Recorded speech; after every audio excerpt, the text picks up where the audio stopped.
The boy played games since childhood, as he was very sick and spent a lot of time in the hospital. It was boring to just lie down, and this became an important part of his life. And this time the hero was playing a mobile game, but suddenly he was defeated and began to complain about the NPC artificial intelligence. But if you do something for a long time, you get tired of it, and one day it just becomes uninteresting to play. Neither puzzles, nor RPGs, nor first-person shooters, nothing could interest the young man. The story and lore were simple and stereotypical, the system had no depth, and there were no unique games. But suddenly he found an RPG indie game with 2D pixel graphics, which had long been unpopular. It was called Dungeon and Stone. The game was only in English, and in general the hero didn't really like such games. But it was free, so despite everything, the guy, out of boredom, decided to download and install it.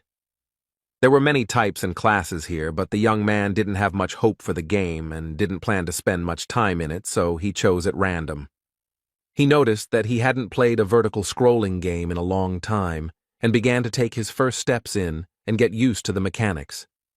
So, without even noticing it, the hero spent the whole day in the game and the room began to be illuminated by the setting sun. Only by looking at his watch did the guy realize how late it was. The game seemed incredibly interesting and exciting to him, despite its graphics. Dungeon and Stone had a few mechanics that could be called either interesting or shitty, the first being that you absolutely needed an NPC ally. And the second one implies that after death, the player has to start the whole passage from the beginning, and at first, everything seemed very funny, but with each death, the guy became more and more angry and could no longer contain his anger and began to scream loudly. But the doctor quickly calmed him down. The hero apologized for his behavior and, despite the negative emotions, continued to play because he was so stubborn that he decided to complete the game at any cost. Dungeon and Stone was so unpopular and a failure that there were no tutorials for it in either Korean or English, and so the young man decided that he would complete the game on his own. Time flew by quickly, and the hero continued to play and work in the civil service at the same time, despite the lack of time. He entered university, graduated, got a job, and was already working full-time. Life went on as usual. And all this time the hero continued to play Dungeon and Stone, but he could not complete it, and kept dying and starting over, dying and starting over. But then 9 long years passed, and finally the guy was close to the end he had been striving for so long. He reached the final boss room of the entire Dungeon and Stone game, and was incredibly happy about this event. He was so overwhelmed with emotion from this simple picture of a door on the screen that he couldn't hold back his voice, filled with joy and pride. He wasn't sure that anyone had made it here. The hero shed tears of joy because he had been working towards this for 9 years, but he gathered his courage and agreed with all the pop-up notifications when entering the room. Among them was a strange window with information that he might never return, and the guy decided that it was just because it was the final boss. While waiting for the loading, the young man thought that he would hardly pass the first time, and now he needed to collect as much information about the enemy as possible. He also assumed about his features, ultimate attacks, and so on.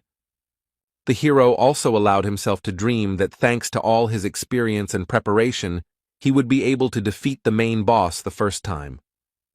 The download was complete and new notifications appeared, among which was one that made the hero surprised and even scared, and it said that the training was complete.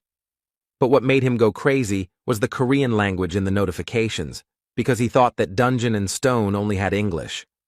And he spent almost 10 years racking his brains trying to get through tons of dialogue and descriptions in English, which made him very frustrated.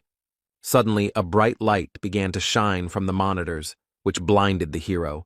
He did not understand what the hell was going on here. Suddenly, this light burst out from the monitors and swirled around the guy like a beam, causing hellish pain throughout his body. A moment later, the hero's body disappeared without a trace, and the rays rushed back to where they came from, into the monitors. The guy lost consciousness, but through his oblivion, he heard a voice congratulating the young fighters and saying that they would soon become real warriors, and when he opened his eyes, a crowd of savages appeared before his eyes. The hero found himself in an unimaginable situation. The darkness was illuminated everywhere, not by the usual LEDs, but by real, smoking torches. There was a crowd of wild, pumped-up barbarians standing around, wearing a variety of very primitive clothes and covered in tattoos. And some strange and no longer young, judging by his gray hair, man reads out an equally strange speech, and now he called for choosing a suitable weapon for himself. The hero was completely confused. He did not understand what kind of weapon was being talked about. He did not understand where he knew the language that the leader apparently spoke, and why the young man was here at all. The guy quickly pulled himself together and decided to sort out the situation and gather information, and the first thing he noticed, remembering the recent terrible pain, was his body. And I couldn't help but be surprised again. Rough hands, powerful muscles, tattoos, all this was extremely strange. The guy couldn't believe all this, but he couldn't think forever, because the situation continued to develop, and the leader shouted out to those who would be called to come out. Despite the complete confusion and lack of understanding of what was happening, the young man began to observe the situation because a cry was heard calling a certain third son of Vanon, Karak, and the barbarian standing in front of the young man walked forward. Standing in front of the gray-haired man, he began to quickly look around, as if searching for something. It soon became clear that the young barbarian was choosing a weapon, for he picked up a double axe and raised it upward, to which the chieftain praised his choice. And with all the power of his mighty lungs he declared him a warrior, after which he shouted the next name in the same style, only now it was Fenelon's second daughter, Einar. And then a strange thought came into the hero's head. Because he remembers something like that, this is a familiar situation for him. The young fighters choose their weapons and are recognized as warriors, the boy thought as the ceremony continued. And with the leader's words about blessing Raphonia, it was as if a city from his fantasies and memories appeared before his eyes. An incredible guess pierced the guy's head, his pupils narrowed, his breathing became intermittent, and cold sweat appeared. This is the world of the game dungeon in stone. He chose a barbarian as a starting character and just played for this class. The hero simply couldn't comprehend how this was even possible. Heavy thoughts occupied his head. Completely focused on his thoughts, he didn't even notice how the rest of the sounds of the ceremony seemed to be muffled. But suddenly, the hero heard the barbarian standing nearby say the name of the game, which aroused serious interest in the young man. He was different from other barbarians because he had horror on his face, his eyes were darting, and he was afraid of everything. The guy realized that he was not the only one who got into the game and that this barbarian was the same player as he was. Suddenly, a threatening voice was heard very close by, asking who dared to open their mouth. Raising their heads, the two young barbarians saw the figure of the leader towering over them. He had a threatening look, and his very appearance inspired terror. The hero was feverishly thinking about how the chief had ended up here so quickly and unnoticed, but his occupation was interrupted by the chief's question, asking if it was he who had done it. The guy shouted out decisively, denying it and trying to hide his fear, excitement, and worries. The hero glanced sideways at the barbarian standing next to him, mentally blaming him for what was happening. The leader realized who was guilty and turned his terrifying gaze on him, to which the barbarian tried to apologize hesitantly. And he asked if this was all really dungeon and stone, and there was horror in his eyes, cold sweat running down his forehead. But the young barbarian's words were interrupted by the chieftain, who simply swung his fearsome axe without the slightest mercy. The hero looked in horror at the place where the head of someone as unfortunate as he had recently been, and could not move from the fear that gripped him. Despite the emotions that overwhelmed him, the guy stood straight and tried not to show anything on his face because he could become the second victim. Without taking his eyes off the hero, the chieftain reported that Kadua's son, Orm, had been captured by an evil spirit. Seemingly satisfied that the second barbarian was okay, the chief turned around and walked back, ordering everyone to forget the evil spirit's words along the way. The ceremony continued, and the hero thought hard and realized several things, namely that people like him are called evil spirits. If someone finds out about them, they kill them, and that his head could be lying on the ground. The following names of the barbarians were heard, and the guy realized that he had one small problem. He didn't know his new name. There was no character screen, but the hero was able to figure out what to do. He would just wait 2 seconds after each name and then go. Of course, it could be the name of another evil spirit, but he would have to take a risk with that. After some tense anticipation, the next name was called Jandel's son, Björn. The hero quickly glanced at the crowd of barbarians, but none of them moved, which meant it was time to take a risk. 2 seconds passed, but no one came out, and if so, it was time to cast aside fear and doubt and go to the merciless leader. Gathering all his will into a fist and not showing a single emotion on his face, the hero confidently stepped towards fate, hoping that this was truly his name. The guy crossed the distance between him and the leader and stopped. Now he would decide whether to live or die. The man's menacing eyes, as if glowing with a golden color, carefully examined the guy in front of him, eventually meeting his gaze. The hero looked firmly, without showing a single emotion. This continued for some time until the leader decided something for himself. He smiled, turned to the young warrior, and with a wave of his hand ordered him to choose a weapon for himself.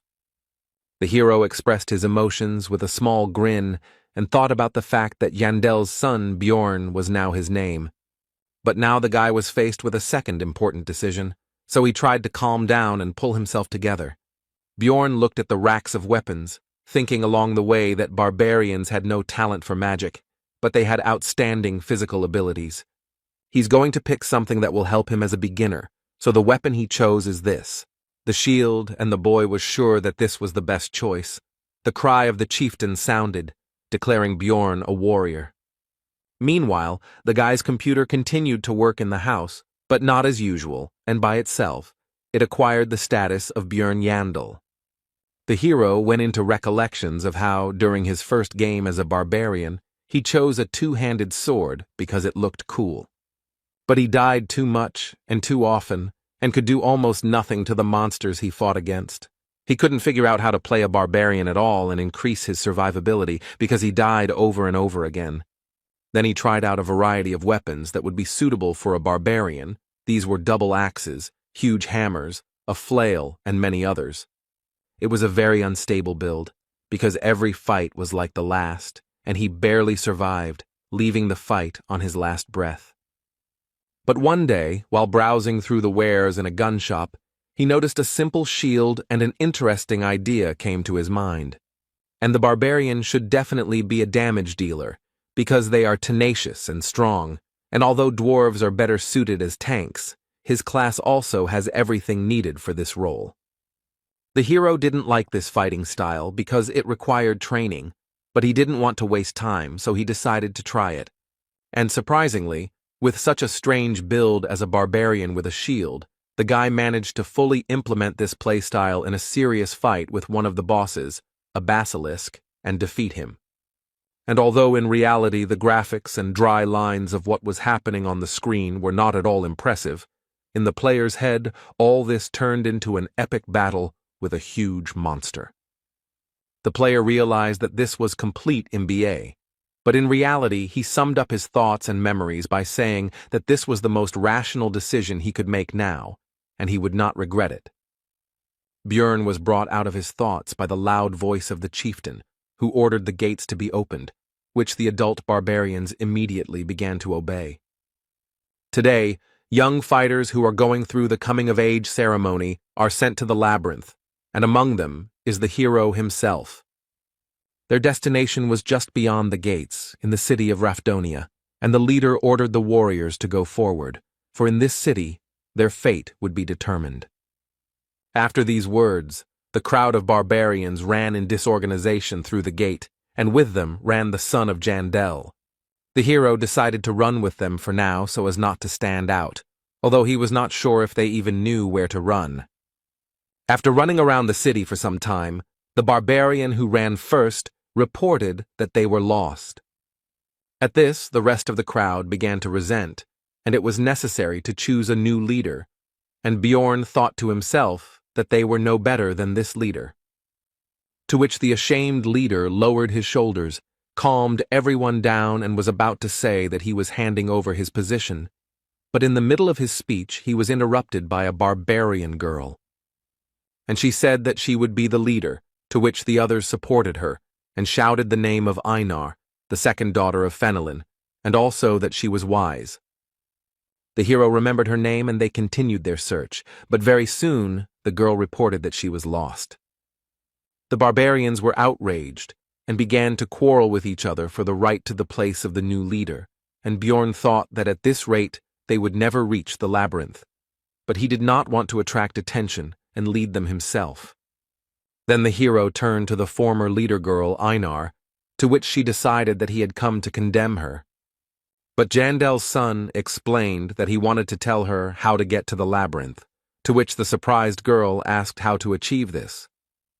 In response, Bjorn pointed his index finger at the group of adventurers and explained that they simply had to follow them. The adventurers looked at the group of barbarians with disdain and mocked them, and they were also sure that they would not find the way. The pair of barbarians paid no attention to this, and Einar exclaimed that she would try to do just that. The girl exclaimed that she had found the way to the labyrinth, to which the naive barbarians immediately believed and returned her role as leader, and also began to praise her wisdom, while the hero wondered if they were really that brainless. Soon, following Bjorn's advice, the group actually reached the entrance to the labyrinth, and a huge crowd of various intelligent beings had already gathered there. The hero was overcome with doubts about the advisability of sending him to the labyrinth, because in this chaos no one would notice his disappearance, and he himself had been an ordinary person all his life. He had never even fought with anyone in his entire life, and would he be able to defeat the monsters? Would he not find another way to pay Rafdonia's taxes? Taxes are one of the strange systems of Dungeon and Stone, the essence of which is that upon reaching 20 years of age, each resident must pay money to the state, but the peculiarity is that if you do not pay, you will be executed. There are several ways to earn money. The first is by fighting various monsters in the labyrinth. The second is to go to work in the most ordinary positions, for example in bars or somewhere else, but the hero will have certain problems with this. He is a barbarian, and in this world, barbarians are not preferred for employment and are generally viewed extremely negatively. Because of this limitation, at the beginning of the game, the barbarian, unlike other classes, immediately receives a weapon. If not for this, Bjorn would not have to fight monsters. The entrance to the labyrinth is closing soon, and you need to think faster, because you can only get inside once a month, and if you don't go now, you'll have to survive here for another month, which, given the difficulties with earning money, will be difficult. Even if he survives this month, he will be in terrible condition, so he needs to leave right now, but his legs won't budge because this is not a game, and his life is at stake. Suddenly the same Einar turned to Bjorn. The guy greeted her, but made a mistake in calling her the third daughter. She corrected him, saying that she was the second, and said that the others had already entered, and they needed to hurry. The last adventurers, except for a couple of barbarians, were already running through the portal, and the man next to him said that it would close in 5 minutes, while the guy noticed that the passage was getting smaller. Bjorn told Einar to go ahead, and he followed her, but she stopped to thank him for his help. The girl also wanted to ask what she needed to do to become as wise as he was, because she had never seen such wise barbarians and wanted to become the same. Bjorn thought that she would have to be reborn for this, but decided to give a vague answer and said that before doing something, you need to think first.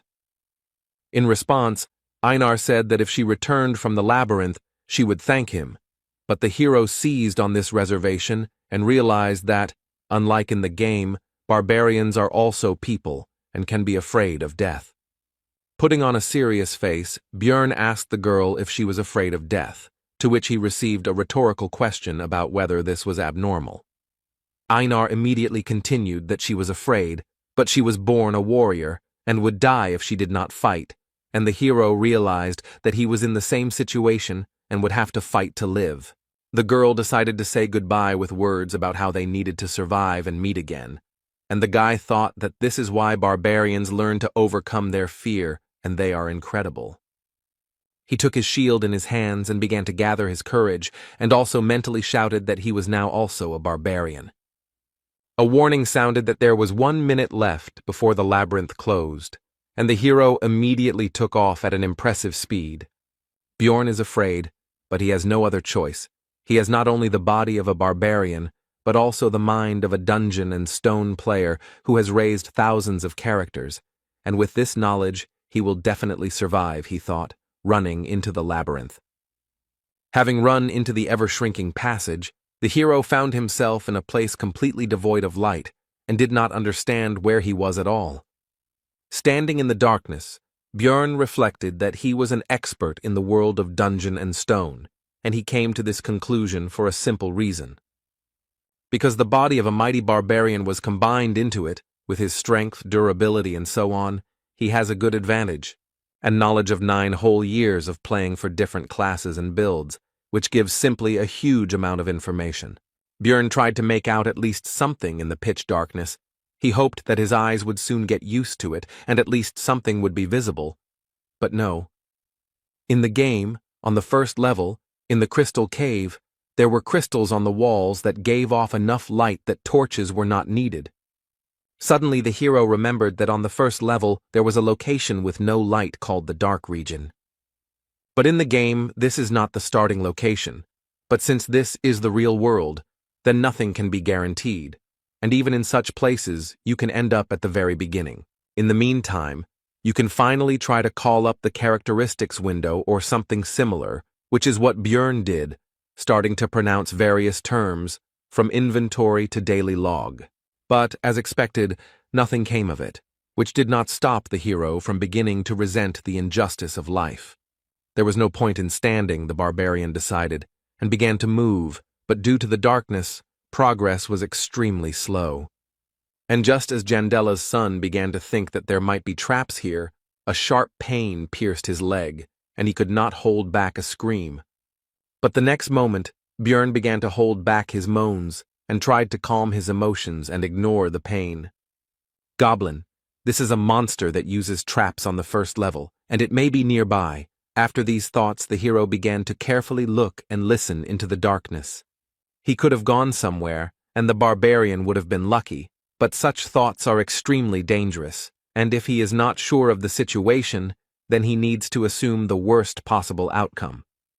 If his trap is here, then its owner is nearby, and if he hears my scream and sees that I am caught in the trap, he will wait until I weaken from blood loss. Since this is the situation, then you need to do what is necessary, Bjorn thought, and began to remove the trap from his leg.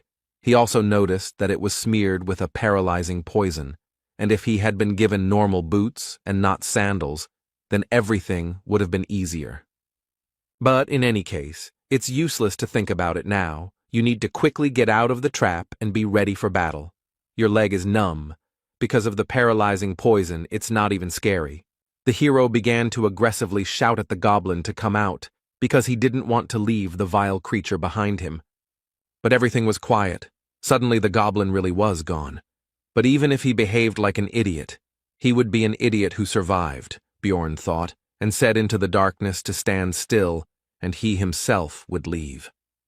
His mind was clouded by the loss of blood, but the barbarian continued walking, when suddenly he heard someone else's footsteps.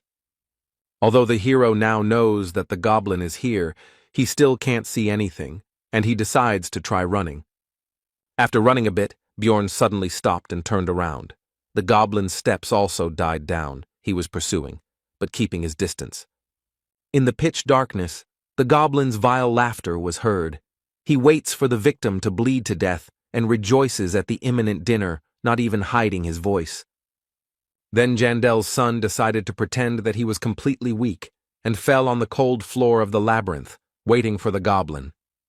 The goblin came a little closer and began to carefully examine his victim and, as he thought, soon food. But the goblin was careful and smart enough to check if the victim was alive by throwing a pebble at the head. The monster's intelligence surprised Bjorn quite a bit, and he even thought that he was definitely smarter than the barbarians, while the object of his thoughts continued to throw pebbles. The goblin began to approach the victim, when unexpectedly for the hunter, he himself became the prey. Bjorn tried to throw his fist straight at the green-skinned creature's face, but missed, which even amused the monster a little. But the next moment, the hero felt as if his body began to move on its own, which was completely unexpected. This body is very different from his past. Instincts are highly developed in it, and the hero could even feel how his opponent moves. These thoughts went in parallel with how the goblin received blow after blow. With a loud, wild growl, the barbarian beat the already lying monster, who could no longer resist. How could the puny green-skinned one compete with the mighty barbarian? And now the hour of the final blow had come. Bjorn was not going to spare the monster, because what was the point? Even if it had intelligence, it was not even close to human. Besides, it would not spare the barbarian himself. A short time after death, the monster's body began to evaporate just as it happened in the game. In place of the corpse, there was only a small red object. It was the currency used in the world of Dungeon and Stone. To be more specific, it was a 9th-class magic crystal. His price is just a piece of bread, and for this Bjorn Yandel went through such a dangerous situation. This is a place where labyrinths and monsters exist that, after death, leave items and disappear. And outside the city, there are other places familiar to the guy from the game, where life goes on as usual and other races coexist. This is definitely the game world that the hero knows about, but he can never consider this reality a game, and with these thoughts, the barbarian continued to move through the labyrinth. The barbarian has been crawling in complete darkness for a long time now, but the bleeding still refuses to stop. The rejection of the human method of movement begins to bear fruit, because this way the guy does not use his injured leg, and he moves faster than you might think. And the most important advantage is that it is now impossible to step into a trap, and Bjorn is ready to endure inconvenience for the sake of survival. Continuing to move, the hero thought that bleeding was very dangerous, and he couldn't stop because he needed to find someone who would help him with the wound. In such a dangerous situation, Bjorn remembered a guy like him, who was killed by the leader at the very beginning, and began to wonder if he died or woke up in his world. And he also realized that it is in such cases that faith helps. It seemed to the hero that he was coping, because light was already visible in the distance. After all, the entrance to the first floor should not be covered in darkness. The guy is sure that someone will help him there. Suddenly, Bjorn saw himself, but different. It seems that the loss of blood and the stressful situation itself are already causing hallucinations. The figment of the imagination began to tell that no one would save the miserable dying barbarian, because he was not a beautiful girl or an intelligent man, but a savage that no one needed. Jandel's son felt his personality splitting and then joining, and then becoming silent again, and he was definitely going crazy. Despite his condition and the constant mockery of his own mind, Bjorn continued to crawl, and soon it brought results. He finally got out of the pitch darkness into the light. Almost immediately, the young warrior noticed a group of adventurers, and one of its members noticed the dying man himself. He turned to what appeared to be the leader of the Otrada, Drouse, and pointed to a wounded barbarian slightly off to the side of their squad's path. The blonde walked up to Bjorn and leaned over him, thinking out loud that he looked like a newbie, to which the guy mentally resented the fact that he was looking at him here instead of helping. Drouse continued his thoughts and said that it was suspicious, because this newcomer had arrived here before them, and Jandel's son could no longer even speak from weakness. The blonde grinned and asked the squad's priestess, Ursina, if she could heal this man, to which the barbarian himself could only be surprised that their squad had such a useful girl. Bjorn had already managed to rejoice at his salvation when the woman destroyed his hopes with her cold refusal. Then he asked the adventurer, Patsran, who had noticed the barbarian, if he could give him his potion, to which he pointed out the value of the potion, and the blonde added that he would pay for it later. Besides, there were quite a few of them. Having received what he wanted, the leader began to uncork the bottle and explain that this was not divine power, so it would hurt a little. After the potion hit the wound, Björn's body was pierced by such intense pain that it felt like his body itself was melting.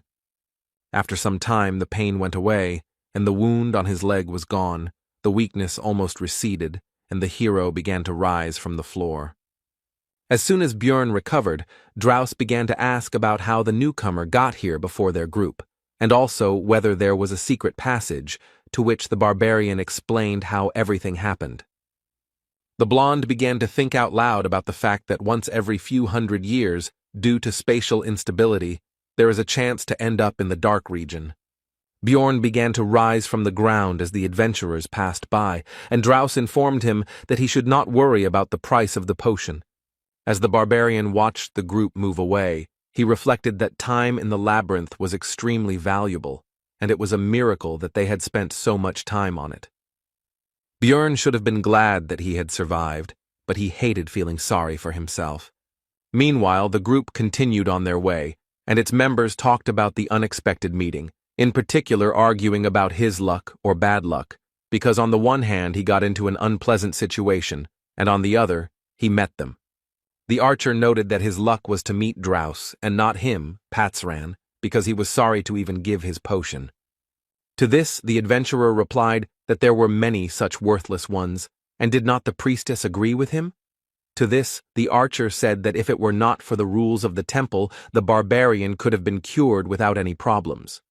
Continuing the argument, pointing out the kindness of Draus, because he gave the dying man the opportunity to pay for help with information, and barbarians do not like to accept help from others, they also noticed that the bloody trail had been going on for a long time. The priestess noted that it was convenient to have a guide, who was the blonde man, to which the archer noted that he had memorized the map of the entire first level, which was an extreme rarity. But when the group finally reached their destination, they noticed that they were the first to arrive, and Draus came closer. And he activated the portal that leads to the second level of the labyrinth, and the adventurers began to move to the next location. But the archer made everyone pay attention to the sandals of their recent acquaintance and the trap nearby. The magician illuminated the cave, and everyone saw that the bloody trail stretched all the way from here, which surprised everyone, because they had lost him. The magician asked Draus how long it was to walk from here to the place where they met the barbarian, to which he received the answer that it was about 15 kilometers if you didn't take a shortcut. Patsran, having learned that he had crawled for so long in pitch darkness, wondered whether he could repeat it. He also remembered that the barbarian had then pulled his magic crystal towards them, which he carried with him all the time, no matter what. He simply had nothing more to thank them with, and after these thoughts he informed the group that he took back all his unflattering words about this guy. He realized that people like this barbarian never give in, no matter what, and never escape from problems through death. After his recovery, Bjorn continued to encounter green-skinned goblins in fairly large numbers. The first time, the barbarian was in pitch darkness and was also nervous, but now these monsters pose practically no threat. The traps are set randomly and not even camouflaged in any way, making it almost impossible to get caught. Their attack directions and ambush sites are extremely predictable, and they cannot pose a serious threat. But a new problem has appeared, and it is extremely simple. It is hunger, because enough time has passed, and the energy has gone to recovery and physical activity. Suddenly I remembered that they were given provisions at the very beginning, but while crawling the bag got damaged and a fair amount of food was lost. There was only enough for 2 days left from the 7-day ration, which meant he would have to economize, Björn thought, eating the bread, which seemed quite tasty to him. Only the first problem, the need for food, was more or less solved, as I wanted to drink, but this will be more difficult. Dungeon and Stone only had a hunger system, which worked in the labyrinth, and it had no information about water. But this is not a game, but the real world, and since they were not given water to take with them, it means that there must be natural springs somewhere, and the hero went in search of them. After some time, Björn heard the sound of water and went there, where he met a lonely adventurer resting.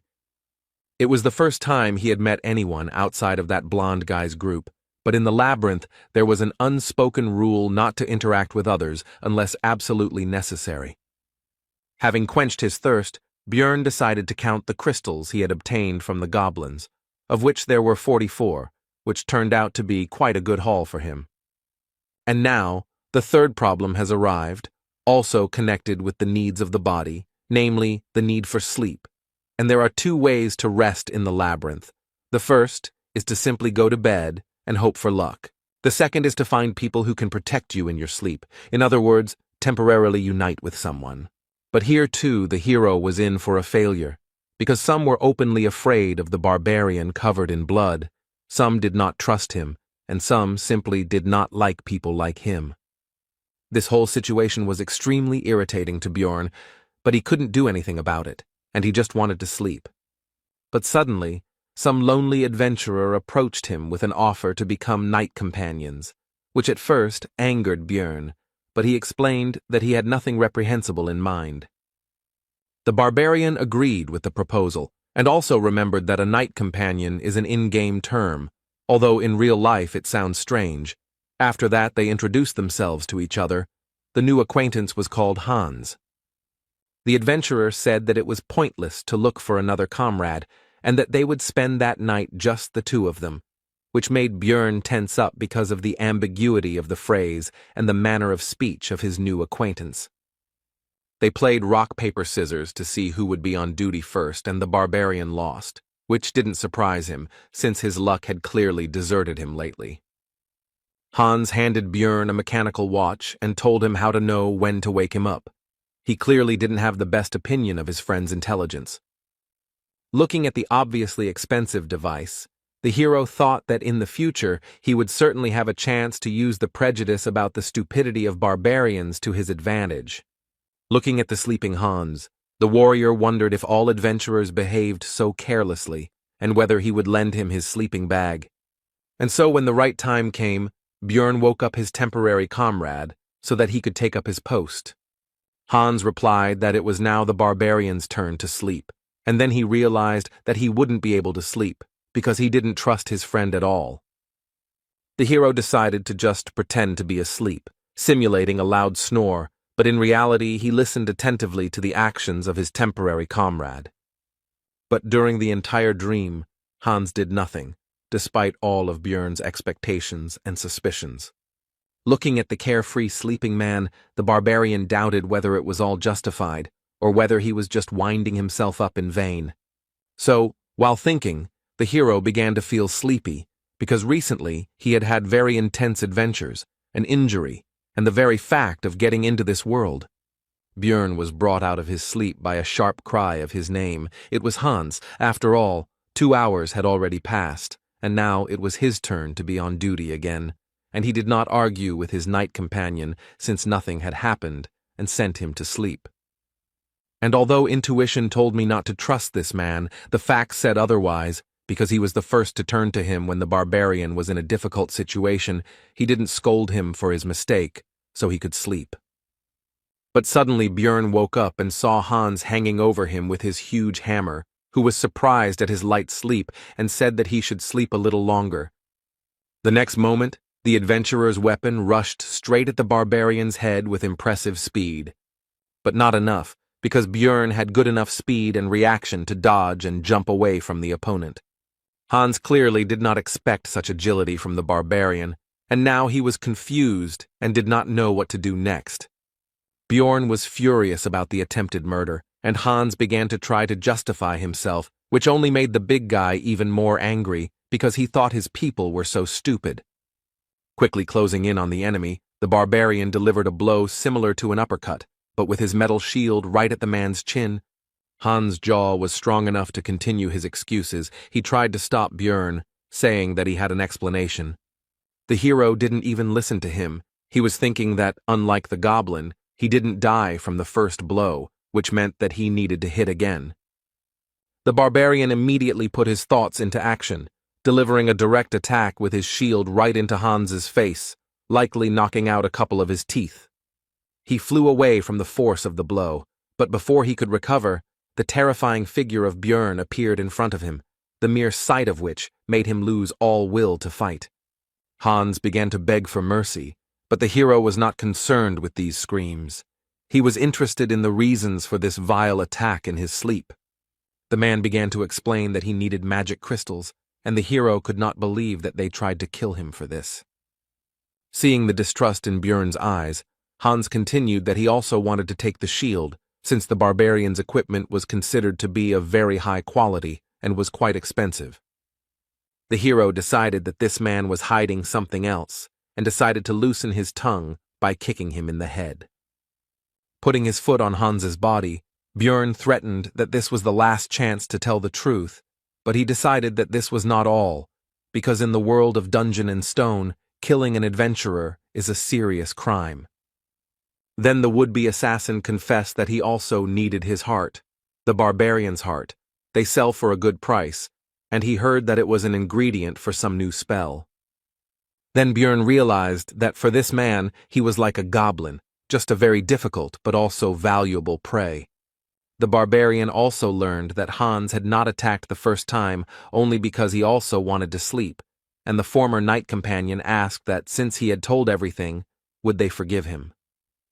At first there was a few seconds of silence, and then Björn explained that he would probably meet more people like him later, and he was not going to forgive anyone. These were the last words that this man heard. 2 days had passed since entering the game. Despite his first kill, the hero tried to find some positives. Among them was that he received new equipment. These were shoulder pads, a backpack, a hammer, and leather boots.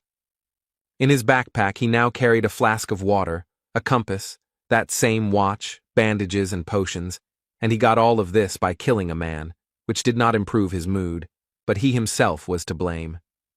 With the new weapons, it became much easier to kill goblins, and during the fight, the instincts of the body took over, which on the one hand felt like being in someone else's body. On the other hand, it made it easier to fight. It's already the second day of the labyrinth's life, so the goblins began to appear in pairs, but the hero also became stronger thanks to equipment and some experience. Also, the young warrior's progress became much faster than before, which could not but please. But there was one serious problem among this news, because he had not slept for a long time, and this threatened significant problems, and remembering the previous experience of searching for a comrade, the hero decided to sleep alone. But as soon as Björn began to fall asleep, these green-skinned people appeared, which irritated him greatly, as a result of which they lost their lives. Then the barbarian tried to kill all the goblins in the area, hoping that they would not appear again, and fell asleep. He was awakened by a sharp pain in his chest, and opening his eyes he saw a monster in front of him who plunged a dagger straight into his body. But the green-skinned man did not rejoice for long, because he received a fist in the face and died instantly. His friend, seeing the fate of his comrade, hastened to flee, and the barbarian did not even have the strength to pursue the fugitive. Reflecting on the fact that due to overwork, he did not notice the danger at all, the hero decided to use a healing potion, which brought even more suffering than the injury itself. It's been 14 hours since the meeting with Hans. At this time, the adventurers begin to look for companions for the night, which Björn decided to do, but now he decided to look for a fellow barbarian, because only he can be trusted. This time, other groups of adventurers also invited him to join their company, and at first, the hero, due to exhaustion, did not understand why. He refused everyone and explained that he was looking for a relative, and he also understood the reason for such hospitality, simply and trivially. With new equipment, he looks not like a tramp without one sandal, but like a completely reliable comrade. One of the people I met explained that it would be difficult to find a barbarian on the first level of the labyrinth, because all of them, 3 to 4 months after the ceremony, go to the second or higher levels, and it is difficult to meet young ones. Then the hero decided that since he couldn't find his relatives, he would look for representatives of other races. For example, elves who kept their promises, or dwarves who were as lively as he was, but not people. They wouldn't attack other adventurers, blinded by the thirst for profit, Björn thought, and after an hour of searching, he was lucky enough to find the elf sitting right on the floor of the cave, with a bow and quiver lying nearby. The barbarian asked the elf if she was alone, to which he received a tense silence, She was clearly afraid of the big guy who had suddenly appeared. Björn also noticed that the girl was wounded in the stomach, and it did not look like the damage was caused by goblins, so he asked if a human did it. The elf suddenly fell to her knees and asked for mercy, which greatly stunned the hero. Her eyes began to water, and she continued to beg for him to let her go, and also said that she had a little brother at home. Björn just stood there the whole time, thinking that in the game all the elves were very cold and very different from this representative. In order to calm the elf down, the hero tried to smile kindly, which clearly didn't work out, and on the contrary, he scared her even more, and even added that he didn't plan to kill her, as if an even worse fate awaited her. The next moment, the girl burst into tears and began to say that she knew that the warrior opposite her was a barbarian, but he did not have to kill her. At this sight, the hero could only marvel at the bad reputation his fellow humans had, and he could only guess how they had earned it. Bjorn decided to throw the elf some bandages and some herbs that he didn't know, but the pointy-eared one recognized them. They were the healing leaves of Liko. When the girl asked why he was giving it to her, he replied that there did not necessarily have to be a reason for helping, although in fact he wanted to make as positive an impression as possible. When the elf finished bandaging the wounds, the couple decided to introduce themselves to each other. The possible friend's name was Erwin. Sitting down opposite, Björn asked the reason for her fear of him, to which she simply replied that it was because she was an elf, and he was a barbarian. And she explained in detail that their races had fought with each other about 10 years ago, which made the hero surprised and made him think about how much time had passed since the situation that was presented in the game. But then Erwin said that enough time had passed, and now there was peace between them, and she did not hate his people, and also did not want to fight with them. In response, Björn said that he also held no grudge, which made the elf happy, and then asked her if she would like to be his companion for the night.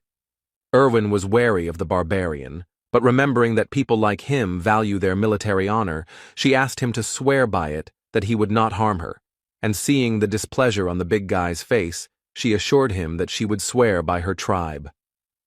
Bjorn agreed with this, but decided to first deal with the fact that the girl constantly calls him Mr., which makes him feel old, and once again reminded him of his name.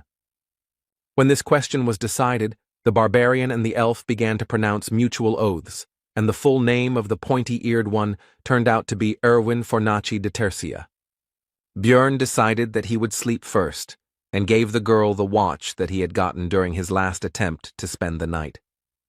Lying in the sleeping bag that used to belong to Hans, the hero thought that he would never have thought that it would be so difficult to get the opportunity to sleep, and also that he needed to pretend to sleep a little.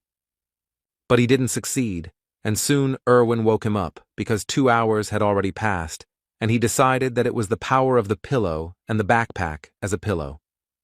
And he decided to let the elf use these things for sleeping, because this way she would also certainly not be able to pretend and would fall asleep, and she, it seems, was no less tired than he was. This made Erwin extremely happy. She could not even imagine that such a barbarian as Björn would take care of her. As soon as the elf laid her head on the backpack, she immediately fell asleep, and the hero began to guard the sleep of his night companion. Bored, Björn sank into his thoughts. Memories of his past life began to penetrate his head, and as a result of his reflections, he came to the conclusion that even if he could return, there was nothing to do there anyway.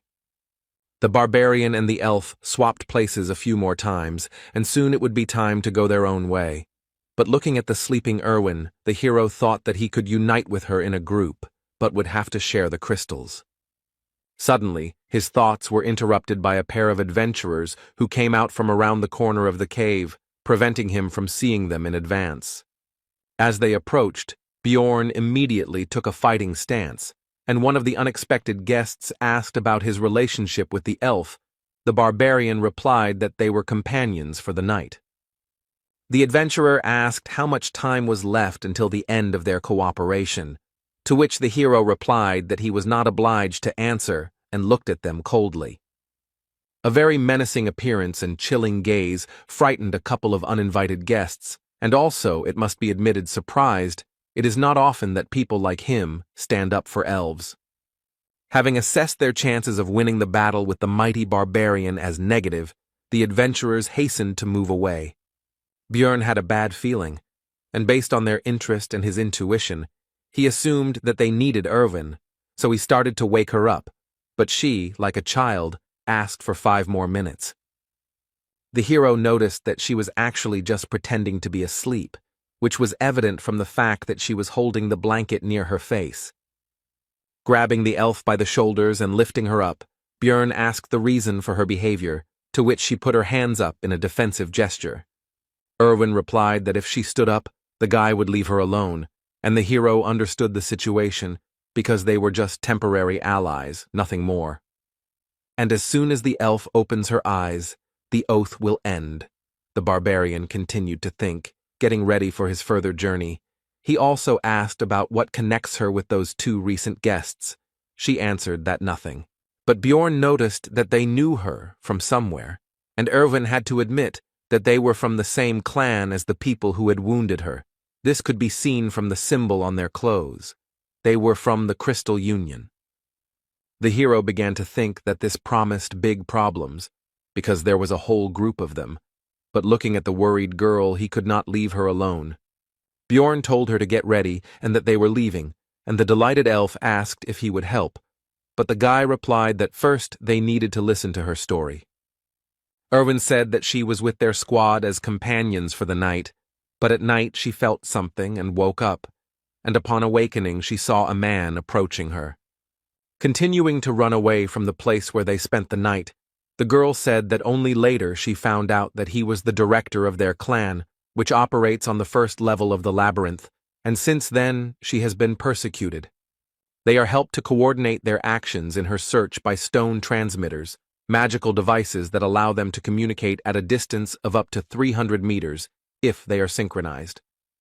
The hero began to think hard. They are the equivalent of walkie-talkies.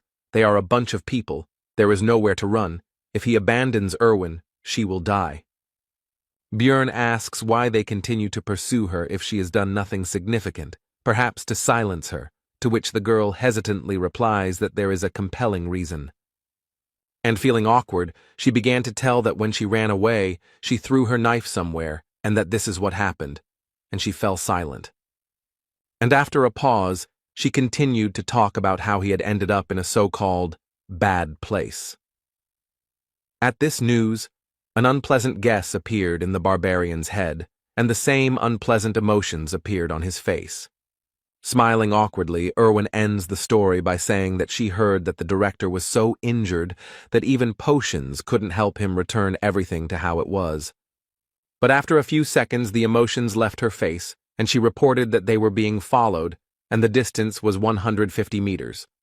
Looking out of the corner of his eye at Erwin, the hero thought about how she heard this from a very impressive distance, and also noticed the opening of her wound, and she was not complaining. Although they have sped up, the elf reports that the distance is still the same 150 meters, which means they cannot break away, and during this time the pursuer has probably informed his people about the situation. The only way out is to destroy them, but then there will be no way back. Is it worth risking for the sake of a companion, because he is not the target? While the hero decided to gather more information before making a decision, so he asked what Erwin was good at, and she replied that she was good at washing and cleaning, although her cooking was not so good. When asked if Björn meant battle, the elf replied that she was good at archery, which was understandable, but she also had mastered the magic of the spirits of the element of fire. When asked whether the girl had killed anyone, the answer was negative, but she tensely assured that she was quite capable of doing so. The hero had made up his mind, so he asked if Erwin would become his ally until he left the labyrinth, on the condition that she would only get 10% of the loot, to which he agreed. When the distance was clarified, the answer came back, 100 meters, which means that the pursuers are faster, so something needs to be changed, and Björn said that they are changing direction and ordered the girl to call the spirit. The fiery spirit illuminated their path to where the hero did not expect to return so quickly, to the dark region, and as soon as they had gone deep enough there, An order was given to cancel the summoning, after which they were left in the darkness. The pursuer had his own source of light, which left him in plain sight, but he could no longer see those he was pursuing, so Erwin gave a short order to shoot. A moment later, an arrow, torn off the bowstring at great speed, pierced the enemy's head and got stuck in it. No one can live with such injuries. The barbarian tried to cheer up the elf after the first kill. Coming closer, Björn picked up the stone transmitter, after which he began to listen to the negotiations of the opponents, from which he learned that in connection with the loss of the man they had killed, everyone was ordered to gather in the goblin district. The barbarian had hoped for a decent haul, but received only a bag of crystals, 2 knives, and 1 potion from his belt. And also, plus the leather armor that Erwin took for herself, because it's better than what she had before. When Björn asked how to use these stone transmitters, the elf replied that there should be a button on the side. Soon a voice was heard from the magic object, telling that one of them had been killed by a barbarian and a pointy-eared one, and a reward of 1,000 gold had been announced for the latter. This news did not please Erwin at all. Rather, on the contrary, it caused feelings of fear and uncertainty. Björn, however, did not lose his head, ordering the spirit of fire to be summoned, because they would be moving through the darkness to go to the 2nd floor, which surprised his companion. Erwin hastened to clarify that the level they are at now and the next one are fundamentally different. The barbarian explained that they would succeed, because they were a great couple, and continued mentally in game terms, a tank melee and a damage-dealing archer. Besides, in any case, it would not be possible to earn much here. But Erwin doubted it because this was their first trip to the labyrinth, and she made a comparison that they were running from goblins to end up in an orc's lair. But the conversations coming from the stone transmitter about what the clan fighters would do to the elf if she was captured made the girl decide that it would be better to go to the 2nd floor than to stay here. While moving through the dark region, or alternatively known as the Goblin Lair, the pair talked about how to get to the 2nd level, and Björn told them that on the way north, they would definitely come someday. After all, based on his knowledge, the dungeon is designed in such a way that by continuing to walk into the darkness, you will reach the portal in any case. Soon a goblin trap appeared on the couple's path, which Erwin immediately noticed thanks to her excellent eyesight. Based on the fact that they encountered the trap quite late, Björn decided that he was unlucky to encounter it at the very beginning, and while the hero was lamenting his failure, his companion said that she would disarm the trap. The barbarian called out to her and told her not to use the fire spirit for this purpose, to which the elf agreed with an uncertain look, inwardly surprised at how he knew about her plan. As soon as the girl came closer, those who had set the trap jumped out of ambush. The monsters decided that she would be an easy target.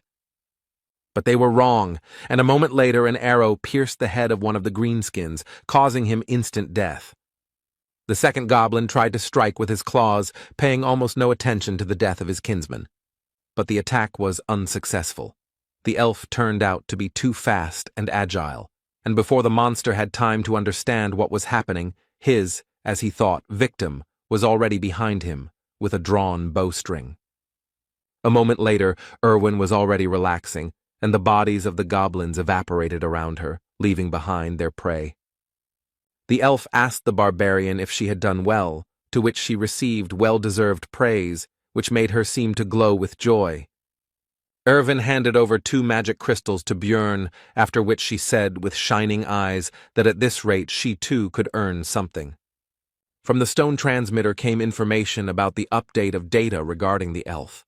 Now the reward had increased to 2,000, and alive or dead, and the barbarian tried to console his companion. Suddenly, Erwin noticed a new danger in the darkness ahead, ghouls, which surprised the hero, because according to his information, such monsters should live in the south, not the north.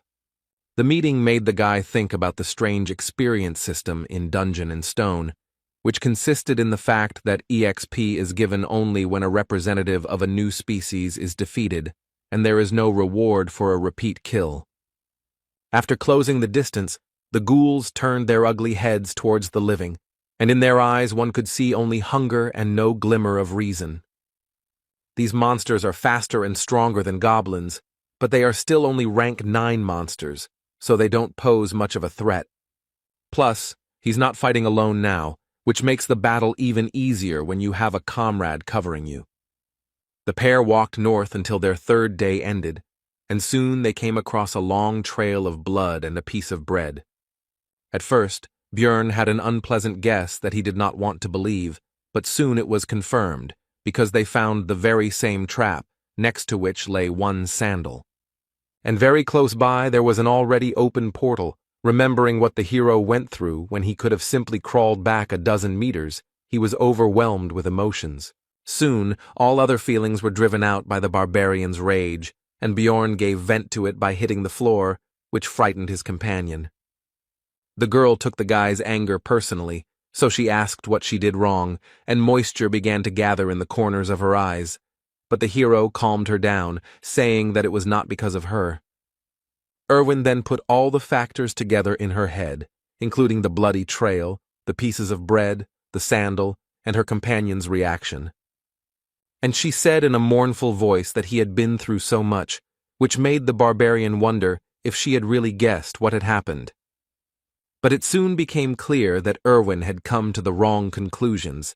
She thought that the hero had lost a precious comrade here, and uttered a phrase about the certainty that he had gone to paradise. Having gathered their courage, the pair of the elf archer and the barbarian tank went through the portal straight to the 2nd level, which is called the Goblin Forest. The next moment they were transported to a new area, but no one could have expected that they would appear not on solid ground, but above it. Upon landing, the hero noticed that he felt as if he had been chewed and spat out by a giant frog.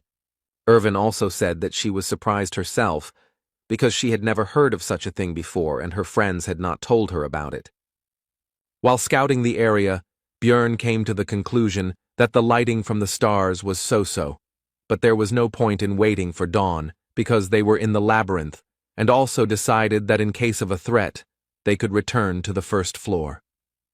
Erwin asked if this was really the 2nd floor, since she had never heard of this forest, to which the hero explained that from the 1st level you can go through different portals and end up in other locations. And he continued, besides the Goblin Forest, there is also the Beast's Lair, the lands of the dead, and the dark rocky mountains, and when his companion asked about their next steps, the barbarian asked if she knew how to get back.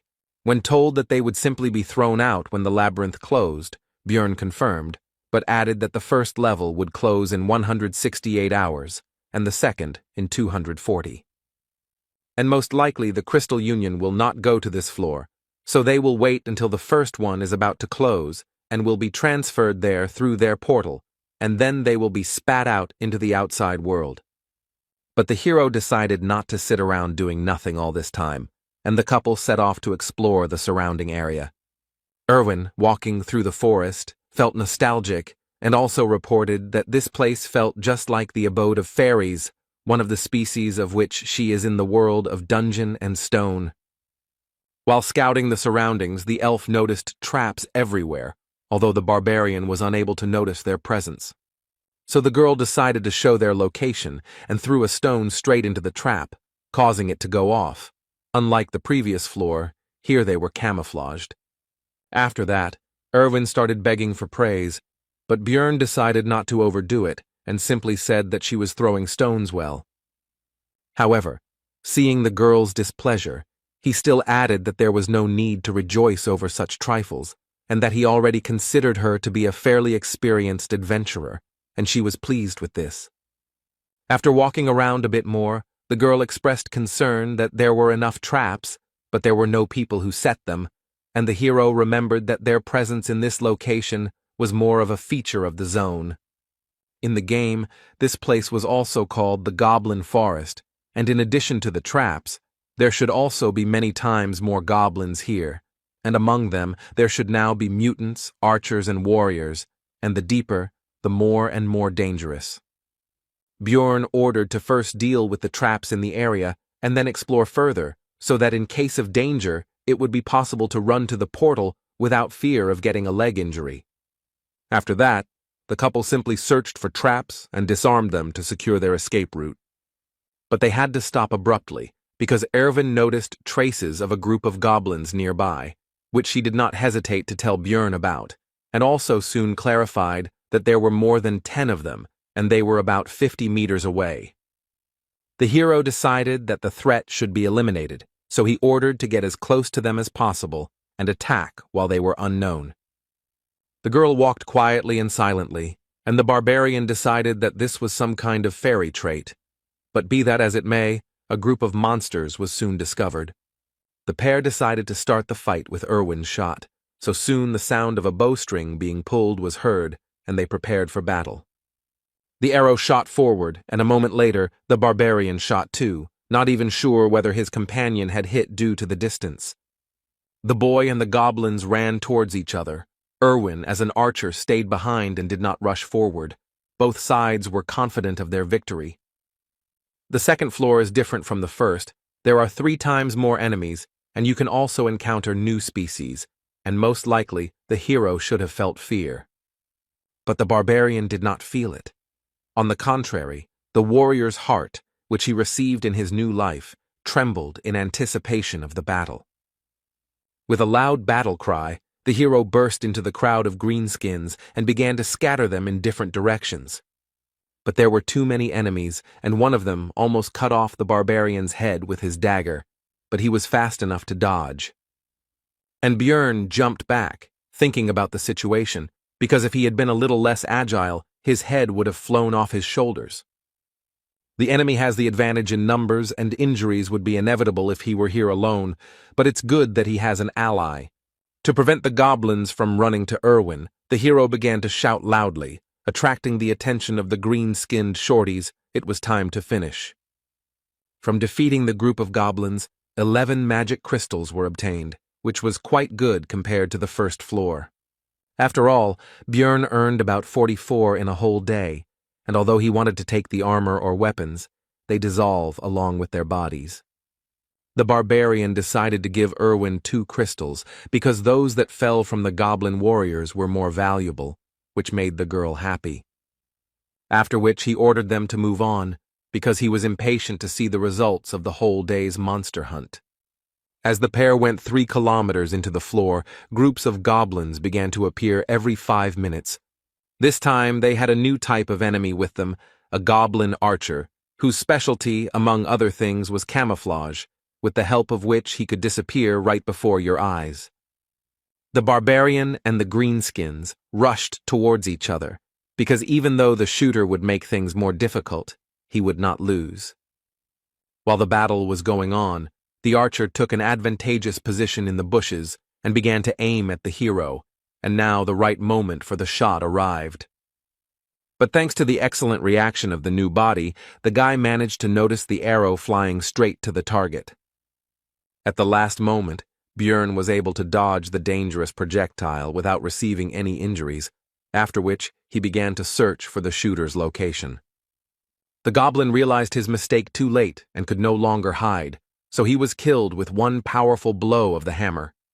After 15 hours of continuous fighting, both were very tired, so they finally decided to rest. This time Björn was the first to take up duty, because despite the fact that they were very well prepared, the elf could not boast of the barbarian's endurance. It seems that it has already become a tradition to reflect on duty, and this time the hero did not break it. They hunted for 15 hours and earned more than they could have dreamed of on the first floor. But the further they went, the more often they encountered other adventurers, who not only often had numerical superiority, but also included different races. Adventurers are much more dangerous than goblins, especially now that the guy has someone to worry about. Björn said out loud his thoughts that the biggest problem was that he was very beautiful, which embarrassed, in fact, only the girl who was falling asleep. In the following days, the couple actively hunted goblins to earn crystals and gain experience. Together they rested from physical activities and protected each other's sleep from monsters and other possible dangers. So the 6th day of their stay in the labyrinth passed, and the 7th came. The couple decided to get out of here because there were only 2.5 hours left before the first floor closed. They were both very tired these days, but it affected Irwin especially strongly. She already dreamed of going to bed immediately after returning. Soon they came across a group of goblins on their way, and despite their fatigue, the adventurers decided to fight their opponents. The mere sight of the stern barbarian already instilled in the green-skinned monsters a feeling of insecurity in their own strength. While scattering the enemies, Björn decided to deal with the warriors first, and Erwin would deal with the archers. After so many battles during these days, the hero became a master of such battles and gained enough experience. And Erwin also didn't stand still and now always knows exactly who and when to shoot so as not to interfere with the guy. Although there were 2 archers among the goblins, not a single arrow flew towards the barbarian, and the enemies were already defeated. The pair had already worked together perfectly. The time it took to kill goblins had been significantly reduced, and looking at Erwin and noticing how much she had grown in recent times, Björn even began to feel proud of her. Suddenly, among the evaporating corpses and magic crystals, the elf noticed something unusual, something they had never seen before. It was an essence, part of the dungeon and stone skill system. It gives passive or active skills. You can only absorb 1 per level. Skills vary greatly depending on who dropped the item. For example, the guy who chased the couple downstairs most likely had the essence of a razor wolf, which enhanced his sense of smell. When asked if the elf wanted to take the essence for herself, she answered positively, since he didn't need it anyway. But then, suddenly, a group of aggressively minded adventurers emerged from behind the trees onto the recent battlefield and began to accuse the couple of something. Erwin tried to justify herself, but Björn took her by the shoulders and told her to stop, because he had already guessed why they were here and what they wanted. After which, he simply threw the girl's light body into the essence that rose into the air, because that was exactly what these people had come for. A bright light flashed and blinded the adventurers, who realized what had happened and were extremely outraged that the valuable prey had slipped out of their hands. Bjorn Yandel decided to try to intimidate the adventurers by making a brutal face and saying that he was ready to fight right now. After some time, the couple was already running through the forest towards the portal to the first floor. The guy ordered his companion not to slow down until the portal itself. The 4 adventurers still did not risk encountering them, but Erwin asked if they would pursue them, to which she received the answer that they were hanging around near the portal, which meant they were going to leave this place. And also, there are only 4 of them. They have the same tactics as their couple, to which Erwin praised the guy's intelligence. Soon the girl reported that there was a group of goblins ahead, and they were running straight towards them. Björn realized that he would not be able to simply get around them. This was suspicious, because goblins usually don't behave like this, and they didn't want to run into them now, when the pair's goal was the portal, so the barbarian ordered to change direction. But before the girl could answer, a projectile flew towards her, and Björn pulled her out of the way by the collar. Rubbing her injured neck, Erwin noted that she herself would have dodged the goblin's arrow, to which the hero responded that it was a crossbow bolt, which meant it was those adventurers. Most likely it was they who lured the greenskins, and they themselves are sitting in ambush on the other side, wanting to exhaust them. Bjorn decided that there was no other way out. They would have to fight, but they had an advantage, the power of the essence. The goblin archer's essence, based on game knowledge, should increase stats and give 1 passive and 1 active skill. The first is arrow poisoning, and the second is camouflage. When Erwin remarked that she didn't know how to use them, Björn pointed out that she was already using them, and it seemed to be done simply by the power of thought. The hero handed over the backpack and sleeping bag to his companion and said that he would deal with the goblins himself, and her task was to find the enemy crossbowmen. When asked about the danger of separation, the guy replied that they didn't have time. She needed to keep her head down and shoot her target after the signal. And he rushed at full speed towards the goblins, no longer hearing the question coming from behind him about what kind of signal this would be. The hero decided that if those adventurers did not show up after the shot, they would show up when he defeated the greenskins and entered the fight. There were more than 10 of them. 2 of them were warriors. It was more difficult to fight without support. There were no archers in sight. But suddenly one of the shooters showed himself by shooting at the shield, which means you also need to watch the arrows. Taking advantage of the hero's distraction, one of the goblins snuck up behind him and plunged a dagger into his body. Without Erwin's help, alone against a group of enemies, needing to watch out for goblin arrows and not forgetting about the crossbowmen, the situation is extremely lousy. More and more wounds appeared on the warrior's body, although none of them were serious, but there were more and more of them. A crossbowman suddenly intervened in the battle. At that moment, 2 projectiles, an arrow and a bolt flew at Bjorn. Both could not be blocked, and there was no way to dodge. The hero decided to defend himself from a more powerful crossbow shot, and he will have to take the goblin gift on his body. The arrow pierced right into the elbow, and it also turned out to be poisoned. Now one arm is not working, which means I will have to choose what to throw. The hero decided to leave the shield, because although it would be easier to kill goblins with a hammer, the real threat comes from the crossbowmen, and without a shield it will not be possible to defend against a bolt. The battle with the greenskins became even more ferocious and difficult, but despite the advantage they had gained, the monsters could not win. Very soon, there were only a few goblins left, and they decided to run away. This man had instilled fear in their little hearts. As soon as the battle was over, how did the adventurers who had been watching the hero's battle all this time show themselves? The crossbowman was not with them, the barbarian noticed, and their leader began to ask about Erwin's whereabouts. But the hero was not going to answer and simply said to attack. There was nothing else left anyway, because he was not going to give up. The adventurer gave a speech about how, although the barbarians had a lot of energy, this representative of theirs already had enough wounds, and now they would defeat him and find out where the elf had gone. Finally, the leader said to imagine that they were fighting a huge monster. The group rushed towards the hero. Choosing a unique gesture for this world, suitable for giving a signal, the guy decided to raise his hand higher and put out his middle finger. Seeing the suspicious movements, the adventurers became wary and stopped, and the hero wondered whether Erwin had understood the signal.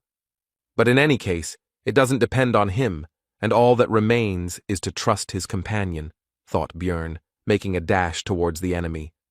He met his onslaught and blocked the blow, but realizing that he would not be able to compete in strength with the barbarian for long, he called his comrade for help. An elderly man with a katana named Elias intervened. He drove the hero away with a blow from which he had to move away and break the force contact. But despite the less than ideal situation, Bjorn could not retreat, because in order to help Erwin, the enemies needed to be distracted. So the son of Yandel entered the battle against the 3.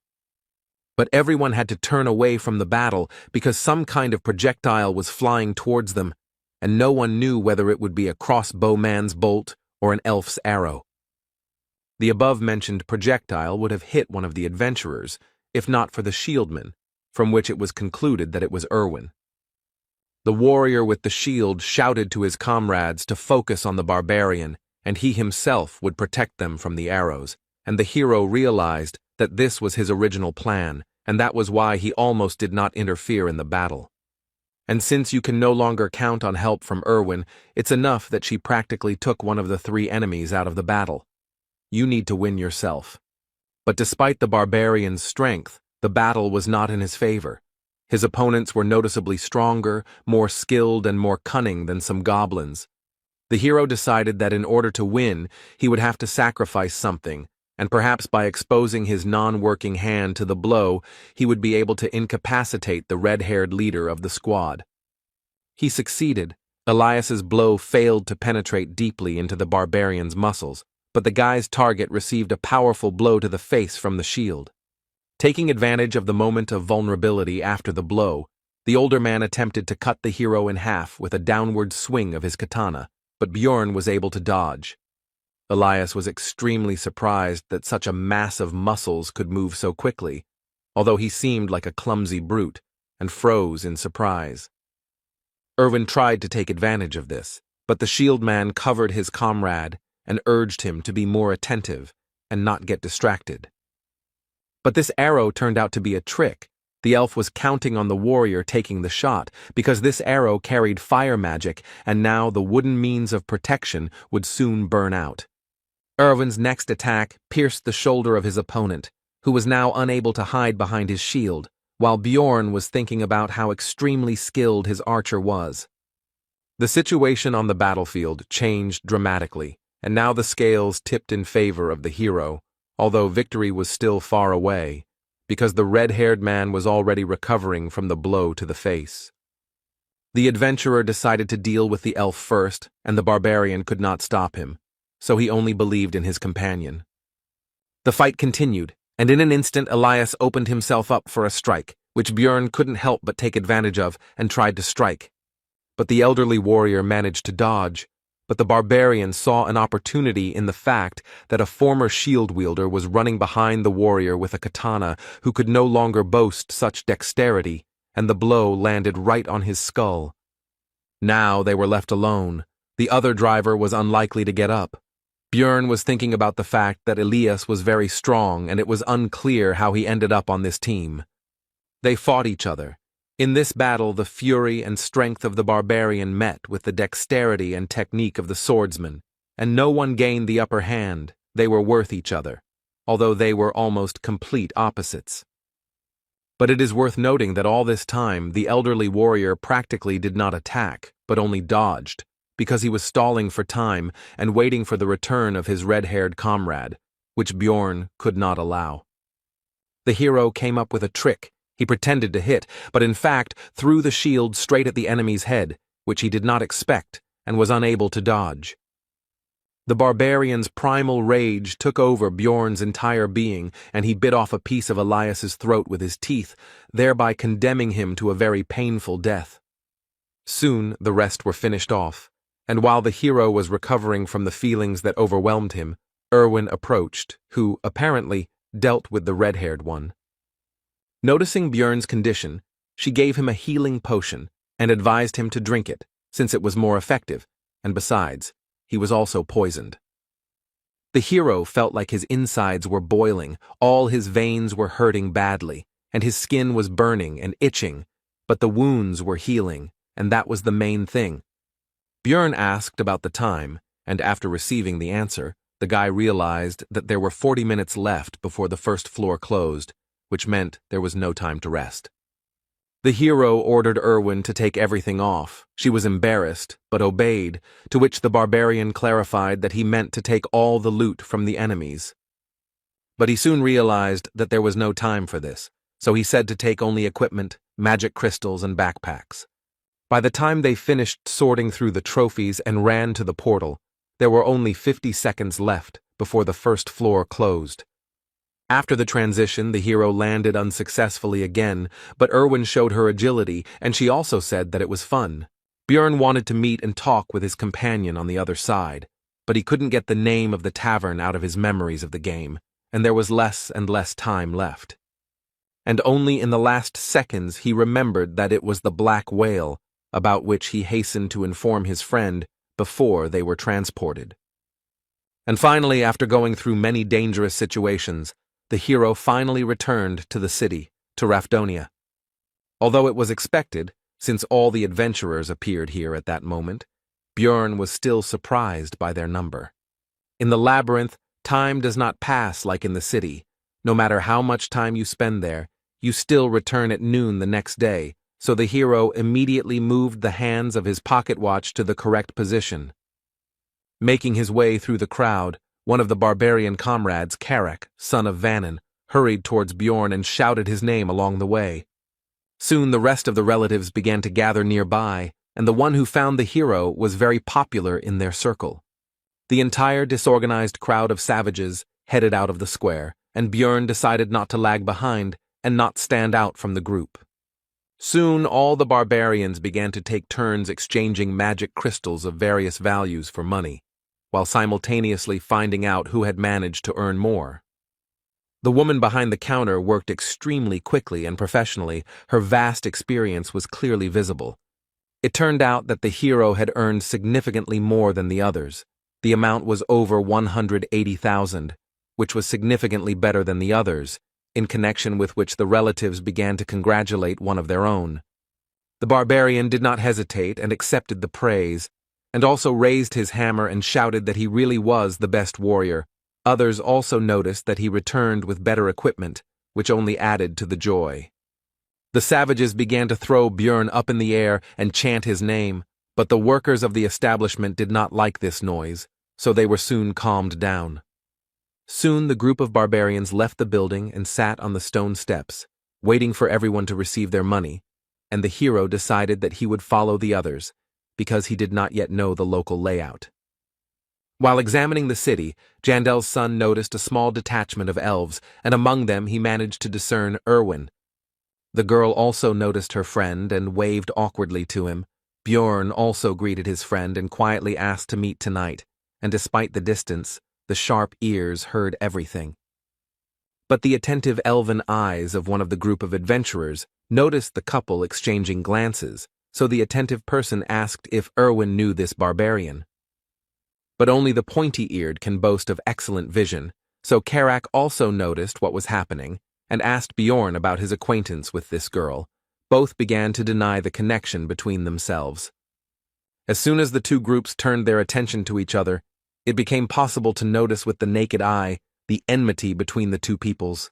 The tension grew. The last barbarians left the establishment just in time, and Björn hurried his relatives to leave, since in such a situation it would not be possible to have a normal conversation with Erwin anyway. Walking through the streets of Rafdonia, the hero noticed touching reunions of relatives who had returned from the labyrinth. But also everywhere there were grieving people who were unlucky enough to lose loved ones on this day. They cried, blamed themselves or others for what happened. Many did not wait for their parents, children, brothers and sisters, and loved ones that day. The hero had already seen all of this in the game Dungeon and Stone many times, but looking at all of this in reality, and not in a 2D picture, caused completely different emotions. But be that as it may, life went on. So soon the barbarians reached the tavern, where they began to celebrate their successful return with the spoils. Björn didn't like all this because he followed them because he thought he might accidentally miss some necessary step, and not for this reason. Therefore, he decided to leave without even trying the drink, and some of his relatives decided to see off the most successful warrior. Walking through the streets of the city, Björn's tension gradually eased because there were no monsters or hostile adventurers here, so there was no need to fear attacks, and he could finally relax a little. The hero became interested in the clothes shop. He wanted to buy himself a clean shirt, but his things needed to be cleaned of blood and other dirt. Lost in his thoughts, Björn didn't even notice how he had reached a quite decent hotel. His head was occupied with thoughts about the serious differences between the two worlds. Having paid for the room, the guy went to the shower to finally wash properly after so many days in the labyrinth, and also thought that living in this city might not be so bad. But lying in bed, the hero admitted that he was deceiving himself, and had done the same thing before, because in fact he wanted to go home, even though no one was waiting for him there, and with these heavy thoughts, he fell asleep. Björn woke up already at night and decided that now was the time to go meet Erwin, so he started getting ready. Having asked a local resident about the Black Whale Tavern, the hero received the answer that this place had had a different name for 10 years already. Finally, Björn became convinced that the game world was lagging behind this in time, and having learned about the current name of the tavern, he went there. Nowadays it was called Python's Paths, and the hero noticed that he could read the local language because he understood what was written on the sign, which meant that he should visit the library soon, but now he needed to go inside. The tavern had a good atmosphere, there were many customers, and finding Erwin here would certainly not be an easy task. But the hero was lucky. The girl was the first to notice and call the guy, but there was another elf sitting next to her.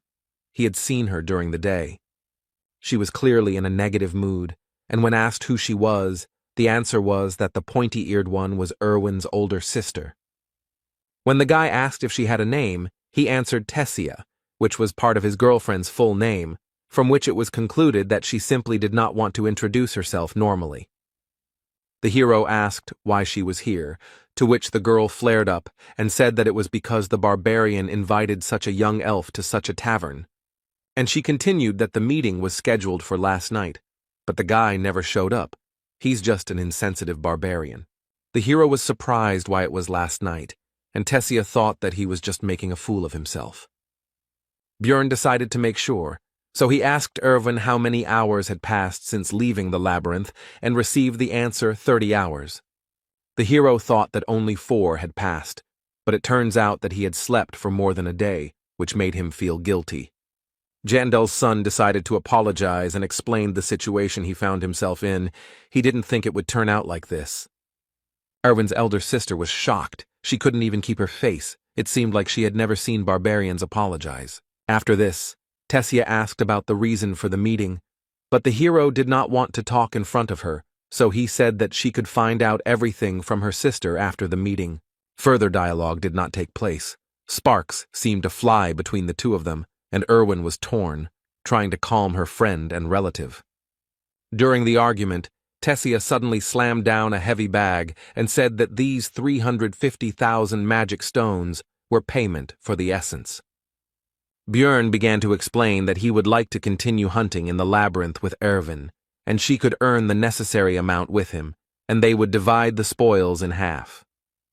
At first the girl was happy about this, but a moment later she became gloomy and refused, and the hero could not understand the reason because they made a good team. Tessia explained that now Erwin would be on the same team with her, and before that he was alone, due to the tradition that the first entrance to the labyrinth should be solo. The hero realized that now his girlfriend had people who would take care of her and decided to take the money, but noticed that based on the agreement he had made with his girlfriend about dividing the spoils 1 to 9, there was still 280,000 missing. To this Tessia responded with a bag she had prepared in advance, and Björn realized that she was simply trying to trick him, but he kept it all to himself and asked her to leave, because he still wanted to talk about something with his friend. But she didn't want to leave her little sister here and was about to start objecting when Erwin herself intervened. She really appreciates her sister's concern and is glad that she came here with her, but she needs to thank Björn and say goodbye to him. Tessia agreed, but only on the condition that the barbarian swear that he would not sleep with Erwin, which embarrassed her sister. Björn calmly swore an oath on his military honor, because he didn't give a damn about it anyway, just like he didn't give a damn about the oath itself in principle. Tessia was satisfied with this and was already heading for the exit, but halfway there she turned around and thanked the hero for saving Erwin's life. Left alone, the friend said that she had never contradicted her sister before and asked if she would be angry about this. The hero calmed Erwin down because Tessia didn't look angry when she left and even thanked him with a smile. The girl tried to apologize for having already decided to be on a team with her sister, but Björn stopped her, and also thought that he himself would not have refused if a high-level elf had invited him. After that, Erwin handed the hero a bag with the red-haired man's and the crossbowman's magic crystals, and she had already taken her share. She also left the rest of the equipment in her house, and tomorrow they should sort it out and decide what to do with it. Erwin said that she wanted to somehow thank Björn for saving her, and he realized that this was precisely why Tessia had demanded an oath, but nothing had come to his mind yet, and the guy suggested ordering something. The girl's eyes lit up, and she said that she had deliberately not drunk anything yesterday so that she could share her first return drink with the hero. It is a special drinking tradition that involves having something to drink upon returning from the labyrinth, and for young elves it is quite important. Erwin was a little worried that this wouldn't be Bjorn's first return drink, but the hero said that this would actually be his first as well. The girl was very surprised by this, to which the hero replied that he had already said that he was only 20, and she thought it was a joke. Soon the table was covered with all sorts of dishes, because Björn had slept all day and was terribly hungry. The couple spent their time culturally drinking the first return drink, and it didn't take long before the table was almost down. Björn decided it was time to take a break, and announced that he had come up with a way for Erwin to repay him for saving him. The elf decided that she already guessed what the guy would ask for, so she suggested going to his room. But what awaited her was not at all what she thought. The barbarian decided to check how the essence affected the girl's characteristics. And in real life, an increase in the flexibility parameter by +4 is not particularly noticeable, the hero thought, watching the elf check her hand. Erwin asked if he really thought she came to the room to check her stats, to which the guy replied that you can't check your skills in the city, and some people were clearly disappointed with this development. Although the game dungeon in stone had only 3 main characteristics, these are strength, spirit, and abilities, but each of them had hundreds of other parameters. The guy spent thousands of hours studying them, but still couldn't understand the effects of some parameters. Looking closely at Erwin, the hero thought that the goblin essence should have increased her obsession parameter, and he didn't know what it was doing. When asked whether she had felt any obsessive thoughts or lack of restraint, the girl replied that she suddenly really wanted cookies, although she had never liked them before. The hero concluded that this characteristic strengthens desires, and in the future some other unknown effects may appear, but his thoughts were interrupted by Erwin, who said that she wanted to lie down. Soon Björn woke up and thought about the oath he had made to Tessia not to sleep with her sister. And then I decided that it didn't matter, because you meant a completely different dream, and I continued sleeping. The next morning, the pair decided to sort out the equipment of the dead adventurers. Erwin asked if the barbarian was going to sell everything, to which he agreed, but specified that he would leave a couple of things. The elf then asked if she could keep the leather suit and belt, to which she was granted, but it would be deducted from her share. After this, the couple began to go to various shops and stores, and in order to sell all their loot, they had to go around a lot of places.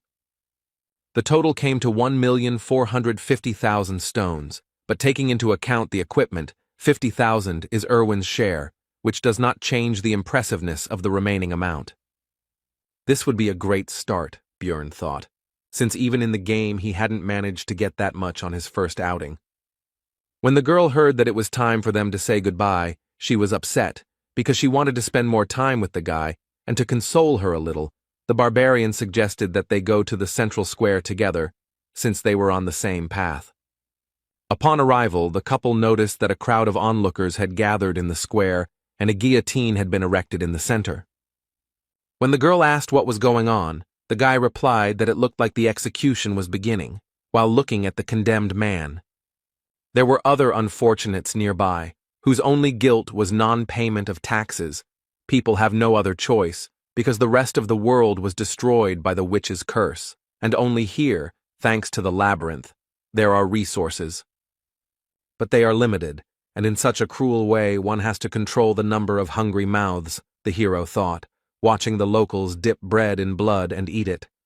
When the girl asked about the reason for their actions, the guy explained that there is a belief that the blood of the executed brings financial luck, and then asked about the amount of crystals for the first year's tax. To which I received the answer that the amount is 700,000 for non-humans, but in the second year it is already 800,000, and a commission appears upon exchange, which is slightly different from the game, but close. Taxes are growing every year, which means he can't stop training, otherwise his blood will end up on someone else's bread. You need to save up as much money as possible so you don't have to worry about it, so you need to get to at least the 6th floor in order to avoid execution and survive. After saying goodbye to Erwin, the hero went to the library, where he continued to collect surprised glances from other visitors, since barbarians are rare guests in such a place. Walking through the reading rooms, the hero suddenly noticed a familiar girl. It was Einar, the second or third daughter of someone there, he didn't remember, who seemed to have fallen asleep right on the book. Björn decided to wake up the blonde, because he was curious what she was doing there. She woke up easily. The girl was glad to see her son Jandel, which she announced very loudly to all the visitors of the library. When asked to be quieter, she justified herself by saying that she did not expect to see a fellow barbarian in this place. The hero asked about the reason for her stay here, to which the girl replied that she decided to follow his advice to think before doing something, so she decided to gain new knowledge here. She also said that while in the labyrinth, she realized that it was not only monsters that posed a danger, so Einar decided to study, but she faced a problem, which was her poor reading skills, and now she is going to the Temple of the Barbarians to fix it. As she was about to leave, the girl remembered her promise to repay for the advice, so she said that she should be looked for in the Angry Bull Tavern. The library was simply huge, and the hero couldn't even imagine how to find the books he needed here. Björn decided to approach the female librarian, but noticed that she had fallen asleep at her workplace, so he tried to wake her up with a soft cough. She immediately opened her eyes and began to find out what was required of her, to which she heard about the need to help in the search for books. But before the hero could explain the details, the librarian cast some kind of spell and cast some kind of effect on the barbarian. And yawning, she explained that he would find the book he needed if he simply wandered around. Taking them with him was forbidden. He had to read them in the library. Before Björn could find out exactly how it worked, the girl closed her eyes and fell asleep again. He quickly understood how magic works. Just looking around a little, it turned out that magic simply highlights the desired book, which was very convenient. Now it became clear to the hero why only one person looks after such a large library. Magic makes life much easier. The first book Bjorn picked up was called The Fallen World, and it told the story of how the lands had been cursed for thousands of years, and only Rafdonia survived, thanks to the ruling family who opened the way to a dimension called the Labyrinth. The second, Basic Notes on Alchemy 4, covered ways to turn magic crystals into food, water, steel, and other resources. The book Holy War 3 described the reasons for the enmity between the barbarians and the elves, but he was already impatient to touch the fourth, the most useful for him. Bearing the name Evil Spirits of the Abyss, which was the name given to those who came from another dimension to take over someone else's body. The reasons are not described here, but it is clear that the ruling family and the church have done a lot to get rid of this phenomenon. For him, as an evil spirit, the information from the book was very useful. As long as he didn't give himself away in any way, he would be fine. The fifth book on the death of the king told of the death of the first ruler, who was called the Immortal, Ravigian III, and he died 150 years ago, and it is from this event that the events of the game begin. Next, records of dimensional instability, which suggested that he himself was to blame for ending up in the dark region, as interference in teleportation could cause passage through a closing portal, which is what he did. Those events could have been entirely his fault, but even thinking about it was disgusting to the hero, and so, while reading books, night approached. Lying in bed, Björn thought about the fact that 3 days had already passed since returning from the labyrinth, and there were still 27 days left until its next opening. Tomorrow he would look for companions, and with his thoughts, he fell asleep. In the morning, the hero was awakened by a knock on the door and Erwin's voice calling him to wake up. The guy had no choice but to obey and go open the door. Before Björn could say hello, a powerful gust of wind hit him in the face, causing him to lose his train of thought. Erwin began to happily tell that she managed to make a contract with a new spirit. This time it was the wind element, although she spent 10 spirit stones. Showing a creature that looked like a small tornado, she continued to say that she was very lucky because the elements of fire and air go well together. The hero remembered that spirit stones are a rather expensive item, which allows you to make a contract with a spirit, a 10% chance. After finishing his thoughts, Björn asked to call the creature back, as a strong wind was currently causing a disturbance in his room. As an apology, Erwin decided to confirm her words about her good cleaning skills, and the barbarian admitted that she really did it very quickly and efficiently. After this, the hero asked the girl about the reason for the visit, because she has more important things to do, for example, preparing for the trip to the labyrinth. Erwin explained that she wanted him to be the first to know about her successes. Based on these words, Björn decided that he was her first friend, or something like that. The barbarian said that he would live here for a long time, so if the girl had problems, she could come, and he himself thought that they could very well remain friends, despite the fact that they would be on different teams. Erwin, sitting on the bed, beamed at these words, and the hero thought that having many connections is always useful. Having said goodbye to the girl, the hero went to the Angry Bull Tavern, where the barbarians were staying. One of the relatives told them all sorts of things as they walked through the establishment, in particular that they lived 10 people in a room of 5, but paid only 300 crystals. Soon they met the one for whom Jandel's son had come here. It was Einar, Feneline's second daughter. When asked why he needed her, the hero explained that he wanted to fight her for training. In response to this request, Einar explained that there was no point in spending her debt on this. She could just go to the site, and she was not against training in her free time. Björn didn't want to put this matter off for later, so he suggested that the girl fight right now. It didn't take Einar long to defeat the guy. It was just a crushing defeat. She was very good, which meant he would not waste his time in vain, so the hero was not going to limit himself to one duel and demanded another. The fights continued one after another. Einar emerged victorious from each one, but Bjorn was not upset. Because she was very strong, the main thing was that he learned. The moon had already risen in the sky and both fighters were tired, so they decided to finish training. Looking at the girl, the hero found her very strong, smarter than the other barbarians, and she was also unlikely to betray him. Björn decided to find out if Einar had a team, to which he received the answer that she was going to go alone, because she did not have the money to assemble a group. Having learned the information he was interested in, the hero decided that the best choice would be to invite the girl to join him.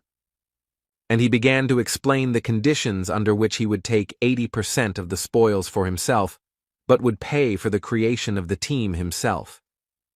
But in the middle of the speech, Einar interrupted Björn and said that, not a word more. She looked determined. The hero tried to explain the benefits, to convince. But this was unnecessary. The girl meant by her words that she agreed without any words, since she wouldn't understand anything anyway, and simply trusted him. This brought a smile to Björn's face. He was glad that he finally had a reliable teammate. The next day they went to the Temple of the Barbarians, where the hero had recently begun his journey. There they were met by the same man who had conducted their ceremony back then. Björn had no desire to return here, but there was no choice. The man recognized them and asked the hero if he was following in Einar's footsteps in wanting to learn to read and write, to which he received a negative answer. When asked why he was here then, Björn replied that he wanted to obtain a certain spiritual seal, or more precisely, the seal of the immortal. The non-human races have different features. For example, elves can make contracts with spirits to borrow their power. Dwarves can also gain the blessing of armor, which increases the effectiveness of their equipment. Beastmen have the ability to form contracts with ancient beasts, called spirit beasts, and the barbarian race has the ability to apply a spiritual seal in the form of a tattoo on the skin of the back. The man began to question the source of information from which Björn learned about this method of amplification. But the hero had thought this point through. He had checked in advance whether this information was available in the library, so he replied that he had read it in a book. The man laughed at this and patted the boy on the back, and also said that he was proud of him and Einar. The chief noted that he had no reason to refuse, but the cost of this service was 800,000 stones. To the rhetorical question of whether the newcomer could handle such a sum, the hero answered in the affirmative, which surprised both his companion and the man opposite him. The chief became serious and asked where the young warrior got so much money. It was very suspicious. But the hero thought this through too and began to talk about how he was lucky to meet a wounded elf in the labyrinth. He used her as a slave and took away the magic crystals he obtained, and also gave her essence. And upon returning from the labyrinth, the guy forced her sister to pay for the provided item. With his story, the hero greatly pleased both the leader and the barbarians who gathered around to listen to his story. As a gift for his good mood, the man gave Björn 2 coins worth 100,000 stones each. The hero shouted that he would continue to bully these useless elves in order to become a cool warrior, and the more he looked at his new relatives, the more he became imbued with their spirit. Spiritual seal is a kind of strengthening technique, the purpose of which is to fill the body with special ingredients that will give special strength. Barbarians tattoo newly born children when their souls are still pure, so that the paths of the soul are visible even after they grow up. So every one of his kind has tattoos. The shaman gave the young warrior a chance to think better, because he would not be able to choose another spiritual seal, but would remain with this one until the end. The seal of the immortal is the main requirement for a tank barbarian. Other seals are also very useful, but the hero has already made his decision. Getting the tattoo was excruciatingly painful, and Björn was already shuddering at the thought of having to go through that again in the future to level it up. Its effect was a significant increase in natural regeneration and physical characteristics. At parting, the guy thanked the shaman, which surprised the latter because for the first time he saw a warrior who thanks people like him. At this news, Björn hurried away as quickly as possible, hoping that his unusual behavior would not reveal his nature. The next morning, the hero went to the shopping district to buy the necessary equipment, thinking along the way that thanks to training with Einar, it became clear that the sword would not suit him. Björn plans to focus on learning shield techniques, so the weapon should be easy to handle.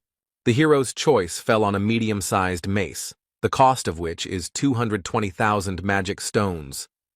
The barbarian also took half armor for 360,000 and a custom helmet, since he couldn't fit into the usual ones, for 170,000. After that, time flew by. Although the days were full of worries, they very quickly became routine. At 7 in the morning, he woke up and had breakfast with Erwin. After that, Björn stayed in the library until 4 in the evening, which greatly surprised other visitors, and the librarian slept constantly. After this, the guy goes to different taverns to listen to the conversations of other adventurers. He does this in order to obtain information that cannot be found in books. After this, around 5, Björn goes to the barbarians to fight with various relatives, with whom he began to fight a week later. After regular training, the hero even began to defeat Einar sometimes, and his efforts began to bear fruit. He succeeds in this because the girl, although strong and skilled, has direct and predictable movements. He told her this, but it has long become her habit, which she is unlikely to easily correct. At 9, Björn returns home, washes up and meets Erwin again to have dinner with her. They finish around 11, after which the elf leaves, but this time she reminded them that the labyrinth opens again tomorrow. The month has passed extremely quickly. The next day, Björn and Einar went to the Explorers Guild to establish a magical connection. Its price for rank 9 seekers is 15,000, and it works for 24 hours, but it is necessary so that after teleportation, you end up next to each other, and not in random places. The hero decided to order an expensive dinner, a whole feast for 800 stones before entering the labyrinth, which made his partner happy. Having finished with the last things to do, the couple headed towards the square, where the rest of the researchers were already waiting for the portal to open. Suddenly, a group of barbarians burst in here. They were newcomers who had just come from the coming-of-age ceremony.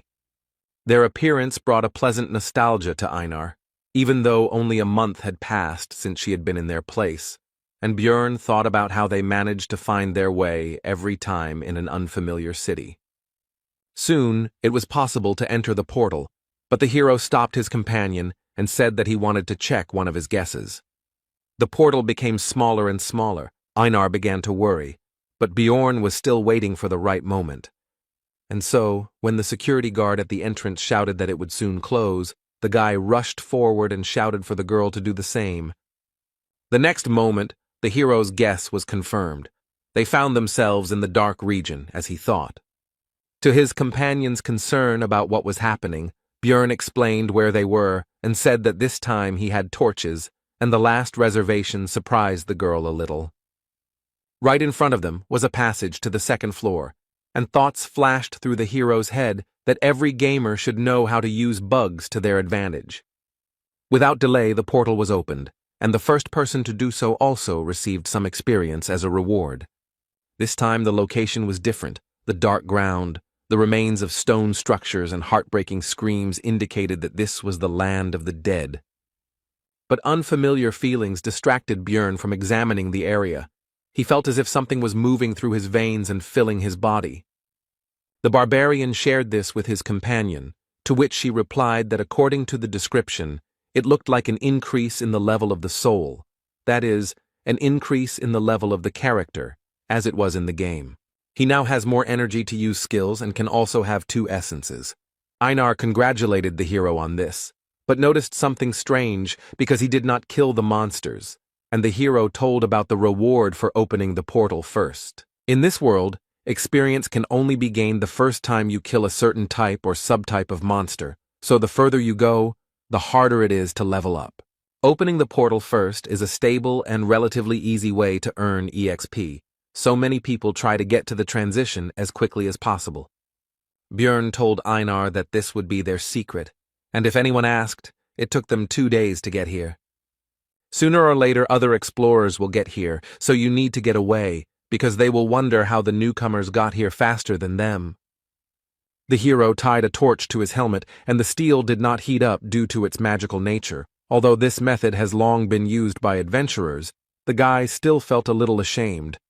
The land of the dead contains various types of strong, undead-type monsters, unlike the goblin forest. But there are no traps here, so it's a bit easier, in other words, an ideal place for 2 barbarians. The first enemies the team encountered along the way turned out to be a trio of ghouls, but this is only because it is only the first day. On the 3rd, their number will triple. These enemies did not pose any threat, so they served only as a light warm-up for Einar, and the hunt began. After some time, a terrible scream was heard nearby, and the companion, although a barbarian, was also a lefty, so she pressed herself against the guy in fear and asked what it was. Bjorn explained that these were banshees, and they should not attack these monsters, because their physical attacks would not damage the ghost's body, and the curse could easily be obtained. The next monsters that appeared on the barbarian's path were skeletons, on which Einar could just vent her fear. Björn tried to advise the girl that monsters had a vulnerable core between their ribs, but it soon became clear that she didn't need that. She could just smash the bones with brute force. They walked through the lands of the dead for another 7 hours, and encountered various monsters, such as elder ghouls that were twice the size of normal ones, or mutants that turned into skeleton warriors and skeleton archers, and all the new species brought the desired experience. They did not pose a danger, both because of their small numbers, and because of the hero's increased combat capabilities. The mace was perfect for the guy in terms of weight and length, so it breaks the skulls of enemies much more effectively than with a hammer. The vest-style armor reduces the area that needs to be covered by the shield, allowing for more aggressive fighting. And the new helmet, although it won't protect against any crossbow, can easily deal with the rotten bows of skeletons. The hero has become better at destroying the enemy, but there is also someone nearby who is no worse at this. She went into battle with the battle cry of Yahello, the name of the goddess of the barbarians' ancestors, and having tried to shout as well, Bjorn did not notice how this cry began to fly off his tongue extremely easily. It was a refreshing feeling. Compared to fighting with Erwin, having a fellow barbarian's shoulder next to him felt completely different. During the fight, Björn received a small wound on his arm, but it closed very quickly, causing delight in Einar. The seal of the immortal improves natural regeneration.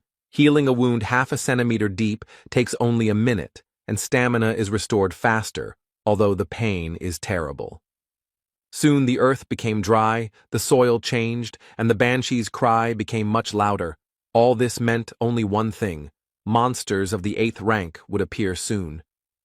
And he didn't keep us waiting long. It was the demon of death, who somehow miraculously managed to quietly approach the couple almost right next to each other. The monster looked more terrible than Bjorn had imagined, but fear did not stop the barbarians, and they rushed into battle. Einar attacked first, and while the monster blocked the blow, the hero slipped past and found himself behind the enemy. But the maneuver was useless, because the creature's body was so hard that the blow felt as if it were a stone and not the flesh of a living creature. Despite the lack of visible damage, the demon still tried to kill the impudent barbarian, but the latter was fast enough to dodge. But we shouldn't forget about Einar, who decided to take advantage of the monster's distraction and struck the creature with her huge sword. But the weapon was unable to enter the monster's body, and the young warrior was thrown further away by the attack. The death demon in the game had high defense, but the guy didn't think that in reality it would be such a difficult opponent, and even small scratches on it healed extremely quickly due to the body preservation skill. But soon, the situation worsened even more because the monster used its active skill for summoning ghouls, which was called the Call of Death. Björn ordered Einar to deal with the dead first, while he would distract the monster. Weaker attacks could be easily taken on the shield, especially with the physical stats boost from the Seal of the Immortal. More powerful attacks had to be dodged, using all possible agility from one's body. Bjorn was quite successful in distracting the death demon, although he was unable to land any blows, but that was not necessary. Soon Einar was able to deal with all the ghouls and immediately went to help her partner. She slipped behind the monster's back and prepared to deliver a devastating attack with her monstrous weapon. The next moment, the warrior struck the death demon with her sword, but the strong skin withstood it. When the monster was distracted by a new target, Björn had the opportunity to attack in the same place where Einar had hit, which he took advantage of. Finally, the battle began to turn in favor of the barbarians, and they finally managed to inflict serious damage. But, not paying attention to the pain or possible problems from a head injury, the demon drove his opponents away from himself. The team couldn't keep up with the monster's regeneration. It recovers too quickly thanks to its passive skill of body preservation. Already thinking that they wouldn't be able to cope with the demon and would have to return to hunting 9th-rank monsters, the hero saw that Einar had grabbed the enemy's leg in an attempt to upset his balance. This seemed like a great idea to Björn, and he hastened to support his companion in the attack on the monster. And in the end, the barbarians managed to drop the monster on its back. Now it's time to quickly take advantage of this. But it turned out that there was no hurry, because nature, or whoever created the demon of death, did not think of a way for him to get back on his feet after falling. Now the barbarians can take advantage of their advantage, and the monster began to feel like a victim. The pair of researchers began to joyfully beat and cut the helpless enemy, who not long ago seemed to them, if not invincible, then at least an extremely difficult opponent. After defeating the demon, a very large magic crystal remained in its place, which made Einar happy. But Bjorn hastened to explain to her that the cost of extraction was actually only 100 stones. But it turned out that for the girl, this sum was quite good, because for this price she would be able to buy the delicious bread that she ate at the feast before leaving for the labyrinth. The hero decided that it was not right to limit himself to one demon, so it was time to go and continue hunting, and also realized that hunting with barbarians was quite good, and Erwin was a little passive.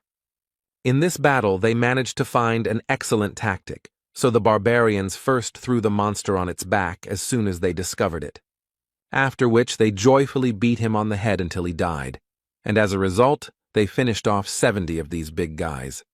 It was time to set up camp, and the hero again fell into thoughtfulness. He thought about the fact that it was extremely profitable for him to hunt death demons, because there was, albeit a low chance, but a chance to get an essence that would suit him very well. The next day, the number of monsters doubled, but this caused practically no problems. The barbarians simply felled them one by one, and then finished them off. True, if the demons could not be neutralized before they used the Call of Death, then they had to run away, because the creatures do not pursue prey outside their territory.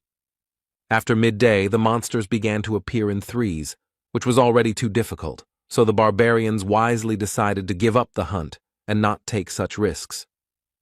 Soon the couple began to look for a place to stop, but when they had already succeeded, they met a group of searchers. With a threatening expression on her face, Einar informed the uninvited guests that since they had no business here, they should get lost. The group decided not to mess with the terrible barbarians and decided to leave quickly, and the girl watched them go.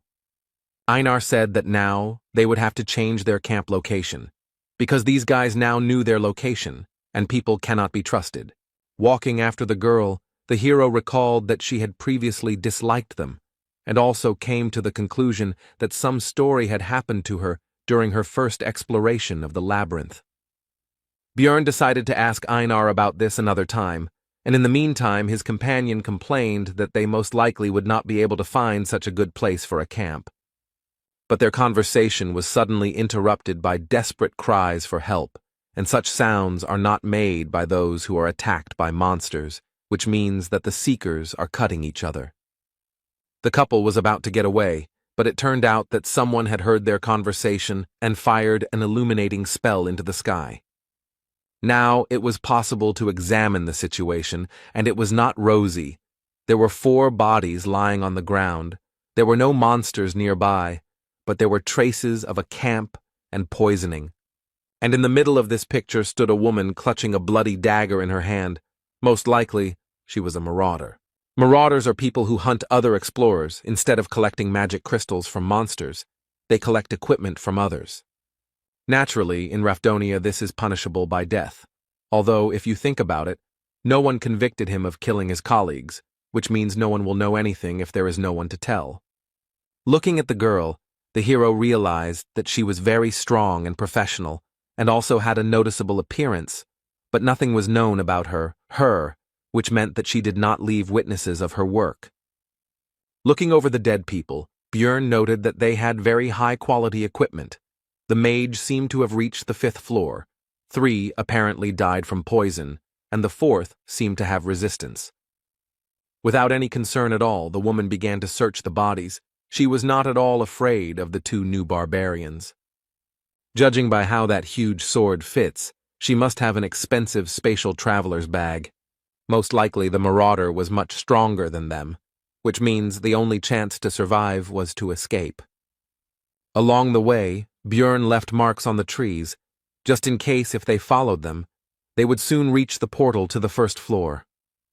On the way, the barbarians met a group of other labyrinth explorers, among whom there were no representatives of non-human races. People were hard to trust. Einar was especially sure of that, but they had no choice, so they reported that a marauder was chasing them. At first, the researchers didn't believe it, but Björn used the warrior's oath again. Then they said that they would take the things for themselves, and would also now use the camouflage skill. Everyone within a radius of 3 meters merges with the surroundings. This is very useful. But there is a drawback, which is the inability to move, otherwise the haze will dissipate. The barbarians came closer, but instead of using camouflage, a suppression skill was used, which paralyzed the couple. These people also turned out to be marauders, and this skill was obtained from a high-level stone golem monster. The victims would be paralyzed until they took any damage, the hero thought, as the researchers quickly searched their backpack and other belongings. They were also already anticipating the huge amount of stones they would receive from selling the valuable barbarian hearts. The man with the dagger was going to kill them both with one blow, as he always did before, so as not to free the victims from paralysis. The next second, the blade rushed straight at the hero's neck, but he already had an idea about how to get a chance to survive. As soon as the dagger penetrated Björn's flesh, he took enough damage and began to tilt his head back before it could penetrate deep enough. Now the paralysis had lifted from the barbarian, allowing him to grab his mace and kill the man who had just recently been about to take his own life. The searchers were shocked and even slightly horrified. They had never encountered such an extraordinary situation before. Taking advantage of the confusion of his opponents, Björn pulled the dagger from his neck and threw it straight at Einar in order to bring her out of her paralysis as well. But this also accelerated the blood loss even more, and the barbarian began to weaken quickly, so he had to leave everything to his partner. The warrior took full advantage of the opportunity and immediately released her anger on the people, instantly cutting one of them in half. Soon the rest of the enemies lost their lives, except for one, who, seeing the quick reprisal against his comrades, decided to escape.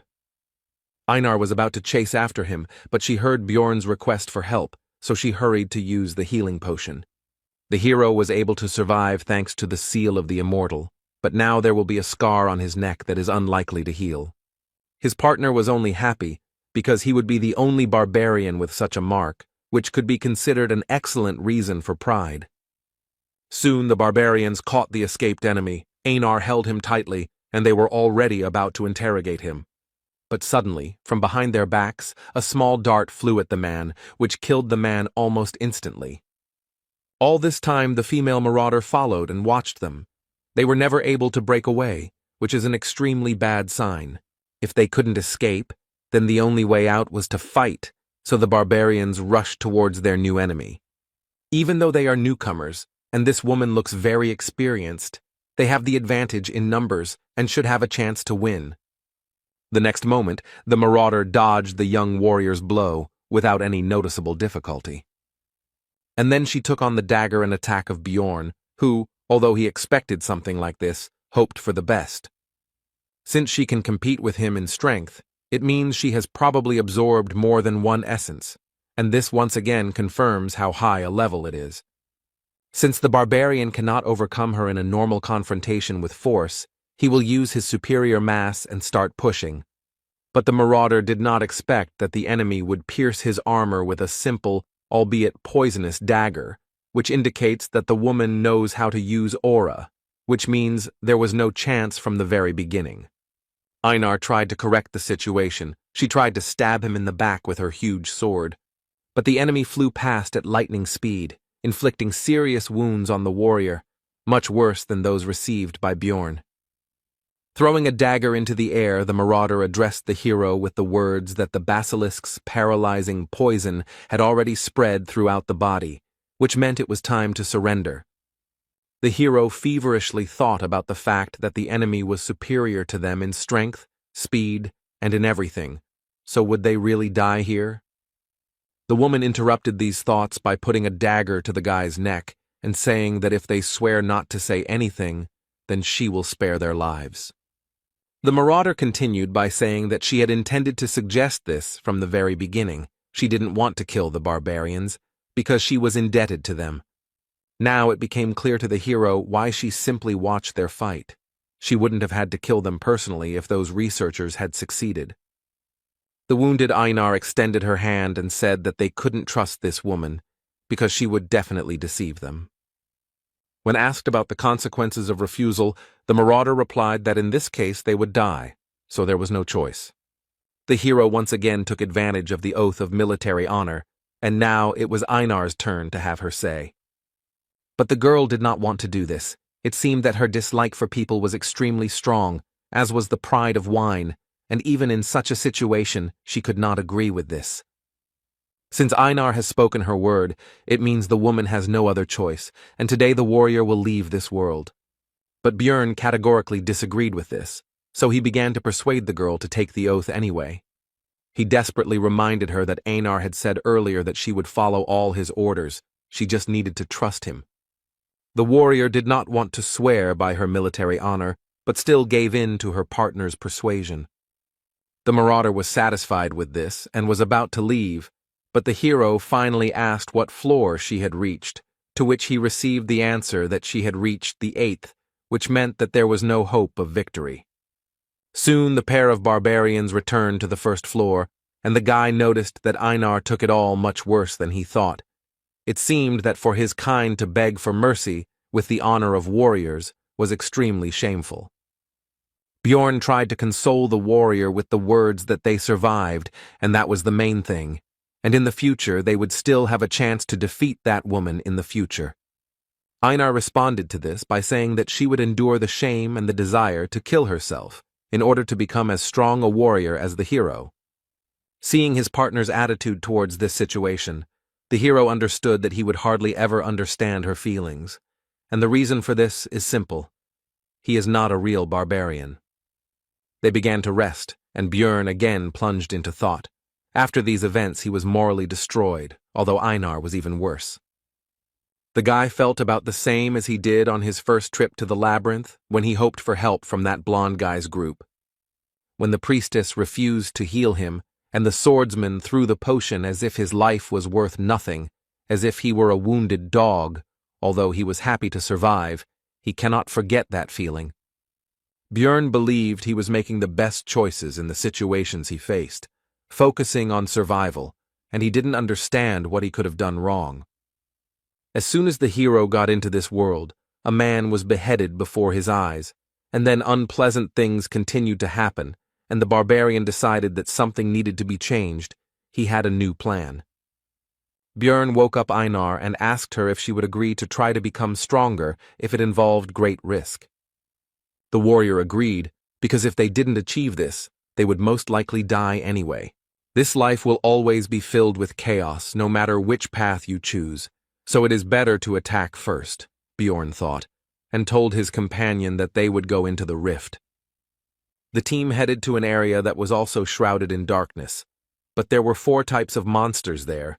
In addition to the goblins and ghouls they had already encountered, there were gnomes and razor-maned wolves. Soon, an ancient monument appeared before them, and when Einar asked what it was, Björn told them about the memorial to the man who first found the labyrinth, dedicated to Deflon Grandel Gabrielius. The hero said that he was going to open the rift and asked to keep it a secret. His partner agreed, but asked to tell what it was. Roughly speaking, it is a labyrinth within a labyrinth. In the game it was called an instanced dungeon, which was cleared by a selected number of characters. To open the rift on the first floor, you need to place the magic crystals of 4 types of monsters on the memorial, and with the stone of the death demon, 1 specific instance for 5 people will be opened. The difficulty depends on the number of participants, and the hero was interested in who else would be included in their temporary cleanup group. The rift is a passage to another reality that appears randomly on each floor, and they also have a recovery time, and the passage on the first floor opens once every 3 months according to city time. On the first level there are 4 rifts. The one they are going to has a red sky, clouds of crows flying across it, and a dark castle rises up ahead. This place is called the Bloody Citadel. Björn knew where they would end up because he used the death demon's magic crystal, but in real life it all looks much scarier. The most important thing now is who will appear here next, because the rest of the group members will be chosen randomly. Meanwhile, Erwin and his sister were on the first floor, and the elder was teaching the younger that she needed to be able to defend herself without a bow and spirit, but with just a dagger. To this, the girl replied that Björn told her that you need to concentrate on what you are good at and leave the rest to the team. Everyone should do their part. Tessia explained to her sister that he was also right in his own way, but you can't always trust your companions because this world is not particularly welcoming.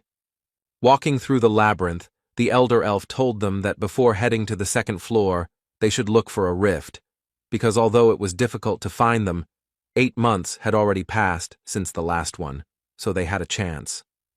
Erwin said that it was interesting. Björn didn't tell her about it, to which Tessia thought that it was natural. After all, he was just a barbarian, and a newbie at that.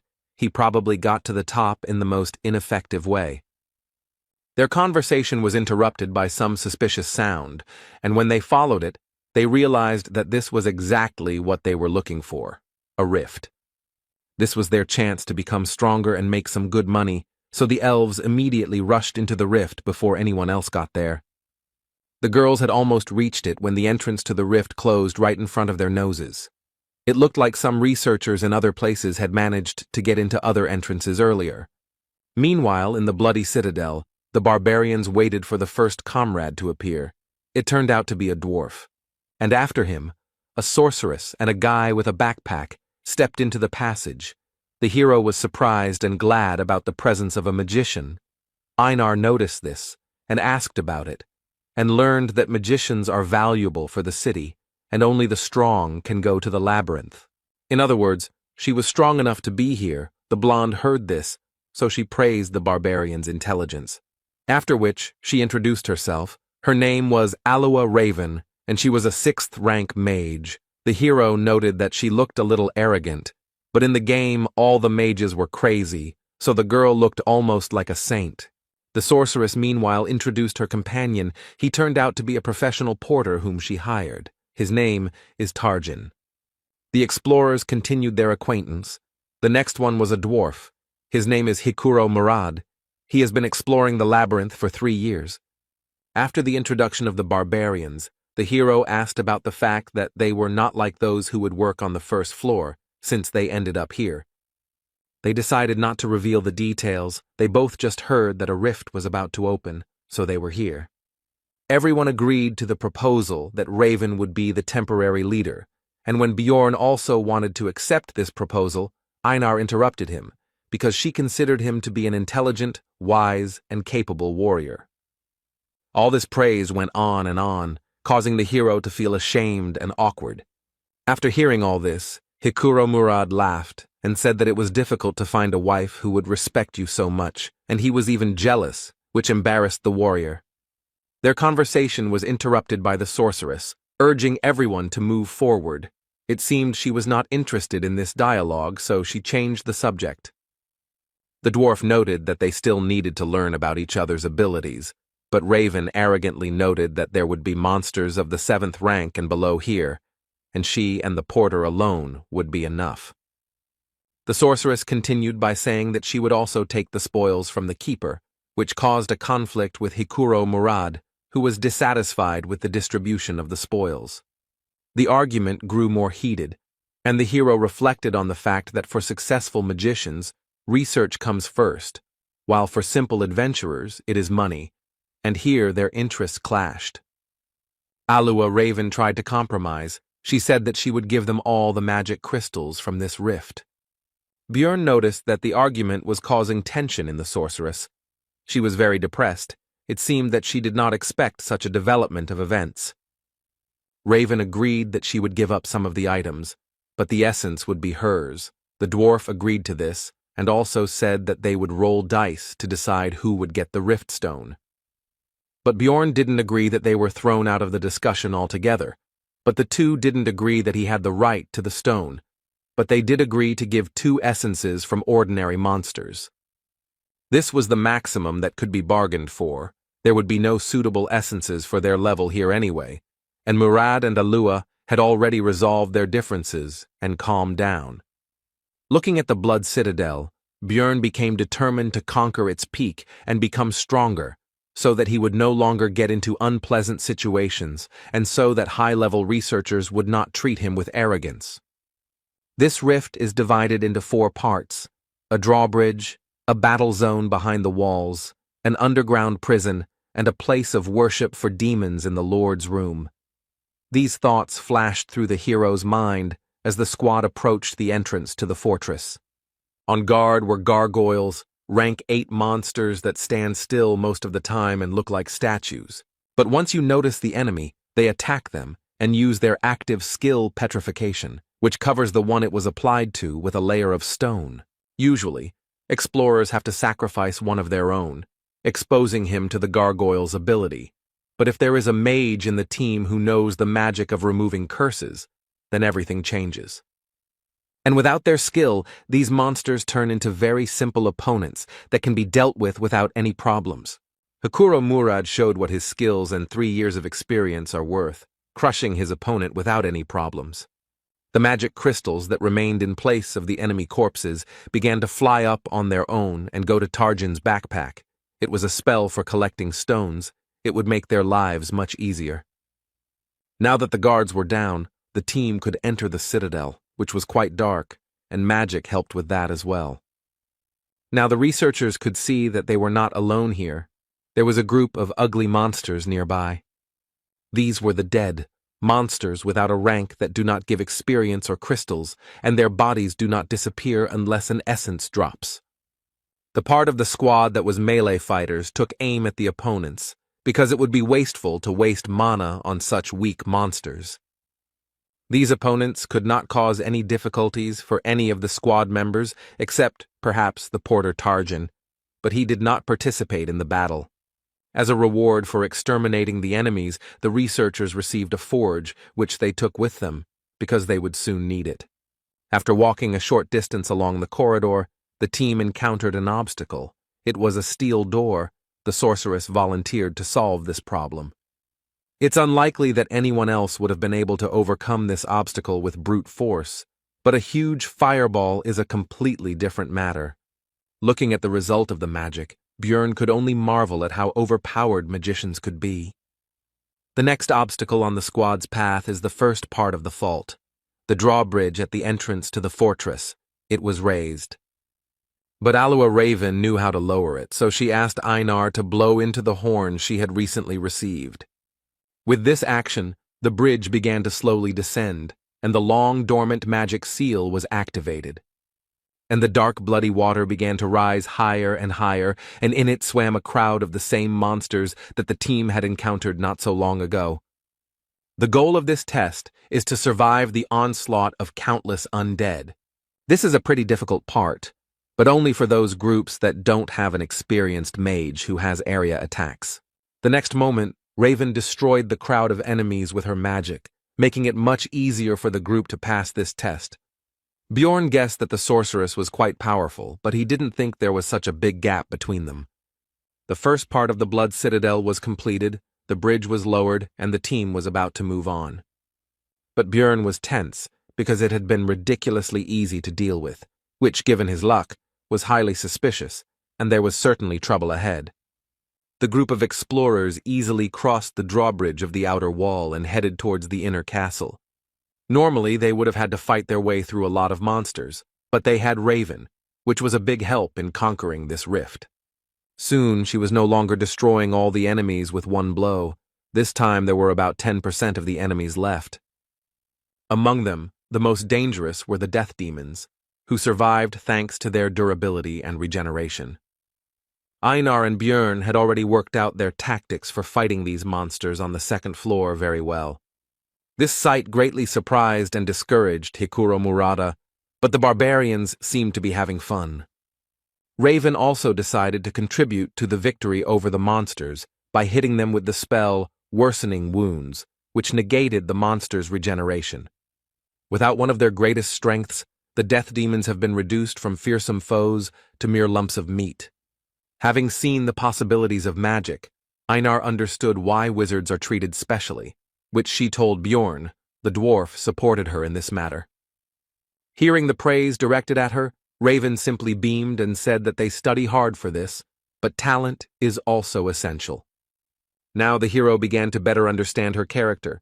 She pretends to be modest, but loves to brag and conduct research. The sorceress asked for help in collecting some materials, which no one refused her, and soon Targan's backpack became almost full. Björn noticed that she had examined the entire area, but had not paid attention to the statue. Did she really not know about it? Some gamers have a habit of pressing the interaction button when they see a unique object or a suspicious wall, and the hero was one of them, so he discovered a lot during 9 years of playing Dungeon and Stone. But it might hurt the sorceress's ego if a common barbarian knew something that she hadn't discovered, even though she had spent her entire life researching, so she would avoid things that might arouse suspicion. Soon, the group of adventurers entered the inner castle, which lay in ruins, and there were no monsters or possible prey nearby. So they did not stay here long, and quickly found the steps leading down and went under the thickness of the earth.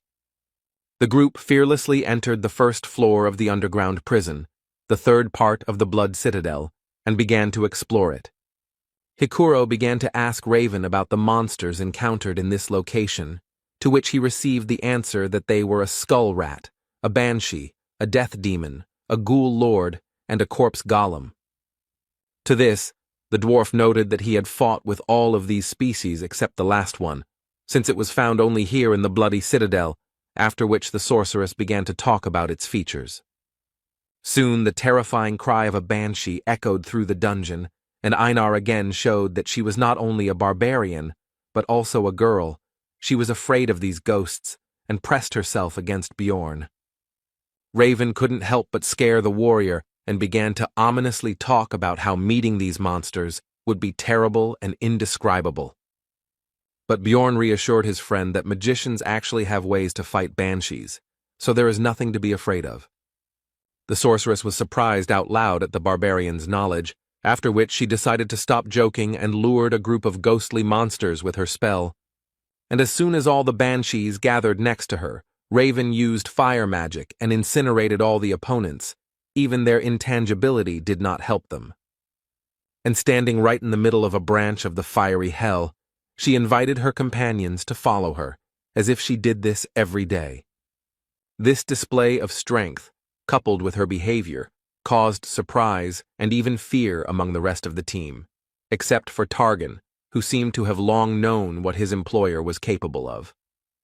Soon, the researchers found themselves on the second floor of the underground prison, where they encountered new monsters, such as a chimera wolf.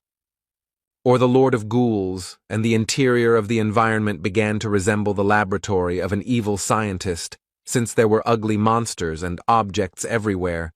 The sorceress did not feel fear, because she herself carried out autopsies. Aloha Raven had previously researched the first floor's rift maps, so she knew where to go and had no problem finding the secret door behind which the corpse golem's lair should be. Having prepared themselves, the group opened a passage, behind which they were met by endless piles of corpses, and a terrible smell instantly filled their nostrils. In the past, the hero would have definitely lost consciousness from all this, but the effect on the barbarian's strong body is not so strong. The first to succumb to the nauseating smell of rotting bodies was the porter Tarjin, and he parted with his breakfast. Next was Raven. She was used to looking at something like this during autopsies, but it didn't change the disgusting smell. Björn, Einar, and Hikuro were more resilient, so the squad moved on, with the melee fighters in front and the rest behind them. Soon, they reached the largest pile of corpses, and suddenly began to hear strange voices that became louder and louder with each passing second, and soon it became clear that these were the bodies talking to them. It turned out that this pile was the monster that the group came here for. The first boss, the corpse golem, awakened. The terrifying appearance coupled with the human-like voices caused fear in Hikuro, and he froze in place, as did Raven and Targan. The hero had thoughts about how they had always pretended to be tough, but now they were useless, which meant he would have to sort things out together with Einar. Dungeon and Stone is a niche game, but it has details that could appeal to anyone. One of them is the terribly realistic illustrations that look like photographs. They often flashed on the internet. The hero was once again faced with the fact that no matter how plausible the pictures were, reality was on a completely different level. Aloha Raven still couldn't recover from her dissection experience, so she wasn't just useless, but also a burden that needed to be protected. Hikuro Murad, a dwarf who had seen many terrible monsters during his 3 years of exploring the labyrinth, was no better. Tarjan, the porter, who looked quite stoic, especially for his role, was also of no help, which was to be expected. They all treated Björn and Einar like trash because they were newbies, and in the end, they, the barbarians, were the only ones left sane. And the corpse golem was not going to wait for the researchers to come to their senses, so it attacked them, releasing acid mixed with corpse poison from its body, from which the warrior protected herself with a broad sword.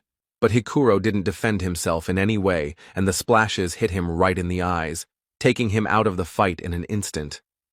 Raven couldn't recover and was still vomiting. She couldn't even stand on her feet while Targan tried to help her with something. Seeing the dire situation, Bjorn ordered Einar to take the dwarf with him and go protect the magician, and he would try to distract the monster until the others came to their senses. The hero knew the boss's attack sequences from the game. He preferred to throw a corpse bomb at distant targets. But up close, he used his vile semblance of hands to catch opponents in order to absorb them, making them a part of himself. The vile corpses that made up his body stretched out their arms in an attempt to grab the living one, shouting out various phrases along the way, which instilled fear in the hearts of the researchers.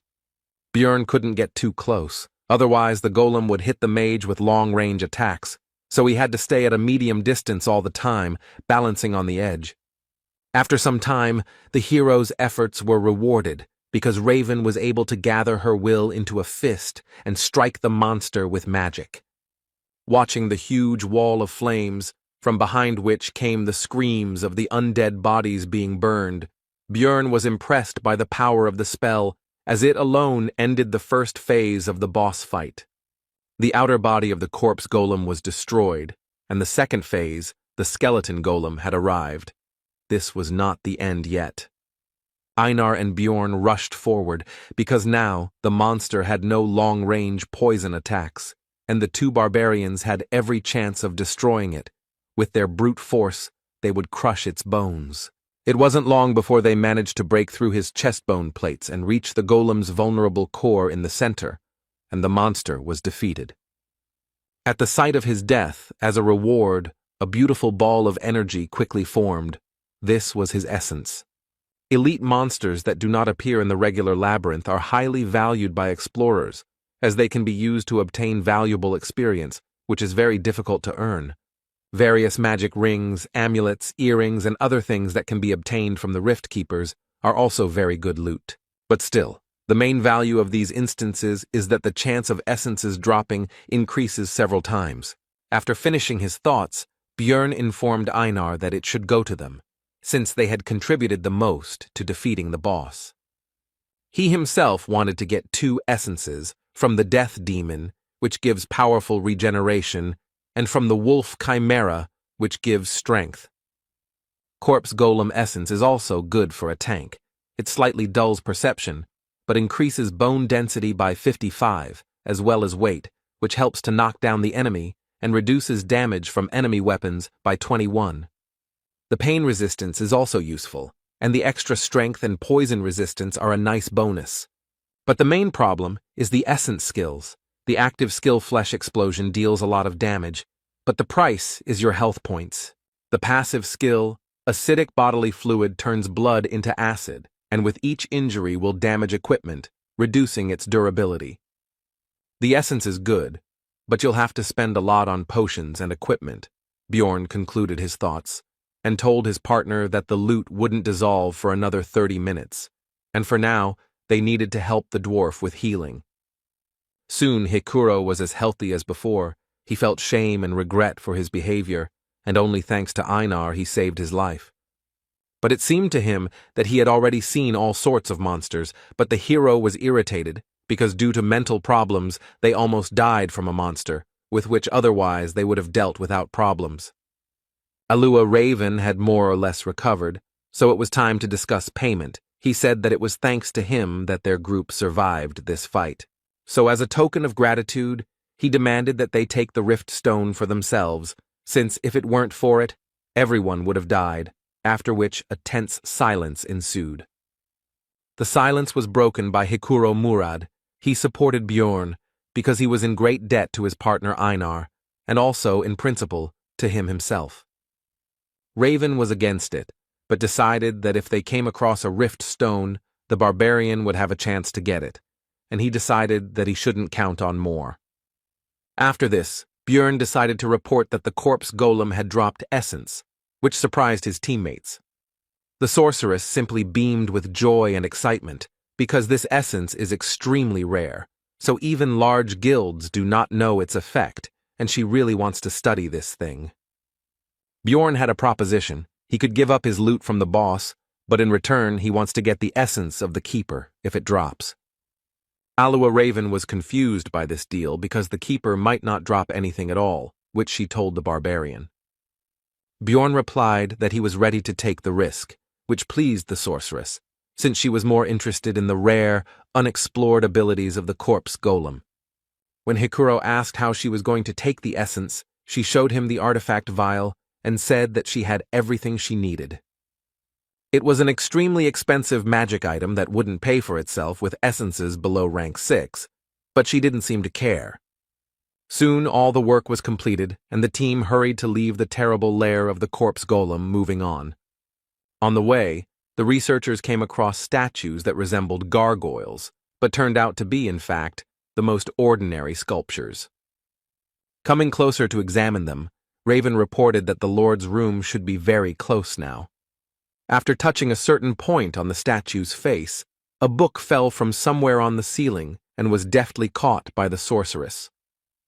It seems she had read about the cache in advance, and the volume itself was called the Necronomicon and contained rich knowledge about black magic.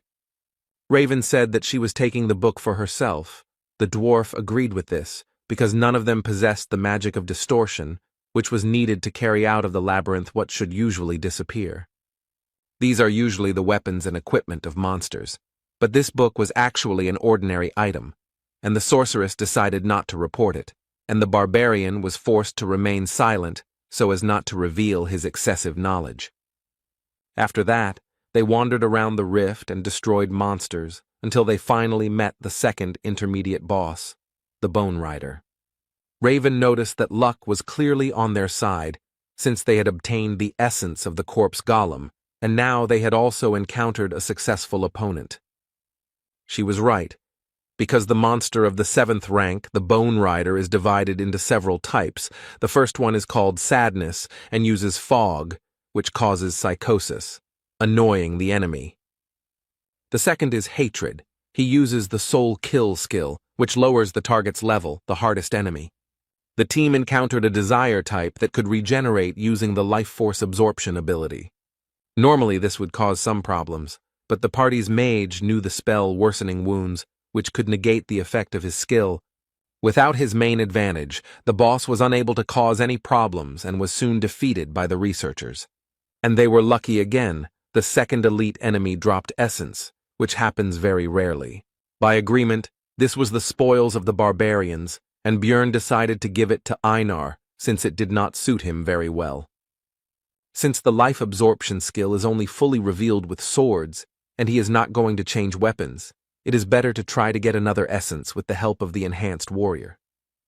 And during the adventures, the hero realized that Einar could be trusted, and the girl herself, meanwhile, beamed with joy and hurried to devour the prey.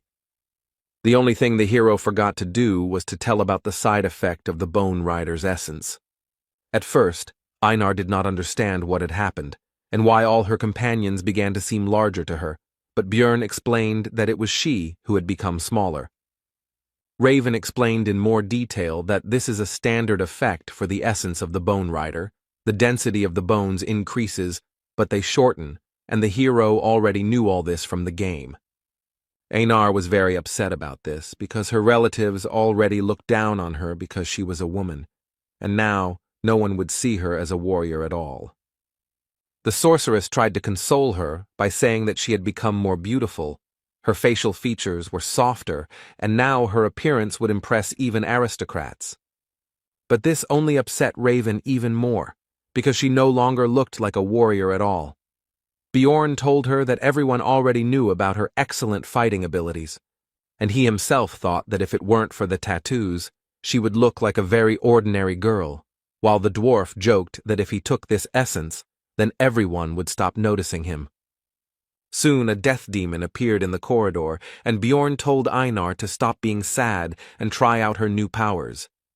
The girl didn't seem to be particularly excited about what had happened and didn't expect much, but she still had a duty, even though she didn't look like a warrior.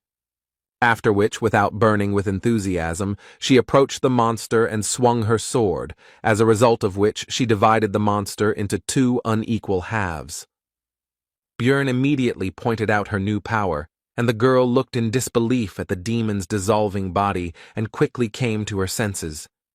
The hero encouraged the girl by saying that she was now not a simple warrior, but a great warrior, and Einar finally regained her good mood.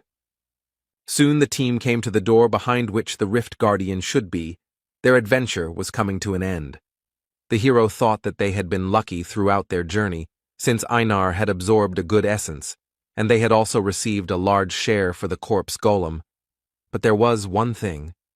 Has there ever been a time in his life when everything went easy and simple?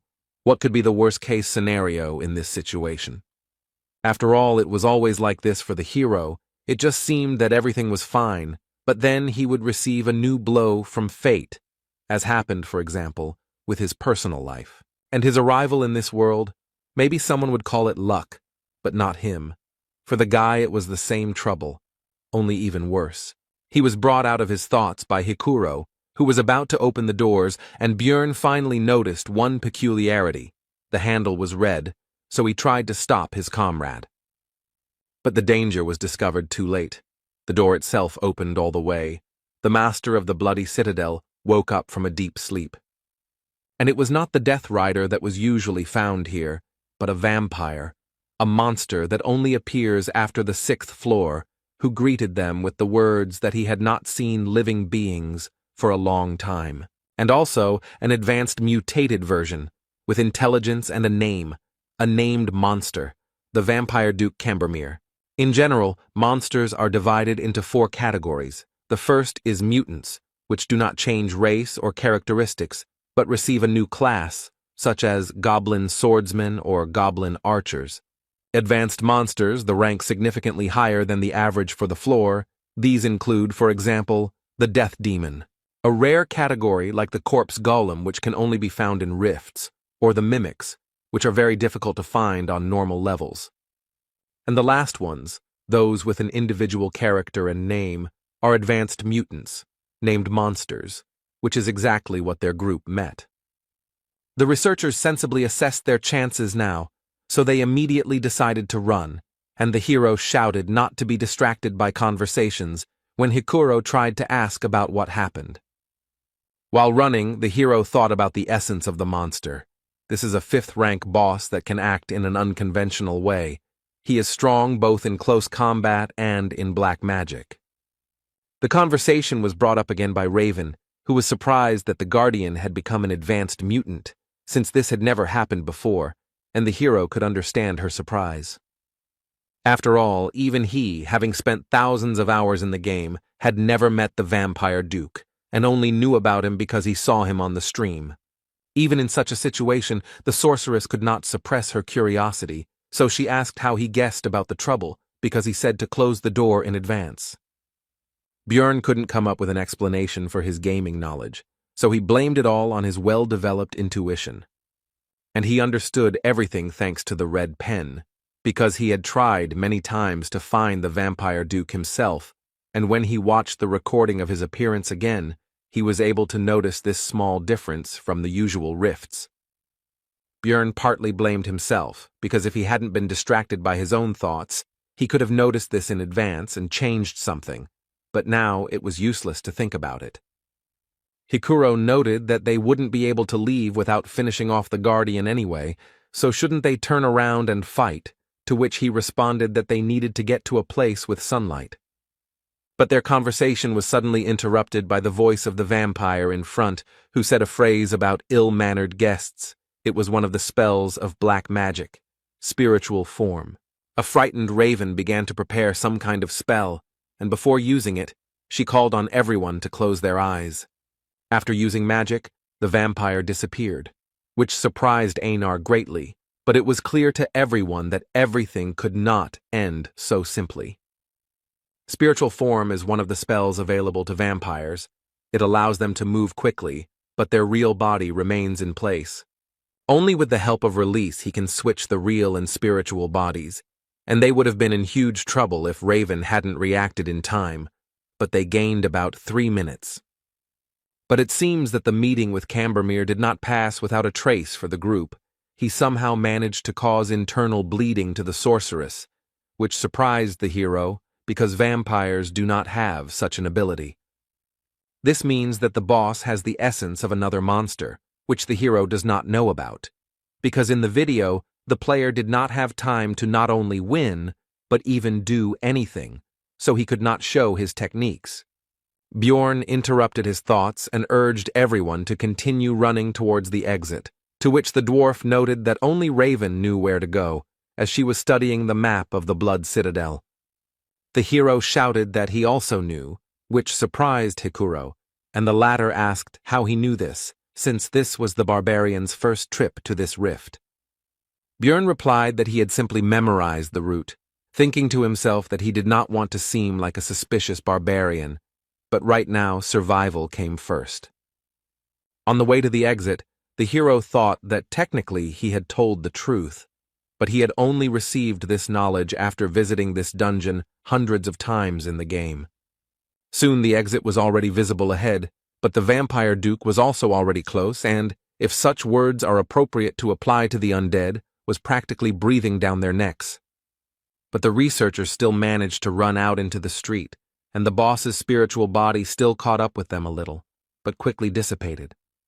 The weakness of this spell is sunlight. Like vampires, their group was very lucky that the sun had not yet set, and it was also very good that the fake luminary inside the rift has the same properties as the real one.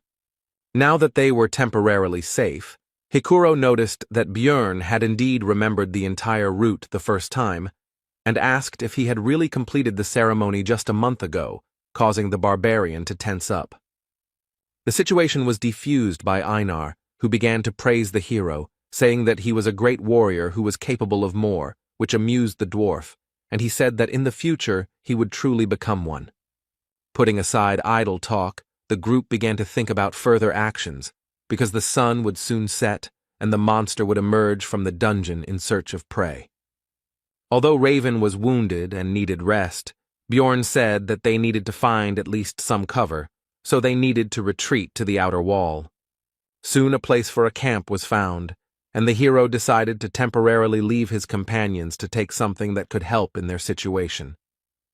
He went to the statue that was located near the fountain, where he knew there was a hiding place that Raven had not discovered.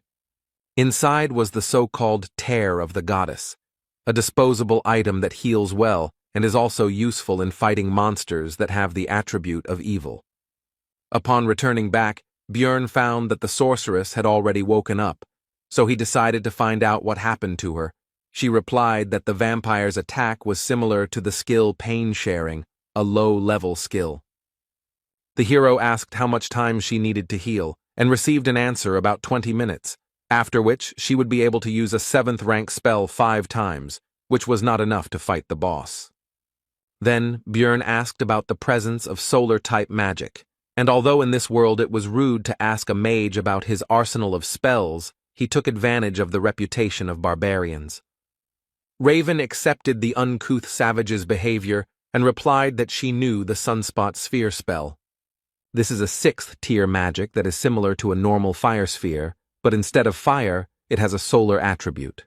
When asked if she could use the attribute strengthening spell at the same time, the hero received the answer that only if she had enough mana, which needed to be pumped up for 10 minutes. Bjorn interrupted her explanation, telling her to prepare for 30 minutes to increase the power, and he would try to delay the monster for that period while she should not interfere and save mana. At first, Raven meekly agreed, but then she came to her senses and began to be indignant at the fact that the hero was acting like the boss, even though she was supposedly the leader. Hikuro supported Bjorn's plan because in this adventure he got to know him well enough to trust him, because he has a keen eye for human nature. Soon the sun set behind the horizon and the vampire went out to hunt and slowly approached the group, along the way saying that he could not contain his thirst for blood at the sight of them. The enemy is already here. Raven needs 30 minutes to prepare the spell. The team needs to hold out during this time at any cost. The fight began with the vampire deciding to fly into the sky on his wings, and from there, choose his victim. The next moment, Cambormir made his choice and swiftly dove down on the group of researchers. His attack was taken by Hikuro Murad's shield, and surprisingly, he was able to withstand this powerful attack and not even move from his place. This was possible thanks to his ability with the essence from the 7th rank Yantro monster. It's called counterweight, and it prevents the dwarf from being thrown or knocked down as long as his feet are on the ground, and comes with the bonus shock absorption skill, which is very useful for tank-type fighters. A pair of barbarians rushed to their comrade's aid with lightning speed, because despite the excellent ability, it would not be possible to use it forever. Einar came from the left and tried to hit the monster with her huge sword, but the enemy was too fast and cautious to fall for this attack. The truth is, what he didn't expect was that Bjorn would already be waiting for him behind him, and the vampire flew his body straight into his shield. The hero struck with his mace and Cambormir no longer had time to dodge, so he took the attack with his crossed arms. The force of the blow dragged the monster along the ground for several meters, but it did not appear that it had sustained any significant damage. But the hero experienced the use of the pain-sharing skill, and the vampire was not even embarrassed by this attack. The next moment, the entire body of the Rift Guardian began to transform into terrible 6-eyed crows. Soon, a large flock of birds appeared in the place of the enemy, heading straight for the research team. The dwarf used his 2nd essence from the living armor, emergency restoration, and the barbarians defended themselves without any special abilities. When hit, the crows were torn to pieces, blood splashed everywhere, which allowed the enemy to use another of his skills. It was a sacrificial seal that enhanced the vampire's physical abilities, depending on the number of victims within 100 meters. Cambermere also had skills such as Eternal Life, which increases regeneration proportionally to lost health points, and Bloodmaster, which allows you to obtain a skill from the victim's blood. Vampires rely on these three skills to make them very strong, but they also have black magic, which allows them to, for example, turn into mist to avoid physical attacks, transform into crows that cause an explosion upon impact, as well as splatter blood, which helps the monster in applying the seal, as happened recently. They can also use blood to summon various disgusting creatures to help them. In short, a vampire is a high-ranking monster with frightening characteristics and abilities. While the hero was thinking, the world did not stop in place. The battle continued all this time, and now Hikuro missed the monster's blow. And he immediately tried to develop his success by attacking Bjorn, but he managed to put his trusty shield under attack, and looking at the enemy's strength, the hero remembered that this was exactly why everyone abandoned the game when they reached the 6th floor. There were still 5 minutes to wait, and the dwarf, who was the main force in the battle, was defeated. Einar and he himself were exhausted. Then a plan appeared in Bjorn's head, and he immediately ordered his partner to take Hikuro and retreat back, and he would hold off the vampire. He wouldn't need the weapon anymore. This wasn't a battle anymore. A feverish thought flashed through his mind, and the hero quietly uttered the cry he'd learned from Einar, Yahello. After this, the vampire duke pierced the barbarian's body with his long claws right through the armor, and the hero began to drink the health potion, healing the wound right in the fight, mentally urging the enemy to continue. Seeing this, Raven was confused. Was the barbarian really going to take potions the entire fight to survive? Her thoughts flashed through her mind. She had never heard of anyone fighting like that, because it made no sense. It was just absurd. After all, the pain from taking potions is already very strong, but it becomes even worse if the wounds are serious. But the hero did not fall from pain shock, and therefore more and more empty flasks fell to the ground at his feet. The potion's effects were already causing smoke to billow above his body, but he didn't stop and continued to fight despite the terrible pain. In such a situation, his heart could stop at any moment, but Bjorn even manages to block some attacks, and even moving in such a state is already a miracle. Of course, he can't block every attack, but he didn't miss any of those that were aimed at vital points. It was now, looking at what was happening, that Raven understood the expression she had once read in a book about how the real value of a barbarian was not in his physical strength, but in his strong mind. Tarjin said that the situation was becoming too dangerous, so it made sense to get out of here, but the sorceress responded sharply negatively because there was nowhere to run. They were locked here until they killed the monster. Raven wondered what she was doing. Even a young barbarian could think rationally and make rational decisions. But what was she, a wise sorceress, doing? She made a decision, so she sent Tarjin to help Einar with healing the dwarf, so that the warrior could quickly return to the battle. As Raven rummaged through her backpack, she thought about how mages weren't just about firing spells from afar. They were also supposed to analyze the situation based on their knowledge and choose the best path for the team. She found what she was looking for, that very test tube, and made the best decision in this situation, in her opinion, because she wants to live. Raven conjured a number of magic circles that increased accuracy, helped with range projection, and performed automatic targeting. And when everything was completed, she threw a vessel with essence at Bjorn with magical telekinesis. This should help in defeating the Keeper. The test tube shattered on the barbarian's armor, and he instantly absorbed the loot from the corpse golem, which instantly increased many of his stats. When fighting the vampire, the hero's head became empty and his vision became clouded. He had to choose what to sacrifice and what to save. He forcibly threw away his weak heart and fought with all his might. He had to ignore such insignificant things as his arms and legs and protect only his vital points. But suddenly something changed. The picture of the battle changed. The vampire duke's claws couldn't cut through the bones. Could it be that he was fed essence? The hero thought. It was painful for Björn to think about how he would have to change his training and development plan because of this, but if we look at the current situation, it is a very fortunate development. After all, the doll that was beaten one-sidedly can now move, and even such a small thing increased the guy's chances of survival by an order of magnitude. The thought flashed through the barbarian's mind that he couldn't just keep taking damage, and suddenly someone seemed to hear it, and a restoration potion hit him in the back, increasing his regeneration. It was Raven, who had already come to her senses and seemed determined to use up her potion reserves in this life-or-death battle. If he can regenerate at the same level, then there is still a chance the immortal barbarian mode is activated. Björn no longer cared how his muscles were being cut, because the main thing was that his acidic blood from the essence of the corpse golem would cause damage to the vampire.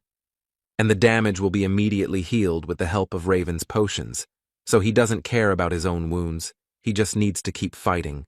Finally, Einar was freed and immediately rushed to help her relative, which distracted the monster's attention. Björn dropped his weapon when the enemy began to hold him back, so now he had to attack the enemy with just his bare hands. The fight went on, and for the two barbarians the battle lasted for hours, although in reality it had not even lasted 5 minutes. And then Raven's voice was heard, saying that the spell was ready, and the hero realized that the time had come. The barbarian lunged at the vampire and grabbed him, briefly stunning him, and then tensed his entire body. And with a cry, Yahello threw the body of the monster high into the sky. Although Cambormir had enormous strength, he was still quite light. After this, Björn shouted at the liked Murad to use another of his skills to hit the vampire. The dwarf began to charge the lightning. Discharges gathered around him, hitting his shield, and the power grew.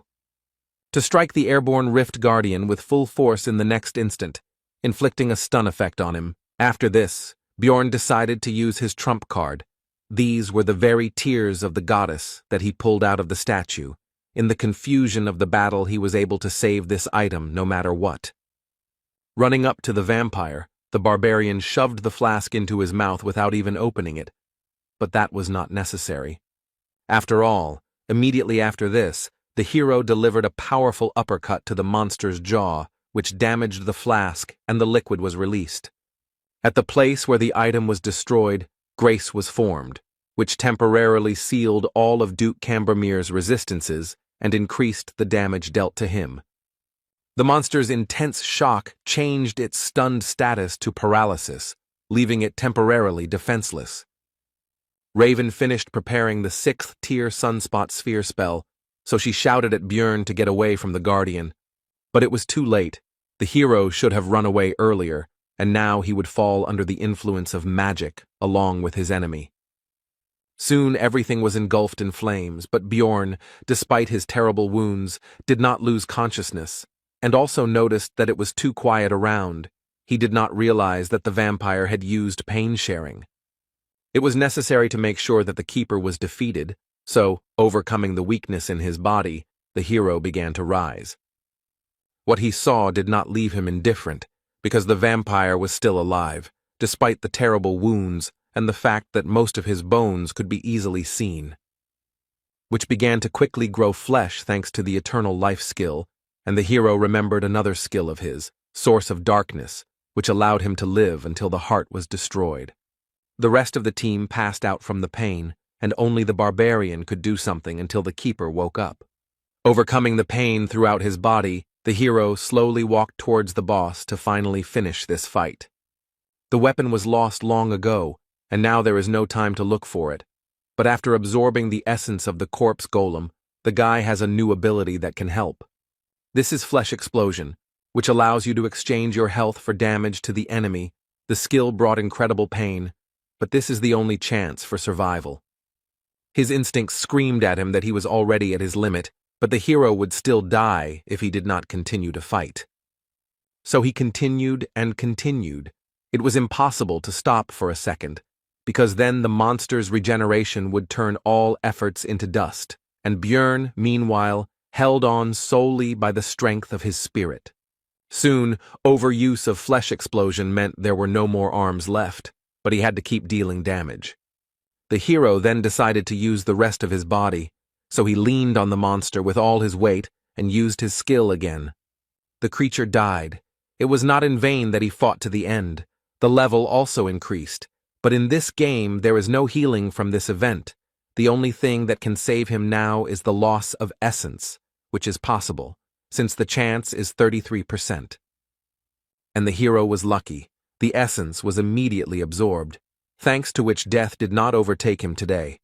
And in the meantime, a line about an abnormal growth rate appeared on the guy's monitor in his world. The manager is watching him. The first thing Björn saw when he woke up was Einar's face, and he also realized that his head was lying on her lap. The first thing the hero did was ask about the whereabouts of the rest of the team, to which he received the answer that they had left 3 days ago. But now it was more important whether he himself was okay, since the barbarian had been unconscious for 4 days. Björn immediately rose to his feet with alarm, because it turned out that this was already the 7th day in the labyrinth. And only after that did he pay attention to his body, surprised that he did not feel any changes or injuries. He also noticed that something was missing, so he asked Einar where his pants were, to which he received the answer that they were too damaged and had to be torn off. And his partner also encouraged the barbarian by saying that he had nothing to be embarrassed about, because she already knew that Björn was a great warrior, and he himself mentally asked her to stop. The hero cast aside his embarrassment and asked about what had happened during these days. Einar replied that Hikuro Murad had taken the numbered item, and Raven Alua had taken the rift stone. Björn thought about the fact that since he survived, it meant he absorbed the essence of the enemy, and this meant that they had all 3 items of the keeper, and the warrior was indignant that they had actually agreed on something else. But Raven was very insistent on her right to possess the rift stone because she had huge expenses, and the dwarf withdrew from the discussion, leaving them to sort it out themselves. And then the sorceress said that Björn had already taken the best thing, so he would not complain that this thing did not go to him. The hero realized that it seemed that she was the only one who realized that the guy had absorbed the vampire essence, and also mentally agreed with her sorceress, because Raven had spent her potions, test tube, and golem essence. Einar continued the story by saying that the sorceress then walked along the rift and collected various items and then simply walked through the portal without even waiting for the barbarian to wake up. After that, Björn thanked the girl, saying that he was glad to rely on her, and she replied that they were partners, so it was natural. The hero decided that even if Raven had gutted the place, some items should still have remained, but before starting the search, he decided to dress up, so he asked the warrior if she had any extra clothes. Soon all the business was completed and the barbarians returned to the city. There were a lot of problems this time, and the guy hoped that at least the profit would balance it out. This time, a little more than 230,000 stones were earned, but the hero did not complain, because he was able to absorb 2 essences. But suddenly, the girl behind the counter said that this was somehow too much for a 9th-rank researcher, and that it was in his backpack. The barbarian asked why he should answer, and suddenly a detachment of guards appeared behind him. Björn did not understand what was happening, and in the meantime he was informed that they would speak in the interrogation room. Meanwhile, Erwin, who went there with her sister, also returned from the labyrinth. She didn't think that it would be so hard on the 3rd floor. The strength of the 7th-rank monsters was astounding, and the senior elf was able to handle the 6th-rank monsters. This time, the trip was more like an adventure, the girl noted. While standing in line, Erwin thought that she wanted to meet Björn as soon as possible, to show him off and show him her new essence. She managed to earn 184,000 stones, and the guy behind the counter remarked that it was a bit too much for a researcher of her rank, to which he received the answer that she went to the labyrinth with her sister. When the clerk asked about the relative's name, Erwin replied that her name was Daria Wittenberg de Tercia, and after checking the list, the man concluded that she was already an experienced researcher, so everything was in order. Once at home, the girl was thinking about when Björn would return, because she definitely needed to treat him to dinner for the stones she had earned and listen to him about his adventures. But upon arrival at the hotel where the barbarian was staying, news awaited her that he had not yet returned, so the girl decided to wait, because what could have happened to him? He was strong. The girl visited there every day, and a week later she witnessed the owner of the establishment taking Björn's things somewhere, so she went to sort things out. The man said that he had already waited longer than he should have for the client. The labyrinth had closed a long time ago, and he had not returned, so everything was obvious. Erwin had been trying her best to push these thoughts away from herself all this time, but the innkeeper himself voiced what should have been obvious anyway. He had died during the investigation. Daria found her sister sitting in the rain near the same building she had just left, and said that the situation had already been explained to her, but that sitting there was not right. Erwin said gloomily that she had to become much stronger, so much so that she could protect everyone she cared about. Meanwhile, Björn has been sitting in a cold and cramped cell for a whole week, accused of being a looter. During the first interrogation, he was asked where he got the crossbow in his backpack, since barbarians don't use such things, to which he received the answer that this is a weapon of real marauders. But the investigator said that first, they still needed to find out who actually attacked first, to which the hero asked if they were really going to keep him here for such a stupid reason. After all, there is an unwritten rule not to ask questions of researchers until there is strong evidence, no matter what they bring, but it turns out that the rules have recently changed. Now low-ranking ones are checked. This is done to reduce the number of looters, the man opposite finished, and the hero realized that they decided to pick on everyone who has no connections, but a lot of loot. But his thoughts were interrupted by the continuation of the interrogation. Björn explained where he got the crossbow from. It was loot from the group of marauders that he and Einar met on the second floor.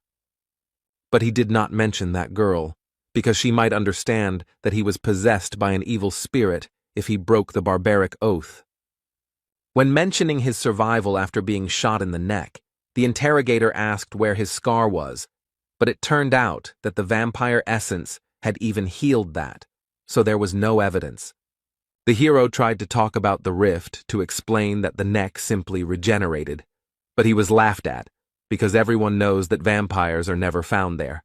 Björn became angry and demanded that in this case, a magician be called to check the veracity of his words using memory magic.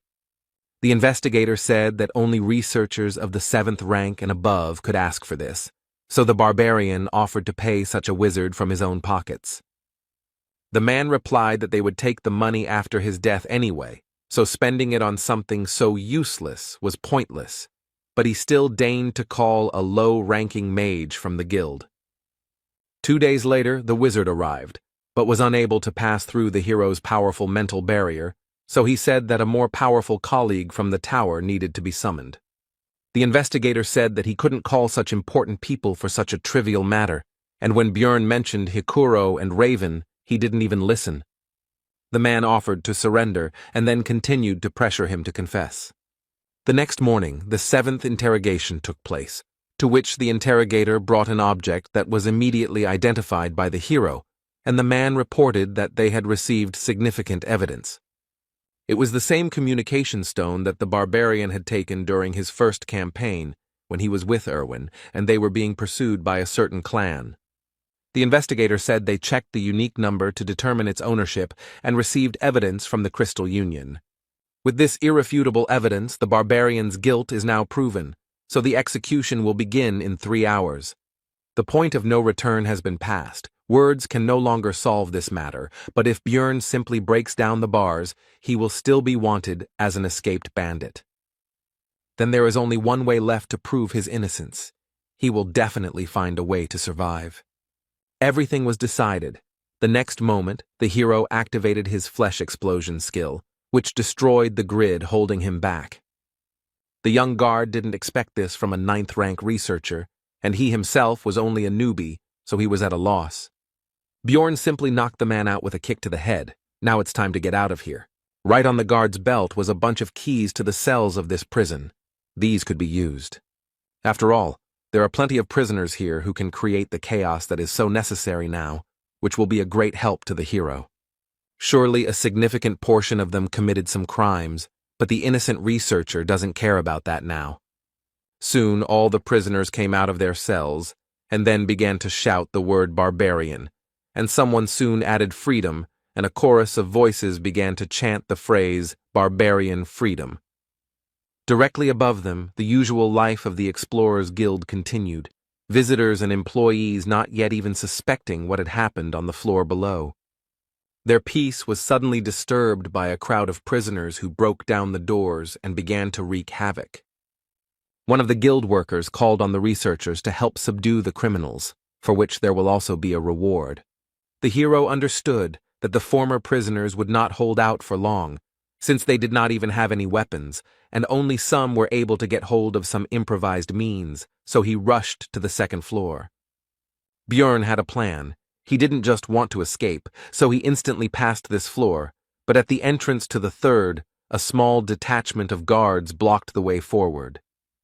The barbarian extended his hand to the side and used flesh explosion, and then acidic blood mixed with pieces of flesh and bone rushed like rain onto the first floor.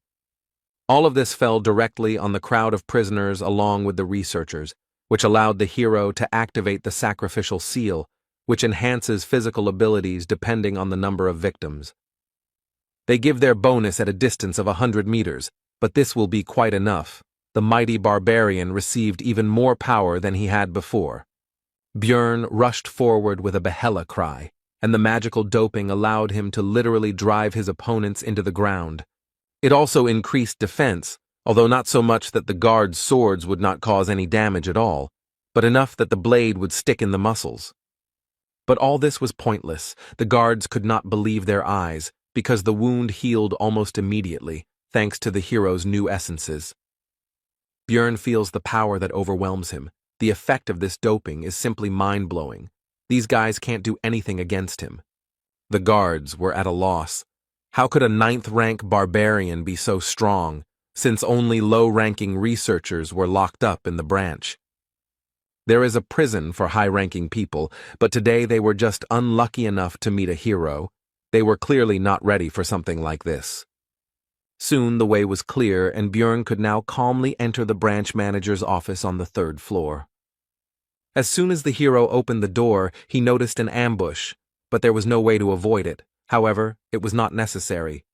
The man's sword reached the barbarian's flesh, but he did not rejoice for long, and the reason for this was not even the enemy's rapid regeneration.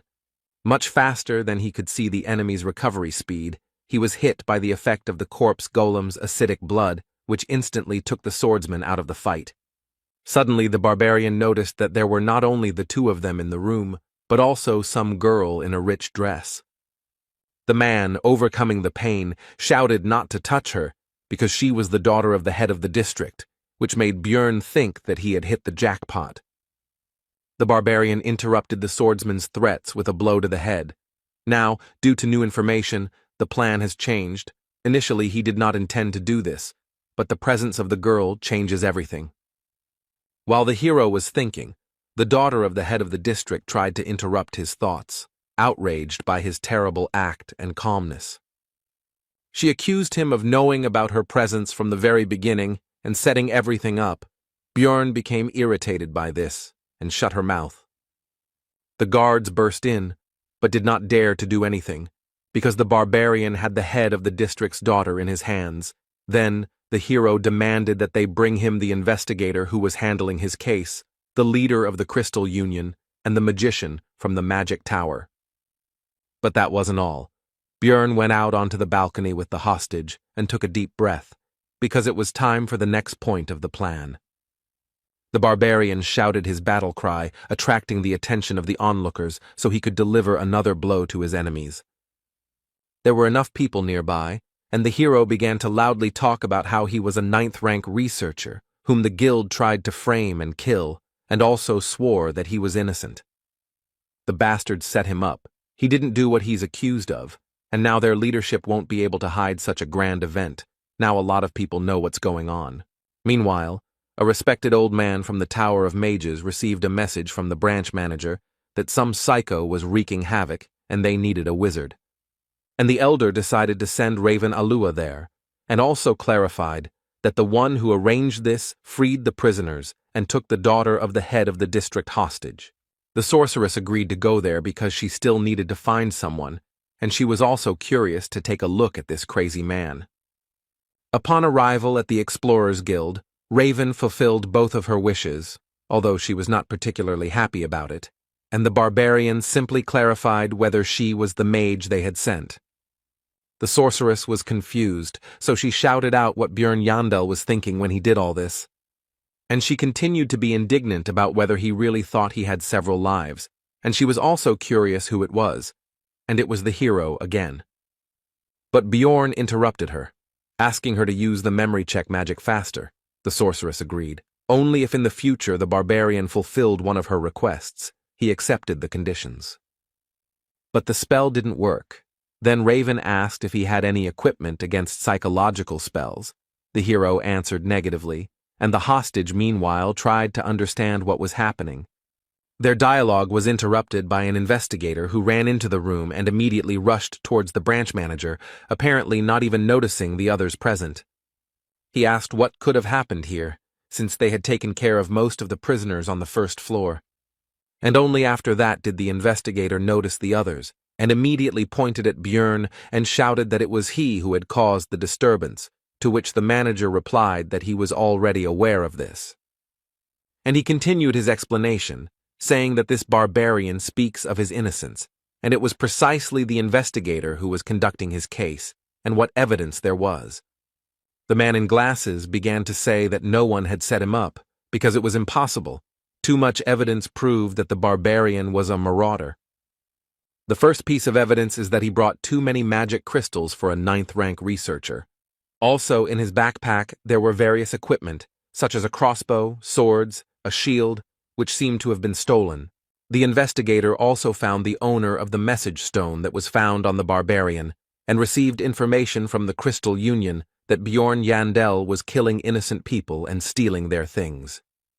The hero noticed that this testimony was not only from a member of the same clan, but had not yet been verified by magic. This news surprised the branch manager, and he asked if these words were true. The investigator screamed that this was because the barbarian continued to lie about being wounded in the neck and surviving, and also said that there was no scar because he had absorbed the vampire essence. The interrogator continued by saying that this was complete nonsense, and that Bjorn had lied because he knew that memory magic would not work on him, and how, under such circumstances, could he bring the precious magician from the magic tower there? The man was confident that his arguments were irrefutable and was already anticipating the end of the annoying savage. But Raven indifferently reported that the information about absorbing the vampire essence in the first-floor rift was true. This news surprised the head of the branch and the investigator, and the latter, stuttering, asked what she meant. The sorceress explained that she had been there and seen everything with her own eyes, and ironically asked what to do now, since he would not be able to verify the truth of her words with magic. The interrogator did not take this information seriously and told Raven that even if she knew the barbarian, she did not have to protect him with lies. But the blonde sorceress interrupted the man and threateningly asked if he really doubted her words. And, without changing her tone or facial expression, she continued to talk about whether investigating the cases of low-ranking researchers with his pitiful powers had forced the investigator to look down on magicians as well. The interrogator, after Raven finished speaking, immediately fell to the floor and began to make excuses and ask for forgiveness. This was because the wizards of the magic tower were close in status to the aristocrats. There were many different schools of magic, but they united into a group to protect their rights. A simple guild worker dug his own grave. Björn finished his thought, and the branch manager suggested that they stop this argument already. After all, even for her, a sorceress, this might have seemed absurd if she had not been aware of the situation. Raven made an indifferent face and said that there really had never been vampires on the first floor before, to which the man began to thank her for her understanding. As a loud no came out of her mouth, this was not something that the manager of the branch of the Explorers Guild should say, placing special emphasis on the last word. And she continued her explanations by saying that even now, many years after the discovery of the labyrinth, there are still mysteries that have no answers. One can never predict what might happen there. So how can a man be confident in the impossibility of anything, and at the same time head a branch of the Explorers Guild, again emphasizing the last word? The hero, looking at the girl's passionate speech, could confidently say that she really was a magician to the core, and also ruthless even to a very influential person.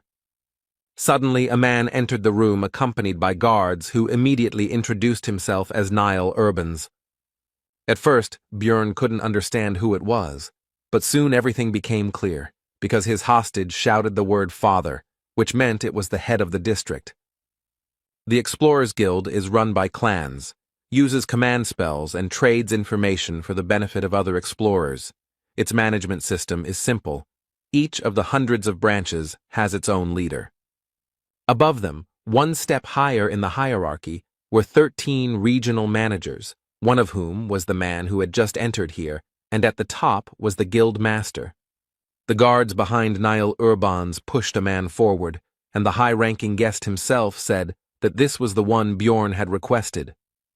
The barbarian's face took on a gloomy expression, and he asked this man if he was the Crystal Union member, Hartz Jr., who had made false accusations against him. Without even listening to his excuses, Raven immediately used memory-reading magic and reported that the man had lied. Now he definitely won't be able to get out of this situation, since the sorceress from the Tower of Mages confirmed his slander. After this, the county chief said that Björn Yandel was found innocent, so there was no longer any point in keeping the hostage, and the barbarian released the girl. After this, Niall said that an investigation would be conducted against the slanderer, as a result of which his fate would be decided, to which the hero noted that it would be a good idea to take a closer look at the Crystal Union itself. Urbans agreed to this, and also added that the investigator responsible for his case would also be fired, to which he began to justify himself by saying that he had acted according to the rules.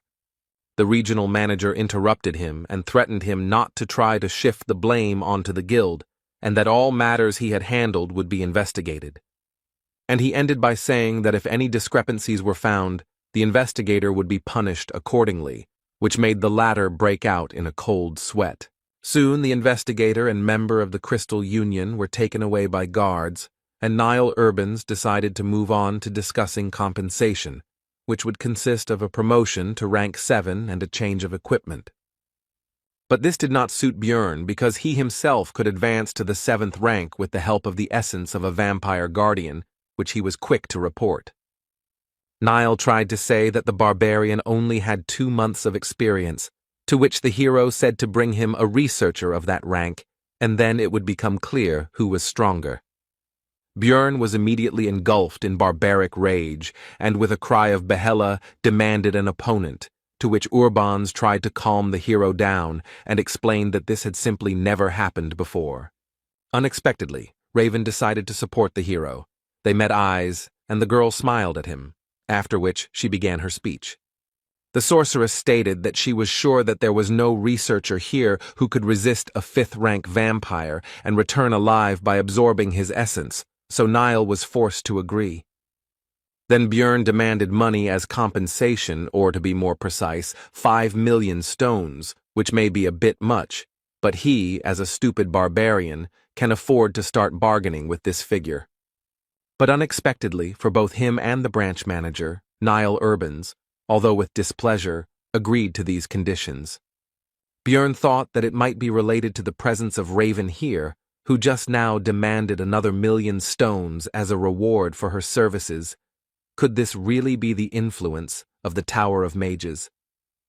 Soon all the issues were resolved, and the barbarian and the sorceress went to the latter's laboratory, which was in disarray. The girl offered the guy some water to drink, although it was from a test tube, but that's simply because there are no mugs here, and if he doesn't want it, then she can offer basil concentrate. The hero did not risk drinking this liquid because, most likely, this flask had previously contained strange liquids and monster organs. Putting the vessel aside, Björn asked why he had been invited here to the magic tower. Raven reminded that the barbarian had promised to fulfill one of her requests. The hero had only agreed because he was in a hurry, and there was nothing wrong with making friends with a mage. Bjorn agreed with this. The main thing was that it was within his power. The sorceress was happy with his words, and said what she wanted. It turned out that Raven wanted to study the essence that the barbarian had absorbed, and also explained that there was some benefit to it for him as well. Listening to the sorceress's story about how this would help him discover some unknown features, the hero noticed how the expression in her eyes changed. One could see a desire for knowledge in them.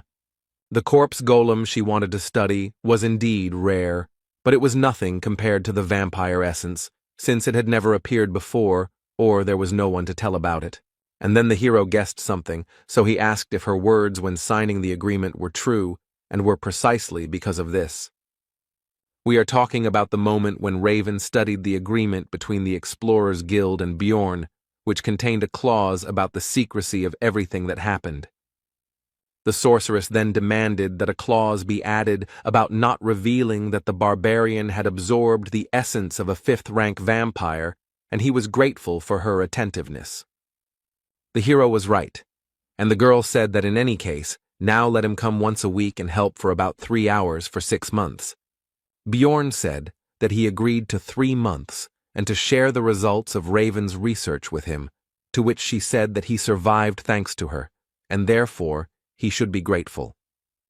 Looking at her, the hero thought that in principle this is true, but this is a separate topic, because in order for the cooperation not to end in a short time, the guy must show the girl what kind of person he really is.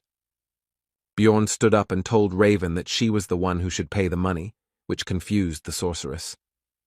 Thinking that anyone who doesn't stand up for their position is just an idiot, the barbarian loomed over the girl and said that she actually fed him the essence of a corpse golem. Raven tried to push the hero away from her and asked how that could be a problem since she gave him his powers for free. Bjorn said that she fed the essence for her own survival, to which the girl replied that she saved him as well. The hero responded indifferently that he didn't care. Raven had to pay 10 million, because that was exactly the amount needed to remove the essence in the temple. The sorceress asked in bewilderment why he was getting rid of such a precious thing, and exclaimed that he was a crazy barbarian. Bjorn explained that it was not the essence he wanted, meaning it had caused him serious damage, to which the girl responded that she had heard about the value of this thing to researchers. The hero said that this is the mage's biased opinion, since they cannot absorb essences. If he does not believe, let him ask other adventurers. Raven said that he was just sure that she didn't know any other explorers besides him, but that wasn't true. He should just wait a little. After this, the sorceress took out a magical communication item from somewhere and called a certain Patsran to resolve their dispute. The girl asked him how he would feel if someone fed him an essence he didn't want, to which he said the answer was obvious. To begin with, Patsran would be very angry, because despite the possible value and uniqueness, the essence, which was not in the plans, would only interfere. It's hard for mages to understand, but researchers can't just absorb everything and hope to move up the floors that way. And when asked about possible compensation, Patsran replied that he would demand 15 million, because the more essences a person has, the more expensive the removal, and if they cannot pay him, he may kill. This news worried Raven, and while she was collecting her thoughts, Bjorn decided to think about this Patsran. This researcher is obviously of a very high rank and experienced nature, since he understands the importance of skill combinations and has connections in the magic tower. If you were to ask the same question to some 9th-rank rookie who was barely surviving, then the answer would be completely different. Interrupting the hero's thoughts, an old magician entered the laboratory and said that he was the teacher of this lady, whom the barbarian had forced to tense up. Bjorn understood that since this was Raven's mentor, it meant that this was the person who controlled the 5 floors of the tower, the master of the great Artemian school. He was even higher in status than the regional leader. The old man said that he had overheard their conversation and drew the sorceress's attention to the fact that her sound insulation magic was working with many holes. And he explained that he did this to satisfy his curiosity, because his youngest student had dragged a man to her for the first time, and even a living barbarian, the hero, paid attention to these last words. And the old man ominously informed that usually Bjorn's relatives are delivered dead, or simply their hearts are brought. After which he changed his behavior, laughed, and said that it was all just a joke, but the hero was a barbarian who understood the mood of others well. Bjorn decided to respond with a barbaric joke, so he pointed his finger at the wizard and said that he really wanted to crack that skull. And after a few seconds he said that it was all a joke, so the old man should relax and laugh. Raven, looking at this disgrace, exclaimed that Bjorn had already gone completely crazy, although this was clear from what he had done in the guild. Having already decided that he had gone too far, the hero began to think about how to resolve the conflict, but the old man laughed and assessed the character of the boy in front of him. He also said that the older generation could easily tell the difference between a joke and a threat, although it was clear that he was actually furious. The hero decided to take advantage of the reputation of his people and praised the magician, saying that since he understood barbarian humor so well, he was not such an old man, and asked if there were any barbarians in his family. Teacher Raven decided to return to what he came for. He had heard about compensation and would like to offer Bjorn something else. He took out a box and presented its contents. It was an artifact. Number 9425, the Ring of the Frost Spirit. Numbered items are rare things. You can only get them from the keepers, and each of them contains a unique skill. Would he really just give away such a valuable thing? Bjorn asked what use he would be. The mage replied that he absorbs one of the skills of the absorbed essence, and this would be useful to him, because having acidic blood is very problematic. The hero agreed, because it seemed that even the head of the school did not know about another function of the ring. He was escorted to the exit by Raven, who reminded him not to forget about helping in research. The sorceress tried to ask her master for forgiveness, but he said that the item was useless anyway. Its market value was 1.5 million stones. Bjorn, meanwhile, was also pleased with the deal, because thanks to his game knowledge he knew about another ability of the artifact. Both parties were pleased with the deal, thinking that they had deceived each other. When Bjorn arrived at the hotel, its owner was surprised that he was still alive, and also said that he had already thrown out his things. The hero got angry because he had paid for another week. He said that he would reimburse everything, but the hero was not free of anger. He did not want to forgive. But the next second he calmed down, because he realized that this behavior was not typical for him, and he tried to remember how long he had been behaving like this. From the moment he came to this world, even when his life was in danger, the boy kept his emotions in check and remained calm. When I first killed, I only thought that it had to be done. The process was simple. Even during the escape from prison, there were no doubts. Remembering the argument with the old man from the tower, Bjorn knew that 29-year-old office worker Lee Han-soo would never do something like that. It seemed to the hero that these were all just changes under the influence of the surrounding reality. But the discomfort continued to grow, and now he is sure that after each battle the body's instincts break out. His mind becomes simple, rough, and aggressive, as a barbarian should be. It seems as if his consciousness is merging with this body. But for survival it would be even better. Bjorn summed up his thoughts, after which he demanded 30,000 stones from the innkeeper as compensation. The man was outraged by such a price, so he could not keep his emotions under control, and shouted that his trinkets were not worth half of it. The barbarian immediately drew attention to this, and pointed out that, according to this man, the things had been thrown away, and the owner of the hotel had no choice but to pay the required amount. Soon Bjorn changed his place of residence. Now the room was more expensive, twice as expensive as the previous one. It had its own bath, good windows, etc., and it was also closer to the square with the portal. The next day, the hero went to Einar, who greeted him with joy, because she was worried about her partner when he disappeared for such a long time. Meanwhile, the rest of the tribe shared the news that the whole city was talking about the so-called barbarian of freedom. Björn realized that this was all about him, so he asked cautiously for details, in particular about the name of this hero. To which he received the answer that no one knew about it, which meant that the guild was somehow able to maintain his anonymity. But the rest of the barbarians were not interested in this. They were simply happy and proud that such a man appeared in their tribe. He fought alone against 100, refuted false accusations. The relatives admired these actions, and the hero did not think that this would become such big news, and also hoped that it would not lead to serious consequences. Afterwards, Björn and Einar went to Carmelby, a middle-class area with many craft shops and merchants. Here, the team sold the loot and equipment of the hero himself, which turned into scrap metal, resulting in 800,000 stones, of which 300 went to the warrior. Einar suddenly became surprised by something and drew Björn's attention to how people had put clouds on a stick and were eating them. Of course, it was just cotton candy. The hero decided that it would be a good idea to treat the girl to both sweets and just lunch, while the warrior could not believe what humanity had come up with. But soon Einar's mood worsened. She thanked her partner for treating her as before, because the other barbarians now avoided her and did not see her as a warrior.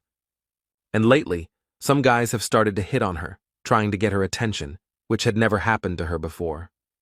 Einar finished pouring out her experiences by asking Björn for forgiveness and saying that she would not be able to go to the labyrinth with him.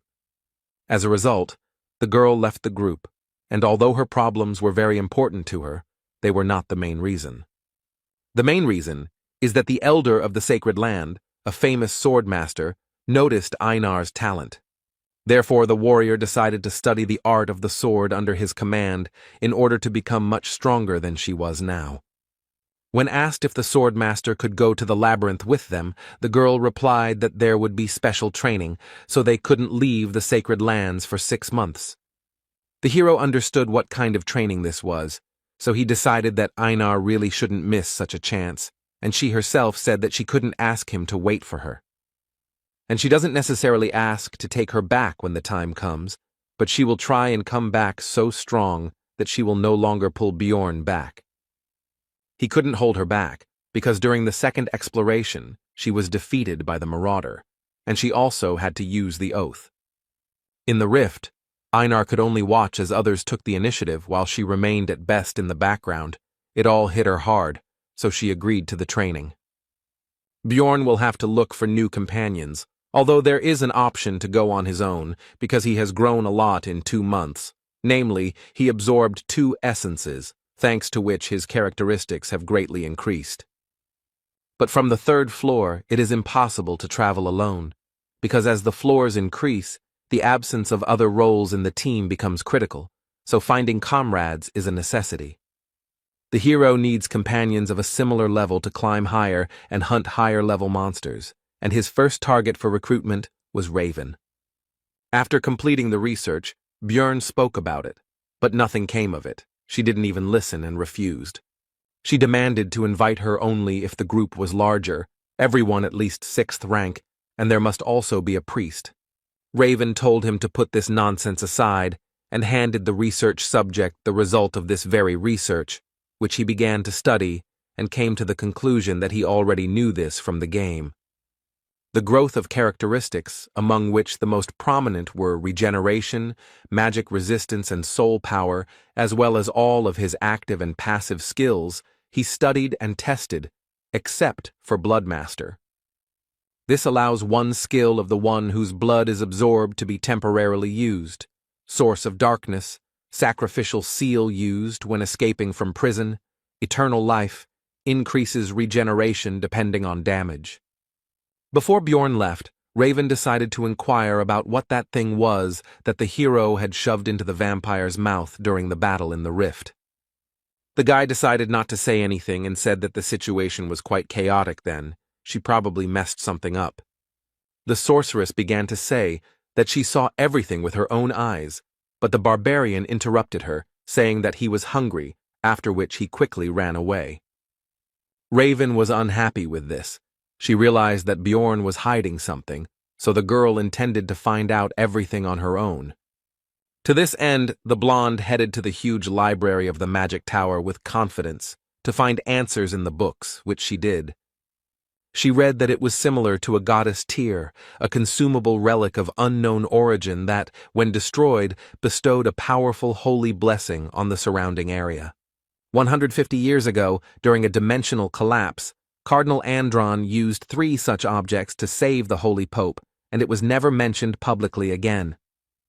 Suspicions grew stronger, because how could a barbarian who had recently undergone the ceremony know about the location of the relic, as well as its effect? Upon arriving in his room, the hero began to think about another artifact, the Golden Mask, which drops after defeating the boss of the Bloody Citadel when many conditions are met. It changes the wearer's face for 30 days, the number of uses is 5, the item dropped for him in the game, but there was no point in changing the appearance of a 2D character, so he sold it. But this is reality, which means that in the event of a clash with the forces of law or with someone extremely influential, this may come in handy in the future. Meanwhile, Daria Wittenberg de Tercia, Erwin's sister, sat in the tavern, calmly eating and resting. But she was drawn to the conversation of the other visitors, as they talked about the Crystal Union and its disbandment in just one night. This clan created a huge information network with the help of communication stones and offered various services to newcomers on the first floor. It grew very well. At first, everything went well. Some people found salvation there, but soon the Crystal Union became mired in disgusting deeds, mocking and doing terrible things to newcomers.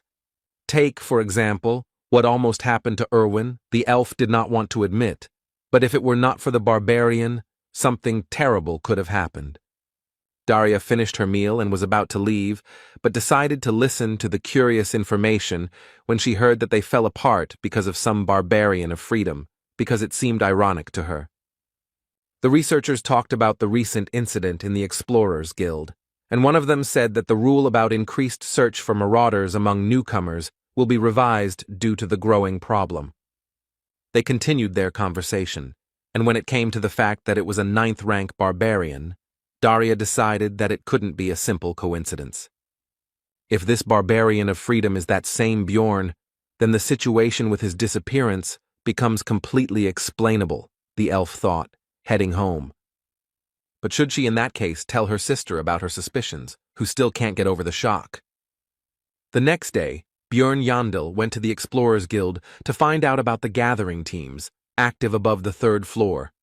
Having received the ID card and the hero's badge, the employee could not contain his surprise and exclaimed about some 5 stars. When asked what it meant, the man tried to change the subject, but Bjorn already guessed that it was some kind of internal guild code, and as a result of recent events, he received the status of a VIP client or something like that. Among the list of proposals, the hero noticed a familiar name. It was Hikuro Murad, so he immediately decided to meet him. They greeted each other and sat down at the table, but the dwarf suggested not to talk about anything for now, because another person should arrive soon. It would be a magician. He didn't keep them waiting long. He immediately introduced himself. His name was Lior Wabdvalki, and when Hikuro asked if he was the one they were waiting for, the wizard replied that it would be good luck to meet another sorcerer here and now. Murad didn't seem to be very good at understanding clever words, so Bjorn explained that the magician meant that everything was correct. They introduced themselves again. Hikuro added that he was 6th rank, and Dvalki said that he was an 8th rank wizard of the ruling family of Rafdonia.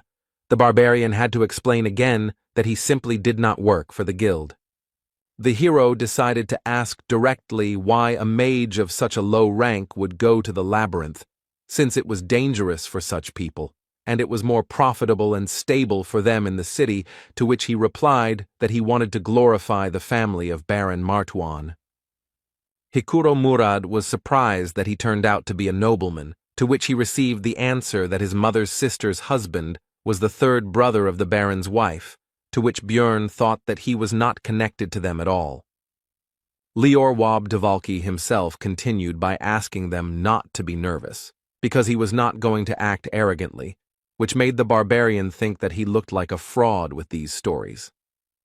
From the subsequent conversation, it became clear that the magician knows how to use daily and administrative magic, knows a couple of spells like curses, and is well versed in cold magic, a wizard without experience. There are nuances, but the very presence of a mage in the team will become bait for good fighters, so Hikuro and Bjorn decided to accept Dvalki. As expected after that, requests from various researchers poured in, so they met several times a week to review documents, but it felt like the hero was doing all the work. Be that as it may, but soon the composition of the future team was approved, the group was assembled, and soon there will be their first trip to the labyrinth. On this occasion, Bjorn even decided to update his equipment, as he had some extra money as compensation from the Explorers Guild. With this, he decided to go to the Abode of Knowledge. The librarian asked what this meant, to which the hero replied that he would have to explain, since she asked. And Bjorn began to boast that this was his brand new armor and shield, made of good material, lithium, and behind his back is an extended backpack, which was not too expensive, so it was bought. But the indifferent Miss Librarian took a step back and said that the hero would be complained about by other customers, so he should not come in armor anymore. Bjorn was already returning home when he noticed one of the barbarians who was simply sleeping in the alley, but he would not have paid much attention to this if not for one thing. This kinsman has no weapons, and yet they store their weapons as if their lives depended on it, no matter how hungry, weak, or poor they are. Bjorn approached him and asked where his sword or something was and what he was doing there, to which he received a polite answer that he had no money, so he sold it. The hero smiled at his fellow man, but inside he understood from his behavior and actions that this was not a barbarian, but an evil spirit just like himself. Bjorn invited this Tarikan, son of Lien, to the tavern, where he learned that he had undergone the ceremony a month before Jandel himself. But then he got lost and couldn't find the labyrinth, but it's obvious that this is a lie. He was just afraid to fight monsters. It would have been easy to escape, but the problem is, in the consequences of this decision, he probably couldn't find any work, because no one needs barbarians. This made the hero wonder if players really end up here when they open the final boss room, since such an experienced gamer should have understood the consequences. When asked what Tarikan was doing a month later, he replied that he again did not go to the labyrinth, because he was unarmed, to which Bjorn exclaimed that he had gone completely crazy. That's why it was necessary not to lose him, the hero wondered. Did this man even play the game? And if so, how did he make such mistakes? Then Tarikan went through hunger, cold, and illness, and Bjorn thought about how he had managed to last 3 months under such conditions, and also if he had run away on his first day, the same fate would have awaited him.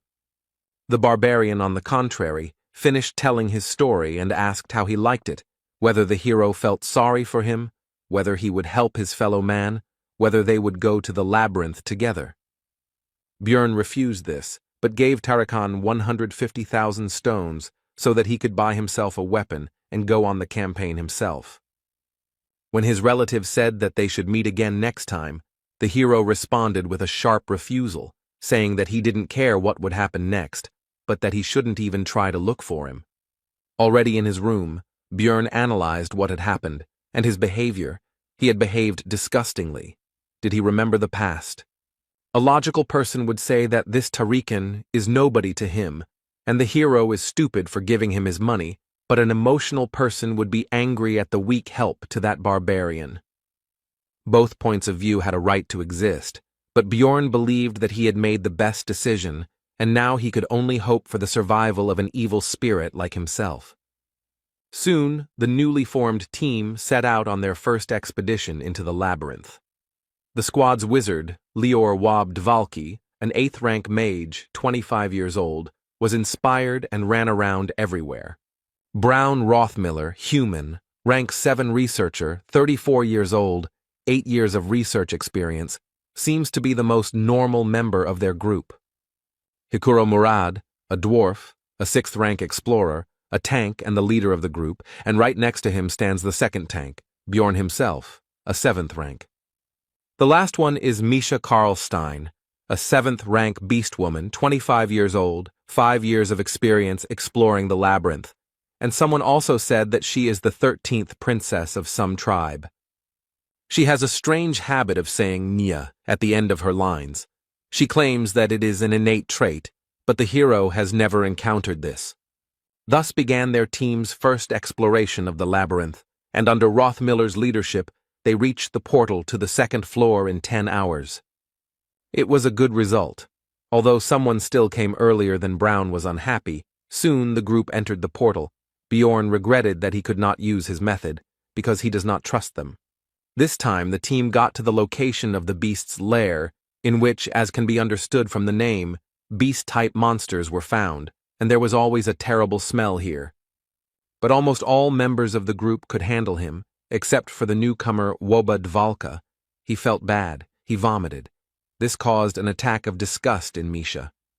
Since Rothmiller had an essence that was related to the sense of smell, Bjorn asked him how he was feeling, and he replied that he had gotten used to it during his entire time exploring the labyrinth. The beast's lair is a canyon, so you'll have to find a way through a natural labyrinth. There are no traps here, but a guide is needed even more than in the goblin forest. The local monsters could not become a problem due to the strength of their team, so they became only a source of experience for the hero, because he had not encountered local species before. Thanks to Dvalka's signal magic, 4 people could sleep at once, which meant 6 whole hours of sleep for Bjorn. When the magician asked why he should be on duty at all if he had his magic, he received the answer that the spell only works on monsters. But Dvalki didn't get the hint, so Hikuro said outright that the explorers could be much more dangerous than the monsters, which was clearly not what the naive wizard expected to hear. The 3rd floor is a huge space called the Pilgrim's Path. On the 2nd floor, everyone ends up in different locations depending on the portal they choose, but on the next floor, they end up in the same place again. On the way, the squad started talking about each other's experiences. It turned out that it took Misha a year to get to the 3rd floor, while Bjorn had only been here for 3 months. The girl and the dwarf also had a playful spat about how she was more experienced than Hikuro, but was still at rank 7 while he was at rank 6. Their quarrel was interrupted by Brown Rothmiller. The hero thought that it was because of his habit of working alone that he reacted so sharply to noise behind him. Soon, the team moved to the 3rd floor of the Pilgrim's Path. They came out on a location called the Hill of Steel Rocks, and almost immediately, Bjorn, as the squad's tank, had to block the attack of a massive monster, although usually no monsters live right next to the portal. The enemy was not alone. Hikuro began to hold back the 2nd one. They were strong, and if it were not for the hero's lithium shield, it would have been bad. The dwarf had worse equipment, but he compensated for this with skills. He restored the damage with emergency recovery, and he also had the essence of the same monster, so he used its counterweight skill, which gave resistance to knockback. Thanks to all this, even a small dwarf could resist a huge monster called an iantro, which was not so easily restrained even by the barbarian Bjorn. This power struggle did not last long. The team's mage, Lior Wobdvalki, used an 8th rank spell, Corrosion, on Murad's opponent. The effect manifested itself almost instantly. The monster's tusks began to melt. Hikuro instantly saw an opportunity to attack, which he took advantage of. He delivered a crushing blow from above straight down to the Iantro's head, finishing him off. And Misha decided to help Bjorn's opponent. Using her agility, she jumped into the air straight from the barbarian, after which she attacked the monster from above. The fight was over. It was suspicious to meet monsters right next to the portal, so the hero asked Brown to check the area for people nearby. Then Rothmiller used his heat search skill. No one was found, but he informed Bjorn that their scent was still strong. They were a maximum of 2 minutes away from here. Then the barbarian assumed that these people were watching the fight, and then left. When Hikuro asked if this was a staged attack, Rothmiller replied that they were not specifically interested in their group, as luring monsters to the portal was a common tactic among marauders. Misha Karlstein suggested catching them and beating the crap out of them. Besides, they could give a good reward for them, as well as for the equipment of the scoundrels. The group continued their discussion, also considering the murder option, and listening to all this, Dvalki began to understand that this was not a fairy tale or an interesting adventure, but a harsh reality. The team continued on their way, talking about what had happened along the way. In particular, the conversation turned to the fact that there were not many opportunities to encounter marauders, which surprised Björn. The hero immediately asked about this, and it turned out that, for example, Misha met with them 8 times in 5 years, while the barbarian met them 5 times in 3 months. To this, the rest of the group could only say that Björn seemed to have no luck at all, and the dwarf said that 150 years ago, the situation was very bad, but lately the number of marauders has been less. Soon the squad decided to set up camp. It was not a very convenient place, but it was on the border of the location, where there were fewer monsters, which was more important.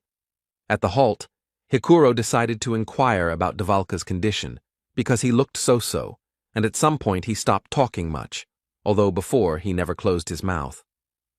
Then the wizard replied that his fantasies of adventure had been destroyed.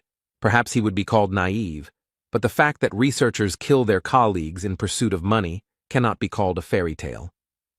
Dvalki continued by saying that in that case, he would sooner or later have to kill a person, so he had been preparing himself for this all the way.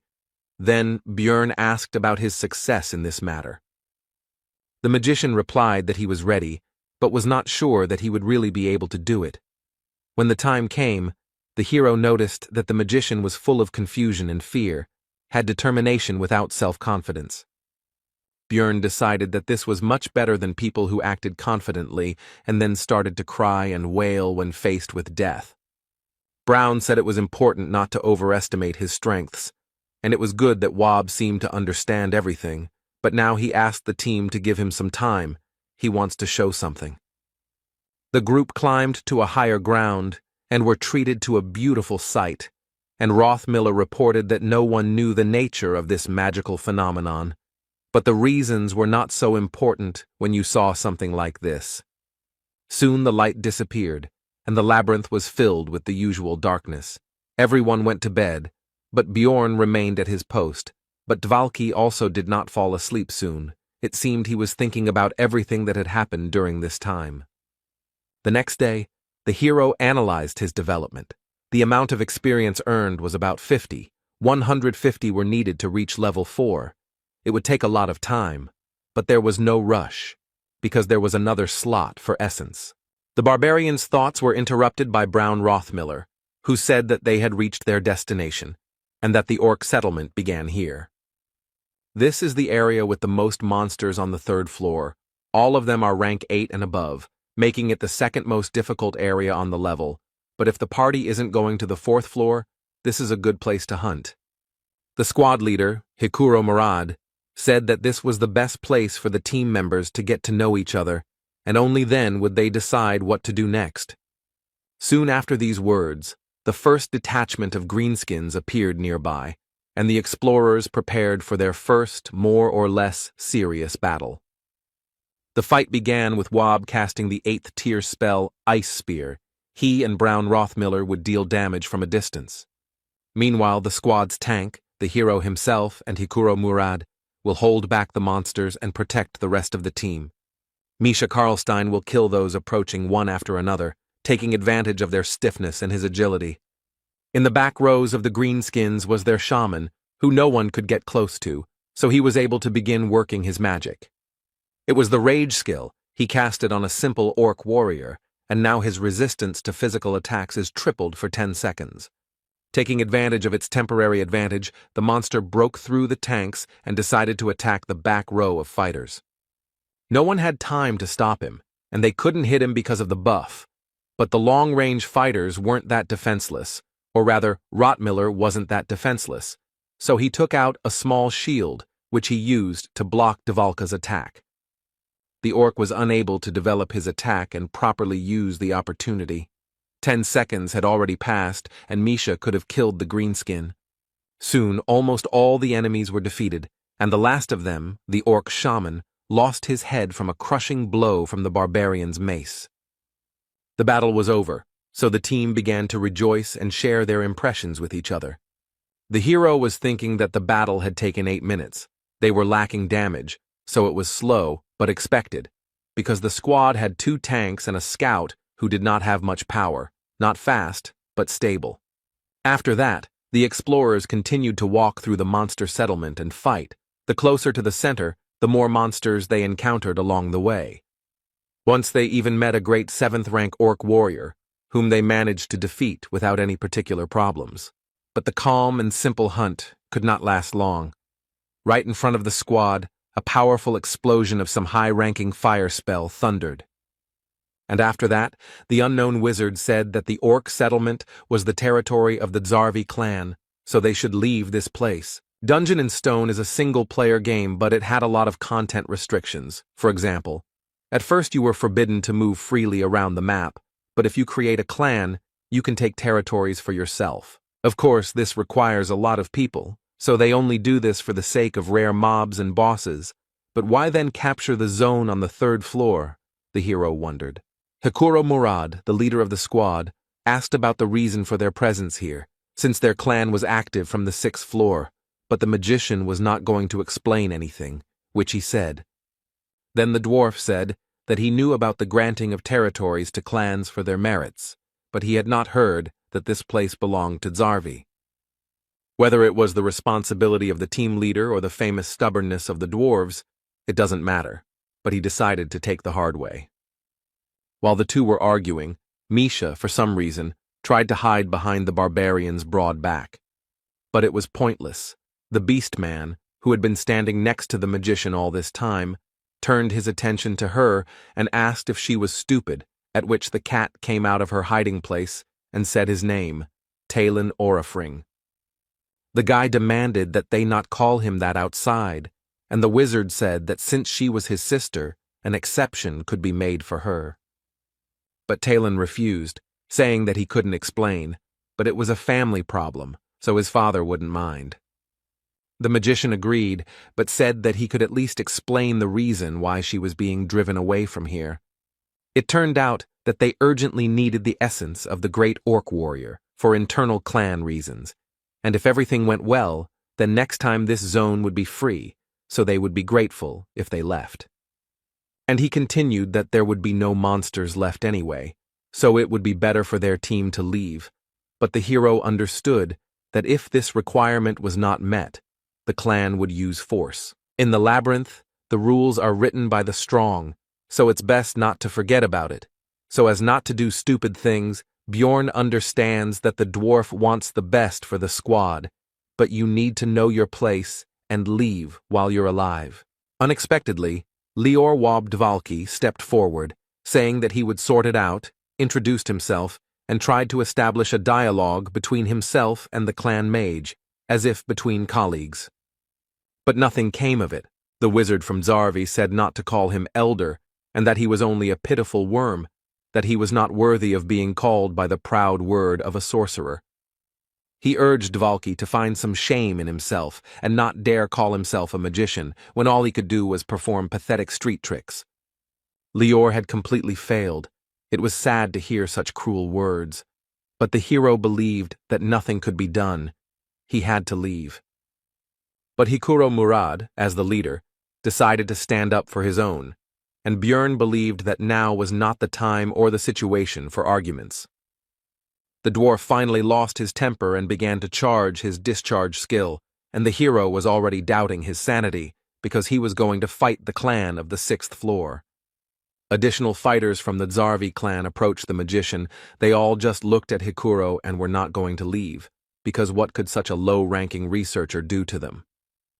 The dwarf lunged towards them with a cry of rage, while the wizard seemed to be only waiting impatiently for this, since in this way he would be able to kill this squad with impunity, citing self-defense. But the hero couldn't let that happen, so he made a lightning-fast dash and knocked the commander of his squad into the ground. He pinned Hikuro's head to the ground, not allowing him to move, and told him to stop. The dwarf himself seemed to also begin to understand what had almost happened just now. The Zarvi clan members just watched the performance with predatory eyes, and their wizard said that they had a good team, and Murad should definitely thank the barbarian later. The squad moved away from the scene, and then Hikuro began to apologize for his actions, saying that he had lost control. Rottmiller began to scold the dwarf, and the hero thought that it was right, because it was better to accuse him now so that he would remember everything. But the next moment, Brown forgave him and even praised him for defending his comrade. Misha Karlstein also began to ask for forgiveness. She said that if it were not for her participation, it would have been much easier to cope with the situation, and Dvalki began to deny her guilt. Hikuro noticed how awkward but sincere this consolation was, and the atmosphere between the squad members somehow changed, and the hero began to feel some kind of shame from this situation, as always in such cases. Misha began to talk about how she doesn't like to talk about her family because she is the only one who couldn't make a contract with the spirit beast.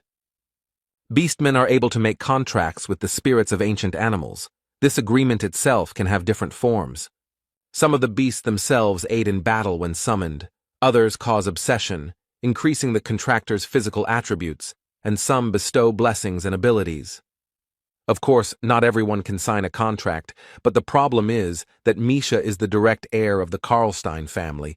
She cannot summon a spirit, and this disgraces her family. Meanwhile, the girl continued her story by saying that as a child, she had good relationships with her brothers and sisters. But when she became an adult and was not chosen by the spiritual beast, then everyone began to ignore her, and also called her a half-breed. They say that she has dirty blood. Misha's mother died immediately after giving birth, so there was no one to tell the truth to. The girl could not tolerate such an attitude, so she left home and learned to fight, and that's how she became a researcher. The dwarf and the beast woman had a touching scene, with the former feeling sorry for her, and the latter saying that he reacted to the recent event in this way because he considered them true partners. The hero felt worse from the sweetness of this moment. He mentally asked to stop this conversation, but this was not destined to happen. Hikuro decided to tell his story too. Murad dreamed of becoming a blacksmith, but he lacked talent and was unable to complete his preparatory training for 10 years. That's one of the reasons why he became an explorer after he was 30. He needed money for taxes, so he had to run away. Lior Wabdvalki was completely moved by all this. He shouted out that he considered himself the most untalented and also decided to talk about his failures, about how he was able to become a magician thanks to his family status. But he didn't have the talent to enter the magic tower. If he was a real magician, then that person from the clan would have shown at least a little respect. Hikuro began to console the boy, telling him that the old man was just a bad guy, and that Wab was a great sorcerer. Rottmiller, who was standing next to Björn, said that he had been in many teams, but had never encountered something like this, to which the barbarian mentally agreed that it was strange. But the next moment, Brown also became a part of all this, and the hero thought that at least someone from this squad understood him, but it turned out not to be so. He said that when Murad and Misha talked about the experience, he was very upset because of envy, because they were not born human, so they do not know what he had to go through. They were surprised by this, and they asked the question, don't human researchers have advantages because they can become magicians, priests, elementalists, and open the aura? The hero mentally noted that this was only available to the talented, but he remained silent, while Hikuro laughed and noted that it turned out that they had a team of losers, and if so, they would cover for each other's shortcomings. There was harmony between the squad members. Everyone encouraged others. Dvalki promised to do everything possible to be useful. Misha encouraged everyone to try, and Murad expressed hope for long-term cooperation. They all laid out their problems and supported each other, and now all eyes turned to the hero. Now it was his turn. This made Björn tense up. They were all looking at him so strangely, waiting for something. Would they throw him out if he didn't say anything? And what should he say at all? These thoughts were rushing around in his head. In the end, the barbarian could not think of anything better than to shout loudly that he was left without a mother, after which there was silence. His comrades looked at him strangely. The hero was still tense and decided that this, apparently, was not enough. Then Björn started screaming again. but this time about how his mother died when he was born, and his father went into the labyrinth and never came back when he was little, and now he is an adult, but he cannot see them, even if he wants to. The hero fell silent and began to wait for the other's reaction to the speech. Also, technically, it was all true. Einar told him about it. Rottmiller noted that it was hard for him at such an age, and Misha decided to apologize because she complained about the difficulties in her family, and for him, everything was even worse. Dvalki decided that the hero was just pretending that everything was fine, and Hikuro offered to replace his parents if he wanted. Björn shouted that everything was okay, but inside he was screaming for them to leave him alone. The shame inside him was beyond all bounds. Somehow the hero became the most pathetic member of the group, but he didn't care, and it wasn't like he actually had a mother. In fact, he is a barbarian who uses his knowledge from the game as an advantage over other researchers and has already reached rank 7 in a measly 3 months.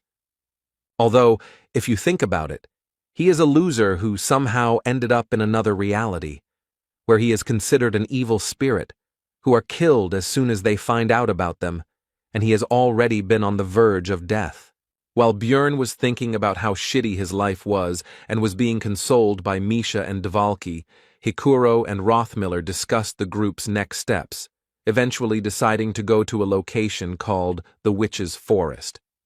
When asked why not move to the 4th floor, Murad replied that he had seen too many teams underestimating the difficulty and dying there, so they needed to work on their teamwork first. The hero remembered that the Witch Forest was a zone that was only visited in extreme necessity, a bad place for hunting, and not very suitable for warriors. But the 4th floor is no better, because in addition to monsters of the 7th and 6th rank, there are also occasionally 6th rank ones, which can be quite problematic. The hero died there many times because he went there unprepared, so the dwarf's fears are understandable. But despite this, Björn still approached the squad members with a proposal to go to the 4th floor, because Hikuro and he are pretty strong tanks, so if something happens, they can provide an opportunity for escape. He wouldn't even have to run away with the vampire essence, the hero thought. And they also had a mage and 2 experienced researchers in their squad, although the damage would be small, which would make the hunt slow, but they should be able to overcome the floor. Misha told Dvalki that Björn was saying the right things, but she was worried because he was a barbarian, but even a broken clock shows the right time twice a day, so she might as well listen. The hero didn't say anything, but he got angry because he could hear them perfectly well, and in the meantime, the dwarf suggested holding a vote. As a result, their pathetic team decided to go to the 4th floor. They had a long way to go. 3 days had passed since entering the labyrinth. Rothmiller was once again choosing a place to stop. Hikuro suggested walking for some more time, but Brown said that it would take a long time to find another suitable place. Björn noticed that they set up camp at 9 in the evening, just like the last 2 days, which was quite curious. It seems to choose its future resting place based on the remaining distance and speed, which doesn't sound very complicated, but is impressive, especially in the labyrinth, where the concept of day and night does not work. The hero asked Brown about his plan for tomorrow, to which he received the answer that they would be at the Witch's Forest before lunch, and he also advised everyone to have a good rest, because moving through the forest would require a lot of strength. Björn thought that Rothmiller didn't even think about the answer. He was just a walking GPS navigator, but he didn't expect anything else from the veteran researcher. In the middle of the night, Brown woke up the barbarian. Although it was not his turn, the hero, seeing the tension of his comrade, asked whether they were people or monsters, to which he received the answer that both. The sounds were like those being pursued. Rothmiller recalled the attack at the exit from the portal. Björn replied that the guide said that it looked like a trap for those who escaped. Brown confirmed this and said that he smelled the same scent as then, and their conversation also woke up Hikuro, who became tense from this news. It seems that for some reason they were specifically targeting them, and now they decided to deceive them by pretending to be people in trouble. In this situation, Björn decided to take advantage of the opportunity and ask the others not to interfere. Soon, 3 explorers appeared from behind the trees, screaming for help, but the barbarian stopped them with the words that if they approached, he would break their skulls. Orcs appeared behind the night visitors, and they themselves began to talk about the fact that the rest of their team had died, and also promised to reward them for their help. Bjorn demanded that they first put their weapons on the ground, but the adventurers were unwilling to do so, arguing that there were monsters right behind them. The orcs themselves were in no hurry, but simply watched and, it seemed, tried to understand whether the researchers had united into one group, but the hero decided that it was even better that way. The next moment, the barbarian threateningly announced that the choice was theirs: either throw down their weapons or get out of here straight into the clutches of the monsters. The researchers nevertheless decided to agree and threw down their weapons. Then Bjorn asked Rothmiller to collect it all. After this, the orcs turned around and hurried back into the forest. It seems they are retreating because they do not want to attack a large group, cunning monsters. The woman began to thank for the help and also introduced herself. Her name is Eliza. Also, her clothes were damaged, especially the bottom. The dwarf, due to his short stature, had a better view, and he was distracted by the girl's appearance, which irritated the barbarian.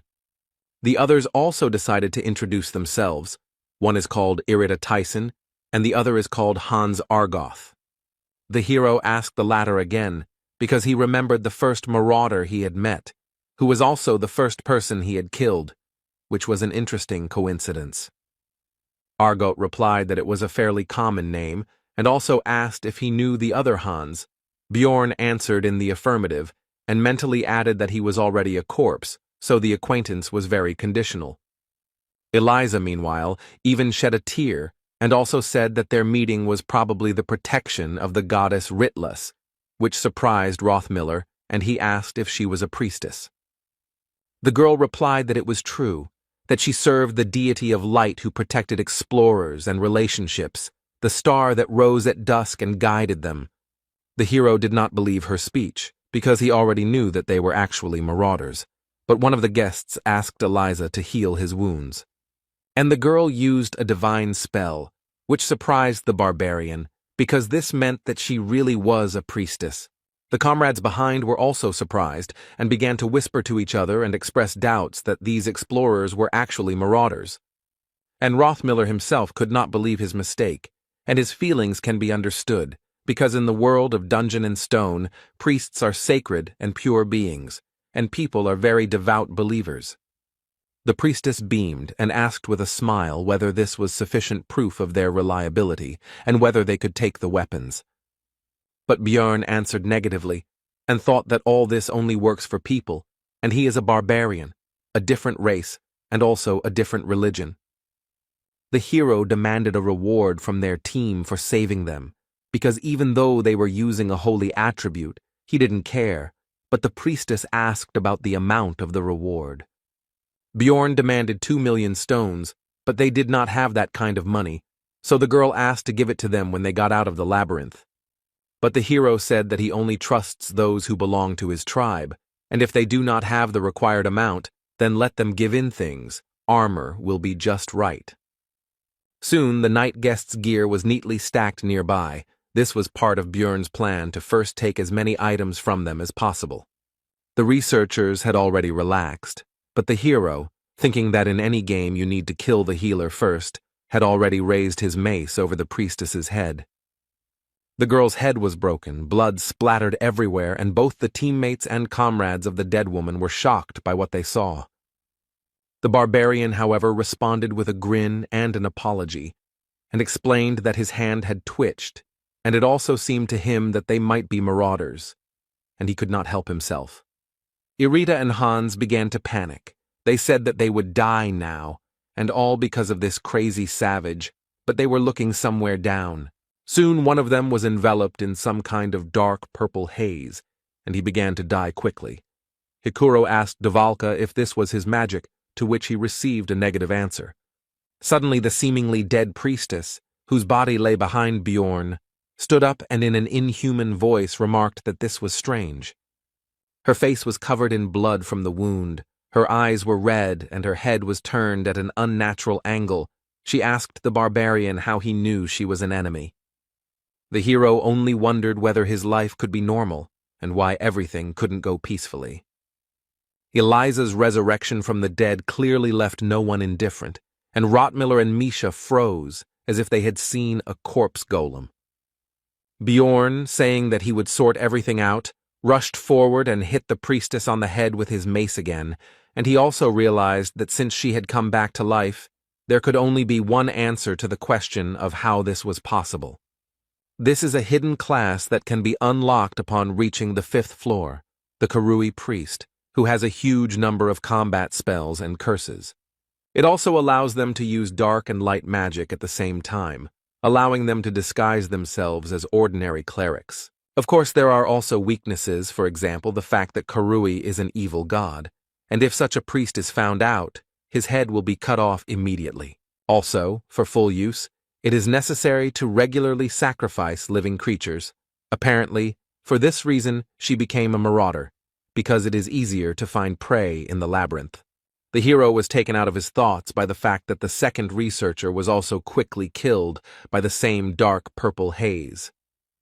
The mist gathered around Eliza, forming a skull mask across half her face, and she stated that she had lost 2 useful servants because of their group. The hero, it seems, decided to unbalance her, so he said that she had a bad upbringing, since she blames them for what happened, because it was she who killed Hans and Tyson, and now he will avenge them for their comrades. This speech discouraged not only the priestess, but also the barbarian's companions, while he himself was anticipating the amount he would receive for equipping the dead. Suddenly, corpses began to rise from the ground. Now everything was not so simple, because this is the skill of the priest, Karui Call of Death. Usually he calls the dead, but with the bodies of subordinates, you can get stronger undead. The new enemies were held back by 2 tanks of the squad, namely Bjorn and Hikuro, using their standard tactics. Misha, as usual, attacked the enemies, using the cover of her comrades. She delivered attacks with daggers with the poison attribute. And Wabdvalki began to throw his ice spears at his opponents from afar, just as their group had done before. They now understood each other without words. Teamwork was now at a good level, but there was one problem with all this. The undead have quite a high resistance to ice and poison, so the attackers couldn't deal normal damage. Then Rottmiller decided to use an incendiary mixture. It took some time to find it in his backpack, but soon the bottle went straight to the enemy. The living corpse was engulfed in flames, which was their weakness, and he even screamed piercingly despite his dead state.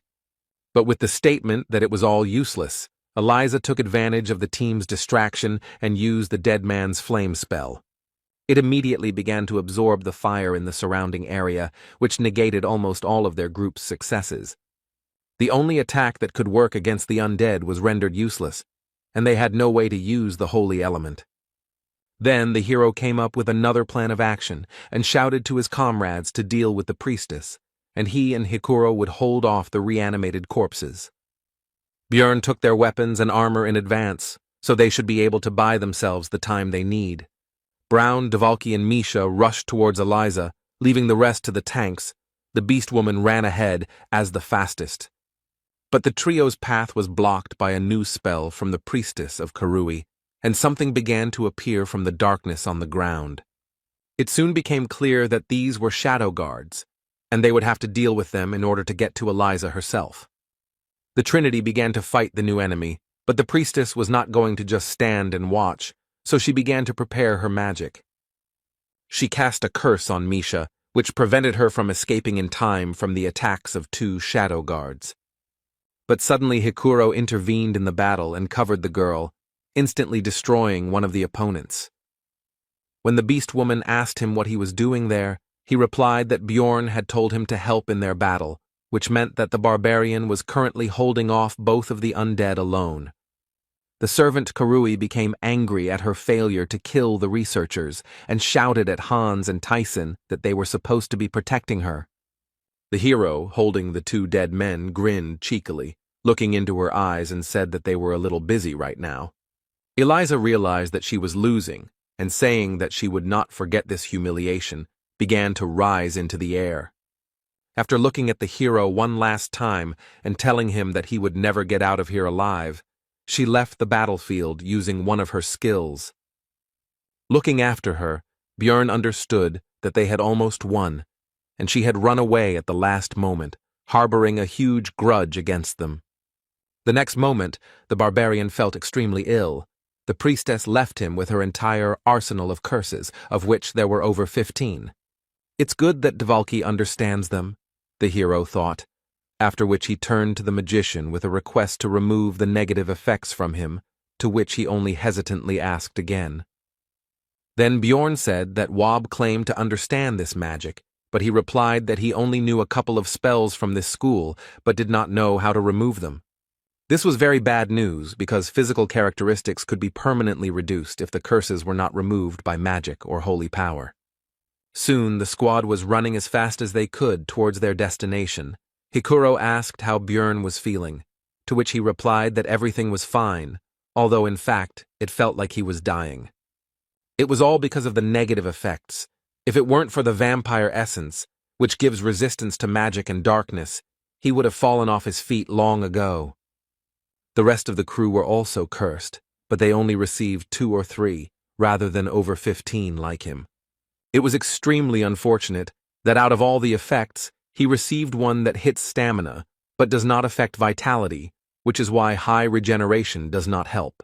In the game, the character stopped moving when his stamina dropped below 10%, and since he was moving, there should be about 30% left, he had no idea that it was actually 5%. Soon the area around changed dramatically. It became very gloomy. The team finally reached their destination. It was the Witch Forest. 5 hours ago, immediately after the priestess's escape, the squad discussed the battle that had taken place, and the hero noted its enormous danger, as well as the fact that none of them could have dealt with it one-on-one. Björn said that if they hadn't taken the weapons and equipment and attacked first, some of their group would have died in an instant. Misha's eyes lit up at this, and she shouted that reliable barbarians are the best. She had doubts, but the hero simply went and smashed Eliza's skull. Björn asked Rothmiller if he could track the priestess, but he replied that there were no traces, so it was impossible. The hero informed everyone that she would definitely try to finish what she started before the labyrinth closed, because they would be able to reveal her, to which Dvalki said that they did well and could do it again. Bjorn became angry at the wizard's frivolity and asked what would happen if monsters intervened in the battle, after which he said that they needed to go to the witch's forest. This is the area surrounding the portal to the 4th floor. There are monsters of the 7th and 8th ranks here, many of which have a spiritual body that is immune to physical attacks, so it is not the best place for warriors. But right now, this is the best option, because in this special zone, all status effects, except for the effects of the zone itself, lose their power, which allowed the squad to get rid of curses. Rothmiller noted that it was strange that the barbarian understood the local geographic features, and that this was his first time climbing to the 3rd floor, to which the hero replied that he had studied in the library. Misha and Dvalki took it as a joke, because a barbarian who reads books is simply an impossible phenomenon. Be that as it may, Karui's curses disappeared, but now the effect of the zone appeared, which consisted of auditory hallucinations. The voices constantly screamed at him to die and tried to hurt him by telling him that he had no mother, but he didn't care about their words. Björn thought it wasn't that strong to be called a mental attack, but not everyone thought so. Misha asked how he could listen to all this nastiness and be okay, to which he received the answer that it was quite bearable. Hikuro and Brown were perfectly fine. The beast woman was more or less coping. They had all visited this place before, and Bjorn himself was also normal. But Lior Wob Dvalki, who entered the labyrinth for the first time, felt unwell and began to vomit. This happened because, in addition to auditory hallucinations, ordinary hallucinations began to take effect, as well as disorientation. Now the hero looked at the world as if through a crooked mirror. Bjorn asked the wizard if he would be able to use his magic in such a state, to which he received an affirmative answer. Hikuro Murad decided to set up camp to rest a bit, since the hero had barely slept the night before. And then there was this race. The dwarf said he would watch for a bit, but the barbarian was no longer listening. He threw his things to the sides and simply fell right onto the bare ground. The hero lay with his eyes closed, and also thought that with such adventures he would definitely not be able to bear it one day. His thoughts were interrupted by Hikuro, who leaned over the barbarian and said that he had seen Eliza before when he came to the guild to recruit a team. In the Bloody Citadel, where they went with Bjorn, the dwarf received a numbered item called the Guardian's Bracers, thanks to which his rank was raised. Perhaps she heard about it somewhere. This artifact has the number 3112. It is usually found in rifts above the 4th level. It is one of the 3000, so it is quite strong. The hero was again in a bad mood because of his luck, because he had worked so hard to get the essence, and the guy who had barely lifted a finger then took the numbered item for 50 million. Bjorn asked his comrade why he didn't recognize her right away, to which he received the answer that she was dressed completely differently, and her clothes were so dirty and torn to pieces in places. But it was crystal clear that these were just excuses, and in fact, he was busy staring at something completely different from her face. Bjorn realized that when their team was meeting and discussing their plans in the bar, she could overhear everything and set up an ambush. Hikuro said that treasures always bring trouble, but the barbarian told him not to shift responsibility. It was he who was not careful, to which the dwarf quickly left. Soon, Bjorn was awakened by his comrades, and Rothmiller noted that he was sleeping very soundly, and he had heard that even barbarians could not stand it on their first expedition, and Misha simply asked how one could sleep in such noise. It turned out that the hero was disturbed by the presence of a group of enemies nearby. These were fairies who were flying nearby. These are rank 9 monsters whose only skill is releasing poisonous pollen mixed with stimulants, one of the few types of non-combat mobs in the game. Bjorn said that there were quite a few of them, and that certain guy should be nearby, so was it worth fighting, to which Hikuro noted that Dvalki had gotten better, so they could handle it. The fight began with Murad sending his lightning at the fairies, after which the monsters simply fell to the ground. But that was not the end, for a monster of the 7th rank appeared, a half-troll that only appears in the witch's forest and has a habit of chasing large groups of fairies. The monster brought its club down directly on Hikuro, who covered himself from the attack with his shield, although it was not so easy for him. He stepped back a little, and the hero remembered that the dwarf simply did not have the same resistance to pain as he did. This is one of the main reasons why the location is not suitable for warriors, because they have to take damage, but here the pain is greatly increased due to the effect of increasing pain sensations. Most monsters are immune to physical attacks, and also use mental magic. The hero finished his analysis while Hikuro led the fight. Soon Dvalki finished preparing his spells. First he used Improved Freeze, which strengthened the following ice magic, and the half-troll was defeated. The strengthened ice spear pierced through him. Rothmiller urged everyone to get ready quickly, because the witch's forest is not the best place to relax, so they need to quickly move to the 4th floor. But the plans changed abruptly, because some group of researchers was coming out to them. Hallucinations and disorientation prevented them from being seen, but they were getting closer, so this would not last long. Among them was Eliza, who immediately pointed her finger at Bjorn and his comrades and said that they were the ones who killed her dear companions. The researchers prepared for battle, and one of them sent the priestess back, while the hero mentally complained about this woman and the problems she caused. Bjorn knew that this battle could not be won, so they needed to run, but before that they could use one item, which he shouted to the dwarf. He immediately used his guardian bracers, which pushed back the enemies and temporarily provided protection from any negative effects. While the team is fleeing, Misha decides to inquire about how this woman managed to find them, wondering if the witch forest shouldn't be safe. The hero guessed that after entering the forest, Eliza lost their trail, so she began to look for the researchers. She decided to use them by pretending to be a poor priestess who had lost her comrades to marauders. And now he is trying to pit their groups against each other so that he can then simply go and devour all the participants in the conflict. But explaining all this would take too long, and the effect of the item would soon end. So the hero shouted to Misha not to chatter, but to run faster. The scout is the first to notice the enemy's movements, the one who leads the team along the best route. They collect data in advance and then use their rich experience to lead others in the labyrinth. But all their skills are truly tested in the Witch Forest. Rothmiller's key strength is smell, because he has enhanced his sense of smell with special essences, and in this place, he copes surprisingly well. At a certain level of sensitivity, one can even smell mana, which now helps Brown in planning his route. But the enemy also had a good scout, who closed the distance at every opportunity, so they needed to speed up. Now it all comes down to who gets to the portal first. But the problem is that they are all tired, especially noticeable for Misha, who may be fast, but is not particularly resilient. Soon the girl tripped over a stone.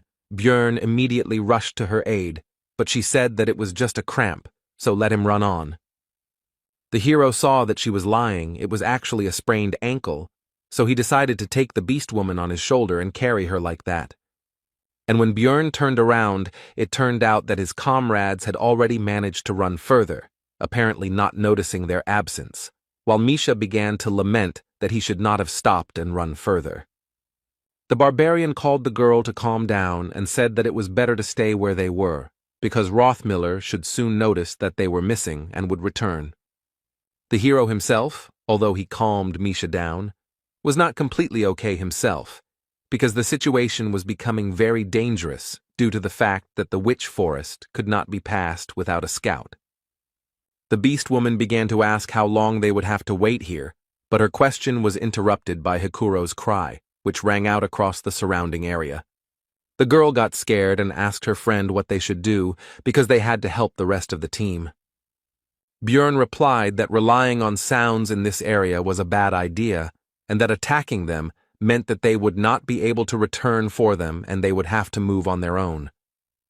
When asked what is most important in an emergency, the hero would not choose water, food, or tools, although these are important things, but strength of spirit. Right now, Misha clearly missed her. She was screaming that she didn't want to die like this, that she had worked and tried very hard, and it would be too pitiful. The hero told the girl to calm down, and mentally added that when you find yourself in such a situation, you need to accept reality and not deny it. Misha began to blame herself for this situation, because if she had not fallen, then this would not have happened, but Bjorn shouted at her to listen to him, because they needed to focus on the present. He told her to drink the potion from his backpack so that the girl could walk on her own 2 feet, to which she, having more or less calmed down, agreed. Soon they stopped to rest a bit, and Misha began to lament that she couldn't believe that she had swallowed the potion while riding on a running barbarian. She even managed to think that she would die on his shoulders. Sitting by the fire, the hero thought that 4 days had passed in the labyrinth, so it would only get more difficult, and now only the 2 of them had to hold out until the labyrinth closed. The worst part is that most of the monsters are spirits, which they can't attack, meaning they really need attribute power. Then the hero made a decision and first of all asked Misha if she was married, to which she noted the strangeness of this question, but still answered that she was not. Then Björn continued asking, but this time about whether she had any beliefs that she shouldn't show her naked body to men she barely knew. The girl, embarrassed, replied that circumstances vary. The barbarian said that this was great, after which he took off his helmet and began to approach Misha, and she shouted at him not to approach, and that in general she was not ready for this. But he simply put a ring on her finger and said that he was keeping it for the person to whom he could give it. All this surprised the girl. She did not understand what was happening. Bjorn told Misha to swear by her guardian god, and in exchange for this, he would always be by her side.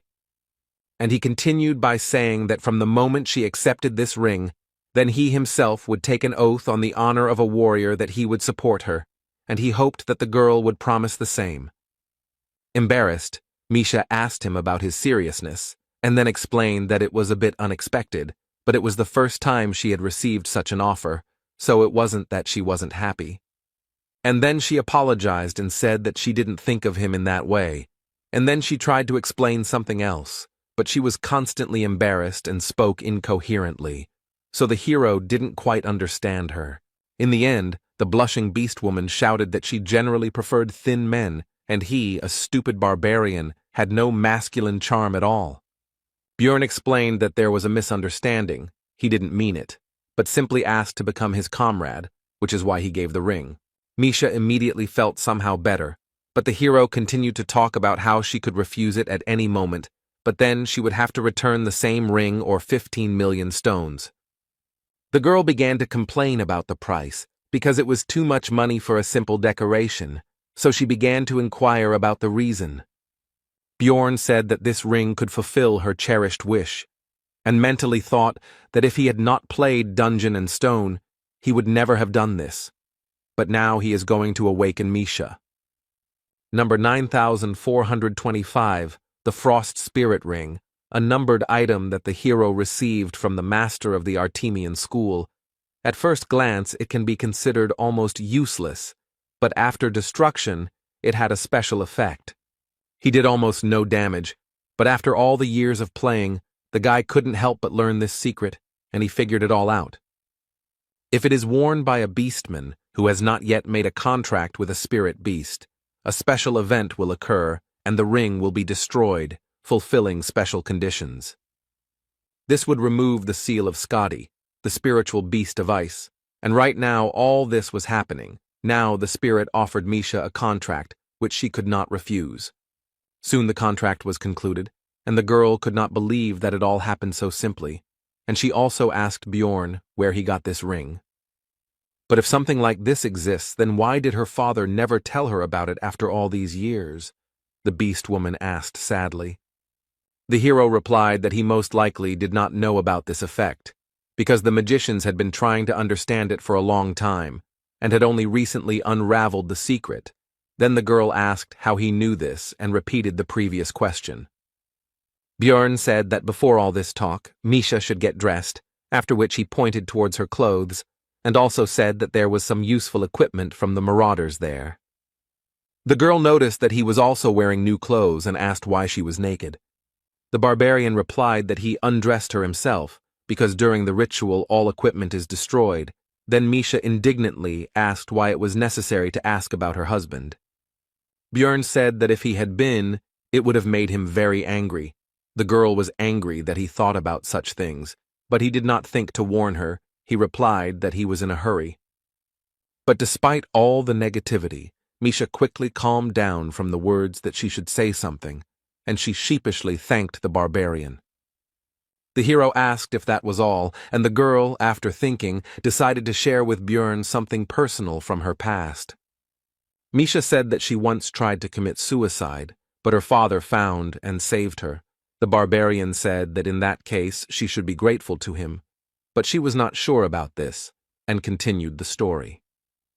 When the girl woke up, he said that if she wanted to die so much, let her do it in the labyrinth and not disgrace their family.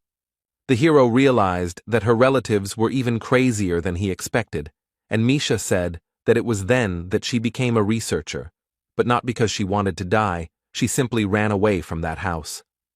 She thought that she could become famous and strong even without a spirit, and then her father would pay attention to her.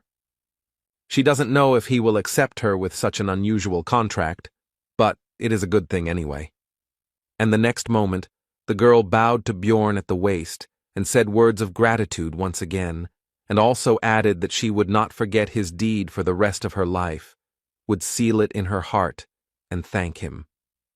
A beastman who has made a contract with a spirit beast will receive one of 3 types of enhancement: Summon, Strength, and Fortify. Misha Karlstein received the last one, and now her body is forever imbued with the power of the ice beast, Skadi. Now they have the attribute attacks they needed so much, and finally, they don't have to worry about encounters with spirit-type monsters, and they are pretty weak, so there won't be any problems. Now Misha can fight alone, but like the barbarian spirit seal, the beastman must strengthen the spirit beast. The girl is only in the first stage, so she cannot yet add an attribute attack to her weapon, but she used to be a martial arts master so she can fight with her bare hands. But the witch forest is too difficult for one person. The monsters were weak, but there were many of them, so the partners had to run away. The hardest stage of survival is just beginning. 11 hours passed. All this time Misha and Bjorn avoided large groups of enemies, attacking only small ones. Thus, many were defeated. Despite the difficult situation, the researchers did not stop collecting magic stones, and the hero was simply happy that they did not encounter any 7th-rank monsters or Eliza. But now another problem appeared. The Ring of Frost spirit was destroyed, and now the corpse golem's passive skill became active again. The acidic blood began to corrode the equipment. Even the lithium breastplate and shield lost their shine. Although they were made of 2nd-level materials, it would cost a lot of money to repair. Also, during all this time, the partners failed to find a single attribute essence, so Bjorn could not inflict any damage on the ghostly monsters. Misha was forced to cope with this alone. Now she had less and less strength left. According to the hero's estimates, their chance of returning to the city alive was about 30%. The witch forest's debuffs get worse over time. Now that 12 hours have passed, they've gotten stronger. You can tell by the feel of it. Bjorn decided to tie a rope to himself and Misha so that if something happened, they wouldn't lose each other. He also asked the girl about her knowledge of the increasing negative effects of the zone. She already knew everything. In addition, they are now also affected by the witch's eye status, which is why it is considered that one should not linger in this place. After all, if you stay in one place for a long time, a rank 7 monster, Canevaro, will appear, and the time it takes for it to appear is reduced with each level of the effect. It had been more than 60 hours since the team split, or more than 50 since entering the forest. The witch's eye had reached level 5, and the other debuffs had also increased. During this time, the road was not found, and Misha and Bjorn cannot stop to rest, because at this level of effect, Canevaro appears in 10 minutes. It would take about 15 to kill one, so if they didn't keep moving, it would first turn into an endless battle, and then defeat would follow. The only thing that could be done in such a situation was to stretch a rope between them, because that way they could find each other if someone fell behind or fell. This morning, Misha's condition finally worsened. It wasn't because of illness or wounds, it was exhaustion. The barbarian had to slow down, but the rope continued to tighten. The girl could no longer maintain even a very slow pace. The hero believed that perhaps most of the damage was related to the hallucinations she was seeing. Bjorn told Misha to climb on top of him so she could close her eyes and rest a bit, maybe even fall asleep. The girl tried to object, but the barbarian simply picked her up and placed her on his shoulder. Usually she would have resisted, but now she had no strength left at all. Another 17 hours passed. All this time Bjorn carried Misha. Except for moments of battle, the effects of the zone intensified again, including the witch's eye. The hero felt that he himself was also already at the limit, and if they failed to find a certain thing before it was too late, then everything could end badly. But suddenly Bjorn's thoughts were interrupted by a familiar voice. It was his ex. She was not at all like the illusion of the forest. The guy had a feeling that he would feel warmth if he touched her, and she, seeing his gaze, asked about what he had already managed to imagine. Bjorn noticed that she behaved exactly the same way in life, which meant that his memories were probably used as a basis. The ex skillfully manipulated the hero's weaknesses, made him get excited even in such a situation, and then told him to leave the beast woman and choose her. The guy already succumbed to her words. But Misha intervened in the situation.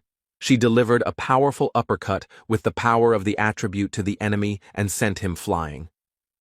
The hero, while his partner was fighting, slowly came to his senses and began to assess the situation sensibly, realizing that it was still some kind of illusion.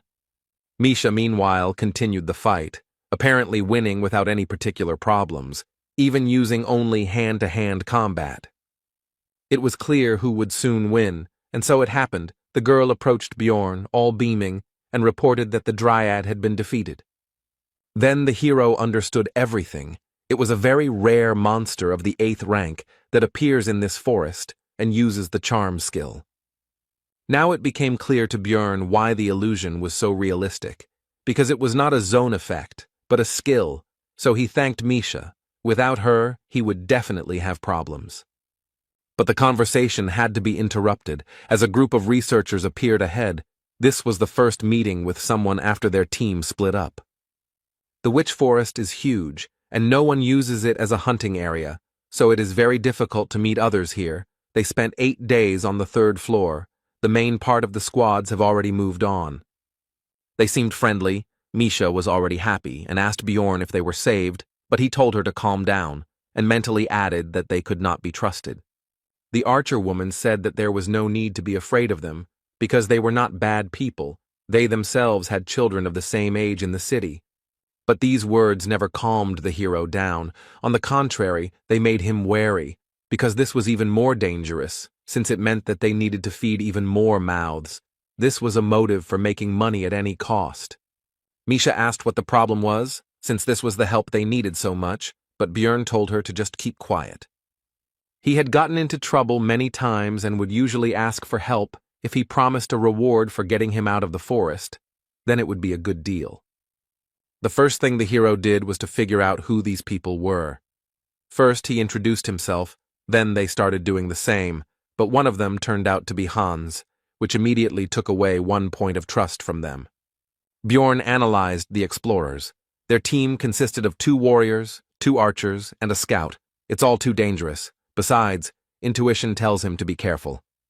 Of course, he may be worrying for nothing, but these people look suspicious, so the barbarian decided to refuse help and began to slowly retreat. It soon became clear that his intuition had not failed him, because an arrow had been fired right at them, from which the hero had covered himself with a shield, which meant that these were not simple researchers.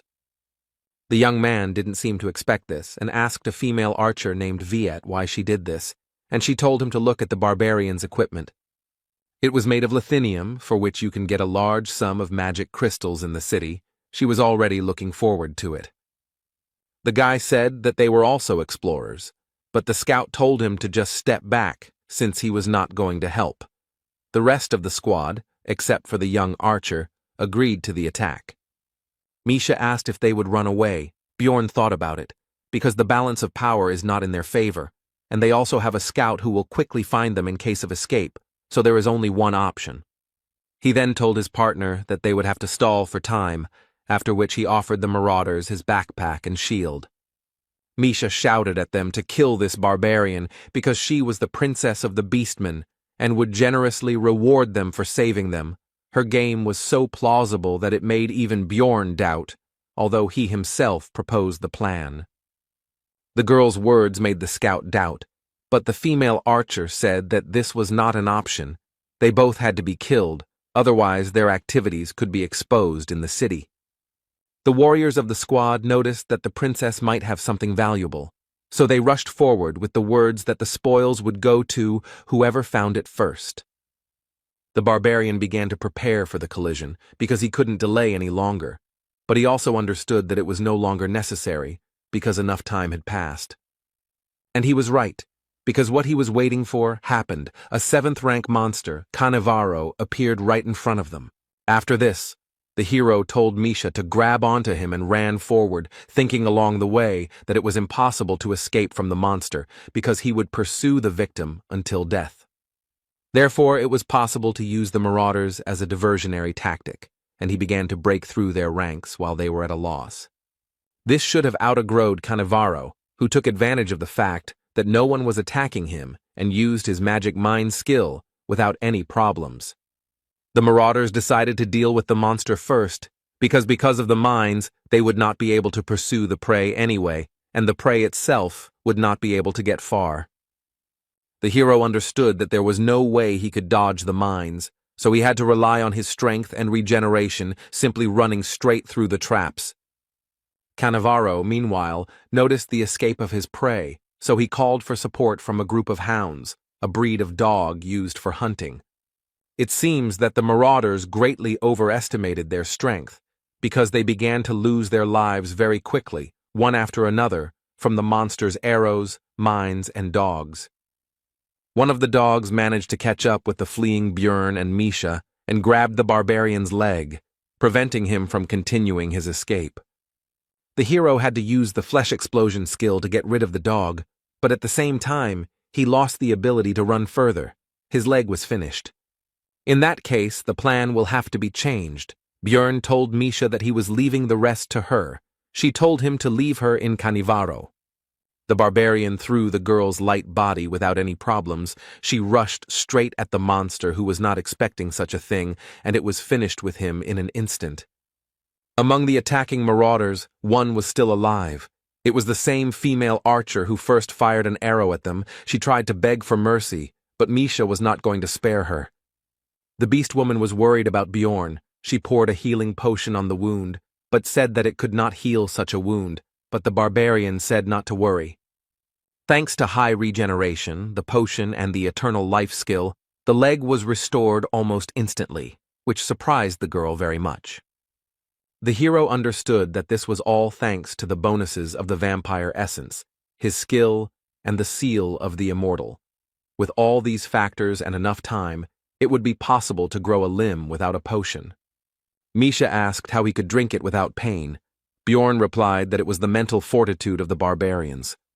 He recalled that Einar also took potions without any problems. In his case, it was due to the high value of the pain resistance characteristic, but the effect was the same. The hero suggested that Misha pack up and leave before a new Canivaro appeared, and she herself asked how he realized that those researchers were dangerous. Bjorn replied that one of them was named Hans, and he didn't like that name, which confused the girl, but she quickly put it out of her mind. Misha shared her thoughts that she would never have thought that that woman could change her attitude so quickly. She could have been good. The hero replied that if they had not seemed so weak, if they had not worn expensive equipment, and if they had not met in the labyrinth, then everything could have turned out differently. In that case, she could have been remembered by them as a kind person, but what happened, happened. She attacked first and paid the price. Misha said that she didn't understand this. Then Bjorn asked about her reasons for visiting the labyrinth. She replied that it was for money. Then, the hero said that they had the same reason, because it was the best way to protect yourself, especially in a world where failure to pay taxes would result in execution, and she also needed to protect not only her own life. Both were in a gloomy mood after this dialogue. Misha reported that there was a lot to rethink after this trip. 109 hours have passed since they got lost. Now the beast woman has found the place that the partners hoped to find, the only place in the location where they can rest. The witch's hut is a shelter that appears in random places in the forest at regular intervals and remains there for 8 hours. The effect of the zone is temporarily removed while you are there. It is also safe here, because monsters do not appear. This place is difficult to find, but there is no other way to rest. The partners spent a long time looking for the first shelter, but Misha's keen eyes quickly helped them find the next one. There were 53 hours left to hold out before the labyrinth closed. They had seen this place for the 3rd time, but the girl still didn't get tired of it. She sincerely enjoyed the local beauty and was in a good mood overall. But Björn told her to be quiet, because there was someone here, since only 5 people could enter here, and the portal closed as soon as they entered, which meant 3 unknown people were somewhere nearby. Soon they found a man dozing carefree in a field of flowers. It was one of those who helped Eliza then, but now he looked so-so, so the hero was interested in how this happened. Misha reported that there was also someone in the hut. She also noticed that these were the same researchers. Bjorn decided to knock out this guy first. He raised his mace up and brought it down sharply right on the man's face, and the girl noticed that he was just going to knock him out. Soon all 3 researchers were knocked out and tied up. Misha was surprised that the first of them was still alive, and also noted that it would not be for long if he was not helped right now. Then Bjorn poured a healing potion on all the captives, and they quickly came to their senses, both due to the healing and due to the pain they were experiencing. The chief immediately recognized the barbarian and began to explain that he was not guilty. He began by saying that when their group caught up with the hero's team, there were only 3 of them, after which a quick fight took place. They didn't want to chase them through the entire forest again, so the first thing they did was shoot a guy who looked like a scout, but he immediately clarified that the wound wasn't serious, just a scratch on his shoulder. Then they were thrown back again by some kind of light. Björn understood that it was Hikuro who used his numbered item again.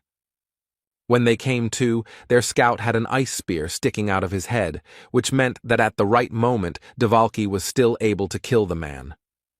Looking at the captives, the hero thought that the rest of the team seemed to have managed to escape, and that the scream that he and Misha heard after the separation was due to Rothmiller being wounded.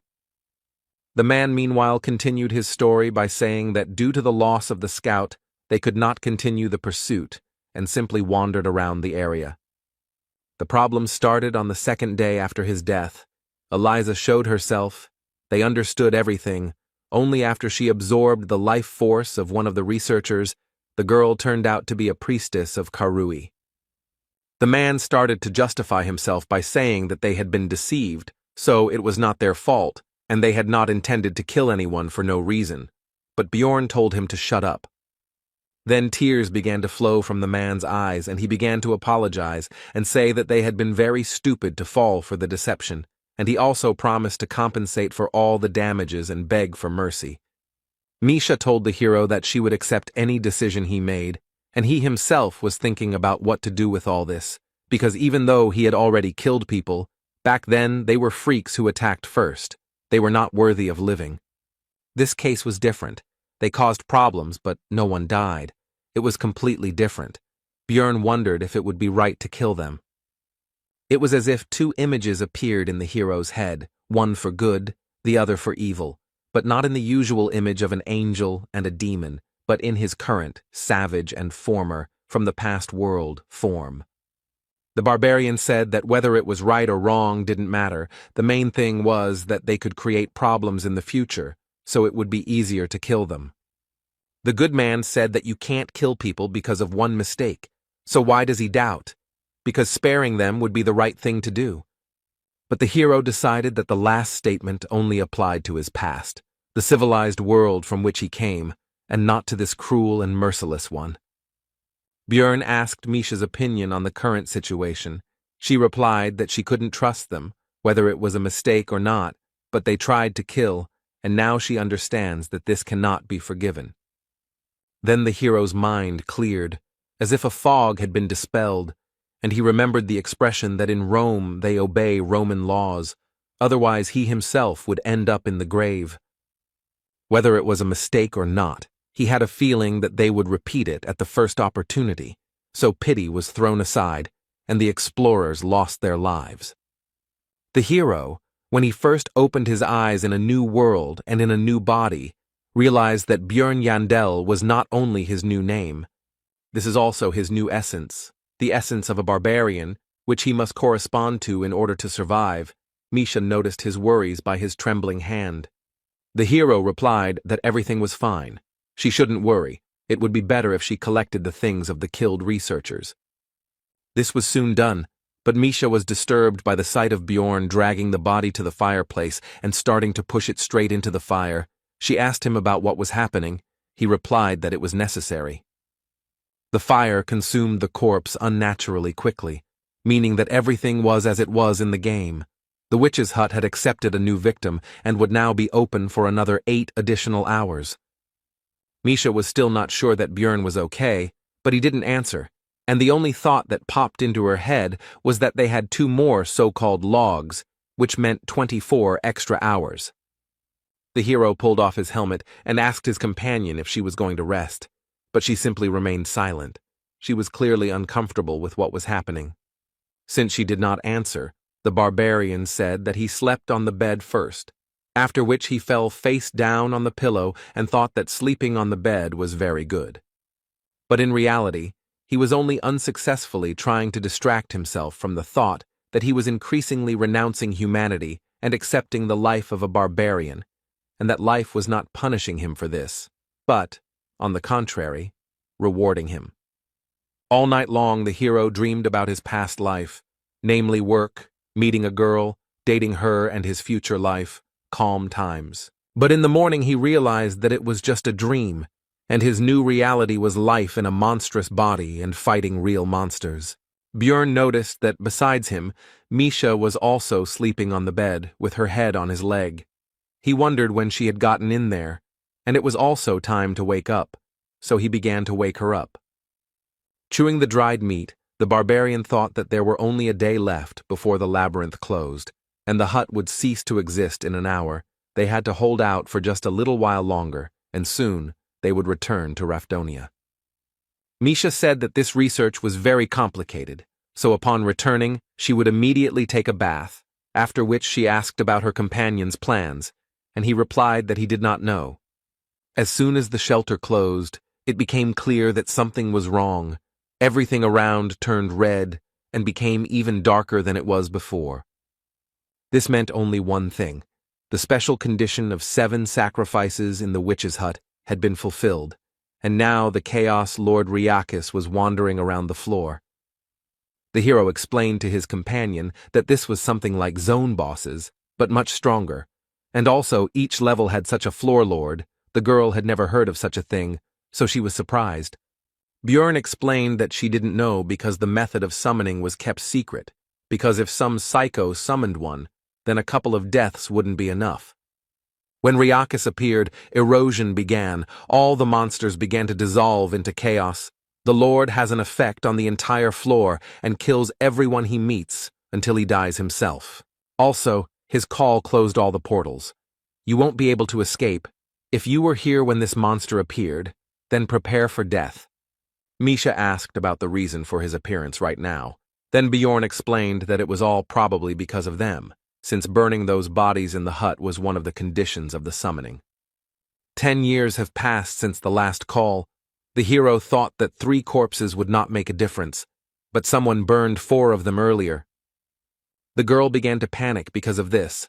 The barbarian said not to tell anyone about this, because if someone found out about their participation in the conscription, it would not end well. The barbarian also reported that the zone effect no longer affects them, so they will now be able to leave here, and their path will lie in the orc settlement. The Zarvi clan has settled there. It is huge. They operate above the 6th floor. They have hundreds of members. A meeting with Riakis is deadly, so to increase the chances of survival you need to join them. It's unlikely that the entire clan will be on the 3rd floor, but to control the area they should have at least 10 teams, which would already be good. A huge crowd of researchers had already gathered here. The clan leader tried to call for order, but from everywhere came requests for help, promises of a reward for saving, accusations, and lamentations. Suddenly, a golden barrier appeared around, causing the crowd to quiet down somewhat, although not completely. But this was enough for the man on the podium to shout to the researchers. He explained that it was already safe here, since their priestess had activated the announcement of the destruction of evil, and his clansmen were standing guard.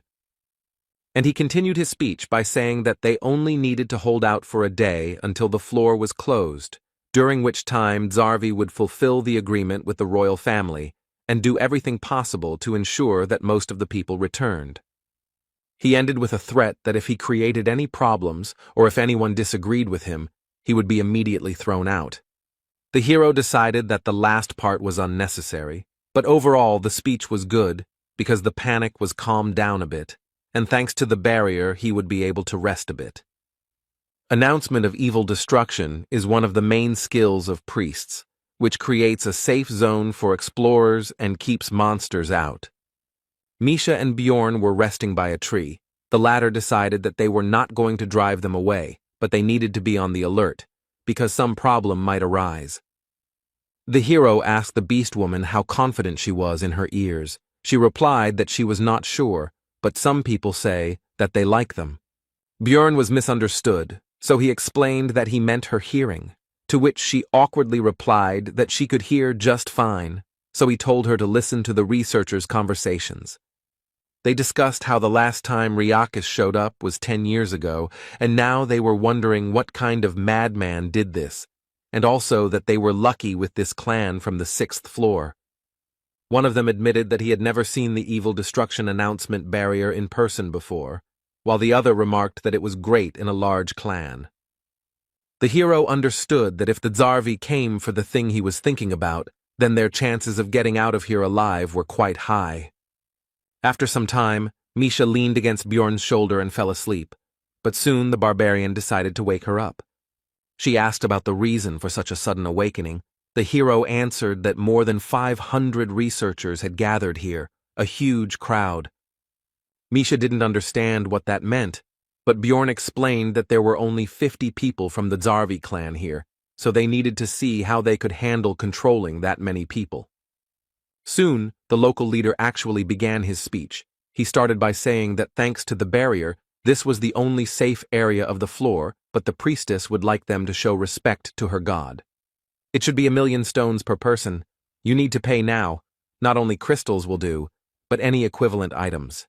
The hero admitted that it was a smart move, since not every researcher would have such a sum on hand, and in this way it would be possible to take away some of the equipment from people to simplify control. The man on the podium meanwhile said that this is not only respect for the god, but also payment for protection.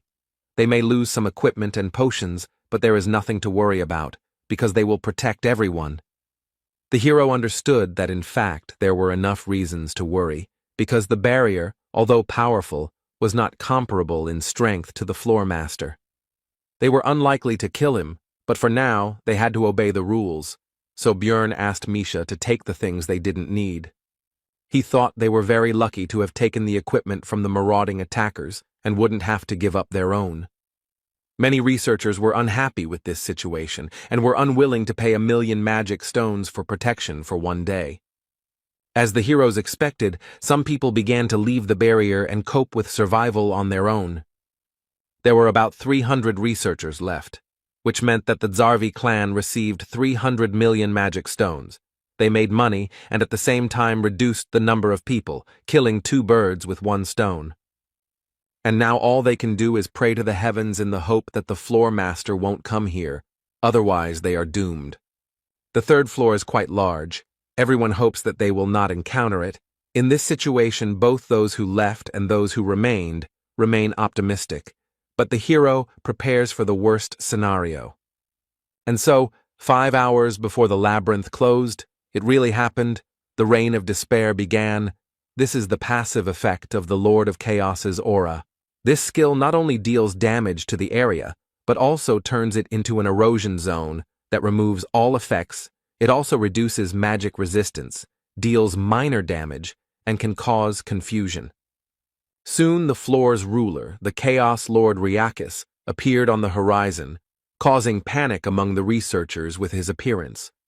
The leader of this expedition was disappointed, because this expedition would now cause a lot of damage, but despite this, he still ordered to use everything that they had prepared earlier.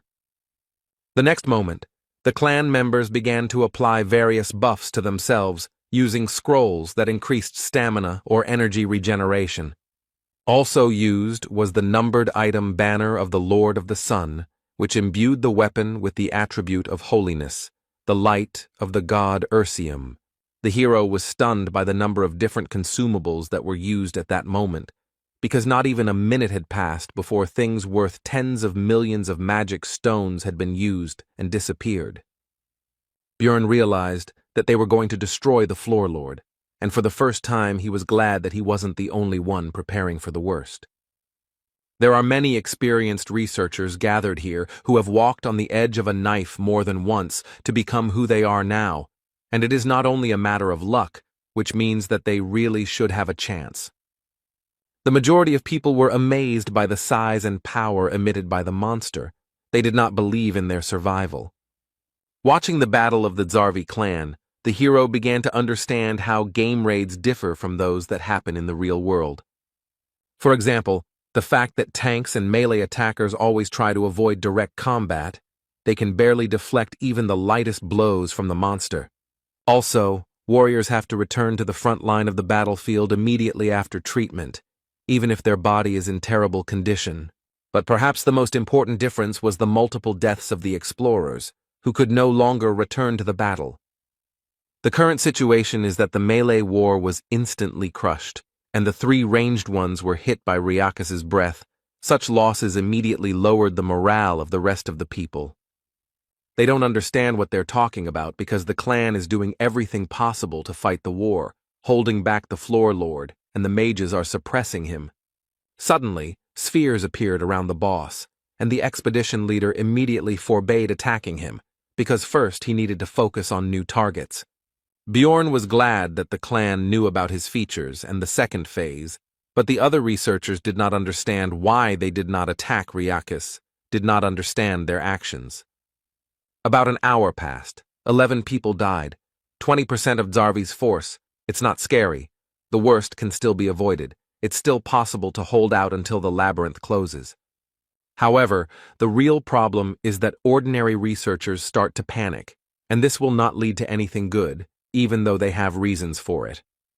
After all, every time Ryakis became enraged, someone who had paid for protection died, and the hero believed that it was their own fault, since they came so close to the battle and did not monitor the situation at all.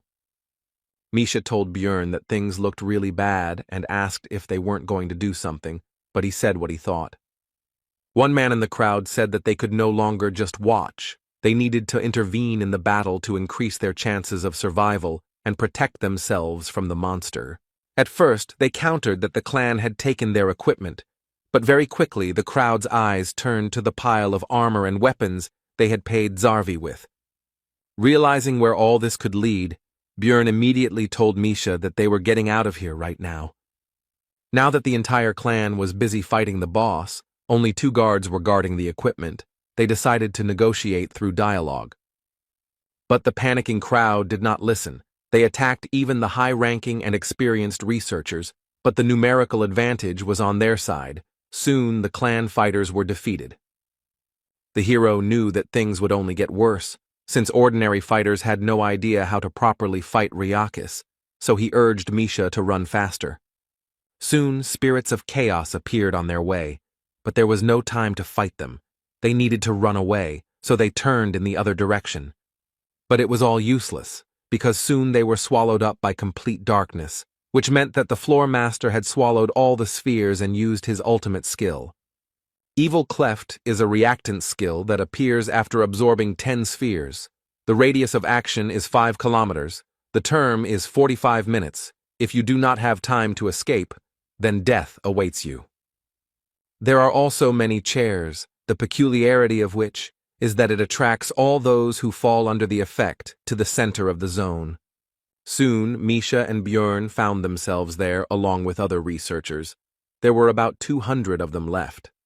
Of the Zarvi, who were originally 50, only 20 remained. With 11 dying in the few hours of battle and the rest in the last minutes, it was obvious what happened when the pair escaped. Now the clan fighters were aggressive towards the other researchers. They bared their blades in their direction and refused to let them get closer to them, because it was because of them that many people died. They also said that they should be grateful that they were not finished off immediately, and that there would be no protection now. The ordinary researchers were at a loss, and then one of them said that they needed to get out of here as quickly as possible, otherwise everyone would die. He had read about this in ancient texts. He also said that they needed to get out of the 5-kilometer zone. There would be monsters in their way, but if they acted together, then they would have a chance of salvation. Bjorn understood that the main problem was that if you move away from the center, the clones of Ryakis and the spirits of chaos will attack like crazy. More than half of the researchers left, but the hero and the girl were not going to bet on such low odds. They would bet on what looked more reliable, on the clan. So they headed there, but Talon blocked the way. Bjorn started the conversation in a friendly manner and asked if they had received the essence of the orc hero. He first answered that they had, but then came to his senses and asked how he knew this. Meanwhile, the vice-captain of the Zarvi clan, Iraz Magrain, was later informed that 23 people had survived, including 3 priests, 6 mages, 12 ranged attackers, and 2 warriors. He was especially saddened by the fact that only 2 fighters survived, many of whom died when the commotion occurred, and many were unable to get support from the others. They tried to buy time, but Ryakis still absorbed the spheres, and now the lack of melee warriors will be fatal. Only 2 of them will be able to clear the way for everyone else, especially this spear swordsman. The vice captain was constantly asked to give orders, asked about something, reported new problems. Everything was very bad. Iraz Migraine could not come up with a plan of action, but suddenly a cry from the entrance to their temporary camp distracted him from his heavy thoughts. The vice captain asked who it was, to which the fighter replied that it was a barbarian from Karlstein's sister's team, and that he had somehow learned the information that they needed the essence of an orc hero. And he said that he could clear a path with her help. Then Migraine used his skill survival instinct, which can highlight targets that can increase this very chance of survival, and Bjorn glowed brightly. Iraza application saved from many situations, and now it said that this barbarian was a chance for salvation, so he came closer and first of all asked the name of the guest. After that, he introduced himself and asked how he knew about the essence of the orc hero. Bjorn replied that it was an assumption, but why else would such a respected clan occupy a zone on the 3rd floor and take so many expensive consumables with them? These items are clearly not for ordinary orcs, which means their target was higher, a rank 5 monster, an orc hero, a hidden boss that can be summoned at the altar in the orc settlement, and 777 magic crystals of these same orcs. And such a large number of supplies was due to the possibility of calling the orc lord instead of him, and since these things are still there, it means that he did not come. Then Iraz asked the reason why he should bet on the hero. He then replied that he was a barbarian with the seal of the immortal, who had absorbed the essence of a vampire guardian from the rift and a corpse golem that gave pain resistance. The vice captain interrupted him, asking him not to go into details, since he already understood that he could drink potions and fight at the same time. Migraine said that was pretty good for a 3rd-floor explorer, even excellent compared to his remaining warriors, so he was betting on the hero. Talon tried to remind the leader that the nobles had ordered the essence, but he replied that they could always say that they simply had failed to extract it from the monster. By donating crystals, 3 orc heroes can be summoned, each of them a different named monster, in other words, high-level opponents with inconvenient essences. That's why the group that hunts them must be strong and special, even though this monster is only a rank 5. Each orc brother drops an essence of a certain color. Danish drops a red one with the Cry of Passion skill, and Velt drops a blue one with the Banner of Struggle. But the hero hoped that the clan had met Targus, with one special skill that could become the basis for his build. And Bjorn was lucky. It was what he needed, the green essence. Such luck makes him think that something very bad is about to happen. The barbarian absorbed the essence of the orc hero, which instantly increased many of her stats, such as strength, agility, morale, bone strength, and physical defense. The hero felt his body filling with power, and although his pose seemed funny from the outside, no one laughed at the situation. The vice captain only reminded him to take off his equipment before using the new skill. On Migraine's orders, potions and scrolls were quickly brought. Bjorn understood that the former clan would indicate the appropriate support. After this, the hero used all the consumables he had brought, which temporarily significantly increased many of his characteristics. It was not necessary yet that all the clan's mages, as well as their priest, also began to impose their blessings and magical enhancements, among which was something that increased his aggro level, that is, attracted monsters specifically to him. After that, it was time to use his Bloodmaster skill, which allowed him to temporarily use someone else's skill by absorbing the owner's blood. The best target was Talon Orifring of the Karlstein family. Judging by the redness of the eyes, it was the Unholy One, which reduced the maximum amount of essences by 1, but increased the effectiveness of active skills by 1.5 times. After that, the hero finally used the skill he received from the orc hero's essence. It was Gigantification, which increased his body size, his aggro level, and his physical characteristics. All his clothes were torn. The people around him had different reactions. but the blushing Misha covered her eyes with her fingers and then peeped through them. Erasmus decided that the hero needed to cover himself with something, so he ordered several cloaks to be brought, and soon the preparations for the exit were complete. There were 30 minutes left before death, so the giant barbarian, with a cry of Yahello, rushed forward at maximum speed. Behind him ran 23 members of the clan, Misha and 40 researchers who decided to stay here. They were allowed to join in exchange for all the equipment. Migraine also suggested using the sacrificial seal on them, which increased their characteristics depending on the number of victims within 100 meters. Now, with all these buffs and skill, the power and instinct of destruction overflowed the hero's body, and it was good that they did not need to be restrained. The road was blocked by small clones of Ryakis, although they were only that size for him now, but their height was almost 2 meters, but now Bjorn could handle them without any problems.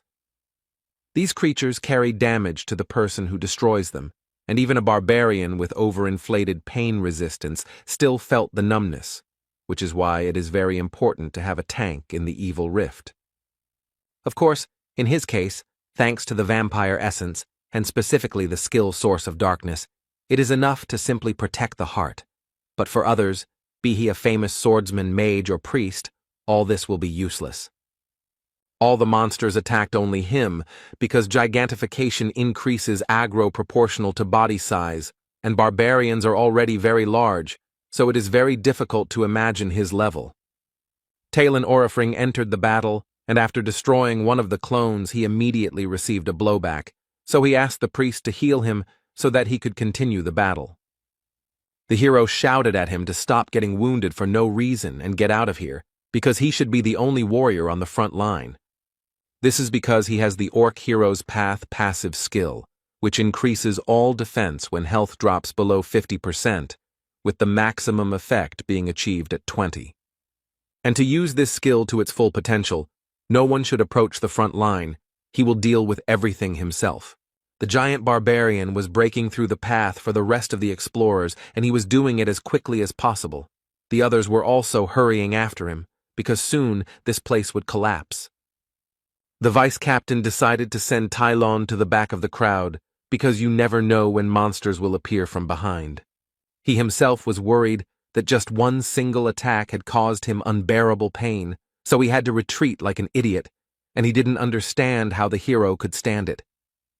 The Beastman wondered who this was, because at first he seemed like a simple third-floor explorer hanging around his sister.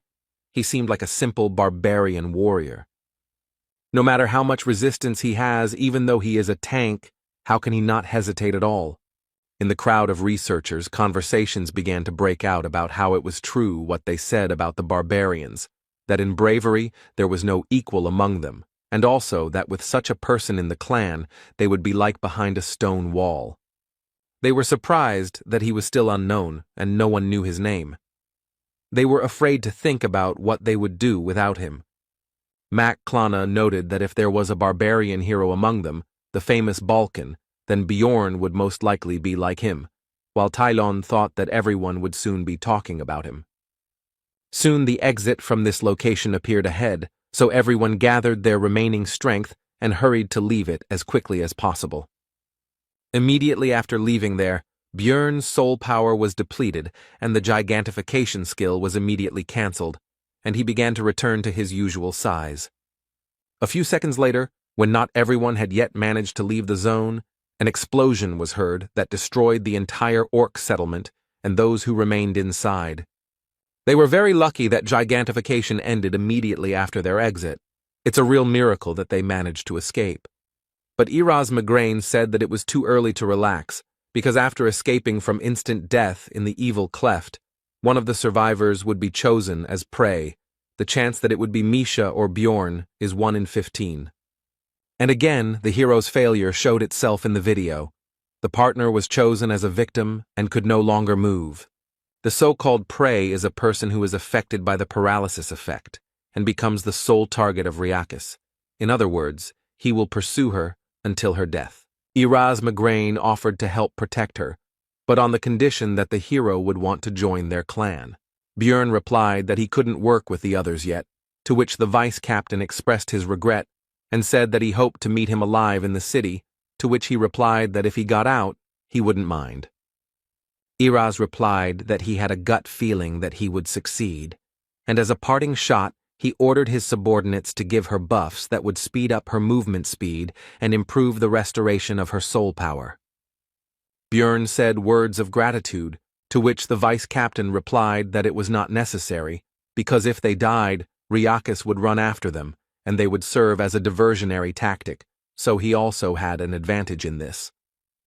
There were 15 minutes left before the floor closed. The Chaos Lord had awakened, and the hero hoped to hold out for that time, so he quickly ran away from here. The roar behind them was getting louder and louder. Misha understood that they would soon die like this, and it was also clear that they were chasing her, not Bjorn, so she asked him to stop. And she explained that he had done enough for her, and he didn't have to die for her, because they weren't that close. Without him, she would have died much earlier. He had even already fulfilled her wish. She could die without regrets. But the hero refused, because she really doesn't want to die at all, and doesn't necessarily have to tell him all this nonsense, and he also understands that the girl is afraid of being abandoned. The beast woman shouted that the barbarian didn't understand anything, and she didn't want to be a problem for others. Then Björn said that this feeling was not more important than her life, so if she wanted to survive, she just had to ask him, and then she would have a chance. These were simple words, like the barbarians themselves, but the girl still understood them, because even from the forest he had constantly tried to help her save her life. In his eyes, the beast woman was definitely pathetic and whiny, and simply giving up and saying such stupid things was not what the man who was trying so hard for her wanted to hear. Misha said that if Bjorn saved her, she would be there for the rest of her life to help, to which the barbarian noted that she had already said that before in the forest. Then the girl replied that in that case, she would give him all the money from this study, and the hero replied that this already sounded better. This exchange of words raised both their spirits. But their high spirits didn't last long, because the buffs from the Zarvi clan ended. A rain of despair began to fall, which meant the presence of Ryakis nearby, and more spirits of chaos were getting in the way. The hero was going to use it later, but he had no choice, so he used his skill called gigantification, which raised his stats, but now what was more important to him was that his steps became bigger. With the remaining soul power, the skill would last for another 2 minutes, and there were 200 seconds left before the labyrinth closed. Bjorn told Misha to give the countdown. The further path was blocked by the spirits of chaos, so the hero had to engage in battle with them, but he did not experience any problems thanks to his increased characteristics. There were only 90 seconds left before the labyrinth closed, but things became more complicated because they were now within the radius of its deadly breath. On the plus side, some of the chaos spirits also died from Ryakis' actions as he cleared the way for them to escape. But there was no point in thinking about it, because he was already at a sufficient distance that he could simply take and lower his paw directly onto the giant barbarian. Fortunately, he managed to jump away. The huge floor lord, the Chaos Lord Ryakis, was at an impermissibly close distance. He carried a deadly threat, and his size allowed him to simply crush Bjorn, even under gigantification. In this situation, Misha again began to persuade him to leave her, but the barbarian was unwavering, because she would die in this case, while the girl believed that it was not worth it, and he himself should save himself. The hero told her that he would not break his promise, and also thought about who would return the money for the ring. He also said that they would not die today, they would get out of here alive. But their conversation was interrupted by a blow from Ryakis, which instantly deprived the barbarian of his hand. It happened so quickly that he did not even have time to feel it. Misha, with even greater force after what had happened, began to persuade him to leave her, but the barbarian simply demanded to clarify the time. There were 60 seconds left. Now Bjorn has to hold out for 1 minute without an arm. He can't escape, which means it becomes a little more difficult. The hero turned around and ran straight at the floormaster, which scared Misha, but demanded that she continue counting the time. He attacked with his breath the place where they had just stood. He wouldn't shoot under his feet. The main thing was that he didn't move. After that, the hero managed to dodge this monster normally, because he had managed to study its behavior during the battle with the Zarvi clan. All this was very difficult for the barbarian, because for a very long time he had not been able to rest normally. Even the time spent under the barrier could hardly be considered normal rest. At some point the monster still managed to strike, which the hero could not dodge. Even a light attack from such a monster was very powerful. Bjorn no longer had any strength to dodge, so Riakis was already preparing to cut him with his claw, without any problems. The thought flashed through his mind that this was the end. But just at that moment, the soul's village dried up and the gigantification skill began to cancel, returning the hero to his normal size and displacing the monster's blow. Bjorn was surprised at how timely it happened, because a little more and he and Misha would have lost their lives. In a desperate struggle, the wounded hero, with his last strength, jumped onto the monster's claw and grabbed it, with 10 seconds left before the labyrinth closed and salvation. To somehow compensate for the absence of his hand and to hold on here more securely, he sank his teeth right into the monster. Riakis began waving his paw back and forth to shake off the pathetic bugs, but Bjorn couldn't hold on very tightly. Soon the actions of the huge monster had an effect, and the hero and Misha went flying.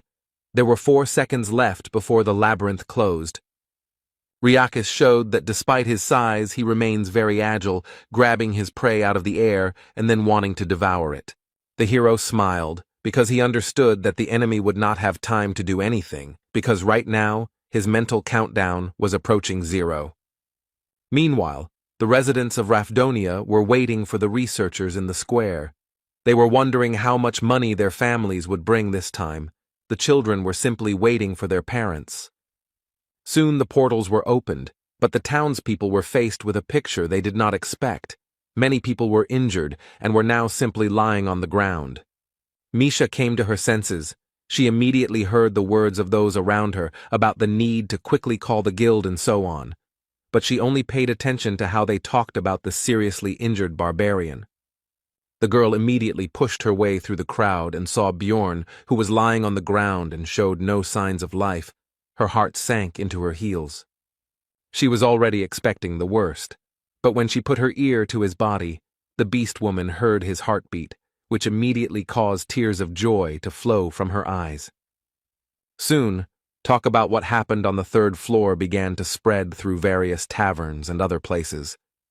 The victims of the tragedy numbered in the hundreds. And the survivor said that they got out thanks to one barbarian who got to this floor in 3 months of research. His name is Bjorn Yandel. He was given the nickname Little Balkan. It didn't take long before this news reached someone high up. He didn't remember such a rapid growth during his entire career, and besides, the hero's essences go beyond the scope of simple researchers. There have been similar cases in history. They were intelligent, born under the star of a special destiny. They were forever remembered by everyone as heroes. The man was interested in who the researcher who interested him, Bjorn Yandel, was, such a hero or an evil spirit. 2 days passed. The hero finally woke up, and the first thing he decided to do was gather the whole team and discuss everything that had happened. Everyone was happy to see each other alive. Rothmiller began to apologize, because if he hadn't been wounded, they wouldn't have had to abandon Misha and Bjorn in the forest. But the barbarian interrupted him, because first they should place an order. The hero inquired about the events that had happened after their separation, and Hikuro then told him that with the help of his emergency recovery skill, he was able to use the Guardian's bracers without recharging. When they ran far enough and healed Rothmiller, they tried to find the missing team members, but nothing worked, and then they ran into the priestess of Karui again. This news excited Misha, so she demanded to continue the story. It turned out that the group had to run to the 4th floor, taking advantage of the entry restriction. This level is called the Sky Tower. The color of the portal that leads there changes periodically, and those who enter before it changes begin to climb 100 floors together, and there are also safe zones there. Hikuro reported that just sitting there for 10 days was unbearable. And also, in the very first test, they got the essence that Rothmiller absorbed. The hero was outraged by the difference in their positions at that moment. The monster whose skills Brown mastered was a rank 7 mimic. It gives the skill Treasure Warehouse, which gives a personal spatial warehouse. The key point here is that when you first open this space, there are various things to find inside. This time, it was 2 million stones, 3 top-quality potions, and numbered items. Hikuro decided to sell the last ones, since there was nothing useful there, and the hero was irritated by their luck, because at that time he was suffering in the witch's forest and fighting for his life, but decided not to take it out on his comrade. He decided to justify the bent cutlery by saying that he couldn't control his strength because of the new essence. Misha said that she hadn't noticed this in him, but Murad changed the topic to the adventures of the girl and the barbarian. After this, the hero told about all their misadventures and the struggle for survival, while leaving out some details that he decided not to report. This impressed the others. Rothmiller decided to congratulate Misha on signing a contract with the beast because she was very worried about this, and also asked about what merit Bjorn had in this. Then the girl said that she would not have survived without him. The dwarf was surprised to receive a new essence, and also that the protection fee was only 2 million, so as an apology, since they were somewhat responsible for this, they would provide 1 million. Dvalki regretted that he was not there himself, because this was the greatest and most amazing story of those he had heard, and Hikuro supported him in this, and also added that he was worthy of the title of Little Balkan. The hero was surprised by this, to which Murad explained that this was his second name, which was a comparison with Balkan, a barbarian hero of the previous era. Bjorn was not happy with the fame that had fallen on him, which had come too quickly, because this was not a game, but reality. Now his name would become famous, and he would receive too much unnecessary attention. Misha interrupted the ongoing conversations and suggested moving on to the most important thing. It was necessary to discuss the distribution of the spoils from the labyrinth as well as the reward for the message about the priestess of Karui. In the end, Bjorn and the girl received 7.65 million stones, but the barbarian took everything for himself because his partner promised to give him her share. After that, several days passed. The hero had a lot of things to do. He picked up the equipment that was sent for repair, replenished consumables, and even dropped by the auction house, and all this time Misha went with him. The barbarian did not understand why she was constantly hanging around him. She must have her own things to do. He thought that it might be about the money he took. Maybe she regretted it. The hero also decided to invest money in Misha's growth, because now she is his main comrade. His thoughts were interrupted by the fact that the girl was going to go to her family, while she looked like she did not want to talk. Bjorn decided that this was her family business, and he couldn't interfere. He encouraged his partner, and she told him goodbye to eat right, eat vegetables, and so on. She began to take care of the guy after what happened. On the way home, the hero thought that he himself, with his characteristics, can move further along the floors. But before that, he needs to strengthen Misha, update her equipment, get essence, improve the contract. On the way, Bjorn accidentally came across an execution process. At first, he was going to move on, but he heard onlookers discussing that this time an evil spirit was on the chopping block. After that, he could not pass by. The man sentenced to death turned out to be an acquaintance of the hero named Tarikon, the son of Lian. It turned out that he had not bought the weapon with the money he had received earlier. The poor fellow was terrified. His eyes caught sight of Bjorn's figure in the crowd, and he tried to shout his name, but it was impossible because of the gag. Then the barbarian turned away, unable to look. A moment later, the execution took place. The hero understood that he could well have been in his place. He decided to think about it at home, but some guy called out to him and started asking where he came from, and suggested Europe, Asia, and America. He continued speaking, and the barbarian thought that this could very well happen, but he did not expect it to happen so soon. True, for this case he had one prepared answer, and it goes by the name of Strategy Einar. He made a stern face and said that there was no need for complex words, after which he demanded to speak directly. The blonde praised his acting and said that he was not to be feared.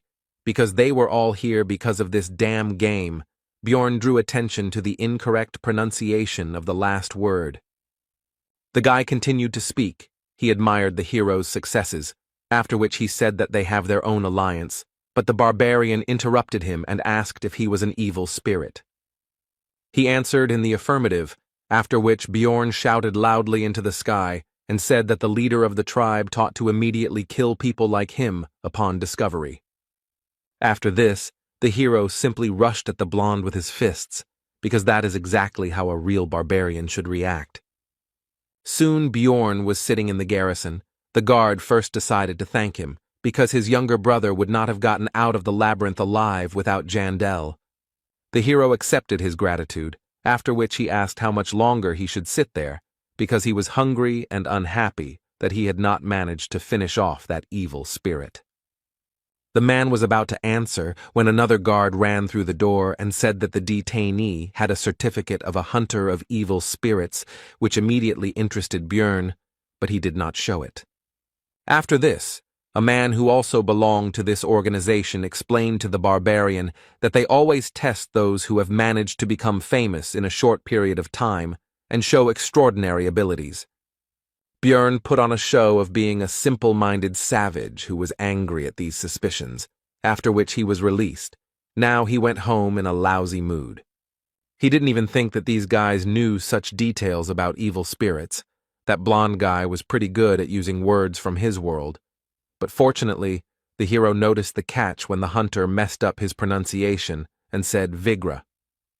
If they had reached such a level, then it was no wonder that Tarikan had ended up on the chopping block. Now Bjorn considered this world even more dangerous and out of reach. Upon arriving in his room, the barbarian found an unknown envelope on the floor, given recent events. This could be somehow related. Inside was a pill and a letter, which said that it was sent, presumably, to the player, warned that this cannot be said about the hunters. They also have their own community. It guarantees complete anonymity, and to get there you need to take a pill. It is signed by ghost hunters, and at the end there was an insult to the king of Rafdonia. Meanwhile, in the secret Ministry of Public Order, which reports directly to the ruling family, a subordinate bowed before his superior and began to briefly recount what had happened. After which he said that it would be better to see everything with his own eyes and turned on the magic device, which showed Bjorn's meeting with that blonde man. At the end of the screening, the chief said that in such cases, evil spirits prefer to flee, and he attacked without a doubt, so by all indications, Jandel is found innocent. Standing by the open window, the man was surprised that Bjorn had become famous in just 3 months. He thought that fate might have prophesied a hero's path for him, and that was good, because the city had always lacked talent. The barbarian decided that yesterday's letter was not a fake, but in any case he had to show potential observers that he did not understand anything and wanted to get to the bottom of the truth, so he went to the magic tower. He went to the only competent mage he knew, Raven Alua, who said that this is what all researchers get when they become famous enough. She also felt sorry that it had not come to her, because she would have immediately checked the letters, which had now disappeared. She would have been curious to read what the evil spirits were writing in these letters. Raven also told about the pill. It was made by an extremely talented magician who must have mind control magic, other dimensions, and deep knowledge of alchemy. By swallowing it, you can enter a special world of spirits. Only the mind gets there. The body remains in place. This happens at midnight on the 15th day of each month. There, they most likely exchange information. And those who tried to get in there later died in a pool of bloody vomit. Bjorn asked about the possible toxicity of the pill, but Raven said that the magicians had studied it a long time ago, and there was nothing like that in it. Then the hero asked the reason for the death of these people. Then the sorceress answered that evil spirits, it seems, can distinguish between their own and others, and then separate the souls of the intruders from their bodies. Raven also added that in that place, everyone has the appearance of their soul, so they cannot recognize their appearance. And it is also impossible to establish that the pill was swallowed by someone, otherwise everyone would have already been caught. The sorceress began today's research into the hero's essence, and he himself was thinking about how he could remain anonymous in this world and obtain information, perhaps even about the method of return, maybe take a risk. After this, Björn weighed all the risks and possible benefits before deciding to swallow the pill, because if it was so dangerous, the community would not have created it. However, he wasn't going to accept it right now, because anonymity was anonymity. But the sender of the invitation probably had a way to find out who had joined. For example, it may be that he is the only one who received such a letter in a certain period of time. Then he will be immediately found out as soon as he joins, so it is better to wait 3 to 6 months. 15 days after the labyrinth was closed, in one of the laboratories on the upper floors of the magic tower, a mage asked a certain Queen of Souls if a newcomer had joined, and she answered negatively. He had to send the delayed letters further. The wizard was disappointed that it was again not the one he was looking for, although he took the shield at the coming-of-age ceremony. But it was not the player. Björn didn't notice how time flew by. He was promoted to a 6th-rank researcher. Every day he was busy with various things, and the magic stones flowed away like water, but it was necessary, so he didn't regret it. A new mace was purchased for 400,000. It was gigantic in size and mass, and a spell of immunity to acids was cast on the armor and shield for 510,000. Also, the hero couldn't show off naked with every gigantification, so pants with automatic restoration, size change, and the same immunity to acids were bought. It cost 900,000. For Misha, twin lich blades were bought for 550,000. As well as the blood of a wild beast, for pumping up spiritual beasts for internal use for 2 million, as Björn wanted, invested in its strengthening. The beast woman had upgraded her contract level and could now imbue her weapons with a human attribute, which was noticeable from the haystacks used as dummies. Another million went into the second stage of the immortal seal for Björn. It only took 10 minutes, which compared to the 12 hours of pain of the first stage seemed like a fairy tale to him. But the indicators of endurance and resistance to magic increased significantly. The spirit also increased, and the special ability improved. At the end of the procedure, the shaman offered to tell fortunes. The barbarian did not refuse. The man then said that he was destined to experience countless good and bad events that usually happen once in a lifetime, and that he was destined to share the fate of those who are called heroes. Björn decided that even if this was true, nothing would change. He had to do what he had to do, and in order to withstand any adversity, he would prepare for everything he could. Also, all this time the hero was visited by Misha. She took care of him, invited him to share food with her, and also tried to accompany him everywhere. It didn't take long before the barbarian returned to the shaman for the 3rd stage of the seal. It was time to choose a certain feature. It could be the spirit of flame, the spirit of iron, and the spirit of the wild nature. Björn chose the latter. It cost 2 million stones. In addition to the stats, it increased his threat level and gave him the skill Wild Splash, which also increased his threat level in exchange for giving a bonus to Constitution. To attract the attention of a crowd of monsters and at the same time increase the body's endurance, this is what, plus gigantification, this is best suited for a tank. The hero did not think that he would achieve such success in 3 months. The shaman said that last time he did not tell everything about Björn's fate. He also needs to always and everywhere beware of those who are filled with resentment. There will be many of them. If you dispel their grievances, then you will receive luck, and vice versa. The hero overcame the 3rd stage of the seal and was about to leave when Einar appeared from the bushes, calling him to her shelter, because she should not be seen. The warrior said that she heard from the elder about his new nickname, Little Balkan, and now she is burning with curiosity, so she asks to tell him how he got it. Björn told his story, and Einar was pleased that the hero had joined the team, because she was worried, but now she wouldn't be, because he was not alone and Hikuro seemed reliable to her. Jandel was concerned about the girl's condition, as she had become very thin, So he asked if the elder was starving her, but she explained that she was undergoing muscle compression. Suddenly, a loud voice rang out around the area, asking if Einar had run away again, so it was time for the warrior to leave before her mentor became even more angry. Finally, the girl said that she was glad that Bjorn had become more handsome, because before his face was filled with anger, which she did not consider bad, but now he looks relaxed. These words surprised the hero. Later, the barbarian visited the library, where the girl, who had never initiated conversation before, said that he had become a celebrity. But the hero simply said goodbye. Earlier, he would have tried to get closer to her to get benefit from the magician, but now it makes no sense, because he has become stronger, and there is already a magician in the team. This is rationalization. After all, his priority now is survival. He is not in a position to delve into other people's souls. His moral principle rejects idle curiosity. This is why the hero always treats the people around him with caution and weighs every action they take. That is why he always focuses on their possible value to himself and thinks about using them for his own benefit.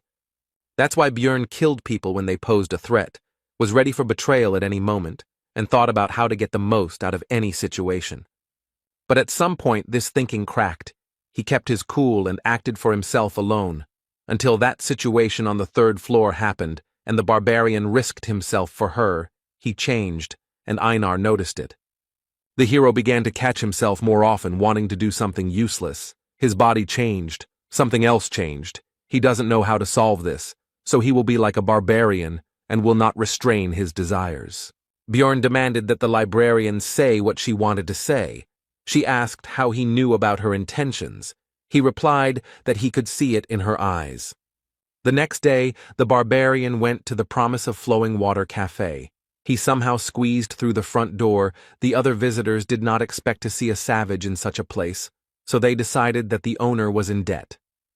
Soon he was called by the client for whom the hero had come here. It was Shavina Amur, a 7th-class officer of the Administrative Department of Revision, and also a friend of the librarian. The girl asked him what he should get, to which he replied that he would like to have beer with meat, since he was not a fan of sweets. Obviously, there was no such establishment. It was just a little revenge for the invitation here. After that, he asked to get down to business. Shavina was surprised that he didn't know anything, because the librarian, whose full name was Ragna Litaniel Peproch, was supposed to tell her. The woman explained that the mission was to patrol the sewers. Usually they have a trusted squad that is engaged in catching tax evaders and other criminals, but they died on the 3rd floor. The hero had suspicions that these were again hunters of evil spirits, so he asked about the reason for his invitation, because there were more suitable researchers for this. To which Shavina admitted that it was simply a matter of his high popularity, and she was also curious to meet little Balkan in person. After which she said that she would order cookies to go and ask permission to tell her colleagues that he had given them to her, to which the barbarian hesitantly agreed. Amur said that the reward was only 200,000 magic stones, but if they worked together, Bjorn would show himself to be a qualified person in the eyes of other guilds and departments, and people would consider him reliable. Shavina thought that the hero was already up to his ears in tasks, with his fame, but in fact his title in this matter turned out to be useless. People did not consider the barbarian a good worker, so he agreed. He soon left, and the woman thought about how she hadn't met anyone interesting for a long time. The conversation with Bjorn calmed her thoughts, and Ragna talks about other people. It's high time for her to find new friends. 2 days later, the entire team of losers gathered again at the entrance to the sewers. Devalki complained about the stench. Although he expected it, he did not think that it would be so strong. The guard who escorted them asked them to be careful and not to lose the map, helmets with flashlights.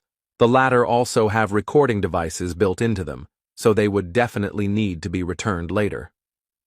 Initially, Bjorn was supposed to go alone, but at a team meeting he told about the task, and Hikuro immediately decided to join. He could not miss this journey, because it was full of ghosts, and he did not need money. Lior Wab Devalki decided to change the scenery, because lately he had been so buried in books that his head was starting to split. Brown Rothmiller couldn't leave the team in the sewers without a guide, and this would be a great chance to practice his new essence, which, in addition to the skill, increased his luck and sixth sense. Misha heard that there were criminals hiding there, so it could be dangerous, and they also needed to get used to the new twin blades, so they all gathered together. The hero decided not to refuse free help. It is unknown how much help from the others is needed, but Rothmiller will definitely be useful. The passages in the sewers were surprisingly spacious. Dvalki lit the magical fireflies and the squad moved forward. Along the way, Hikuro told a story about a terrible monster living here. Misha asked the magician if its existence was possible, to which he replied that all the waste from the magic tower was dumped there, and a huge number of experiments were carried out there. And if suddenly everything coincides so that the reagents mix correctly and react with the monster's body, then in theory, a specimen that never existed before could appear. Björn thought it was impossible, because first there had to be a monster's body in the sewers, and they usually dissolve, so someone had to bring it here, and besides, it had been quiet here for 2 years already. Suddenly, Rothmiller reported that he felt someone's presence, and with the essence of the mimic, there was no reason not to trust his words, so everyone began to look for the unknown. Misha discovered that some guy was visible from a crack in the wall. The hero didn't understand how he got there, but it didn't matter, so he grabbed him and threw him on the floor. He realized that things were bad, so he launched a desperate attack with his dagger on the group of researchers. It was useless. Bjorn just grabbed his hand and squeezed. His strength was already enough to break the bones of ordinary people with just one effort, but he praised the man for his efforts, because you need to try everything to survive. After this, the barbarian began to interrogate the man, who began to beg for mercy, since he would not hurt a fly, and he also said that he was a simple homeless person. But Rothmiller said that the brand on his forehead was placed on those who had committed terrible sins, so escaping from the tax office was not all that he had distinguished himself with, and it reminded the dwarf of his youth when such people went to the forge where he worked. The people from the department said that they would add 5,000 if the criminal was brought in alive, but they also said that it wouldn't be scary to kill him. The main thing was to get it on tape. The squad was deciding the fate of the criminal. Hikuro exclaimed that he had expected something like this from the administration, and Misha did not want to drag him because he would be executed anyway. The man himself was shaking with horror.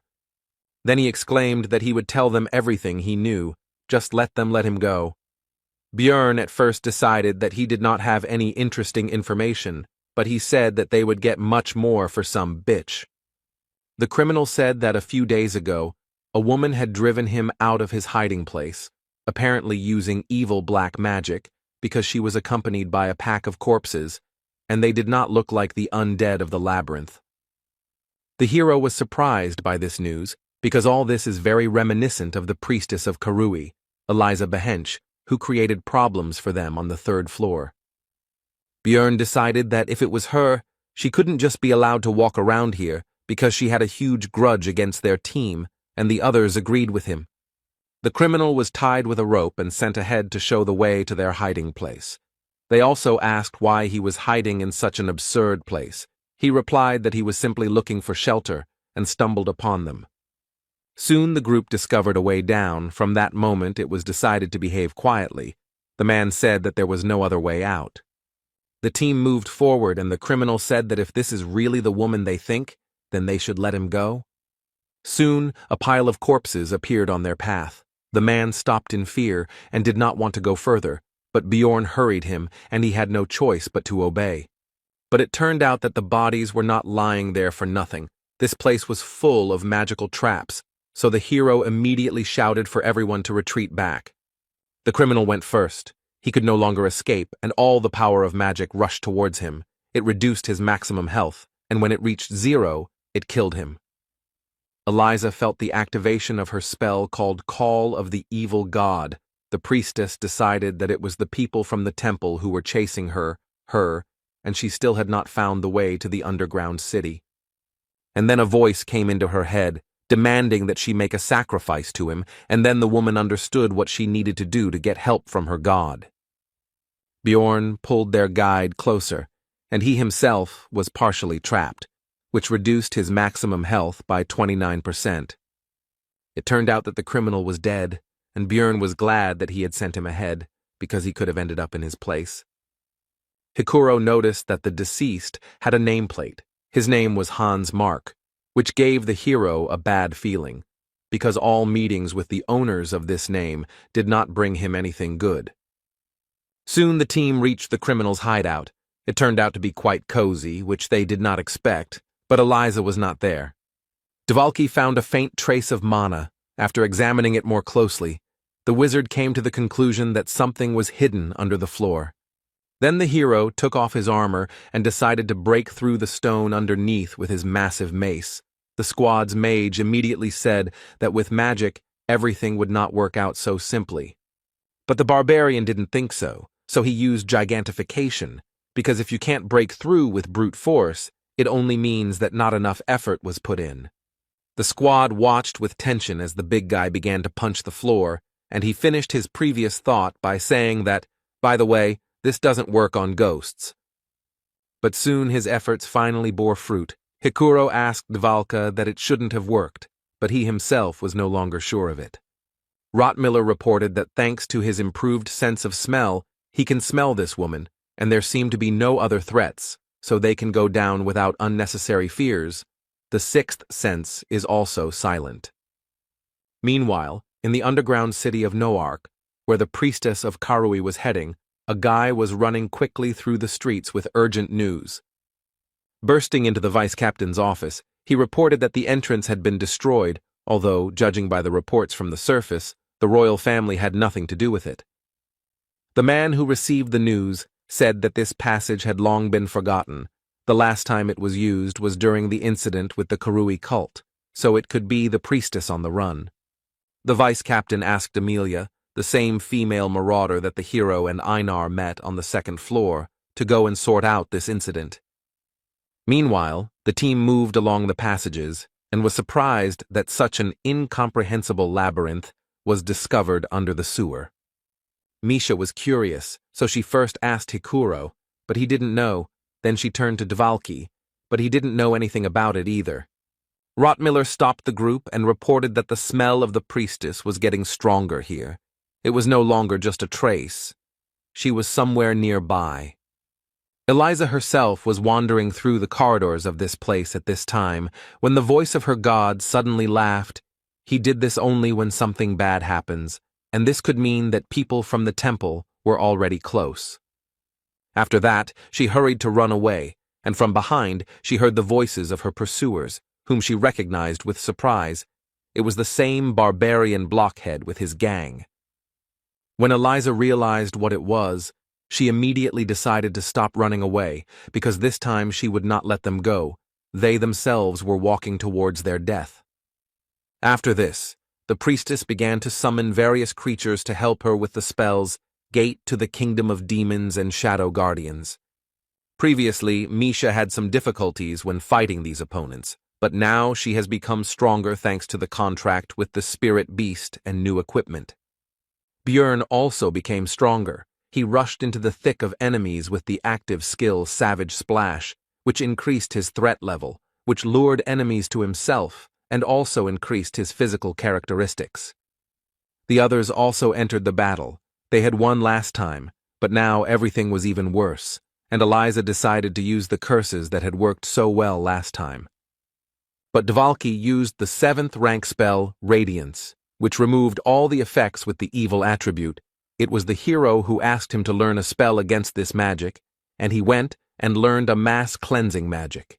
Bjorn broke through to the priestess and tried to strike her, but she used the spiritual form spell, the same one that had caused her to fly away last time, and it also gave resistance to physical attacks. But Dvalki was ready for this too. He used materialization, which brought Eliza out of her ghostly state, and then used accuracy increase on the barbarian. Now the priestess was vulnerable again, and the hero grabbed her and slammed her into the ground with his enormous strength. But he did not stop there, although after this blow she was no longer capable of resistance. The others watched the beating of the servant of Karui in confusion, and could not say a word. But Dvalki nevertheless reminded the barbarian that they needed her alive if they wanted to receive the reward. Bjorn listened to his words and stopped. The priestess was tied up, and the hero began to carry her. The beating and paralysis magic allowed him not to fear any surprises. The hero, already in a good mood, praised the team and suggested getting out of here, but turned around and saw that the rest were lying unconscious on the ground.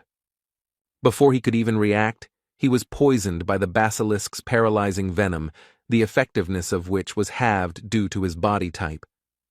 Bjorn recognized the woman who came out of the shadows. He knew it was too easy, and it never happens like that with him.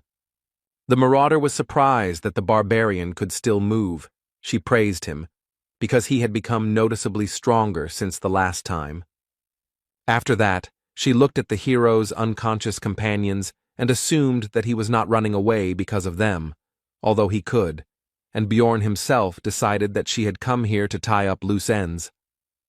Then the woman let him go only because he was a greenhorn, but now he has become a celebrity with a nickname, and since he himself descended into this cesspool, it would be a sin not to take advantage of the opportunity, so thought Jandel. Bjorn shouted that he was keeping his promise, so there was no need to pursue him, but the marauder ignored his words. She asked how he knew about the passage here and why he invaded. But the hero did not understand anything, which he said. Then the woman clarified the details, and he replied that if she was talking about that magic thing, then he simply pierced it with a mace. The marauder was somewhat taken aback by this news, but continued the interrogation. She decided to find out the reason for his stay here, to which she received an answer about the priestess of Karui. Then Bjorn cheerfully suggested that they part ways peacefully. Since she had already found out everything, there was no need to give her an antidote. He could handle it himself, but she interrupted his flow of words. Amelia said that since the hero now knew about this place, she could not just let him go. Then he offered to take another oath, but the woman replied that this time everything was different. After that, Bjorn took off all his armor. The marauder asked what was going on, to which the barbarian asked if she knew 2 ways to piss off an opponent. She answered negatively. Then the hero replied that the first was not to finish the sentence, and the second remained unknown, because instead of continuing the sentence, he threw his mace forward. Amelia was perplexed by this development of events, but this did not stop her from dodging the improvised projectile. But after the mace, the hero's shield also flew, which surprised the woman. Bjorn himself called this action Captain America's throw. Amelia was flexible and agile enough to dodge this as well, and the thrower himself rushed forward after the projectiles, hoping to deliver a crushing kick. But as Bjorn expected, the opponent was too experienced and agile. Neither the blows nor the attempts to grab her achieved their goal, but that was not all. The hero decided to act unexpectedly. He used gigantification, thanks to which he was able to reach the woman who did not expect this. After that, he was still able to strike the enemy directly on the head, but it did not seem to bring the expected damage. She snatched the dagger and enveloped it in an aura, which was very dangerous. Such an attack would easily cut off his arm, so Bjorn had no choice but to use flesh explosion, which also splashed the enemy with acidic blood. The woman's view was now not as good, but she still continued to advance, but this time she was no longer able to dodge the kick. The hero was delighted and surprised by the success. He had already decided that he had a chance to win this fight.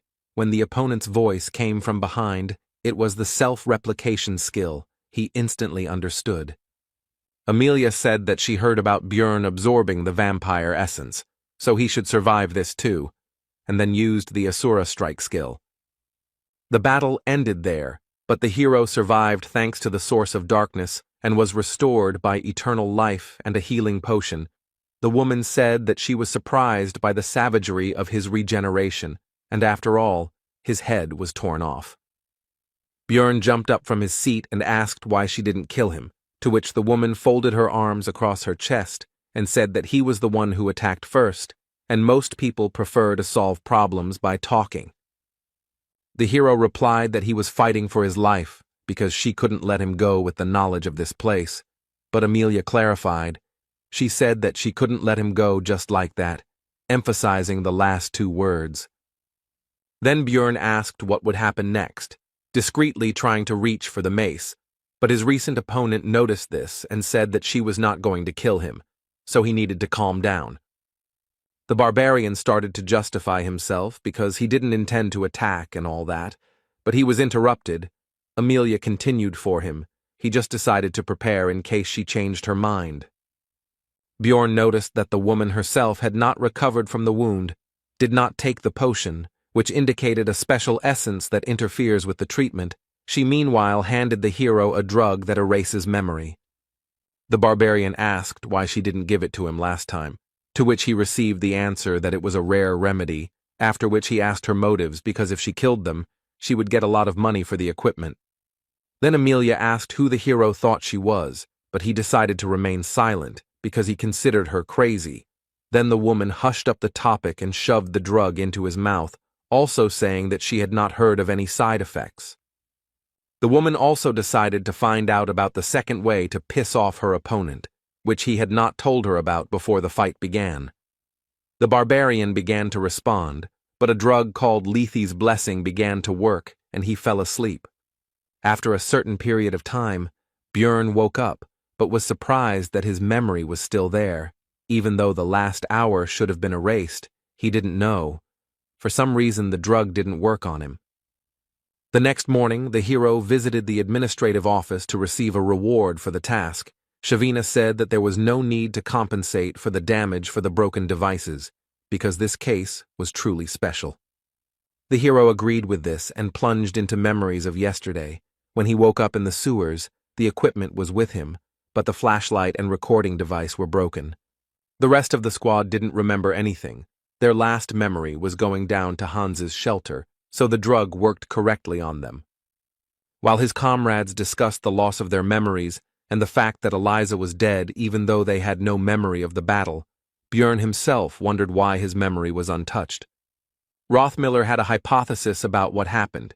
He came to the conclusion that they caught up with the priestess and won the fight, but she tried to do something with their consciousness, so she had to be finished off. But the damage was done. Devalki agreed with this, because it sounded plausible, and the servant of the evil god should have similar spells in her arsenal, while Hikuro was simply glad that they somehow managed to cope. And at the exit from the sewer they were met by Shavina and Ragna, who went to look for them since they were too late. Bjorn doubted their competence, to which Amor said that Litaniel was very strong. The librarian herself said that her friend had brought her here, and the hero, looking at her equipment, thought that he didn't know how capable a sorceress she was, but she clearly had more than enough money. Shavina said that Ragna was very worried, to which the embarrassed girl began to deny it. Misha asked who these girls were, and when she found out that one of them was a librarian who worked in the place where Bjorn often went, she immediately expressed her indignation. Then a paladin with a huge two-handed sword on his back approached them. He made sure that the body next to them was indeed Eliza Behench, so his church would not forget about this service. At this point, Bjorn finished recalling the events of the previous day. While he was talking to Shavina, he heard the young female employees of the administrative department whispering about him, Little Balkan. One of them told her friends that something becomes really big when he uses the skill. The hero heard this and the rest, and was unhappy that they looked at him like an animal in a zoo. Shavina quickly scolded the girls and calmed them down with a threat to file a complaint for sexual harassment, to which they, covering their red faces with their hands, apologized and ran away. Bjorn decided that he would forgive her for inviting the barbarian to a nice little cafe, and he was about to leave when Amor said that Ragna had something for him, so he should stop by the library later. The team gathered to celebrate the successful completion of the mission, as well as the reward for the priestess of Karui, which amounted to 2 million for each. Everyone was in high spirits. Except for Bjorn, because the rest didn't remember anything and thought it was easy money when the hero tore his arm apart in a fight with that woman. Then she cut off his head, and his comrades thought they had won the lottery. Misha interrupted the barbarian's thoughts. She wanted to whisper something into his ear. She started to say that her dad wanted to meet him, but suddenly a loud voice rang out, and she was not heard. A guy came up to the table. It was Hans Hodge. He once advised the hero to go to the guild after Einar left the team. Maybe it was because all the Hanses Björn had met so far were assholes. But this man didn't give him any good feelings, so the barbarian chased him away. Not even a minute had passed when the Moslans burst into the tavern door. They belong to the organization of knights of noble origin of the same name. They are very powerful. The hero had already decided that it was all because of the meeting with Hans, and that they were bringing him bad luck. But it turned out that this time the problems had not overtaken him, but Dvalki, who was taken into custody for insulting the dignity of the nobility. 3 hours later, outside Moslin's office, the team waited at the gate for the investigation to be completed, everyone in a mood that was the exact opposite of what they had recently experienced in the tavern. Hikuro had already asked the others whether Dvalki would survive, but when the wizard finally came out to them, everyone rushed to him to find out the details of the incident. Half an hour later, in the tavern, the magician said that he would have to leave the team, after which he decided to explain the details, starting with the fact that his older brother is Baron Martuan, but Wab himself is not quite a nobleman. He is the son of the previous baron and a servant, and since the wizard turned out to be a disgrace to the family, immediately after birth, he was adopted by the third brother of Baroness Tirva, although only on paper. In reality, he was raised by his mother. Hikuro didn't understand what this had to do with their team, to which Dvalki replied that his father had died a year ago, and his second brother had taken the vacant place. And after the death of the former baron, his eldest son died, like everyone else in the indirect line of succession, and now his brother sent Moslans to him as a warning so that he would not stick his neck out and live in the shadows. He believes that he was angered by the fact that he had become part of the team as a good researcher, especially considering the presence of a celebrity in the squad. Bjorn clarified that Dvalki was leaving them out of fear of his brother. The wizard answered in the affirmative, but also added that in exchange for dropping the charges of insulting the nobility, he was forbidden to enter the labyrinth. The team members agreed to continue the discussion tomorrow. Rottmiller went one way, and Hikuro and Wab decided to talk some more. The hero decided to go to the library, because he had business with Ragna. Misha wanted to go with him, since she had nothing to do anyway. But Björn drove her away and also said that since she had a lot of free time, then let her train, he was in a bad mood because of the change of plans. Soon the hero arrived at the library, after which he said that he and Ragna had not introduced themselves, after which he began to, in fact, introduce himself, to which the girl replied that she obviously knew his name anyway. She said that she was closing the place soon, but Bjorn said that he didn't come here for books, and offered her to join the team as a magician. She refused without thinking. The hero with an innocent face said that since the librarian was such a worthless sorceress that she couldn't even enter the labyrinth, then nothing could be done. But Ragna didn't rise to the provocation, so Björn had no choice but to retreat.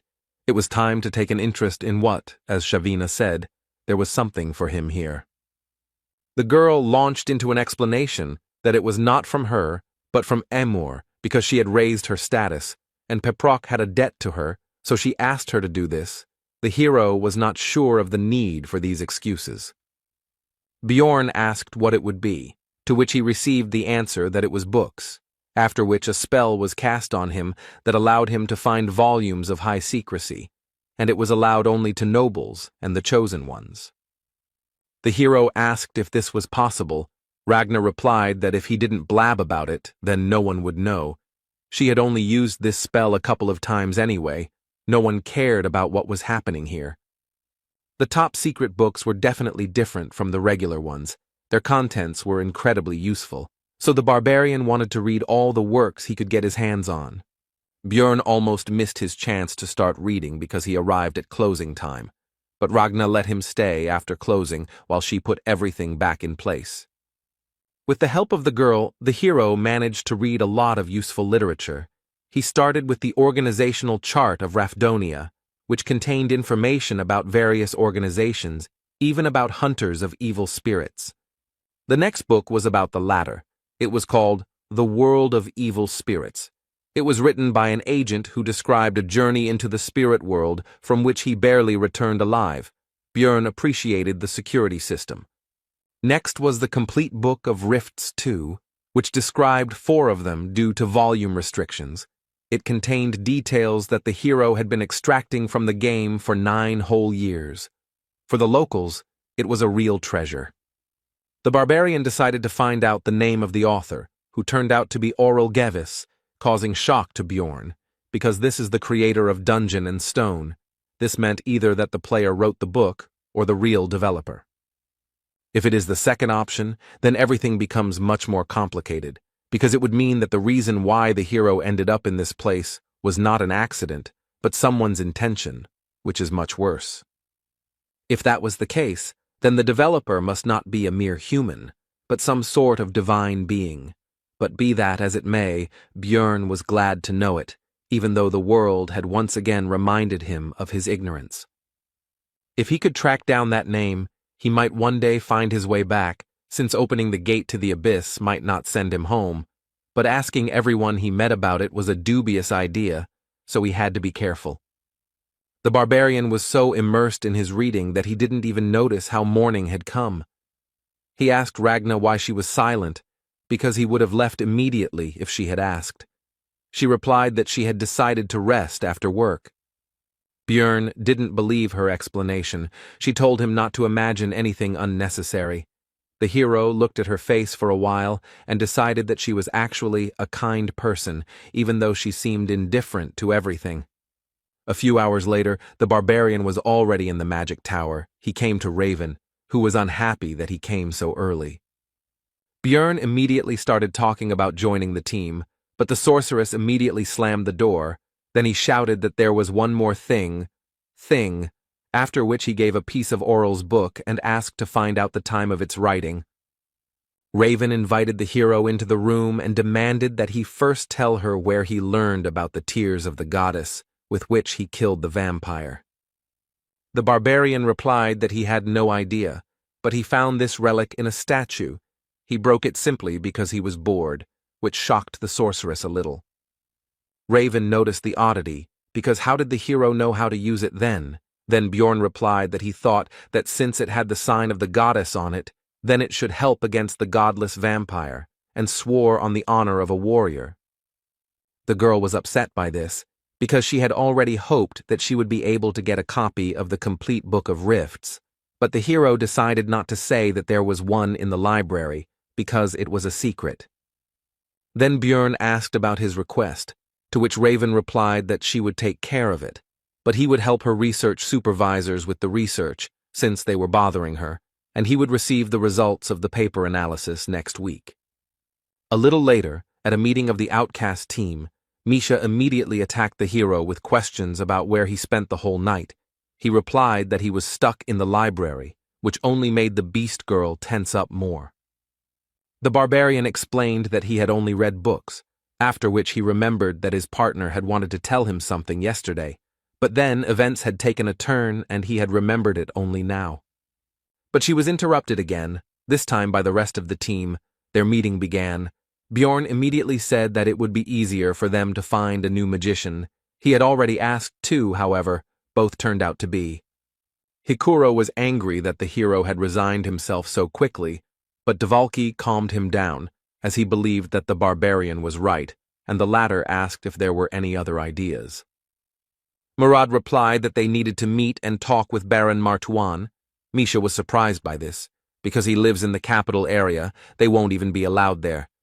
Hikuro replied that he often came to this tea shop where they were now, and usually showed up at this time. Björn was not in a good mood from such a surprise, because it meant that the meeting would be right now. Then the dwarf and the wizard, with an unhappy look, began to ask him not to abandon them, because if not today, then they would have to wait a whole month, and together it would not be so scary to approach him. Besides, Hikuro would give 300,000 each. Soon Baron Martuan entered the tea house in the company of a butler, 2 guards, and 2 servants. Dvalki was sent ahead, since they were relatives after all. The wizard immediately introduced himself and asked him to listen. The nobleman noticed that the surname was somehow familiar. Then one of the accompanying people explained that it belonged to the family of the third wife of the previous baron. Dvalki seemed to have spent all his determination on the first phrase, and then became completely confused by the fact that his brother did not even know about the existence of the wizard. So Bjorn entered the conversation. The baron noticed that he hadn't communicated with the barbarians for a long time, and this was at least something new and would dispel his boredom. Then the hero asked him to lift the ban on Woba entering the labyrinth, but he didn't understand what he had to do with it. Bjorn decided that he had no idea what had happened, and the butler meanwhile told him that Dvalki was a bastard, and he did not include this whole story in the report because he did not consider it a particularly important matter. Martuan agreed that it would be a waste of time, and decided not to grant the request, but the servant informed him that this barbarian was the famous Little Balkan, which immediately raised the spirits of the master. Then he said that he would lift the ban, but in return, Bjorn would do him a favor. In 2 months, the count would organize a large banquet, and at this event, the hero would become the baron's companion. Martuan also asked if the barbarian had any talent that could be demonstrated to the public, such as bending metal with his bare hands, which at first angered Jandel. Who do his people think he is? But the baron offered him 1,000,000 magic stones for this matter. Bjorn smiled and said that he would do anything for his comrades, mentally thinking that he would not refuse this money. The next morning, all charges were dropped against Dvalka. Now he could go to the labyrinth again, but the wizard was still not quite in the mood. It seemed to him that this story ended too easily. Bjorn reflected on the fact that using power turned out to be very pleasant. He decided to start making plans to achieve a higher status, although for now he was satisfied with his current level of influence. Then Hikuro began to distribute the promised magic stones, but the rest of the squad refused the money, and the barbarian was embarrassed to agree to the reward alone. After this, the dwarf thanked Bjorn for humbled his warrior pride and agreed to the baron's offer. The hero himself did not understand why he would refuse 1,000,000, how his relatives lived at all. Hikuro said that he would definitely repay him, but Dvalki interrupted him because he owed the barbarian. Both tried to convince each other, and the object of their discussion himself said that he did not need it. Time flew by quickly, and the day of the opening of the labyrinth arrived. Bjorn again came across a new group of relatives whom he helped to get to their destination. He also gave them a great deal of advice, from how fire burns to warnings about the dangers of evil spirits and marauding people, and they were happy to learn from the famous Little Balkan. The barbarians joyfully saw the hero off on his journey and wished him luck. Hikuro was touched by his sincere concern for the newcomers. Bjorn replied that he was simply helping in any way he could, since learning only from one's own mistakes was quite harsh, and the dwarf agreed with him. The hero also recalled how a few days ago he met with Karak, the third son of Fanun, who reported that the rest of his relatives had mostly died, because due to traditions they had not been properly taught. Meanwhile, Misha asked Rotmiller where his weapon was. He replied that it was in the treasure vault, because he had already gotten used to his new skill and now takes out all the things only when necessary. Bjorn was thinking that his last 3 trips to the labyrinth had been pretty shitty, and now it was time to see what awaited him today. He was not going to relax and was ready for anything. Thanks to a lucky spawn point, the team reached the rocky desert on the 2nd floor in just 9 hours, where they hunted new monsters for experience and reached the next portal in 4 days. On the 8th day, the squad reached the 4th level, where all the monsters from the 3rd appear, but among them were also 6th-rank opponents, unique to this location. In other words, this is a great place for gaining experience en masse, because it's not for nothing that this location is called the Training Tower. Having taken up the hunt in earnest, the team earned 3.9 million stones, 780,000 for each. This amount came only because of Rothmiller's greed skill, which increased the chance of crystals dropping by 30%. It was less than Bjorn's first foray into the labyrinth, and he was beginning to understand why there were so many marauders here, since that was what most people usually got. But the hero was not upset and continued to spend his time usefully. namely helping Raven with research and visiting the library. From the sorceress, he learned that the complete Book of Rifts 2 was created 150 years ago, which is also the date of the death of the first king of the dynasty and the beginning of the game. All this happened at the same time. Even in everyday affairs, Björn continued his thoughts. He would like to know what happened then, but he did not have such an opportunity. There was no choice. He had to continue his trips to the labyrinth. Time passed. Soon his fifth campaign ended. This time 790,000 stones came out per person. Nothing extraordinary happened inside, except that the level was raised, and now there is room for another essence. The hero tried not to be nervous because things were still going well, so little by little his strength was increasing. He was getting new skills, equipment, and so on. But suddenly he interrupted himself, indignant about the course of his thoughts, because one should not forget that if everything is good, then the situation only gets worse, because always when he relaxed, some shit happened. He couldn't stop. He had to keep pumping. That was the only way he would have a chance to survive. If someone saw him now, they would think he was crazy, but Björn believed that he should always prepare for the worst.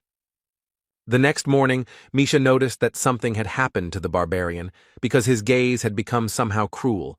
Then he decided that this was only his personal problem, that he could not sit still. The hero thought that he needed to improve, but his thoughts were interrupted by the girl's offer to touch her ears, which surprised Björn greatly. Misha explained that her brother always felt better from this, although they were very young then, she says by the way about the older one, who still treats her well. Looking into her eyes, the hero saw only a sincere desire to help, which is why the environment in which you grow up plays a key role, and she doesn't even understand what's bad about this situation. Björn said that Misha shouldn't say such things to strangers because they might misunderstand her, which somewhat discouraged the girl. If the barbarian hadn't found out in the witch's forest that she liked skinny guys, he himself could have thought up something wrong, like that she wanted to seduce him. Misha replied that Björn was not a stranger to her, to which he told her not to argue with this. She agreed and offered to taste meat in exchange for the previous method of calming her down, which the hero considered an excellent offer. Later, he went to the library, where he started a standard conversation about nothing with Ragna, after which he said that if she had any business, then she should ask. The girl was surprised at how he guessed her intentions every time. The barbarian's explanation remained unchanged. He saw it in her eyes. Then the librarian began to explain that since he was a researcher, the information that a dimensional collapse might soon occur in the labyrinth might be useful. This phenomenon is a real disaster. Even floor bosses cannot compare with a disaster of this level. When the hero played Dungeon and Stone, he encountered this event somewhere once in 100 playthroughs. Ragna thought that Björn did not believe her, but he asked where the information was obtained from. She replied that she received it from a mage named Shernal Fergang from the Tarutane school. They have been researching this phenomenon for many years. After this, the barbarian thanked the girl and said that he would try to figure it out, and began to leave, thinking along the way that he had a new matter that needed to be resolved. But he was unable to find out anything. He had already begun to doubt the veracity of this information, and 10 days later Misha heard rumors about this, which she told her partner about. The researchers in the tavern also soon began talking about the collapse of dimensions, and Björn listened attentively to it all. It seemed strange to him that rumors were spreading at such a great speed, although there was not even a trace of their source. He wondered if something was spreading this information. He would like to know what they were talking about in more secluded places, but the barbarian could not even hope for that. It infuriated him. So he was left with the last option. Björn wanted to wait 3 months, or even 6, and only then take this pill to access the world of evil spirits, but he decided that 2 would be enough, and then took it. Today was just the 15th, and soon it would be midnight, just the time when this special space opens. The hero was looking forward to it. And exactly at the appointed time, the barbarian's soul entered into resonance and began to be drawn to a certain place. He realized that he was already in some indefinite space and in a past body. Meanwhile, in the real world, a law enforcement officer was reporting to his superior that Lee Han-soo, 29 years old, had been reported missing by the company he worked for after being missing for a month. The man asked about his family, to which he received the answer that the missing man had a mother, but when informed of what had happened, she said that she did not care about it. Then the boss asked why they, the violent crime unit, had been assigned this case, and the subordinate said that the guy had entered his house through the cameras but had not left it. All the windows and doors were also closed. The case was suspicious. There were no signs of forced entry into the house, no lost items, no one had used his card for a month, absolutely no leads. The clothes he was wearing were found in the room, and the way they were lying, it looked like he didn't take them off himself, but as if his body just disappeared. Whoever did all this was just crazy. The boss ordered a request for an examination, but the subordinate said that he still had something to show, after which he began to take out a massive object. It was the missing person's monitor. It wasn't even plugged into a power outlet, but it still somehow turned on, and lines began to appear on it, stating that the coming-of-age ceremony had been successfully completed, and other inscriptions. The subordinate said that he had already been like that when he was found, and he had also already studied this issue and found out that this was not an isolated case. Something similar had happened abroad more than once. The hero thought about the fact that 5 months of his stay in this world had already passed. During this time he had already repeatedly committed all sorts of barbaric things for survival. Now he could no longer be the same as before. When he saw his computer, his body itself began to type on it, immediately needed to enter the password. Lee Han-soo decided to enter the insult to the king of Rafdonia that was at the end of the letter. Nothing else came to mind. Only then did he notice that he was now in his past body, but he was distracted by the change of surroundings, which turned into his room, which now looked like the real one. The first thing the hero wanted to do was try something from his home world, for which he immediately opened the refrigerator door. Inside, for some reason, everything was filled with cans of cola, but he didn't care. He couldn't resist, so he immediately opened it and tried one, but he was disappointed. There was no taste at all. It was as if it was not soda, but ordinary water.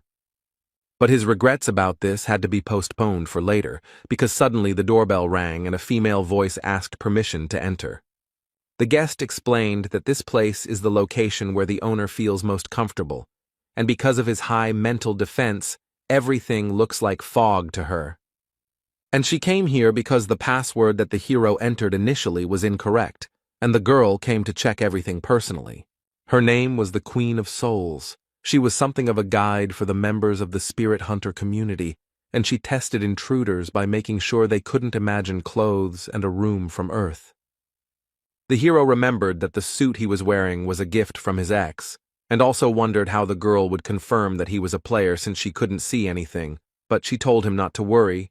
He was now a member of the community. He decided that there were other ways to check since he was acknowledged, and the Queen of Souls continued by saying that now they would no longer use the method of killing by separating the soul from the body, as they do with NPCs. After that, the girl taught him how to use the community forum, which looked like a regular forum, actually. First, he had to create a nickname, but his usual one was already taken by someone. Then he wrote it a little differently, and the Queen of Souls asked if he was a fan of it, which surprised the hero because he didn't understand what they were talking about. Immediately after that, the girl began to dissolve into thin air, and as a parting word, she said that if he needed help, he should just make a request. All of this made Lee Han-soo feel like he had been trained. It wasn't difficult to figure out the community.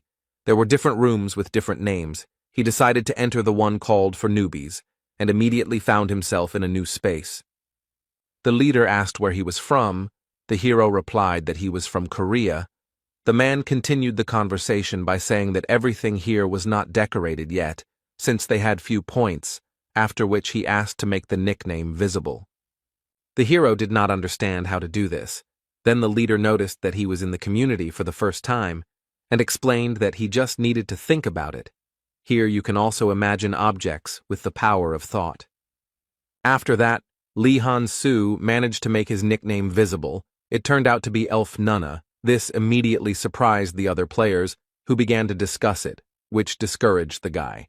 What they are talking about is his previous nickname was Elf Nuna, and he wrote a stats summary 3 years after the game, but it only had 100 views, so did he somehow become popular without knowing it? Although all this is not important now, first you need to understand the situation. It would be reckless to attract attention without understanding the situation, so he pointed out that his nickname has 2 letters N. He is just a fan. This immediately upset the rest of the people. The room leader also tried to calm everyone down. They were already hoping that they met the real Elf Nunna, so their reaction was immediate. Almost all of them just left. Only a few people remained. The hero also thought about leaving here. He considered their actions somewhat cruel, but what could he do?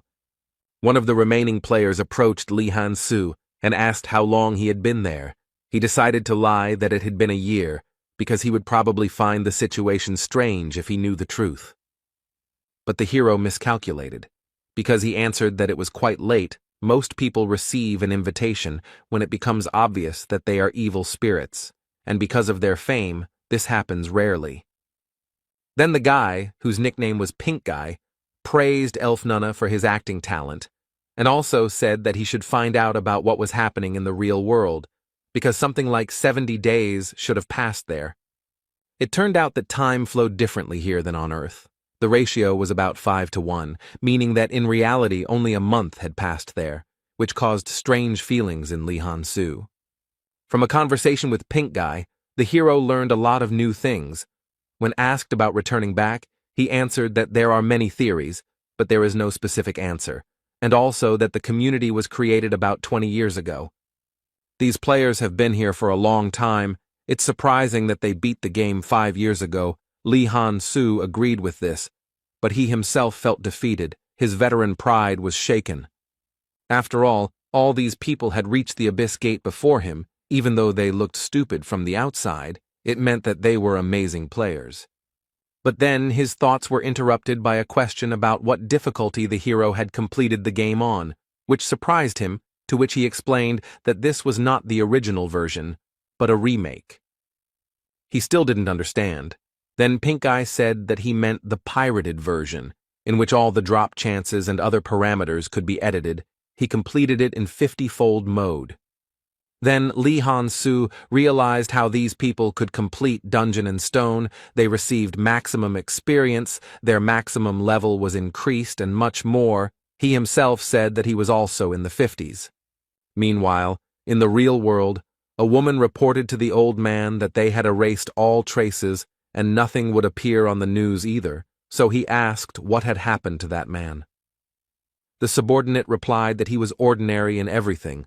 The old man continued that this was so, but besides the game, he was slightly evil. But besides that, he managed to defeat the legacy of Auril Gevis. The woman said that 5 years ago the world was perfect, but was sent to the trash because no one could cross it. The old man continued by saying that this man still managed to do it, so it was not a mistake. The man was curious about how far Lee Han-soo, a man who had gone through what everyone thought was impossible, could go. Meanwhile, the hero finished the conversation with Pink Guy. It turned out to be useful in many ways, because in addition to useful information, the guy got a conversation about all sorts of crap, which relieved a lot of stress from him. The monitor didn't show the usual time. It was counting down the minutes until closing. At first it was 12 o'clock, now it was 7 o'clock. Lee Han-soo wondered how the closing of this space would happen. After that, the hero went to the market, which was used to buy and sell goods and information for ghost points, the rate of which was 100,000 points for 2 million stones, and began to look through the orders. After sorting by value, Lee Han-soo identified several high-reward ads and began earning new currency. It was very effective. Soon his balance exceeded 130,000 VP, because there was no information that he did not know about this game. After that, he placed an order on the market for the information he was interested in, and almost immediately, a player with the nickname Elf Nunalove responded to it, which surprised the hero. In his post, he did not ask specifically about the collapse of dimensions, but about the Tarotane school and the mage Shernal Furgang who belongs to it. After all, it was still difficult to understand whether the informant was lying or telling the truth. He started by saying that he wanted to know what he had been doing lately, and immediately began asking about the source of the rumors. Thus, he was able to find a person with reliable information, and the player guessed that it would be about the collapse of dimensions. He replied that the rumors were true, but the phenomenon itself would not happen. He continued by saying that high-ranking officials and other politics were involved in this story. Then, Lee Han-soo said that he would add 20,000 VP on top, and Elf Nunalov agreed. He started by saying that the Tarotane school was studying dimensional magic, and in particular, the labyrinth, and this master had decided to conduct an experiment for which he needed as few researchers inside as possible. That's why the wizard spread the rumor, shouting from every corner that a collapse of dimensions would soon occur, and by doing so, they stopped the influx of people on a new journey. Lee Han-soo asked Elf Nunalov if there was any problem with him sharing this information. He replied that he didn't just blab it, but earned P.O. Moreover, the royal family will soon begin to act and calm down the rumors, starting speeches in the squares and posting announcements in public places. And their reason is simple. When there are only a few researchers working, the source of magic stones dries up. The hero was satisfied with the information, so he said that he was going to transfer additional compensation to Elf Nunalov's account, but he said that he did not need anything. He very simply gave up on what was essentially 400,000 stones, which allowed Lee Han-soo to understand that he had settled so well in this world that such a sum was nothing to him. This explains why he is aware of all the details of what is happening. Although the hero himself did not find even a grain of information, after several days of diligent efforts, it reminded him of how he started. He realized that it didn't matter what difficulty they had played the game on because this was the real world, which followed the rule that the strongest would survive, and in which many of the evil spirits had already succeeded. He was just a newbie here and still had a long road ahead of him, but despite all these thoughts, Lee Han-soo was having a lot of fun. He remembered his first client, who bought information from him about passing the first floor boss. A girl who wanted to know all the details about a location called Skull Island on the 6th level of the labyrinth. And this guy with the nickname Elf Nunalov, who he just met, they spent a year of their lives to achieve their status. With all his knowledge, it never even crossed his mind that he would not be able to achieve all this himself. Meanwhile, in the real world, the old man read the logs that appeared as the hero's adventures progressed and could not believe what he was seeing. He considered this man to be completely and irrevocably insane. He asked the woman about the number of those who had made it to the 2nd floor on the first try. There were 117 of them, but there was not a single one in such a condition. He looked at the status that the hero had achieved in 2 months and did not understand how it was possible. But his subordinate said that even for some loser with a bit of luck, something like this is not something incredible. The old man interrupted her and said that luck alone could not achieve this, otherwise they would have already seen something like this. He falls outside the statistics. This case is unusual. It is impossible to determine the cause. Lee Han-soo shows an abnormal growth rate. Now he, the administrator, is watching him. The man suddenly remembered the time when everyone was criticizing the game, calling it a failure, and he had the last word. He said that he simply acted rationally. Even if it was just one person who would be properly prepared and sent there, then their chances would increase. Meanwhile, the time spent in the world of evil spirits has ended. 1 hour there is 1 second here. You need to be careful with this, because now every midnight on the 15th, he will be vulnerable for 12 seconds. While warming up, Björn thought about how the spirit hunter community had exceeded all his expectations. This place had proven to be a great source of information. Swallowing the pill early had been a good decision. But enough thinking for today, because he had been awake all day, and then the mental fatigue from the extra 12 hours had piled on. Now it was time to sleep. Tomorrow he had to accompany the Baron. At noon the next day, Björn was given a suit that the aristocracy thought would be appropriate for a barbarian to wear to their event, and he set off for the first quarter, the imperial capital, Karnal. He led a column of mounted knights and carriages, and along the way he thought about how he needed to quickly sort this out, and then stop by the heavenly auction house. His legs were already aching because the journey was long. The Baron's butler approached the hero with a remark that he was obliged not to turn his head, but to look straight ahead and keep his back straight, since he was honored to lead the cortege of the respected Lord Martuan. Björn thought it was his own mistake. What else did he expect when he let the barbarian go ahead? So he was not going to listen to this man's lectures. The Count's house, where the banquet would be, was about 6 kilometers away. It was still summer now, hot. But soon this distance was overcome. The hero met the Baron, who was beaming with joy, because for the first time so much attention from the guests was focused on him, and he had only just arrived. After this conversation, Martuan went about his business. Bjorn was left alone among the nobles. One boy asked his parent to buy him the same barbarian. The latter felt uncomfortable, like an animal in a zoo. He was about to leave when one of the knights approached him and praised his endurance, since he had walked the entire way in that outfit without stopping, after which he suggested that they step aside for a conversation.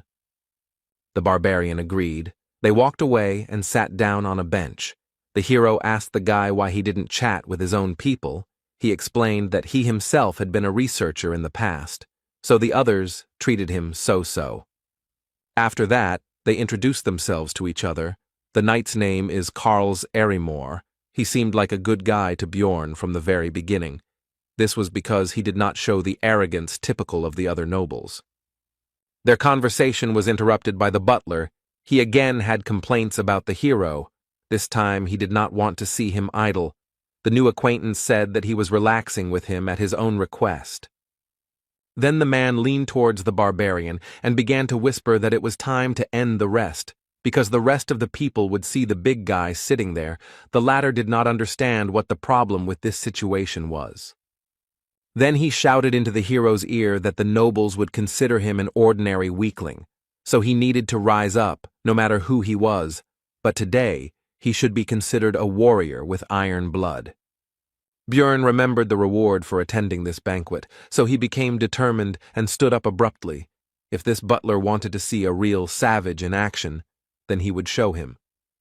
He is a warrior with iron blood, a barbarian who has rejected civilization, a child of the wild who has rejected civilization, which he proved with a mighty cry in honor of the ancestor goddess Yahello, which attracted the attention of the guests. The butler got angry at this prank and asked the hero about the reasons for his sudden action, to which he replied with a bright smile that he simply suddenly wanted to shout. After this, Björn, as befits a true savage, began to grab various dishes from the tables, mostly meat, and, in the literal sense, devour them. Of course, there was no talk of any manners or etiquette.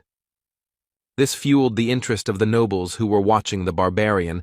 They began to discuss what they saw, his wild lack of restraint, how he gnawed even bones, and also the fact that he could not even control himself. All this attention and their reaction was exactly what the butler wanted. He was sincerely happy about the situation, when suddenly the hero's strong hand was on his shoulder. Chewing the bone with his teeth, the barbarian threateningly addressed the man, saying that he was burning with the desire to break his shiny skull. The butler immediately broke out in a cold sweat, and stuttering asked if he was going too far with his jokes. With a loud crunch, the bone in Björn's teeth was bitten through, and he said that these words were not a joke. This was his sincere desire. The butler had already managed to forget all the obscenities that the barbarian had committed in the Explorers' Guild, but now he remembered it and was horrified. After that, he hurried to get away from there.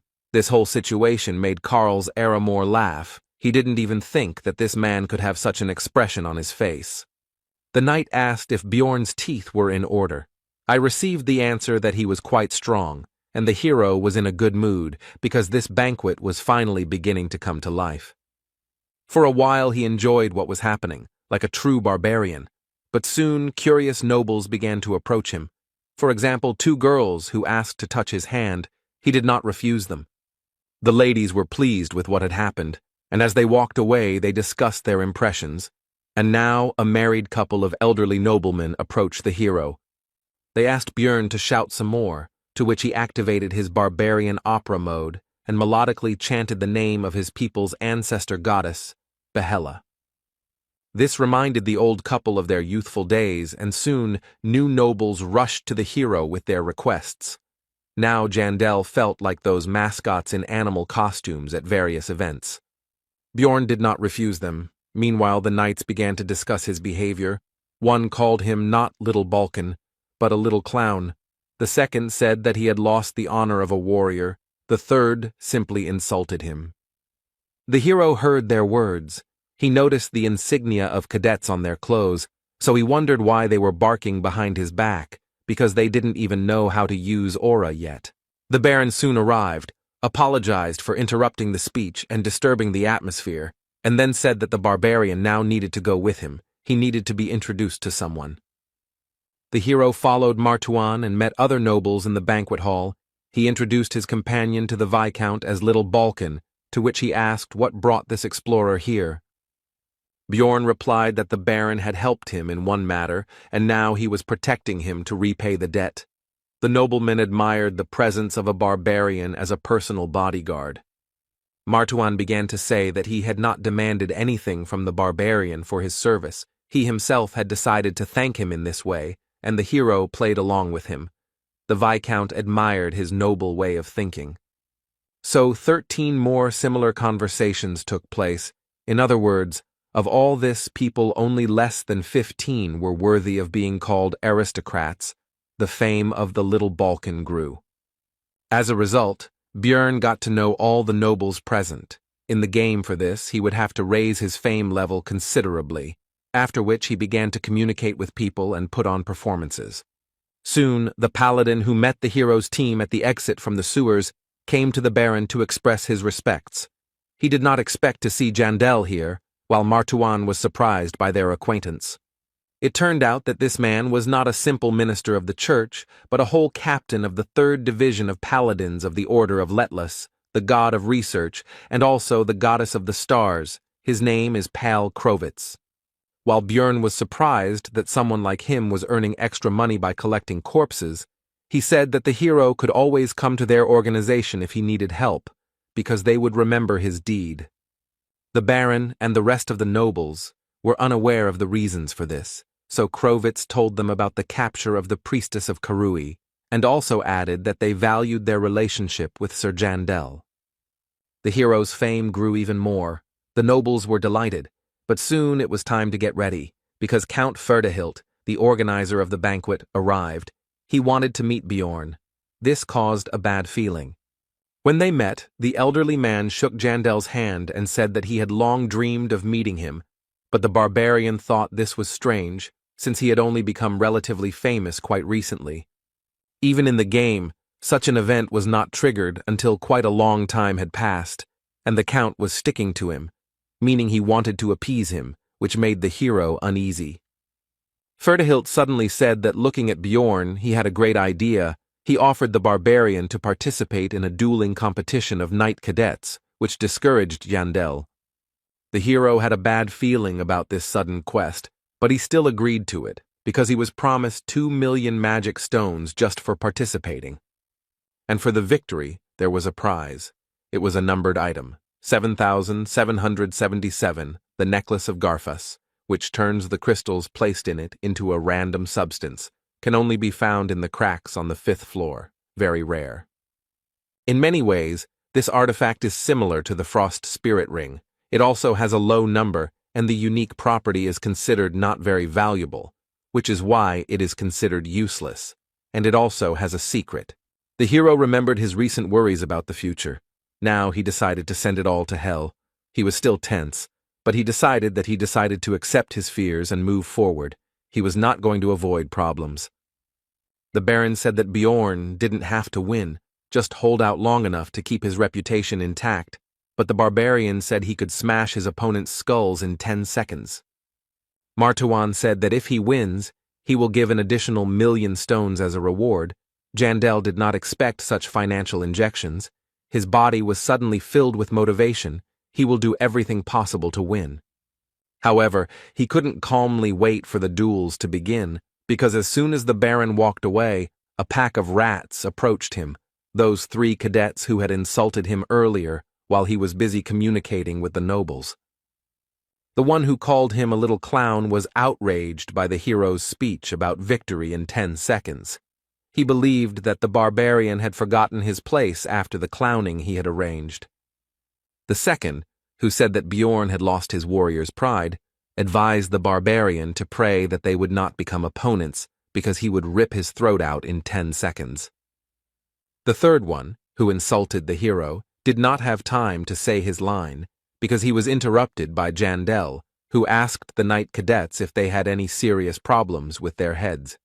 After which he said that they pounced on him like a pack of cowardly rats, and even a baby warrior would not act like that. The knights were offended by this statement, but Bjorn shut them up again, pointing out that their courage had only awakened when the Baron left, and that this was their honor and dignity. Before they could respond, the barbarian began to shout to the whole area that the cadets had attacked another participant in the competition in order to try to scare him with their numbers, and added that they had problems with their heads. The surrounding nobles, of course, heard all this, so they began to discuss the situation. Some began to say that knights should not behave like this. They were ashamed of it. Therefore, the 3 cadets hurried away, and the hero said goodbye to them with the words that the next time they met, he would solve all their problems with their heads. He hoped that they would understand his hints. Soon the tournament itself began.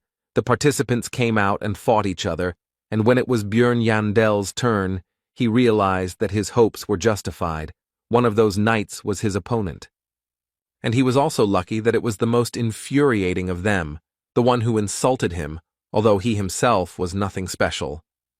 After this, the opponent raised his blade up and began to swear by his honor and dignity that he would only use fair methods in combat, but then he was interrupted. This was Jandel, who once again used his battle cry praising Yahello. The sympathies of the audience were clearly on his side. This rudeness did not please the knight, but what did he expect from the barbarian? The fight began quickly. The cadet immediately began to rapidly attack his opponent with his sword, and due to the speed, after-images remained. It was not clear which of them was real. But this was not a problem for the hero. The solution was simple. He decided to simply fight them all off, which he successfully did. Now Bjorn is a true barbarian, but the enemy is definitely not one to be underestimated. Or rather, it wouldn't be worth it if they were in the same conditions. After these thoughts, Jandel used his skill Wild Splash, which increases the threat level by 3 times, and physical characteristics increase proportionally to this value. He remembered his recent conversation with Baron Martawan, after which he told his opponent to go to him, because there was still a lot of time left until the end of the agreed 10 seconds. Wild Surge increases the threat level, which provokes monsters, but it affects people differently. For example, those who are already afraid of it begin to shake in terror, and the brave at heart are filled with fighting spirit. It turned out that this knight belonged to the latter, because he rushed straight at the enemy with a cry. It seems that he is still part of the elite. The hero didn't have a shield in this fight. He was so used to it that now he felt like he had no arms. The latter, by the way, was what he had to defend himself with from the cadet's attack. But it didn't do much damage. The blade cut through the barbarian's skin, but didn't go too deep. The enemy didn't understand how that was even possible. The hero, seeing all the worries on the enemy's face, explained that he was simply too weak, while simultaneously pulling his hand back and yanking it, splashing blood. A certain amount of red liquid got into the knight's eyes, and it was acidic due to the essence of the corpse golem. After such a move, the enemy no longer posed a serious threat, so he was grabbed by the neck and lifted into the air. At the same time, the hero reminded him of his promise to solve his problems with his head. He definitely had problems, and if someone has them, then the easiest way is to get rid of the cause. Any barbarian would agree with this, and if not, then okay, After these thoughts, the knight was cured, if you can call it that. After the battle, Bjorn decided to visit the temporary infirmary of the followers of Letlas to find out about the condition of the defeated man. The priestess said that he would live, but the barbarian should have been more gentle. The hero replied that he did not expect such weakness from the enemy. He was a knight after all. The blow was delivered not even with an axe, but with a fist. He did not expect that he would be knocked out from such a jab. The priestess noticed that it was not a jab. The cadet's brains were already flowing. Bjorn replied that since he remained alive, then we count the knockout. At that moment, the girl experienced a semblance of the stupidity of 3 barbarians at the same time. The knight soon came to. He decided that he had to go to the competition. The minister of the church explained that he seemed to have lost some of his memory due to the injury he received in the duel, but it should return soon. The barbarian hovered over the victim and asked if he really didn't remember anything, to which he answered in the affirmative. The hero decided that he wasn't lying.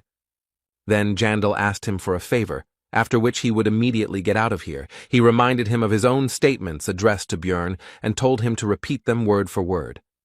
The knight agreed with this, but the further he spoke the phrase, the more uncertain his voice became, and soon he fell silent altogether, grabbed his head with his hands, and exclaimed that he remembered, but there was no joy in his voice. Bjorn was pleased with the patient's memory return. He smiled and encouraged him to continue speaking. This made the cadet quite tense. He was already covered in sweat while speaking, but now there was more of it. The knight knelt down right in his bed and began to apologize, admitting his wrongdoing and asking for mercy, while the hero said with satisfaction that his problems with his head had passed. The cadet was horrified. In an attempt to save himself, he crawled under the bed. The girl was stunned and kicked the barbarian out, and he himself was satisfied, because today he had healed injuries that even the priestess could not heal. As it turned out, the Baron was just looking for Bjorn. He asked where he had been. He replied that he had been visiting the knight with whom he had fought. Martuan was surprised by this act, because in battle he had beaten the enemy without mercy. Jandal refuted his thoughts. He said that if it had happened in the labyrinth, then that cadet would not have left alive, but as it was, he expected that he would be stronger, since he was so slow. The hero asked about possible problems. The knights were from noble families. The Baron replied that there would be no problems even because of deaths. If such did appear, he would sort it out. He should focus on victory. The barbarian was pleased with this answer, so he said that since that was the case, he would crack open all their skulls. And in the next battle, Bjorn was again pursued by luck. This was also one of that trinity of rats. This representative of them then spoke about the loss of military honor. As soon as the start of the duel was announced, the knight began to accuse his opponent of lack of shame, because he entered the ring after the previous dishonorable beating and warned that this battle would not be so easy. He still didn't attack, but continued his speech. He began to say that the barbarian's previous opponent was the weakest of their 3, but the hero was not going to conduct a dialogue here. He moved forward. The knight didn't have time to react to Bjorn's sudden attack right in the middle of his speech, so he got hit right on the head with an axe. The battle ended in 3 seconds. The treatment of the problems with the head continued. After his victory, the barbarian again shouted the name of the ancestor goddess Yahello, and it came out so naturally to him as if he had been in this body all his life. The spectators of this competition were only delighted by the bloody spectacle. Many shouted the name Little Balkan, but there were also many who shouted the phrase Night Crusher. The hero was surprised that they actually enjoyed watching someone get their head smashed in, and he wondered which of them was supposed to be the savage here. After that, fight after fight continued. Bjorn invariably emerged victorious. His reputation grew, and in the semi-finals, he showed the audience how spines are broken. The only thing the hero regretted was that he never met the 3rd rat, and he was the only one who had not yet undergone physical therapy and had not been cured of his head problems. But soon this unfortunate omission was corrected. It is also worth noting that the second one also survived after the opening of the skull. All of them expressed a desire to join the faith, apparently thus saving themselves from Bjorn. During the break, the Baron approached the hero. He praised Jandel because he was truly amazing, after which he asked where he knew the latest technique from. He could not answer because he saw it in cartoons. So Bjorn got out of it by saying that he needed to rest before the next fight. The Baron bowed out, and the barbarian realized that this would be his last opponent. It turned out to be a cadet who had sworn allegiance to Count Ferdehilt. The hero had previously observed his battles. He had the essences of an orc warrior, a giant golem, and a cyclops. This was a typical combo to increase strength. Before the fight, Jandel took off all his equipment. The enemy could not help but notice. He asked about it. The barbarian answered that it was somehow uncomfortable for him. Then the opponent decided that it was difficult for him to constantly fight with such a load. He was already worried that it would be too easy and was glad that this fight was taken seriously. After the fight began, he called his opponent to him. But his attempts were obvious to Bjorn, and judging by the way he relaxed, the hero came to the conclusion that it was not in vain that he did not reveal all his cards until the very end. At first the knight was almost certain of his victory, but soon the smile on his face, as well as his face itself, froze. He realized that something had gone wrong. He raised his head higher and higher, a shadow gradually moved over his face, and his posture became more and more tense. The hero used gigantization and wild splash. The first increased the threat level and physical characteristics proportionally to the increase in size, and the second increased the same parameters, but without turning into a giant. This was a great combination of skills that greatly increased Bjorn's main stats. Now he was like a monster himself. Perhaps the threat level had increased so much that it had affected even the experienced knight, or perhaps he was not particularly brave, but whatever the case, he began to tremble in fear before the colossal barbarian.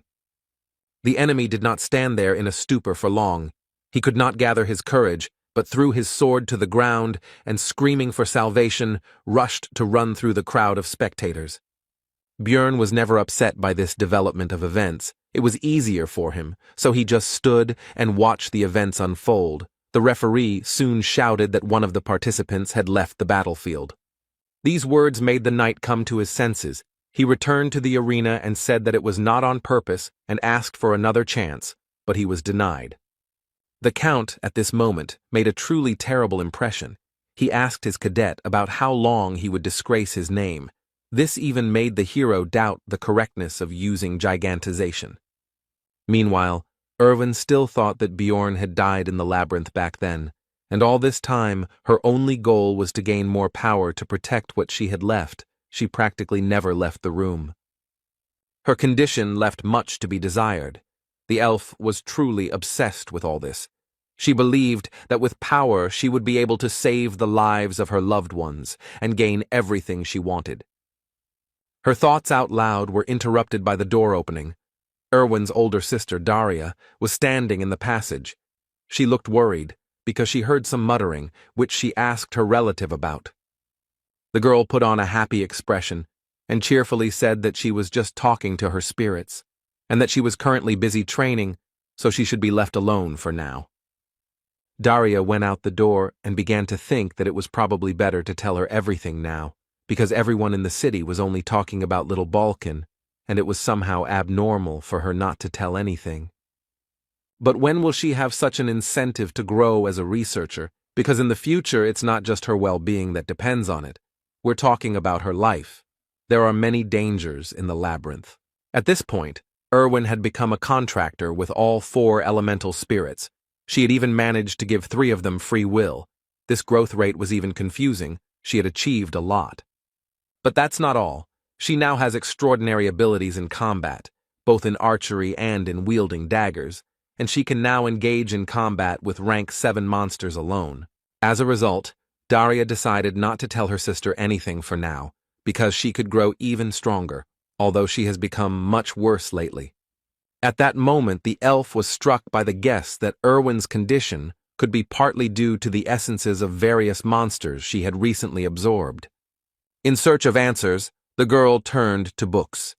Recently, her sister had acquired the abilities of Canevaro, and as a result, Information was found that, in addition to other indicators, this greatly increases obsession. It soon became clear that her other two essences also enhanced this characteristic, and it is now clear that her obsession with strength arose not least because of this. Daria didn't like it, but she couldn't just take it all out of her, so she decided to do it only when essences were found to replace the current ones. Only then they would be removed.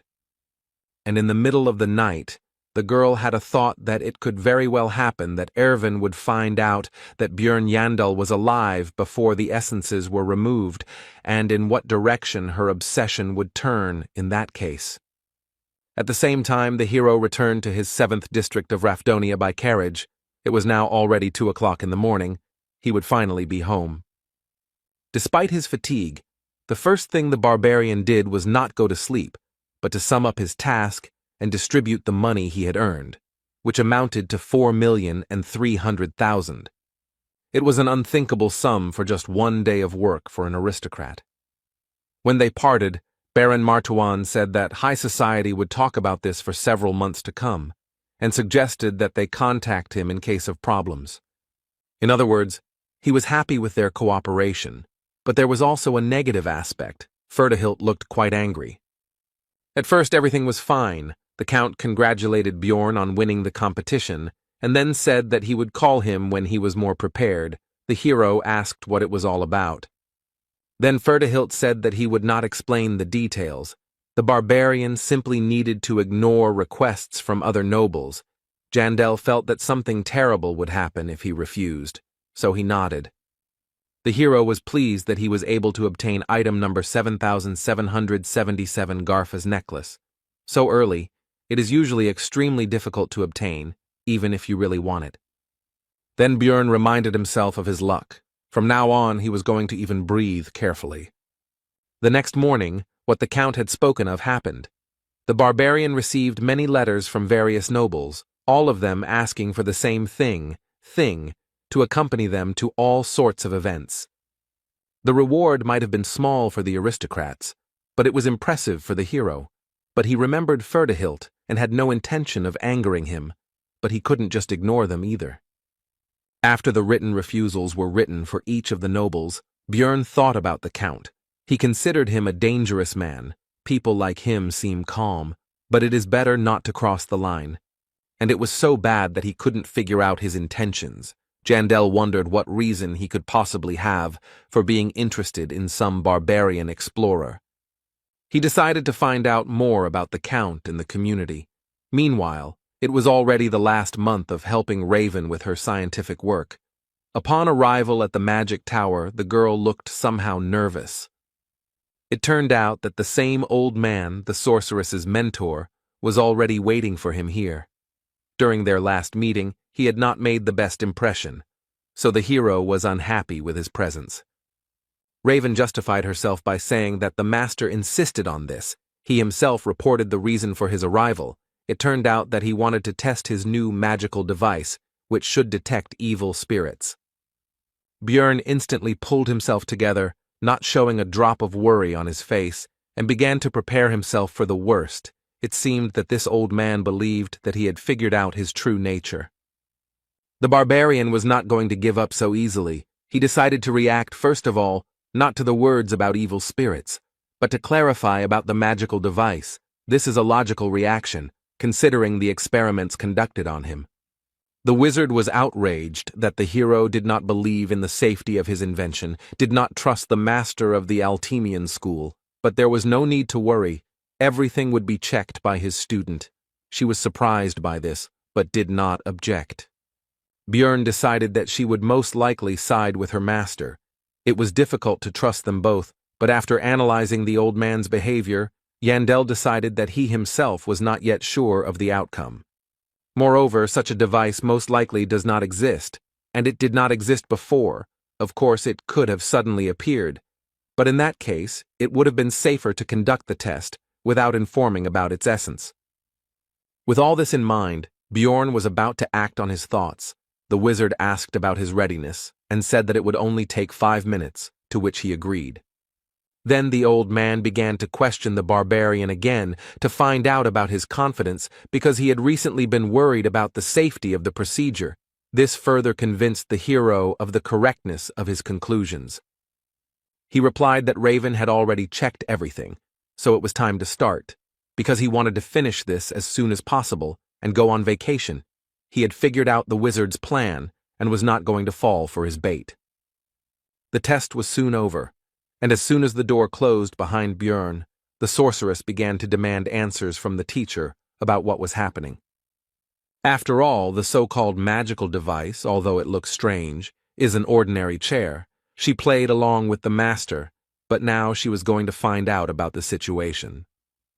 Eventually, the old man revealed his suspicions that Björn Yandel was an evil spirit, so he questioned him about what happened in the labyrinth. The sorceress was unhappy. But in the end, the master admitted that he was wrong, and Raven understood his motive, because the hero was truly unusual. He was a unique person, but she was interested in something else. She asked why the teacher needed all this, because if he considered the barbarian suspicious, he could simply report it to the secret police. But he did not do this. The old man's expression changed, and he replied that in that case, he would have faced execution on the chopping block. Raven didn't understand what he was talking about, but he was no longer going to continue the dialogue. The wizard advised her not to take it to her head, after which he left, citing fatigue. The sorceress tried to stop the master, but he left, and a moment later the idea came to her mind that the magician needed the evil spirits alive for some unknown purpose of his own. Meanwhile, the hero reached his room and collapsed on the bed. He was really tired, because what had happened was a real shock to him, and the anxiety did not subside. But despite all this, he showed himself well, reacted to the crisis situation extremely well. At least it seemed so to him. The old man, by the way, for some reason looked disappointed, but that's not important. As soon as Björn closed his eyes, Misha's voice was heard nearby. At first he was surprised by her presence, but soon remembered that he himself had given her the keys. The hero told the girl that he needed her. She immediately became embarrassed and began babbling about how it was still light, so it was not the time for such a thing, and she was not prepared, but was interrupted by the barbarian. It turned out that the guy needed help writing responses to the nobles who sent new letters. Misha asked if it was okay to use such expressions towards aristocrats. The hero replied that everything was fine, because barbarians could not be accused of insulting the nobility, violating etiquette, and so on. This was a privilege granted to their people for their great achievements in ancient times. If so, then Misha asked to tell her about the events that happened yesterday at the Count's banquet while she was scratching out these answers, of which there was a lot to do. Later, the regular meeting of the outcast team began. There were still 10 days left before the opening of the labyrinth. The hero was silent for now, pondering his knowledge of the main topic of today. This is a conversation about whether it is worth going on a research trip considering the possible collapse of dimensions. Hikuro said that he will not go, because if the rumors are true, then they are all finished. Dvalki and Rottmiller were of the same opinion. The hero could convince his comrades by using information obtained from the community, but it seems that this is not particularly necessary, and there is no need to invent a source of knowledge. Bjorn thought that it would be even better this way, because 3 months had passed since visiting the Blood Citadel, and any Dungeon and Stone player knows that in the early stages it is always worth clearing the rift on the first floor. He had just rolled away, but the hero couldn't just tell them how to open it, so he decided to take only Misha with him, which he informed the rest of the squad about. This time, they would go together. This news surprised the girl. It became obvious to Björn that she was not eager to go, so he said that since she was so worried, he could very well go alone. Misha accused the hero of being a savage who didn't even think about asking her consent first, or at least trying to speak more politely than usual. Then Bjorn asked the girl to go with him and added a magic word at the end. Then she agreed and said that she still would not have let him climb into the labyrinth alone, but the barbarian was surprised that it worked. The next day at the market, Hikuro and Rothmiller learned from the newspapers that the royal family was claiming that the rumors regarding the dimensional collapse were false and that the Tarutane school was spreading lies. Then Murad went with the good news that they could go to the labyrinth together, but the barbarian replied that he and Misha had already taken the mission and could not, after which he slammed the door. The girl was surprised by this and asked when the hero managed to take on the bodyguard assignment. He replied that it was actually just an excuse, which aroused the cat's curiosity. Björn explained that this time they would go into the rift. Misha asked about his source of information about this. He replied that it was the books he read in the library, and he didn't tell Hikuro about this because, unlike the Beast Girl, who still keeps the secret about the Ring of the Frost Spirit, the dwarf doesn't know how to keep secrets and will blab everything after the first glass. Jandel asked Misha's opinion about the rest of the team. She replied that Dvalki would definitely blab by accident, but she was not sure about Rothmiller. The girl's words almost perfectly coincided with Björn's thoughts.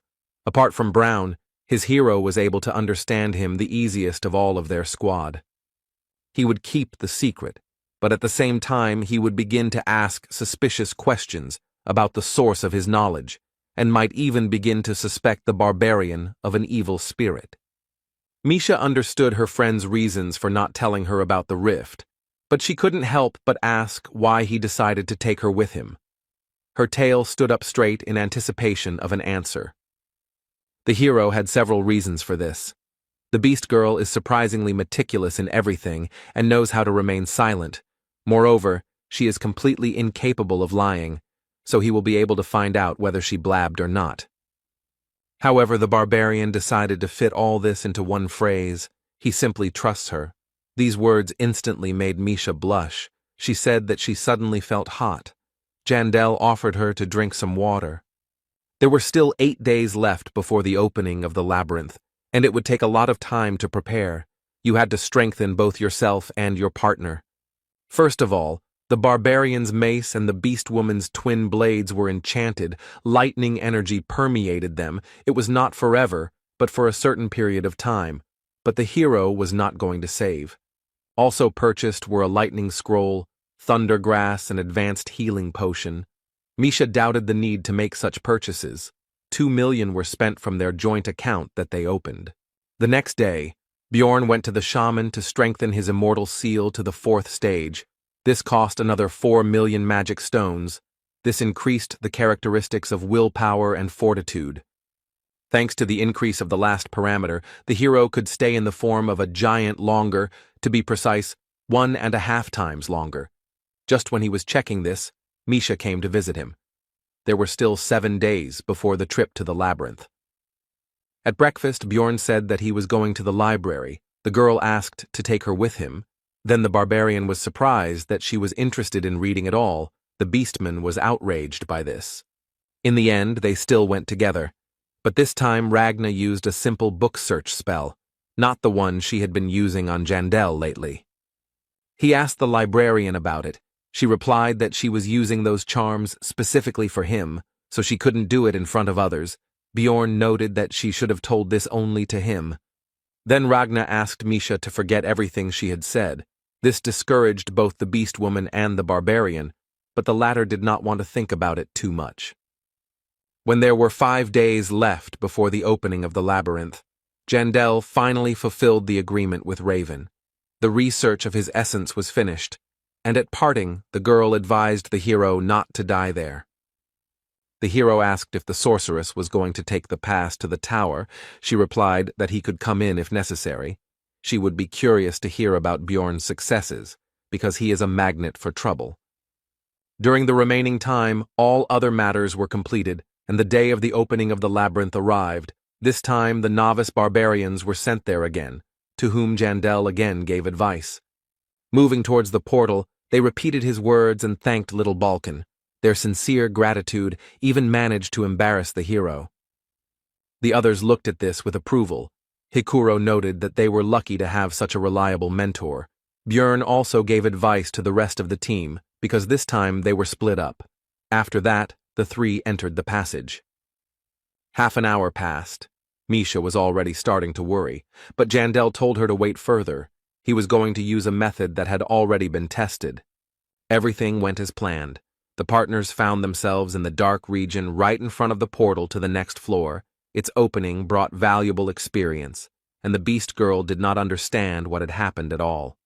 Then he explained to his companion about the phenomenon of dimensional instability, to which Misha said that she felt sorry for Rottmiller, because if he had found out about such a loophole, he would have considered all his work pointless. The hero agreed with this statement, because Brown takes his role quite seriously. He once said that his dream as a scout is to open a portal with his own hands, and he will try to do this.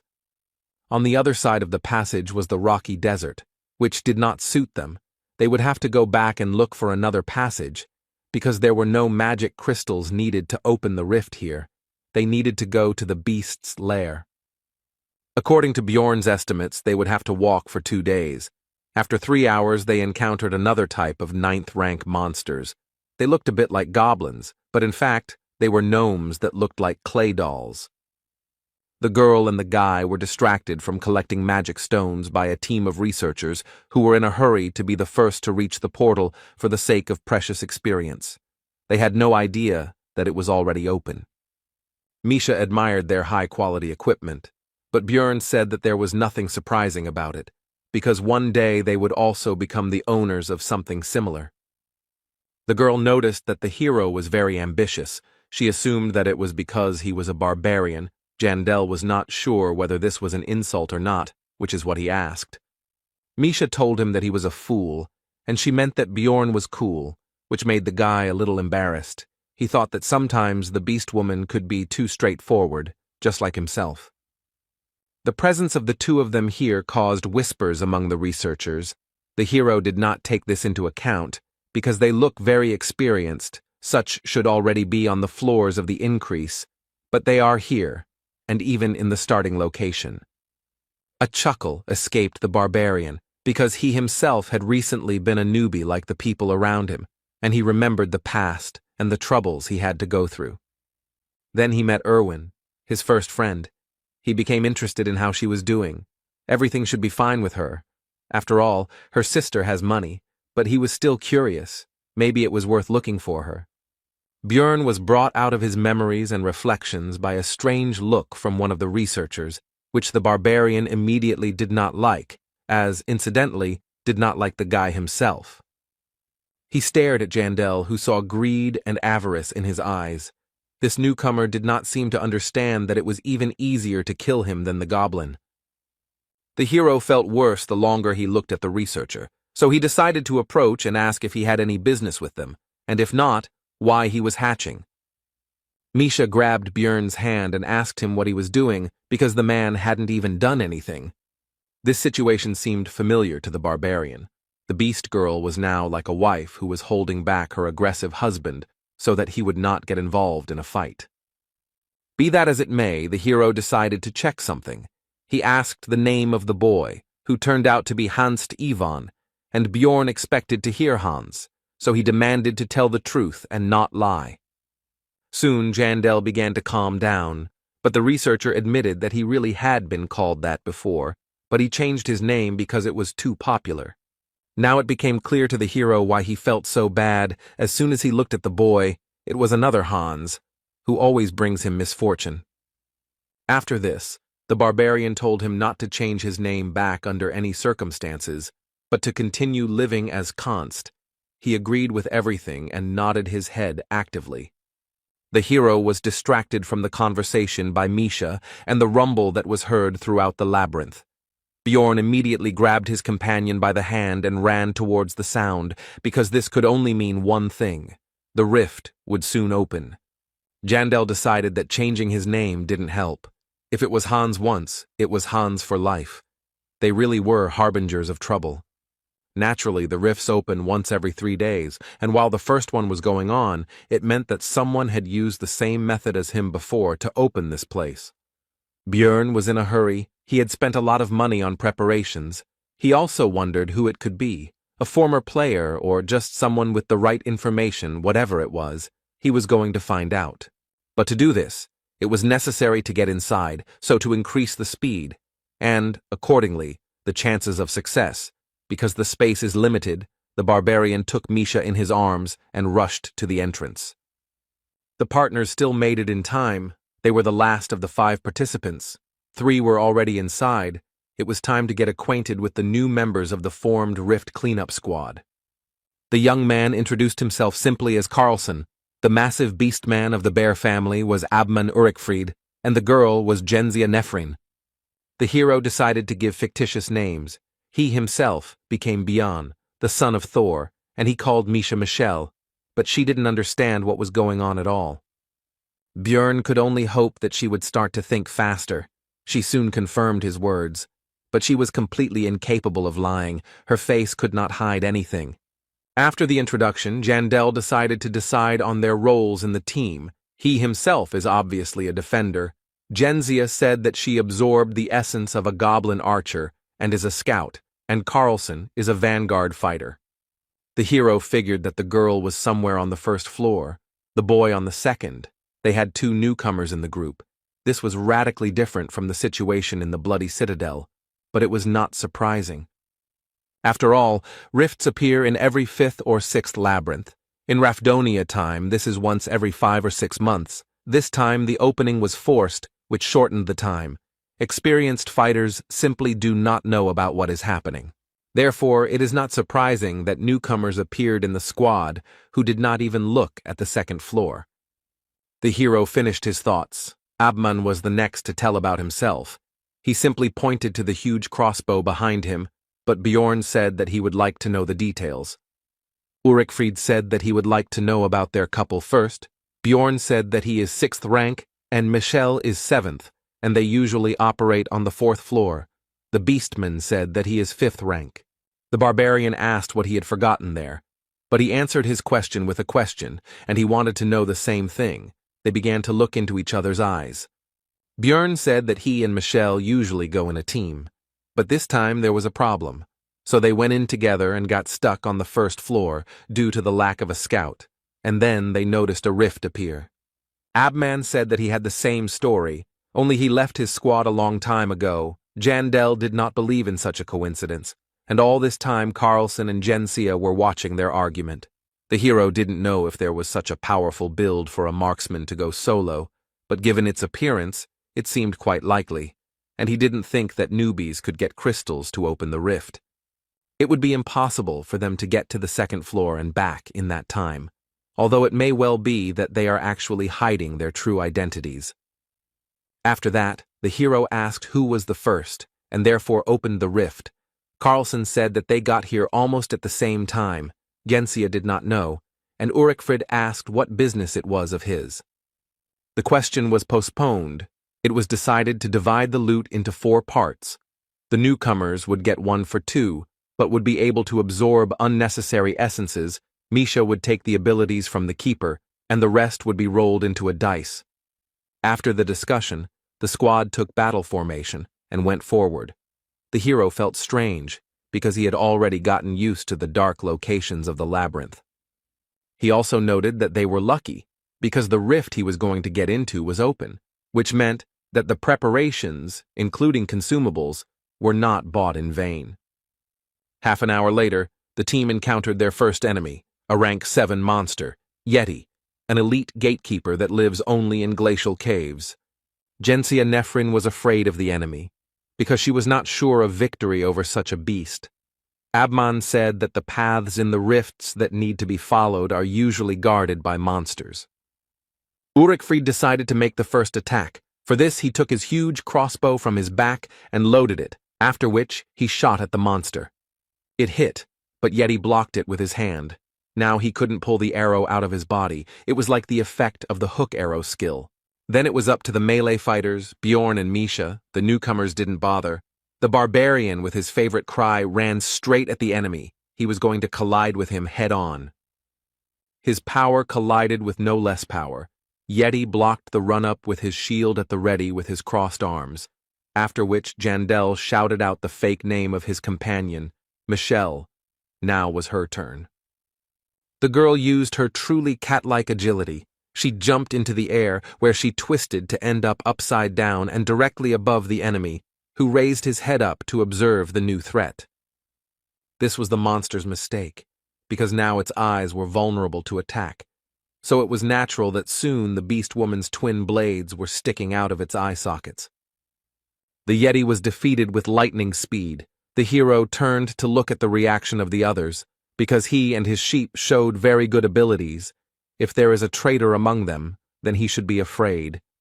After that, they entered the ice cave and chopped down countless clouds of frost wolves. Carlson and Jensia also entered the battle. Everything went as it should, only this type of monster appears in this location. Björn and Misha destroyed most of the opponents. The rest only finished off the remnants, which was natural, given the level of strength of the newcomers, as well as Abman's characteristics. He, of course, also killed a number of wolves, but his crossbow was more suitable for dealing damage to a single target, and he, apparently, does not have area attacks. No one volunteered to lead the group. The hero knew that at the first post he had to turn left, and at the next ones in turn left, right, left, then straight 7 times, and left again. With this information, it would be possible to pass the rift in an hour, but since no one reported it, then either the one who opened this place, and therefore could be a traitor, is not a player, or he sits quietly, below water. While going down the steps, a hiding place in the column was also missed. However, in this way it was easy to expose oneself. Björn decided to take these things himself later. Soon the squad descended to the very bottom. Carlson noticed that the lower they descended, the lighter it became. The girls began to admire the beauty of the place they had arrived at. Jensia noticed a pillar-like thing that started to glow when touched. Abman said that it could be a key that would summon several monsters and then open the passage. The hero noted that this was a very gamer way of thinking. Besides, he was basically right, although there would not be so few enemies, but a whole crowd together with the boss. The long-sealed tyrant has begun to awaken, but first, of course, we must deal with his minions, who have sensed their master and also awakened from their long sleep. Abman and Jensia did not expect such a number of opponents, but Bjorn calmly suggested retreating to the stairs, since it would be easier to build a defense there. There were about 20 frost wolves in the first wave, and a few rank 8 monsters appeared in the second wave, but they weren't a problem. After that, an ice golem appeared among the opponents, distributing a slowing debuff that also stacks. The barbarian decided to smash it into pieces as quickly as possible, which he did. The next enemy turned out to be the Lord of the Snowfield, Katumba, a named monster that is an intermediate boss, a mutant yeti that can use various skills, one of which was suppression. The hero had already experienced it during the battle with the marauders on the second floor. Because of it, it was impossible to move his body. It's easy to remove. You just need to take damage as soon as you freeze, or bite your lip, like Misha, so that the blood doesn't stop, which will also fulfill this condition. The hero used a different method. He simply pumped up the magic defense parameter, due to which the effect did not affect him at all, and he rushed at the boss with his battle cry using Wild Splash. Misha also joined his attack. Katumba decided to use his skill called Cold Burst. Bjorn took it on his shield. Although the body began to tingle, it did not cause any noticeable discomfort. The monster and the barbarian met in battle. The hero held back the enemy and struck him, practically without suffering in return. Ulrichfried told him to get out of the shot's path if he wasn't going to die, as he began to use his skills, which were enhancement, which strengthened active skills proportional to the soul's power, and hazardous materials. The combination was so powerful that it not only instantly killed the boss, but also dealt damage to the monsters that were nearby. The explosion was impressive. Misha was surprised that such a thing could be achieved with a regular crossbow bolt, while Jandel realized that the Beastman had had an area of effect skill all this time. He was just holding it back just in case. Björn wasn't entirely sure if this could be called AoE damage, but with the help of the bear, they were able to quickly deal with this wave. They were also lucky. They got 2 essences. Now the division of the loot should begin. Abman immediately said that he was not interested in this, and left the discussion to the others. The newcomers were about to say something, but Björn interrupted them. He informed them that the Yeti essence would go to them and Misha, and they could divide the second one between themselves. They agreed. The cat immediately began to congratulate the barbarian on acquiring even greater power, but it turned out that he wanted to give this thing to the girl. Misha hesitantly said that, in principle, she was not against such a development of events, but she was interested in how much she would owe for it. The hero was discouraged by these words. He was not going to fleece his partner. The girl continued to say something, but Björn was no longer listening to her. He was immersed in thoughts about the fact that the essence of the Yeti, a monster of the 7th rank, has quite decent stats. It increases bone strength and cold resistance. These are top defensive characteristics, and in addition to them comes sensitivity to the same cold. As well as a little strength and dexterity, all of this would be useful. But the sensitivity indicator is key for elemental damage dealers. It increases the damage from a given element. Misha, meanwhile, was still plaintively asking for an answer to her question. Björn continued to anticipate how much the power of his Koshara would increase. Because the color of the essence was also lucky, it gave the passive chill, which increased the damage of the attribute. But the main one was the active condensation of cold. Jandel could have dreamed about a better essence and thought about the prospects for a long time, but he came to his senses from Misha's touch, who thought that he would fleece her to the skin, since he had not answered for so long and with such a face. Björn finally replied that she shouldn't worry about that, since such things only needed to be taken care of with temporary companions, and it would be enough for him that the girl would continue to stay with him. These words somewhat confused the cat, but she still hurried to absorb the essence. This caused strange sensations in her, because the last time she did this was a long time ago. The barbarian decided to inquire about what the newcomers had decided. They said that they would not take their loot, which aroused the hero's suspicions, because such newcomers should seize any opportunity to become stronger. Carlson explained that Genzia saw that this essence fell from a frostwolf, and if so, then it would not suit him. Björn asked the guy about his reluctance to absorb this thing. Because these monsters are rare, it is unlikely that he knows about the granted abilities. The guy replied that it is rank 9, and something better will still fall out in the rift.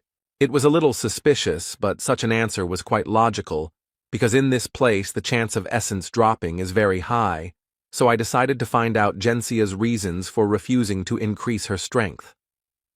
The researcher replied that removing unwanted essences was quite expensive, so she decided not to repeat her mistakes, because the girl uses a sword and she has the abilities of a goblin archer.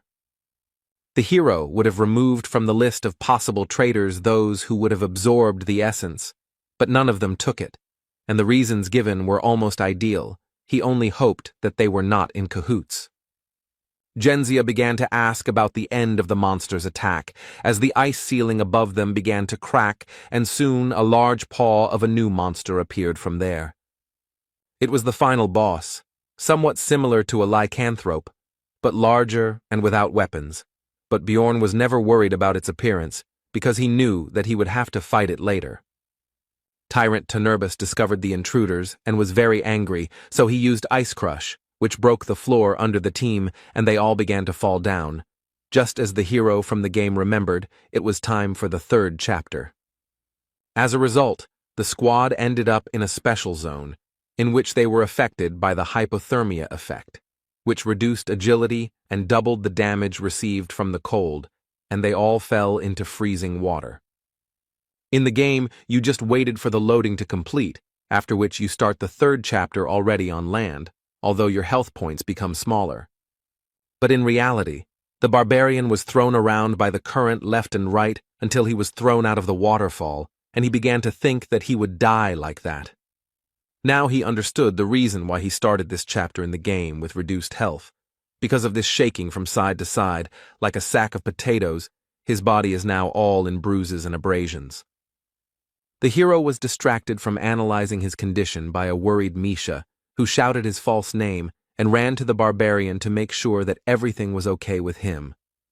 When everyone gathered together, it turned out that Abman always carried firewood with him, Since he traveled alone, Björn decided that this fully proved the truth of his words. Nefrine and Carlson were worried that they were sitting right next to the fire, but it wasn't getting any warmer. Ulrichfrid explained that it could be an effect of a special region. His own limbs were getting numb. Misha was surprised by their conversation because she herself had never felt anything like this. But the hero was not surprised by this, because the girl's resistance to cold, according to his estimates, should have already exceeded 40 units. The cat asked how Björn was feeling. He replied that he was also cold, although not too much because his body was shaking, but it did not cause pain. Then she called him to warm up to her. This time the situation could not be misunderstood. Even Abman was whistling, as if not paying attention to what was happening. Anyway, the team decided that the area was safe, so they planned to set up camp for the night. But Jandel couldn't trust the others. He and Misha had some firewood of their own, so they moved further away. The cat suggested that Björn sleep first, but he said that first they needed to talk about whether anyone from the rest of the squad seemed suspicious. After Misha shared her observations, the hero praised her, because thanks to this, he was now almost certain of the traitor's identity. 6 hours later, the expedition continued. Now they had only one path, albeit a winding one. In this location, they did not have to wander, they just had to follow the main path. Along the way, there were also monsters to fight that came out of the walls. Most of them were rank 8, but the difficulty was considered higher than the Bloody Citadel, which had rank 7. This was due to the chill debuff. Almost all enemies dealt cold damage in one way or another, which was doubled due to this effect, and while 3 of them could handle it without any problems, it was difficult for newbies. After 4 hours of moving forward and clearing out monsters, the team faced a new challenge. These were frozen ice orcs. They were rank 7. They were soon freed. Abman was a little upset by this, because he wanted to get a better look at the monsters. Björn called on everyone to keep in line, mentally adding that in this case, it would be easier for Misha to keep an eye on them. The barbarian didn't know what the potential traitor's goal was. Maybe it was even a simple clearing of the rift. But in any case, he decided to prepare for any development of events. Now he rushed straight at the orcs with a battle cry. Such a serious skirmish is the perfect chance for him to take action. So, just in case, the hero decided to keep his cards close to his chest and fight at a lower strength. Abman asked Misha why she was still here and not joining the battle. She replied that someone could attack from behind, but in fact Björn simply asked her to do so. Ulrichfrid decided that the battle was not going in their favor, so he used his contract with the spirit beast. It turned out to be a summoner, so the bear Iradun, the Iron Hero, appeared on the battlefield. Seeing the beast's power in action, Björn finally understood how Abman could explore the labyrinth alone, though that wasn't a good thing right now. At this rate, they would win before the traitor revealed himself. So the barbarian had to go to plan B. He weakened his defense and exposed himself to the orc's attack, while Misha worriedly shouted out his fake name. But in fact, she was closely observing the actions of the rest of the squad, as previously agreed. Björn was actually almost unharmed, because the combination of the helmet, the thickness of the skull, physical resistance and regeneration protected his head. He only got a slight dizziness. Now it's the cat's turn.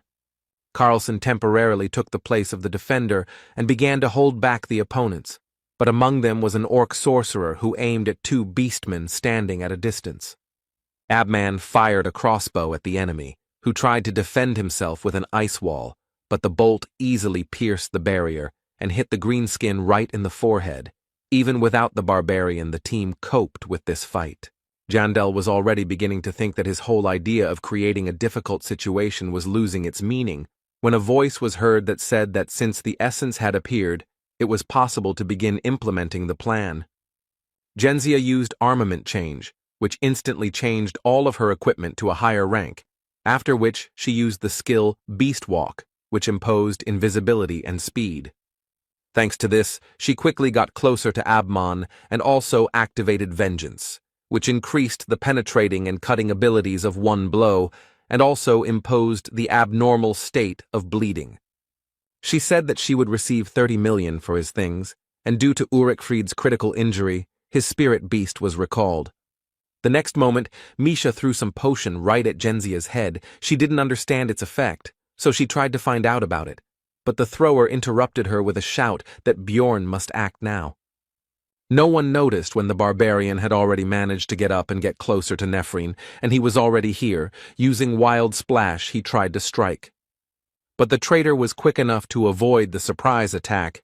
She realized that the enemy had somehow figured out her intentions, but it didn't matter because she still had the skill of stealth. But when she tried to use Beast Walk again, she was in for a surprise. It didn't work. The effect was cancelled by the potion that the cat had thrown a few moments ago. Bjorn insulted her intelligence, thinking that she should have kept her mouth shut because she herself said that she had the essence of a goblin archer, and that was how he learned about the invisibility skill. In general, there were many hints that Gentia was a traitor. For example, she acted as if she knew how to get through the location. She mentioned key things for the passage, although she pretended that she did not understand anything. But he was finally convinced of this after Misha said that after they got out of the water, Nephrine's smell changed. Before, she smelled like the beast's lair. And to open this rift, you need magic stones from the monsters of this location. She just didn't think that this could somehow give her away. But then it became obvious to him who the traitor was here. Despite the hero's thoughts, the fight continued, and as a result of a short skirmish between Genzia and Misha, it became clear that the latter was stronger, so Nephrine had to jump back further to avoid a fatal blow.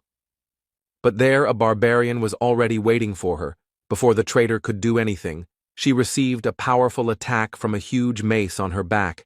Blood spurted from her mouth. A normal speed fighter wouldn't be able to withstand this, but it seemed like this girl had invested a lot in her defensive stats, so she jumped back and angrily cursed with words about stupid NPCs.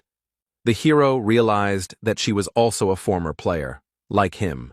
But this did not change anything for him, because if she wanted to finish him off, then he did not care who she was. Now she was just an enemy. While Bjorn stood there waiting for Genzia's next move, an orc with an axe came up behind him, but thanks to Wild Surge, he couldn't deal damage, so he was ignored, and killing him would spawn a boss. Nephrine herself, seeing how the 7th rank monster did not leave a single scratch on the barbarian, decided that it was not worth getting involved with such a thing, so she turned around and ran away. But it was pointless. It seemed she didn't know that when the ice orcs woke up, the passage would collapse. But as they say, a cornered rat will bite a cat, so you have to be careful. All this time, the enemy continued to beat the barbarian wherever he could. It seemed he was even starting to like it. Misha offered to take him on herself. Bjorn said not to kill him, but only to distract him. After that, he went straight to Genzia. She tried to say that they misunderstood each other and they needed to talk first, but the hero understood that she was just trying to stall for time. She recently cast Vengeance and is now waiting for the cooldown to be able to use it to win, which she needs to do for about 3 more minutes. In other words, she wouldn't be able to break through the shield yet, but his thoughts were interrupted by the enemy's attack. He realized that despite this, she would still try. Nephrine's onslaught didn't last long. Jandel timed it right and struck her leading arm with his massive mace, causing the blade to fly far away from them and leaving the girl unarmed. After that, the barbarian returned to the conversation and asked about what they had misunderstood. Genzia at first did not believe that they believed her, but this was her only chance, so she began to explain. But her speech did not last long. While she was speaking, a blow from Bjorn fell on her head, not strong enough to kill, but enough to knock her unconscious. It was all just a distraction. Soon all the equipment was removed from her. It was all sharpened for fighting with other people, but some of it could well be suitable for Misha. The rest could be sold for a solid sum. The loot was finished. Now it was time for a conversation. But before that, the barbarian crushed all the limbs of the victim and forced him to use change armament to remove the second set of equipment. After that, it was possible to find out that rumors about Genzia's tricks had spread throughout the guild. So this time, she decided to act for sure and kill all witnesses. Then the hero asked why she opened the rift. The girl replied that she wanted to get the heart of the snowfield, and that there were also supposed to be lower-ranking researchers here, and after that, she latched onto the words about opening the rift. It was Bjorn's miscalculation. Now Nephrine asked if he was a player, but the barbarian was not going to agree with this. Genzia began to beg for mercy, because she just wanted to get home. The girl said that in this world, in order to survive, she had to go through terrible things, and also thought that Jandel NPC, if she knew that he was a player, she would not have attacked, because real people cannot be killed. After that, she broke down. She wanted to hear at least some kind of answer, and the hero was silent all this time. He was surprisingly calm. There was not a drop of sadness, and there was no pity either. He simply said that she was an evil spirit. He raised the mace up and abruptly lowered it down. With her last word, the girl called her mother. After that, she would never say anything again, and the floor of the labyrinth was once again stained with human blood. Bjorn killed another player for the first time, whether it was easy or hard, whether he felt excitement or fear. Looking at Misha, he understood that none of it mattered. He did what he had to do. The cat ran towards the barbarian, because she was already starting to worry about his long absence, thinking that something had already happened. Meanwhile, Carlson was barely holding back that last ice orc. He began to call for help. The enemy was clearly stronger than the newcomer and was about to gain the upper hand in the confrontation. In the end, the monster knocked the guy to the ground and was about to finish him off, but Bjorn told Misha to deal with the orc, and at the same time, she should try out her new active skill. The cat used two skills at once. The first was strengthening, the second was condensation of cold. Her sensitivity to cold increased significantly. The orc was about to deliver the final blow with his axe when Misha rushed past at great speed and wounded his hand, saving Carlson. The wound looked like frostbite damage. It stops bleeding, but also prevents regeneration, which will be useful. It also significantly limits mobility on normal monsters. Without cold resistance, it will be even better. Having analyzed all this, Bjorn told Misha to hit him in the neck this time, which she did, as a result of which the enemy instantly froze in place. Most likely the frost reached his brain. Now, after asking about the cat's readiness, the barbarian attacked the helpless orc with his mace, after which the boss should appear. After this, the tyrant Tarunbas broke through the wall. Earlier he woke up from a long sleep, and now he also restored all his strength. This enemy has a few special features. He is 1.5 times bigger than a normal lycanthrope, and his stats are twice as high. He wields an ice club and inflicts hypothermia, but none of this is a problem. The fight will take less than 10 seconds because the preparation was done in advance.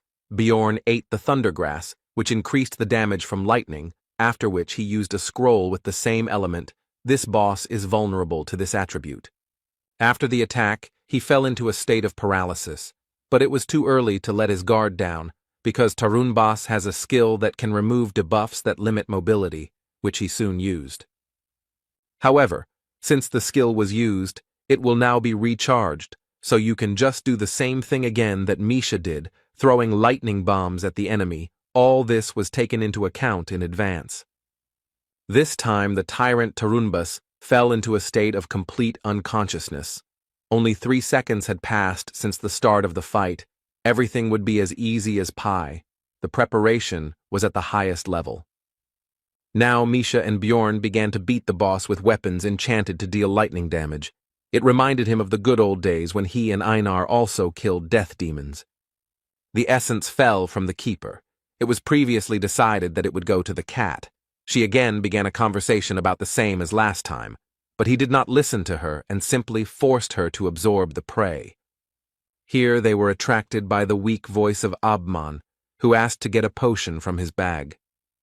Misha was glad that he was alive, although she could have sworn that a second ago he had not been breathing. Carlson and the girl found the best potion and, telling the wounded man not to complain about the waste later, began the treatment.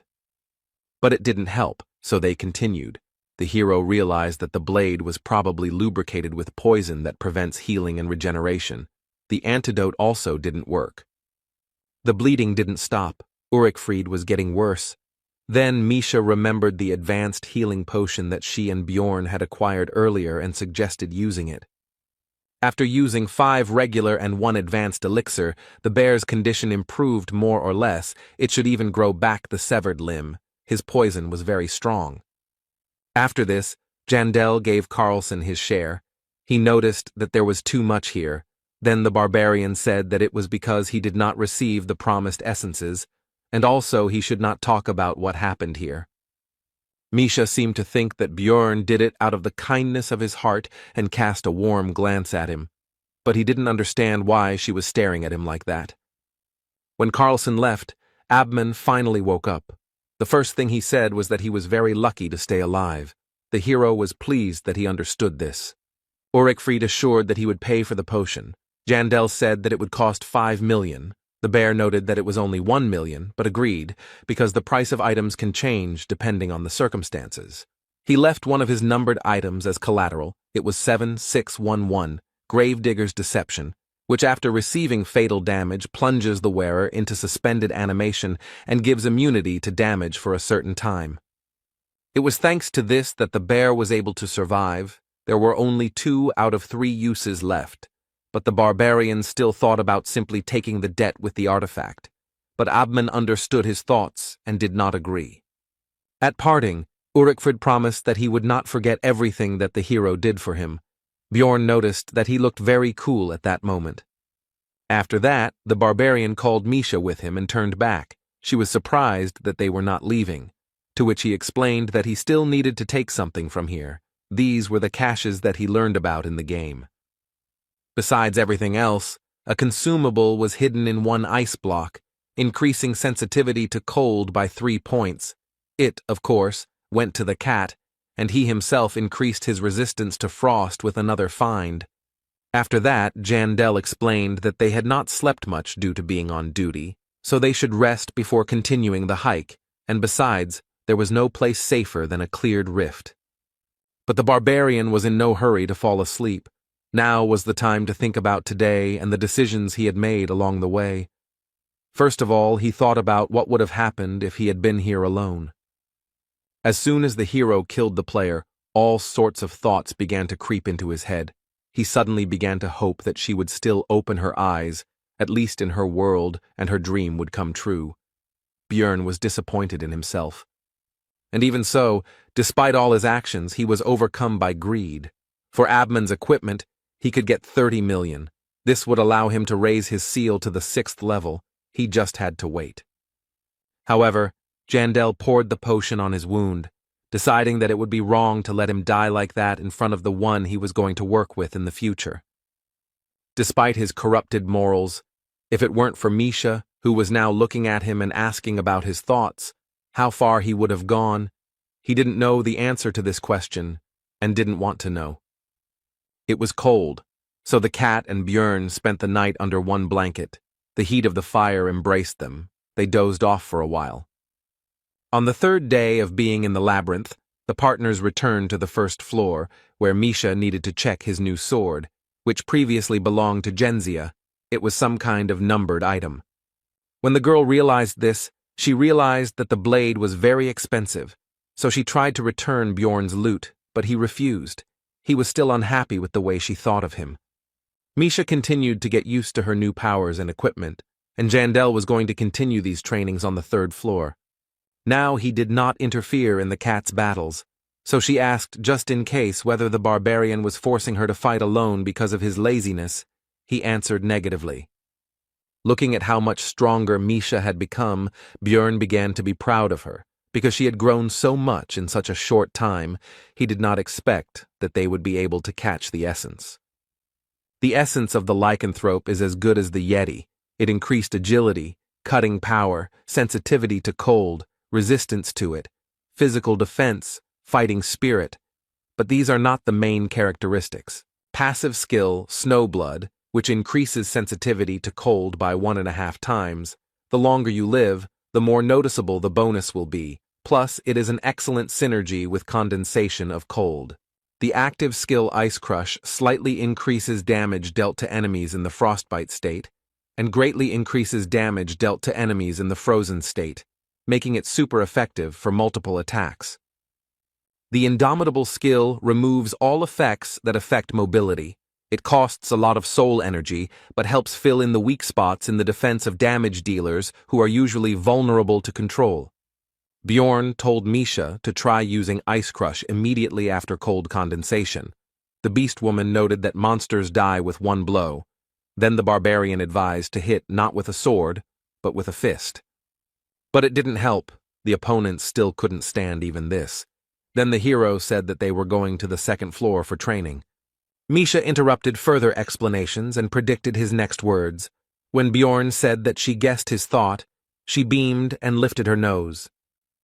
Based on her reaction, the barbarian realized that if he screwed up somehow, she would most likely calm down. He just needed to pretend that he had lost the argument to her. The partners walked calmly through the cave, as the crystals changed the color of their glow from light blue to red. This clearly indicated to Jandel that someone had summoned the Lord of the First Floor. He calmly explained what was happening to Misha. She initially calmed down because of his tone, but then perked up because the meeting with Ryakis was still fresh in her memory. Bjorn hastened to reassure her. He explained that the Lord of the First Floor was quite level-headed. He was only summoned after 3 days, and when there were more than 5 people in one place, and in general did not pose a particular threat. The girl came to her senses, and Jandel added that the portals are not blocked, and if the researchers lose, he simply quietly leaves.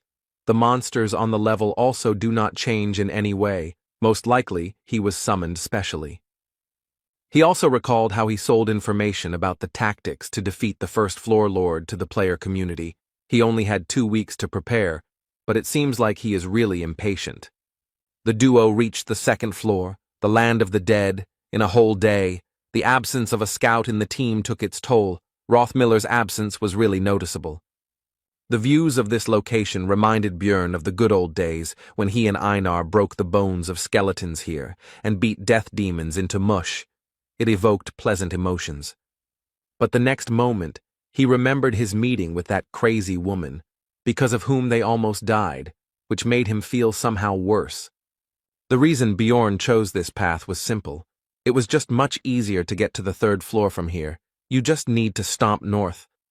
This time there were only 2 of them, so they could open a raid on the Death Knight, a 6th-rank monster, in the battle with which it will become clear how much stronger Misha has become, and they will also receive experience. Soon the duo encountered 2 death demons. They would be good targets to test the girl's new skills, so she would hold off the opponents while she focused on consecutive attacks. The plan was immediately put into action. Misha used cold condensation and ice crush. This immediately caused the entire lower part of the monster to be covered in a ball of ice. He was unable to move, but he was not going to give up, so he used Call of the Dead. New opponents pounced on Bjorn while he held back the second death demon, which made him unable to defend himself. The dead man, despite all the hero's physical protection, managed to bite through his skin and draw blood. The damage was not particularly significant, but it was unpleasant. Misha became worried and rushed to help the barbarian. But this was not such a dangerous situation as it seemed to the cat, because a moment later the wound began to rapidly regenerate with a hiss. The beast woman asked if Bjorn was a monster. He told her not to look at him, but to return to the battle, and the thought also came to his mind that the further he leveled up, the less he would resemble a human. Soon the opponents were easily defeated, their bodies began to dissolve, and the duo continued their journey north, simultaneously fighting other monsters. The girl continued to train. As a result, Misha began to understand how much cold damage was needed to inflict the frostbite effect, but not to the point of freezing. They even came across a chimera wolf who had a control skill, allowing the cat to test indomitability. Bjorn advised his partner to use this skill only in case of emergency because it was spending a lot of soul power, to which she replied that she understood everything. She was not a kitten. But a little later, as the barbarian thought, Misha overdid it with her energy expenditure and began to feel tired and devastated. The barbarian began to carry his partner by the scruff of the neck, as if she were an ordinary cat, while simultaneously recommending that she spend her soul power wisely next time, while she justified herself by saying that she felt fine until the last moment. Some more time passed, and it was decided to set up a camp for rest in some ruins. The girl was resting, and the hero was on duty. Everything was calm. But soon the voices of some researchers were heard nearby. They seemed not to notice the presence of Jandel and the beast woman nearby. Bjorn decided that it was time to leave here, so it was time to wake up Misha. But he froze when he heard the guests begin to discuss a certain barbarian, in particular, how he slept carelessly, and that they could cut out his heart right now, but the magicians preferred fresh ingredients. The hero heard something he couldn't ignore. It was obvious that his fellow was lying there, unaware that he was surrounded by hyena explorers. Bjorn remembered that of the barbarians who had gone through the initiation ceremony with him, less than a third had survived by now. Karak had told him this. And of course it couldn't be just the monster's fault. It was obviously the work of marauders aiming for their hearts. Continuing to listen to the researchers' conversations, the hero began to understand that they, it seems, were not going to do anything today. So what should he do? His first thought was to just kill them all. It was a simple and convenient solution, but not ideal, so he came up with another option for the development of events, after which he woke up his partner. The researchers were resting peacefully. One of them, as expected, was on duty. No one expected any incidents. But suddenly they heard a loud cry which woke up the entire detachment, except for the barbarian who was sleeping extremely soundly. It was the hero's voice, who told his partner that he simply wanted to do it. The researchers heard them and were surprised by the unexpected guests, but did not lose their heads and told them not to come closer. After this, one of the squad members hurried to wake up the barbarian and explained the situation to him. He was surprised that it was not monsters that arrived, but other people. He did not understand the danger. After all, his relative was among the guests. They hurried to meet each other. Bjorn introduced himself by his false name, Bjorn, son of Thor, and the second big guy was Karen, son of Tarson. Watching the actions of the barbarians, Misha did not understand what they were doing, although she knew that the hero was pretending, but she still wanted to move away from them because of the atmosphere. After the introduction, Charon turned to his team and said that they needed to lower their weapons because Bayan was not a bad explorer, and Jandel confirmed these words while they seemed to shine. One of the members of this squad twice began to address the barbarian, but he first told him to call him by name, but he made a mistake in this too, calling him Thor. He corrected him again, and soon the hero got him angry. The explorer was still able to correctly name Jandel and said that they should leave here because this is their camp. Then Bjorn said that they can become friends for the night. He began to explain that this was not done above the first floor, but the faces of the other people showed that they were already fed up to death. They had no idea that this was only the beginning. The researcher continued his speech. He said that you need to go up with those you trust. Bjorn clarified that they cannot become friends for the night. And the next moment he yelled that they were completely stupid, that they only had the bull for decoration, because if they united, then each of them would be able to sleep longer.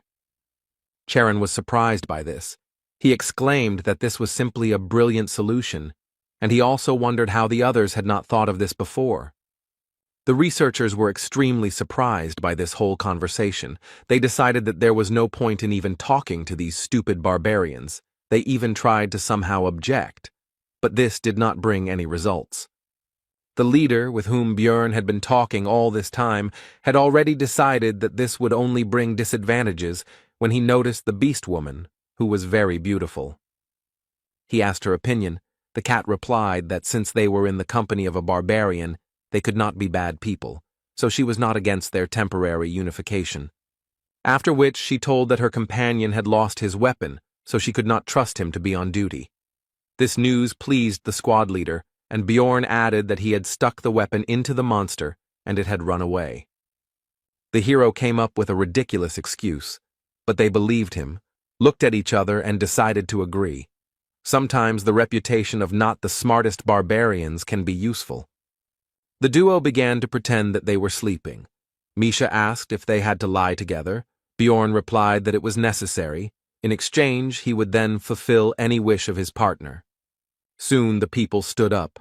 Jandel squeezed the cat's shoulder tighter. The researchers decided to split up to deal with all the targets at once. 2 went to the hero and the beast girl, 1 to Karen. Bjorn pretended to wake up. He asked if they also got up because of hunger. They answered in the affirmative and said that they had dried meat. The hero turned away. Then the researcher struck him, which did not cause him any damage. The attacker was so surprised by this result that he simply froze, not even continuing the attack. Jandel turned around and asked about the fact that he had done this by accident, and also said that you can't make a mistake like that even if you are very hungry. The leader of the squad began to justify himself. But before he could say 3 words, he received a punch in the face. Several of his teeth flew off, after which the hero said that it happened by accident, because he was also hungry. Charon meanwhile woke up because of the noise. Then one of the squad members shouted to the archer who was standing behind Tarson's son to shoot him. But the barbarian still managed to defend himself from the arrow. Although it pierced his arm through and through, the tip almost reached his eye, but he still survived. This made Karen very angry. He grabbed the archer by the neck and began to demand answers. The situation of the researchers was getting worse and worse. Misha dealt with the last one.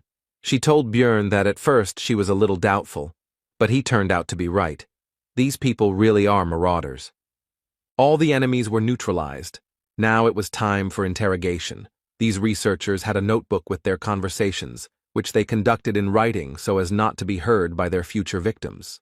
Charon did not understand the reasons for their attack. The archer read these conversations. From them, the reasons for which the squad accepted Bjorn became clear.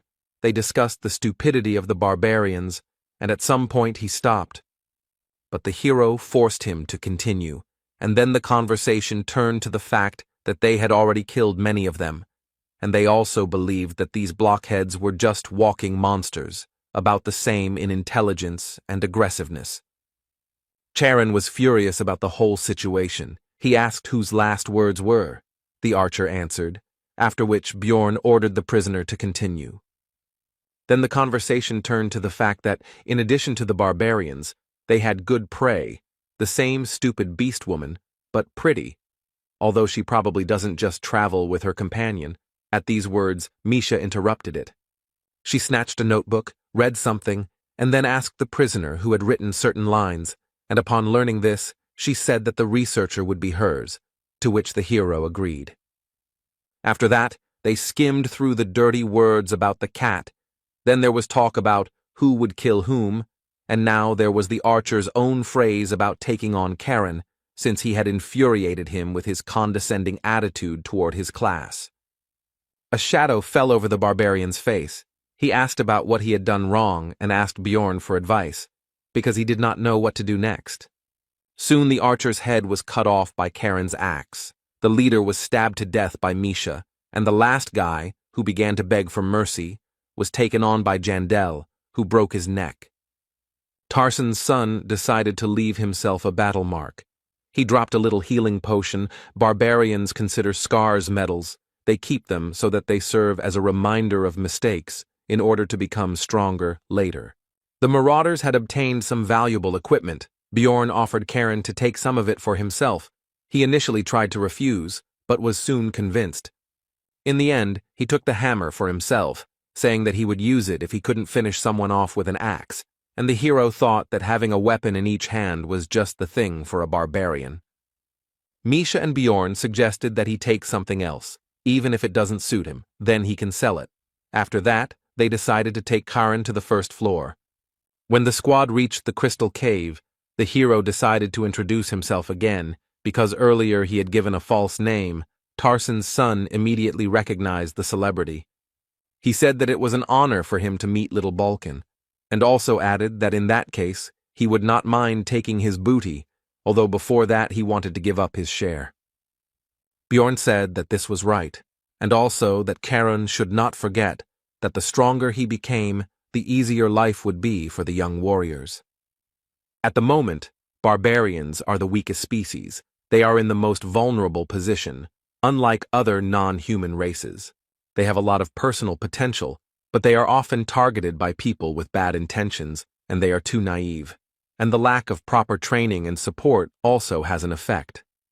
As a result, many newcomers become victims of marauders hunting for valuable hearts, and loners become victims of monsters. But what will happen if we gradually increase the number of capable barbarians? This will lead to the fact that the youths will live longer, and then they themselves will become advanced researchers. Then the cycle will start, the influence of the race will increase, and now this is the hero's people, so if he rises, then it will be better for him too. The Magi prove this quite well, because if it weren't for the tower, they wouldn't be able to afford such impudent behavior. So far his actions are practically nothing, but if Bjorn starts helping such people, then everything can change. Having completed his thoughts, Jandel turned to Charon and began to give him a lot of advice, starting with the fact that when looking for a team, you need to choose one where there is at least one non-human. When Bjorn finished speaking, Tarsen's son thanked the hero and said that hiding the axe behind a kind smile was indeed an excellent tactic, which surprised Misha and her partner. Charon continued his speech. He said that he would only take people as friends for the night, and if someone showed their true nature, he would open their skulls. And when he meets the young warrior, he will tell his story and give advice, exactly the same as little Balkan gave him, all for the sake of their people. Björn, meeting his gaze, realized that anyone who crossed this guy would find themselves in a very bad situation. After that, Misha and Jandel returned to the second floor, where they wandered for 2 more days. Now they were looking for one special monster. The hero was already beginning to think that he could forget about it. The cat told him not to be sad and asked what this story was about, a huge tombstone in the lands of the dead, from where a death knight emerges on the 7th day. She had never heard of anything like that. After that, Misha said that books don't always tell the truth, so the hero should stop sitting around in the library and start walking with her. Björn was surprised by this specific alternative. But further conversation had to be interrupted. Both felt something strange and became alarmed. They did not know yet, but they were subjected to the effect of the resentment skill, which reduced the effectiveness of healing and regeneration. The hero suspected what had happened, thanks to the time spent in dungeon and stone, so he immediately bit his lip and began to time the time it took for the blood to stop. He was right. Everything indicated that the Death Knight was very close. Apparently he was aggroed immediately upon his appearance. Someone was waiting for him and immediately attacked. Possibly a player, but not a fact. All they need is experience from this monster. There is an option to act, even if someone is already fighting it. Soon the duo ran to their destination, where the researchers actually started a fight with the Death Knight. The hero did not stop the speed of his run and attacked the monster with a swoop. After this, Björn switched on his stupid barbarian mode and shouted to the squad that had just been fighting not to be afraid, because he had saved them. In the end, they started whining. The elf was furious and tried to rush at the barbarian. One of them held her back, the rest just stood there. Misha actively apologized and bowed. Suddenly, one of the people spoke up. He said that he remembered that it was little Balkan who helped him and some others on the 3rd floor. The hero remembered this guy. He was the same dude who took out the researchers during the battle with Riakis. Jandel thought that he could be a former player. The fighter and the magician decided that this was all some kind of misunderstanding, and little Balkan really just wanted to help, because it couldn't be that such a great hero would deliberately snatch the last blow. The hero thought that this was a good reason to be famous. Misha did not believe that it would really work. Everyone remained silent and did not rush to dispel their misunderstanding. After this, the players said that they must have been brought together by fate, so they should get to know each other better. Björn did not mind and introduced himself, after which he began to extend his hand for a handshake. But he frantically stopped his limb when he heard the name of his new acquaintance. He turned out to be Hins Chrisen. This immediately alerted Jandel. The hero could not imagine that this would happen. He grabbed Misha by the hand and ran away. It was terrible. One of the players captured a body with exactly that name. It was simply too much for him. He decided to get away. The cat asked him irritably what had come over him. He replied that he would answer later, also thinking that he should have taken salt with him, and Hans looked after them, and did not understand the reason for such a reaction of the barbarian. Meanwhile, when the first floor had already closed, Karen returned from the campaign with good booty, which immediately attracted the attention of the rest of the barbarians, who this time all survived the first journey. They had many questions for their relative. One even suspected him of looting. Then he invited everyone to come closer and began to tell about his adventures. Charon told about everything that happened in the labyrinth. As expected, the barbarians were furious, but at the same time they were happy with the actions of Little Balkan. They considered him a great and wise warrior. Tarsen's son confirmed their words. He raised one of his bags of loot and said that he had achieved all his success thanks to him and his advice. A couple of researchers behind them began to discuss the fact that this gathering of savages was too noisy and that their kind had only one benefit, their hearts. It was obviously impossible to attack them in Rafdonia. Until now, the barbarians were at the lowest level in the hierarchy of the labyrinth, but now Karen was going to change this. He decided to start small. He would teach his kindred what he learned from Bjorn and what he learned himself. Misha and Jandel reached the 3rd floor in the second half of the 9th day, ending up in the Black River mouth location. Next time, they definitely need to take a scout, but now they've tagged along with another group. Bjorn also told the cat about Hans, who said that since such a meeting was a bad omen, then perhaps they should have gone back and left the 1st floor. The hero noted that this was not proven, and if such an effect existed, they would not become immune to it even if they returned to Rafdonia, so it was better to just continue doing what they were going to do. Misha said that it would be better if he didn't tell her anything, because now she was worried. He replied that he was glad to share his problem with someone. This irritated the girl, because she thought that he was laughing at her. The barbarian initially agreed with this, but then said that he began to rely on the cat, although he himself did not understand when this happened. These words confused his companion. Misha praised Jandel and said that he needed to continue to rely on her and not suffer alone, while she experienced a cocktail of different emotions: pride, joy, fun, and awkwardness. Bjorn said that he was just joking, after which he instantly disappeared from his previous place, causing the cat to be surprised at first, and then angry and irritated, so she chased after the fleeing barbarian. But the merry chase did not last very long. To reach the place for a halt, it was necessary to cross the river. At certain moments, the water rises. They were lucky to make it in time, but the best places were already taken. Misha said that she forgave Bjorn because she has a generous heart, and certainly not because she didn't want to get wet. Suddenly, the voices of the researchers were heard asking someone to be quieter, because they were trying to sleep here. They apologized, and the cat was happy, because she recognized the one who was asking for forgiveness for the noise. Hikuro, Devalki, and Rottmiller also set up camp here. Misha said that they were definitely connected by fate itself, but so the team of outcasts became one again. The dwarf asked about their task. Bjorn answered that it was on the 1st floor. The customer had already returned, after which he inquired about their presence here, because the trio was going to stop on the 2nd level.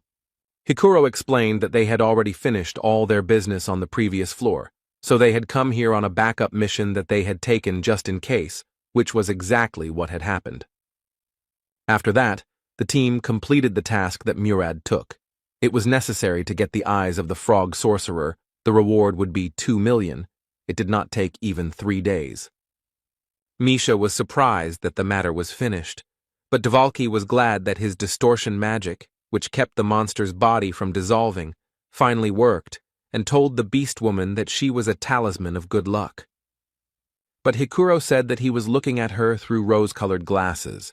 The lucky one here was obviously Jandel. Fortune was following him on his heels.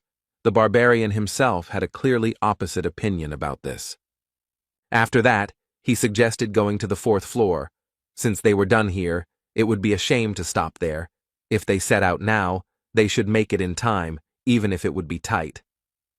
Everything was decided, and 3 days later, the team entered the witch forest, and 3 hours before the third level closed, the portal was reached. The hero praised Rothmiller for his work. When Jandel was already entering the passage, he heard a familiar voice calling him from behind, but he did not have time to turn around. It seemed to him that it was Erwin. He began to think about the likelihood of such a meeting. But there was no time for that, because in the Sky Tower, the monsters attack immediately. This time, they had a nasty combination. It was an orc sorcerer, a stone golem, living armor, and a Dullahan. Only a few moments passed and the battle began. Hikuro exclaimed that his comrades should not lose their vigilance, because even though the opponents were low-ranked, their teamwork could be unpleasant. But the next moment, everything was already finished. All the enemies were killed. Bjorn dealt with the Dullahan and the living armor. Misha dealt with the golem, and Dvalki demonstrated his new spell on the orc. Murad was surprised at how easy the fight was, but quickly came to his senses, because 4 multicolored portals opened, behind each of which were different types of tests. They did not have time, so the choice was obvious. This will be the Ladder of Wisdom, a path that requires a scout, since the road is very confusing and filled with traps. Monsters appear periodically, but you can climb up 5 floors at once. The hero was interested in what could have happened if they had chosen a different path, because then perhaps this would not have happened.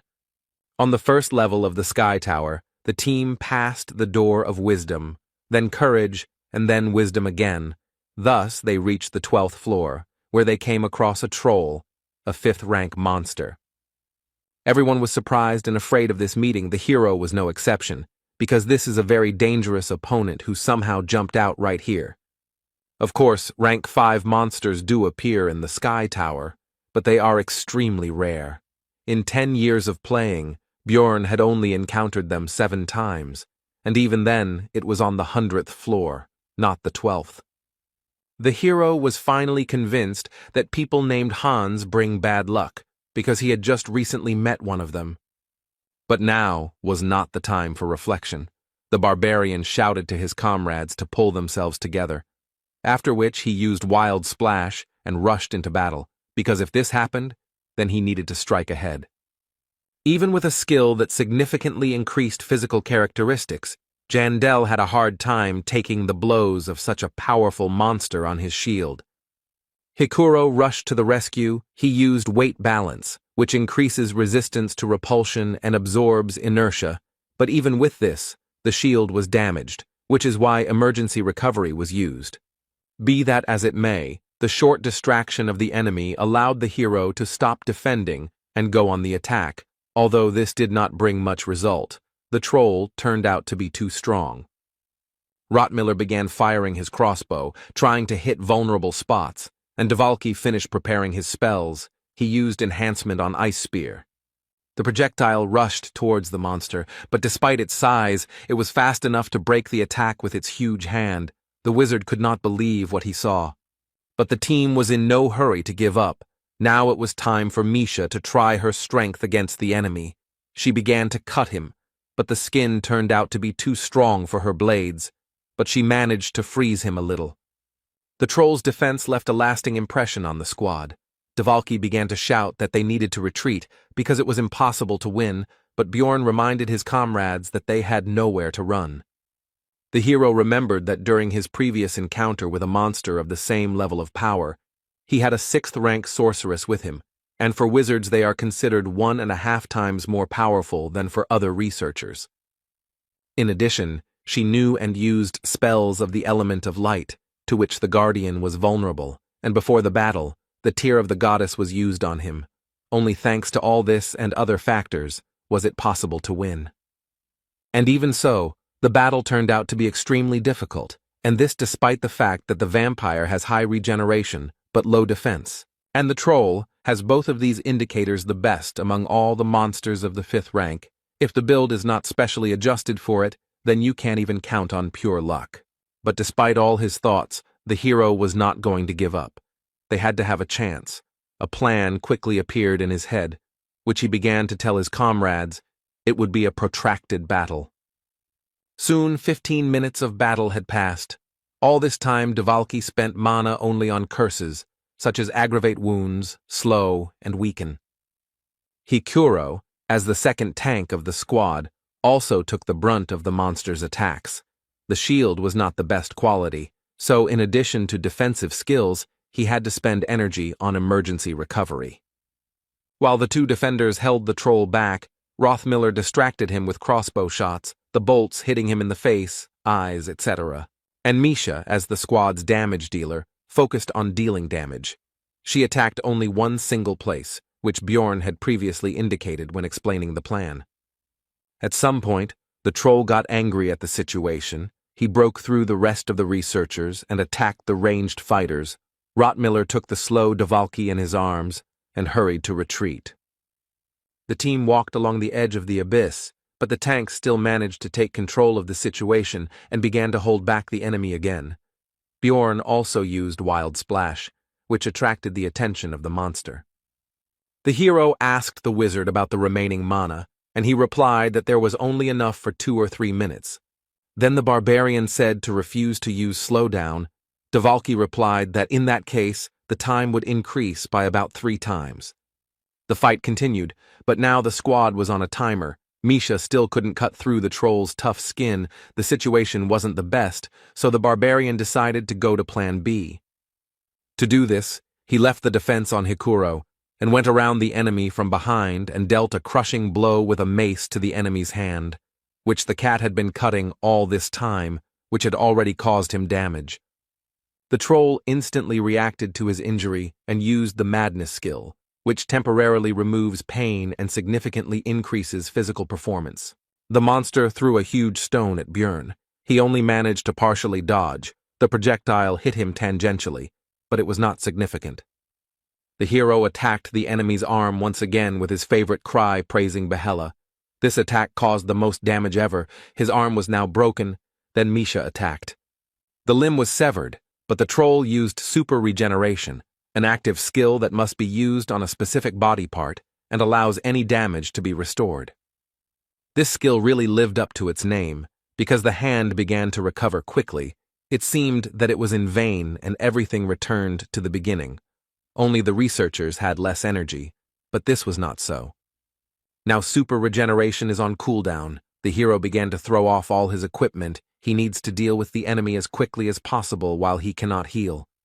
Having gotten rid of the equipment, the barbarian could use gigantification. In the allotted time he needed to destroy the monster's brain or heart. Now the battle of 2 giants would begin. He had to cope in 2 minutes. The colossal barbarian immediately hung on Troll's neck, starting to strangle him, and at the same time he began to give orders to Misha. The cat immediately took action. She needed to hit the enemy in the eyes, and also cut Bjorn himself so that his blood would start to flood the enemy, because due to the essence of the corpse, golem, it is acidic. The troll was rushing and waving his hand. He was trying to throw the 2 researchers off himself, but he hadn't been able to do it yet. Rothmiller could no longer shoot for fear of hurting his comrades, so he simply watched and hoped that they would succeed, while Dvalki continued to weaken the enemy with his curses. It was impossible to reach the brain through the eyes, so Misha tried to break through the skull directly, but the sound that was heard showed that the strength of this 5th-rank monster was too great.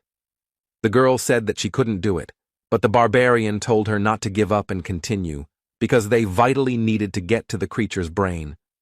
The blinded monster seemed to have already given up hope of throwing the enemies off his body, which is why he became enraged and rushed to those he could reach. To Rothmiller and Dvalki, the monster did not intend to tolerate the curse. It is unknown how he aimed at the wizard, because he should not have seen anything, but it was now and it did not matter. Brown, as a more resilient and physically developed one, took the magician in his arms and began to run away. The troll became extremely purposeful and was no longer distracted by anything. He decided to pursue his new goal to the end. Perhaps he had sensitivity to mana. The battle quickly began to take a different turn. A moment ago, it seemed that victory was near, and now the situation has become extremely dangerous. The most vulnerable members of the squad are at risk. Hikuro tried to stop the huge carcass, but right now his soul energy ran out, which is why he was unable to use his defensive skills. The shield was broken, and the dwarf was wounded. The situation was getting worse. Misha was worried about her comrade, but Bjorn shouted at her to focus on the troll. The girl began to strike with even greater force and speed, putting her whole soul into it. Despite numerous wounds, the monster did not stop, so it soon reached its target. Dvalki received a blow from a 5th-rank monster. The curse's effects stopped affecting the troll, and Misha, after a moment of confusion, pounced on the enemy with unprecedented fury, simultaneously using skills to inflict more damage. Tears flowed from the girl's eyes. Curses at this monster burst from her mouth, but she did not stop, continuing to cut, pierce, and freeze the monster. But Bjorn's energy was not endless. Gigantification consumed it in huge quantities. So soon it ran out, the skill's effect was cancelled, and the barbarian and the beast woman fell off the troll. They both lay limp on the ground. The creature turned around and bowed its eyeless head over them, as if looking at the enemies who had caused it so much trouble. It seemed that this was the end. But it turned out that the troll was on its last legs, and the next moment he died, leaving behind only a single magic crystal, and no essence or anything else. The hero rose to his feet, simultaneously beginning to think about the situation, because all this was not his dream.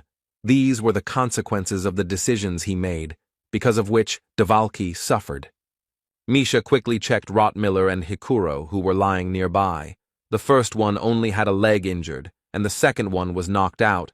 There were no critical injuries. The real problem was in Dvalki. He wasn't breathing. The young mage's frail body had suffered the most from the encounter with the fist of the 5th-rank troll. Misha was at a loss. Tears were flowing from her eyes. Bjorn simply poured the potion into the mouth of the injured but still living wizard, although he understood that this was a temporary solution. Dvalki is an ordinary human magician who is known for his fragility. Now his spine is almost folded in half, his leg is also broken. There are also internal injuries, since blood is coming from his nose and mouth. At that moment, the hero regretted wasting his advanced healing potion on Abman. All sorts of petty thoughts came into his head that the situation should change. But it turned out not to be so bad. Rottmiller had one of the same elixir, which he bought just in case. Soon the potion took effect. Dvalki felt better. The crisis was overcome. Now he just needed to rest. After that, Misha started crying tears of joy. She said that she was happy that it was all over and no one died. But Bjorn couldn't be happy because too many things had happened that were stressing him out. Jandel's son understood that everything ended well, not because he planned everything correctly, not because of his efforts or because of the right reaction. It was just luck. Now, recognizing this fact and remembering his past misadventures, the barbarian truly understood what the life of an explorer meant in this accursed world. The hero was also sure that luck, like today's, would not be with them forever.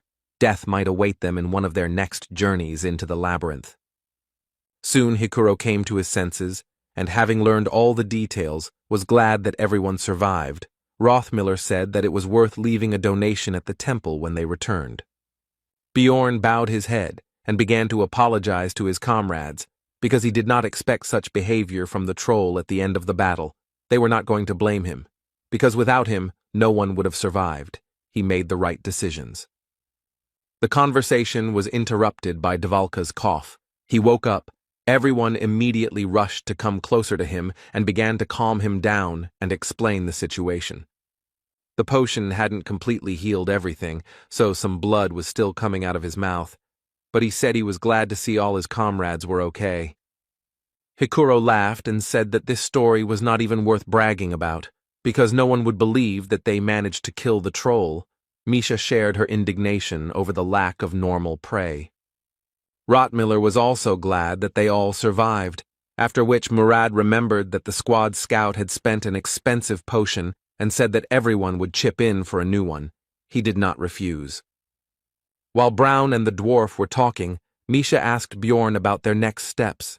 She wanted to know if they would be going up further. He was outraged that a cat could think that way about him.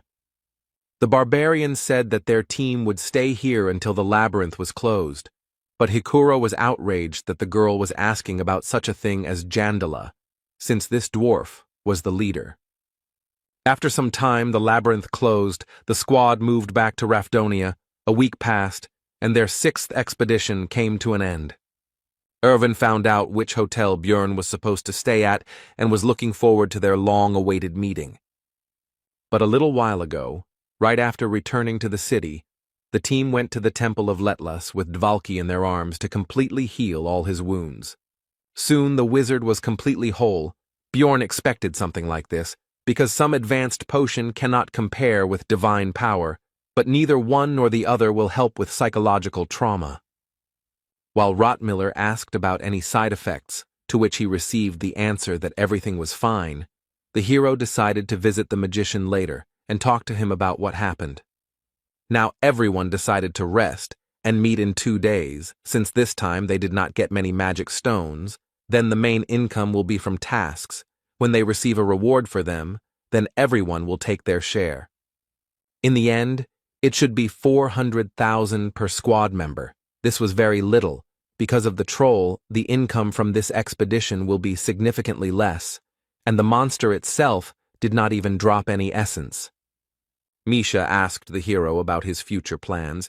He replied that they should not split up and needed to take a bath. This caused the girl to be embarrassed, and the barbarian continued by saying that after that, they needed to sort out his clothes. The cat realized that her thoughts had again taken a wrong turn. Jandel said that they had already had enough rest in the labyrinth, so she shouldn't even think about escaping. She agreed with this. The girl said that in that case she would wash herself at his place, since she didn't want to go first to her place and then to his place. The hero replied that he didn't mind, since he didn't want to waste time walking to her house. Björn quickly took the water procedures, impressing Misha with his speed and then delighting her with the fact that she could take her time because he still needed time to sort. The hero was going to divide all his loot into what he would need to keep for himself and what he would need to sell. All of this could be done while the cat was in the bathroom. But he was distracted from this activity by a knock on the door. It turned out to be some employee of the Researchers Guild, who began with idle conversation, but the barbarian interrupted him and demanded that he get down to business. Then the guest said that a certain Karen Tarson asked Björn to act as a witness. He said that the hero could confirm that he was not a marauder. Jandel realized that the little barbarian was in trouble, so he immediately shouted to Misha that their business for today was cancelled, because he had to help their recent acquaintance in the guild. He was in such a hurry that he couldn't explain properly what was happening, which made the cat angry and irritated, which she quickly expressed with a scream, but Björn wasn't going to waste time. Meanwhile, Erwin ran through the 9th district, hurrying to finally meet the hero because now she knew that he survived. A few days earlier in the labyrinth timeline, in the witch's forest, Daria told her sisters that she should be able to find her way to the 4th floor on her own, despite the fact that she is not a scout. In order to find the right path, she had to learn to sense the fluctuations of mana, thus figuring out the location of the portal, which she soon succeeded in doing. The sounds of the transition were getting closer, but suddenly Erwin heard with her long ears a very familiar voice, which was rough, but at the same time it was warm. The girl instantly rushed forward, leaving her sister in bewilderment. She was sure that this was exactly the one she was thinking about. Soon the elf reached the portal. A barbarian was standing in it. He had different equipment. His face was not visible because of the helmet, but it was definitely him. Erwin spoke loudly to him. He began to turn around, but it was too late. He moved to the next floor. The girl decided that she should follow him.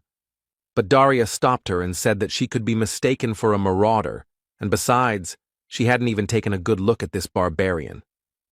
After this, Erwin began to cry and demanded to be let go. Her sister was unpleasantly surprised by such a reaction.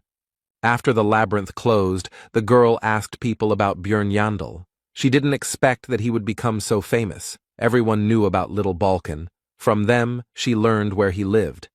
And Erwin didn't know anything about it, because like a fool, she sat in her room all the time. But suddenly she wondered why her sister didn't tell her anything, but decided that she didn't know either.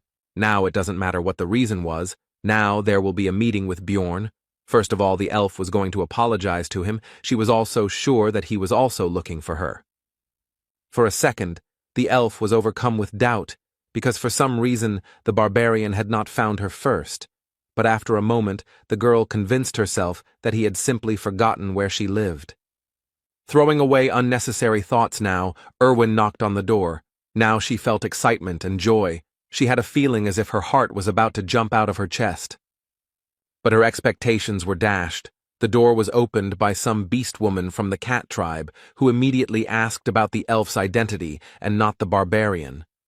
Erwin was surprised to be greeted by a woman here, but decided that she had simply made a mistake in the room, so she asked where Björn Yandel lived. The beast woman replied that this was his place of residence. He had just washed himself and had already left, after which she suggested that the elf wait for him here. Erwin mentally repeated the words she had just heard and realized that this was indeed Björn's room, from which the girl had come out, clearly just from the shower. She was at a loss about this situation. After this, Misha said that if the elf did not want to wait, then let her say her name, then she would tell Jandel about her arrival when he returned.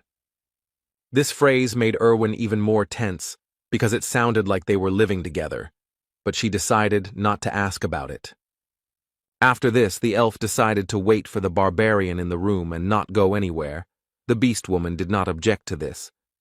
When they entered the room, Erwin noticed the things scattered here, while Misha explained that there was usually no such disorder here. The elf interrupted her. She said that she understood what was happening here, and she also said that she had done the same with him. Then the beast woman asked her about the fact that she was also a researcher. Then Misha said that the girl shouldn't get it all wrong, because all this equipment was obtained from marauders. Erwin said that the beast woman shouldn't worry, because she understood everything correctly and knew that Björn would never do something like that. And she continued by saying that it is only fair to be punished for lusting after something that does not belong to you. Meanwhile, Björn arrived at the Explorers Guild, where he was informed that the girl he had taken hostage for some reason wanted to meet him. The branch manager was reluctant to disclose any details, so the barbarian stood up and said he was going to leave. The man quickly stopped Björn. He explained that he could not reveal the details, but it would not harm him. But Yandel replied that he could tell the girl that he was refusing the offer.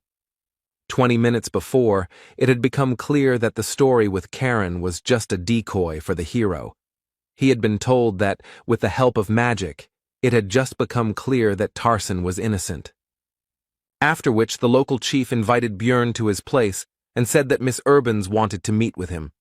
At first he did not remember who it was, but the man reminded him that it was the daughter of the head of the district, whom he had taken hostage. Meanwhile, the girl's father recalled how his daughter spoke out against him, while a woman should know her place. He was amused by this fuss, because what could she do anyway? Sitting in his office, the man read documents with a report that the head of the branch where the escape incident occurred had conspired with his child. The subordinate added that Niall Urban's daughter most likely decided to fall into the hands of that barbarian, and the chief realized that his stupid offspring had decided to rebel against him. The head of the district thought that despite everything, she remains his daughter, even though she has entered a difficult age. But it is funny to watch how that man is trying to keep his position, taking advantage of the situation.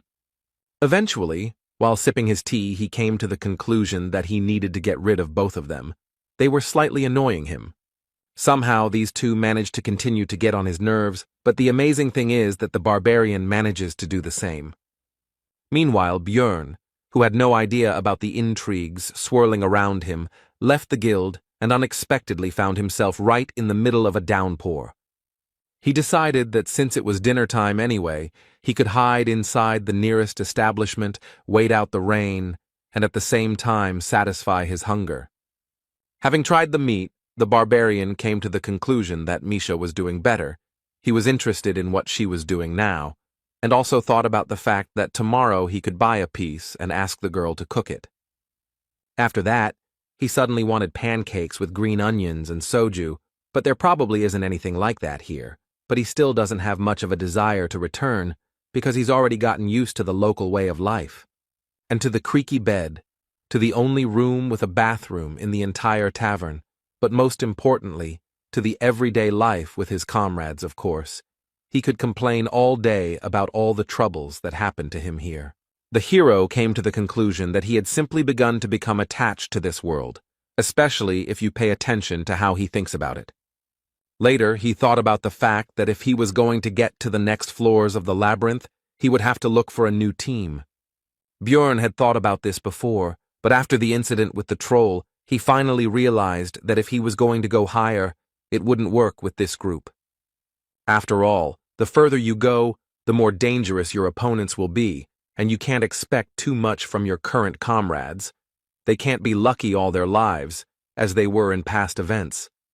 The hero was pulled out of his thoughts by Abman Urikfried, who unexpectedly approached his table. Bjorn first made a mistake with his last name, but he corrected him and said that if it was difficult to pronounce, then he could use his first name. The beastman sat down on the chair opposite and said that he did not expect to see Jandel in this place. He did not understand why, to which he received the explanation that this was his wife's establishment. The barbarian was surprised that Urikfried was a married man, but still went into research. He replied that business was going badly, and it was his job to cover the rear. Bjorn decided not to comment on this. The conversation continued with Abman saying that their meeting was fate and asking to be taken into the team because he could be sure that the barbarian would not betray him since he saved him in a desperate situation. Bjorn assessed Urikfried as a very powerful researcher with a summon that can cover a tank and also has powerful long-range attacks himself. Such a person will definitely not let you down on the 5th floor. However, the barbarian already had a team, which he explained to the bear, and also added that he and Misha had simply separated from the others, and then Abman had asked to notify him when a place became free or something like that.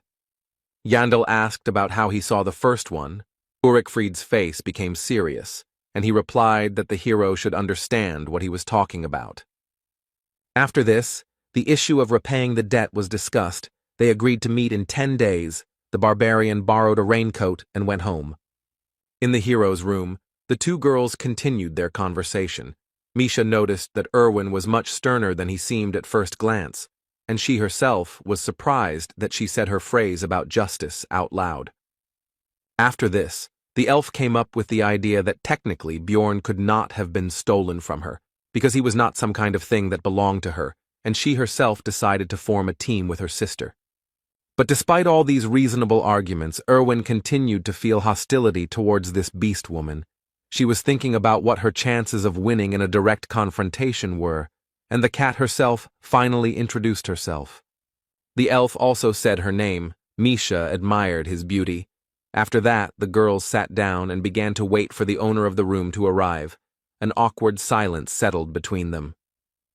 Erwin broke it by asking if the cat was dating anyone. She blushed and replied that she and Bjorn were just partners. These words made the elf glow with joy. She explained that she had misunderstood Misha's words, thinking that she had taken a shower with the barbarian. Erwin suggested that the cat simply lived far away, since she went to bathe in another man's bathtub, but she replied that her house was not that far away.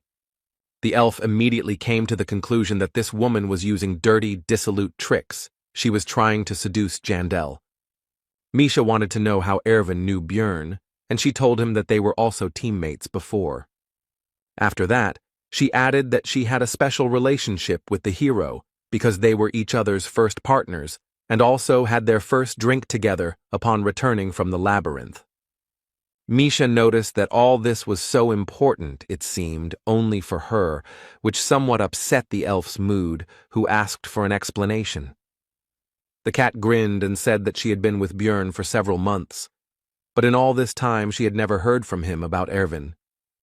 There he instantly jumped up from the table. She could not believe these words, which she loudly told the beast woman, to which she calmly asked her name again. And she continued by saying that she couldn't just turn a blind eye to the elf's behavior, who seemed to be treating her like an idiot and didn't even hide her dislike. Now the cat was angry. Erwin was already out of her mind. She had the feeling from the first glance that this Misha Karlstein would be her enemy. She was trying to steal something important from her, so she needed to be dealt with. But a moment later, the elf's ardor quickly began to fade. When the beast girl became serious, it became clear that the chances of winning in a direct fight were absolutely zero. At that moment, Erwin remembered a moment from his childhood when someone also took away something important from her, which he had succeeded in doing, and now this woman was going to do the same. Tears began to flow from the elf's eyes. She bowed down and began to beg Misha not to take the hero away from her.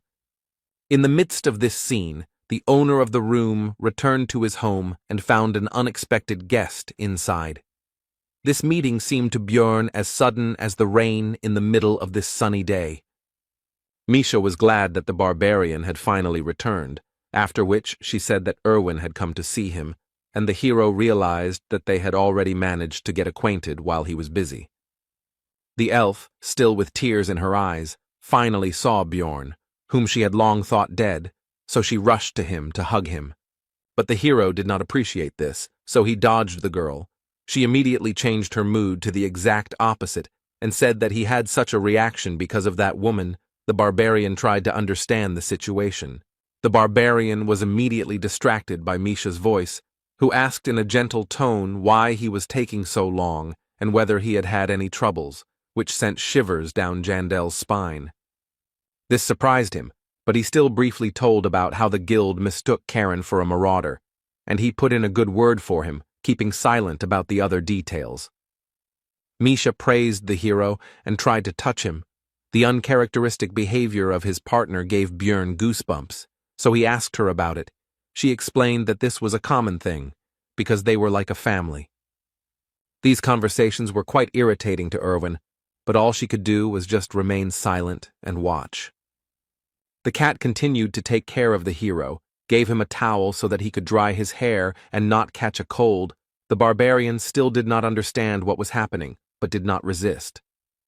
After this, Björn addressed the guest with the words that he was glad to see her, and also said that he was going to find her. This made the girl shine with happiness. The elf told him about her thoughts about him forgetting her. The hero replied that he couldn't do that, because she was his first partner. The news that it was important not only for her encouraged Erwin even more. Now a shadow appeared on Misha's face, because earlier she said the opposite, and now her words are being refuted. And so, word for word, Erwin told about what had happened to her during this time, chirping like a bird, and she also could not help but boast about her achievements in the growth of her combat power and her skills. The elf said that she could now control the spirits of all 4 elements, 3 of which she had already endowed with their own will, greatly surprising the barbarian. The hero wondered if this is what they call talent, because not even a year had passed, and the girl had achieved such success. This was definitely a huge rarity. Björn had the idea that if the elf gave will to the 4th spirit, then his plans would have a chance to come true, although there was a problem in the form of her sister. Jandel praised Erwin for not just lounging around, but being busy with self-development, and also said that he thought that she couldn't find him because she changed hotels, and she began to explain the details. But she was immediately interrupted by Misha, who put her hand on her shoulder and said that since she was only a researcher for the first year, she should understand her personal path, while the hero noted that she was afraid of the cat. The barbarian asked about what happened here while he was gone, because it looked like the girls had a fight or something like that, but the beast woman pretended that everything was normal and answered that nothing had happened. She also added that they got along well and asked the elf to express her opinion.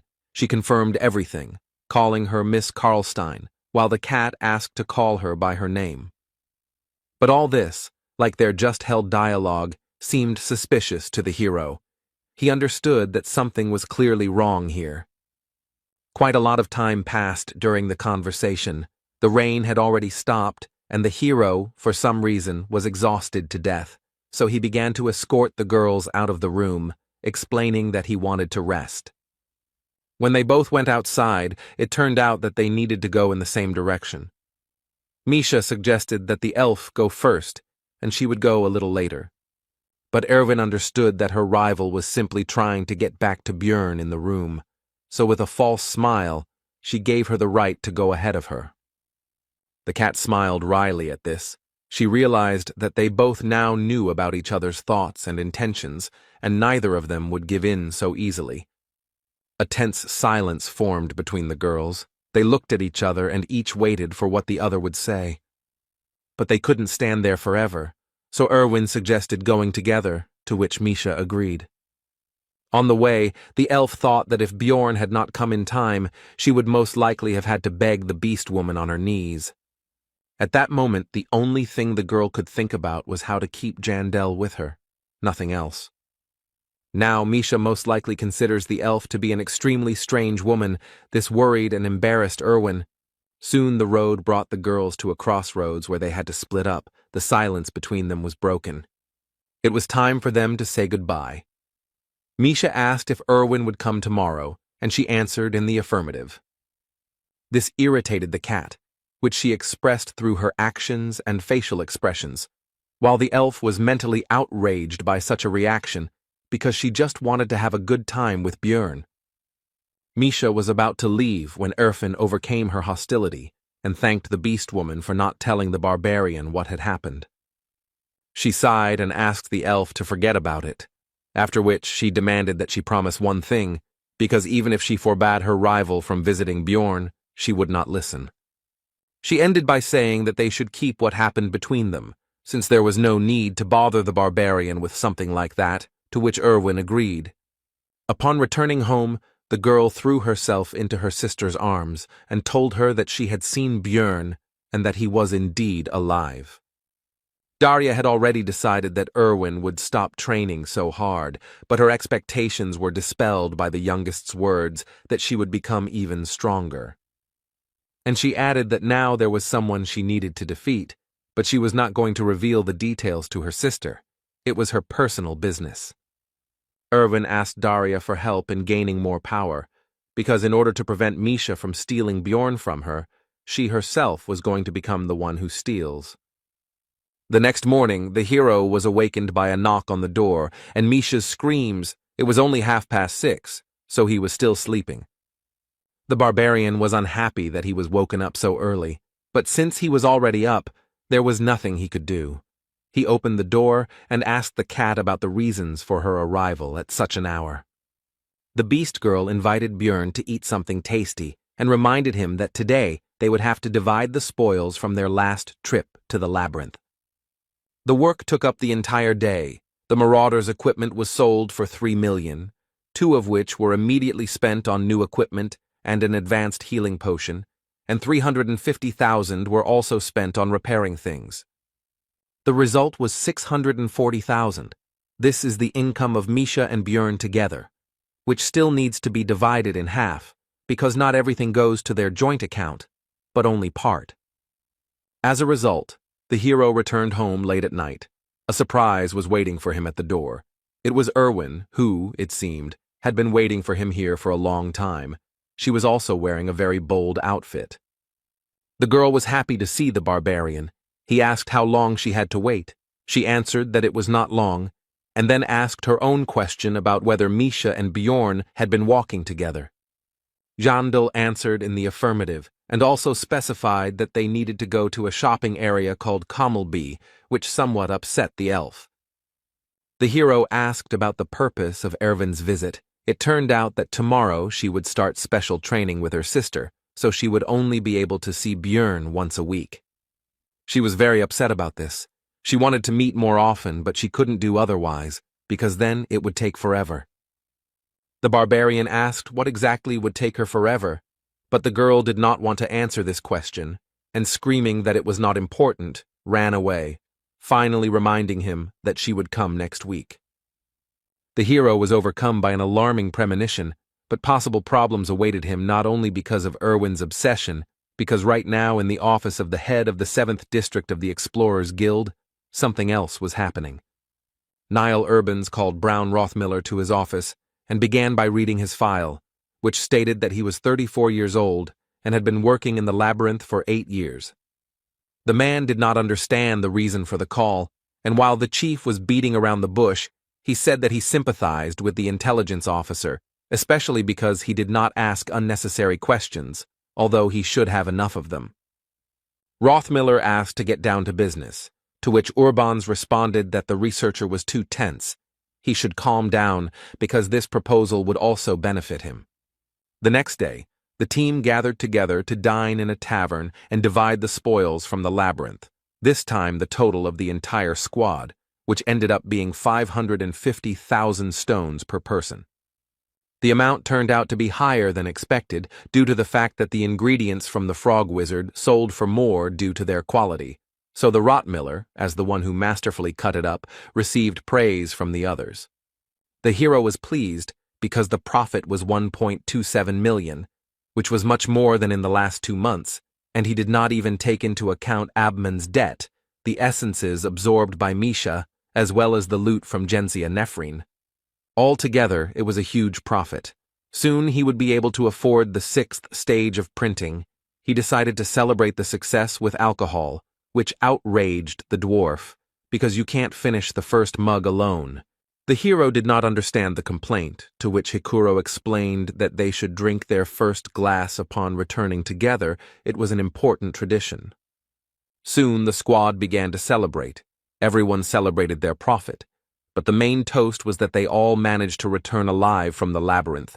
The comrades actively discussed the last campaign and had fun. Misha was the first to leave the company. She still had things to do today, including visiting her family. Hikuro was sorry that she was leaving so early, but nothing could be done, so he simply said goodbye, like the others. Rottmiller was next. He stood up abruptly, slapped the table, and said that he was done too. He had things to do, after which he left. He was a little out of sorts and taciturn. Björn was in an unfortunate situation, because he himself was going to leave, but now that the two had left them so early, if he left too, Hikuro would be furious. But his fears turned out to be unfounded. The dwarf found several acquaintances at the next table, and went to boast about the story with the troll to them. The hero had already decided that in this case he could leave. But suddenly the last member of the squad remaining at the table, besides himself, Dvalki, turned to him. The wizard asked Jandel to talk, because they had never talked like this before. The barbarian did not know what the topic would be. He did not want to refuse his comrade. Dvalki suggested that they clink glasses first, but he was clearly out of his element and stuttered constantly.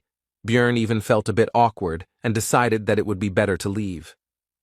The hero asked the magician how he was feeling, and he replied that after going to the temple and receiving divine healing, he felt a little uneasy, but now everything is fine. The barbarian replied that this was good, but he was also worried about whether the sorcerer's head was okay, since it was the first time he had been completely torn apart like this, and he asked whether he would be able to return to the labyrinth. Dvalki replied that because of that incident, even the thought of returning there made him panic. He really thought he would die at that moment. After that, he said that, in theory, everyone goes through something like this sooner or later and somehow copes, and if so, then he too will come to his senses by the next trip. The hero noticed his determination, so he asked him why he wanted to remain a researcher so much, even after such an incident, and the revelation that it was not all fairy tales. He replied that it was cool. This surprised the barbarian, and Dvalki continued by saying that at first he had another goal, but Bjorn continued for him, saying that he wanted to become famous and bring glory to the Baron's family name. The wizard admitted that it was all a lie. All he really wanted was his father's attention, but he died soon after, and, as Jandel already knows, his brother didn't even know about the wizard's existence. Dvalki suddenly stood up from his seat and said that it had upset him a little, but at the same time it had cooled him down, as if he were floating with the flow, and after this phrase he shouted that he had already overcome all of this. And he declared that he had gone through this because his faithful comrades were with him, but Björn again began to feel ashamed of these speeches, just as he had when the members of the outcast squad told their unfortunate stories. At that moment, the hero envied Hikuro. Although he was not burning with desire like the dwarf now to show some tricks with plates and cutlery to his acquaintances, It was better this way than to participate in this conversation. Meanwhile, Dvalki continued, he said that the barbarian may not show it, but he is very caring and friendly. These comments made Jandel regret even more that he did not leave earlier. After this, the wizard put the mug on the table and hesitantly said that he would like to ask Bjorn something, and he said that he was ready to answer. Then Dvalki, often stuttering, asked whether Jandel and Misha were meeting, and then the hero suddenly understood the reason why the magician had kept him here all this time. Meanwhile, Rothmiller walked silently through Rafdonia, but he did not pay attention to his surroundings. All his thoughts were focused on the recent meeting and the proposal. Last night, the district chief said that he had seen the report of his achievements and could imagine his irritation, since in 8 years he had barely reached rank 7, while the barbarian had become rank 6 in just half a year. And continue with the fact that Brown has worked hard for this, but has barely become stronger, and meanwhile his comrades will surely continue to rise through the floors without him. After all, unlike Rothmiller, they are not ordinary people, after which he asked the intelligence officer's opinion about how long they would have to be one team. Rothmiller was silent. Then Urbans answered his own question. He said that this would continue for another 3 or 4 months, maybe even longer if he was lucky, if they took pity on Brown. Now standing next to the office of the head of the 7th District, he remembered Niall's last phrase. He said that he believed that the man would make the right decision. Meanwhile, Björn had already returned to his room at the hotel that night, and he was irritated by the previous events.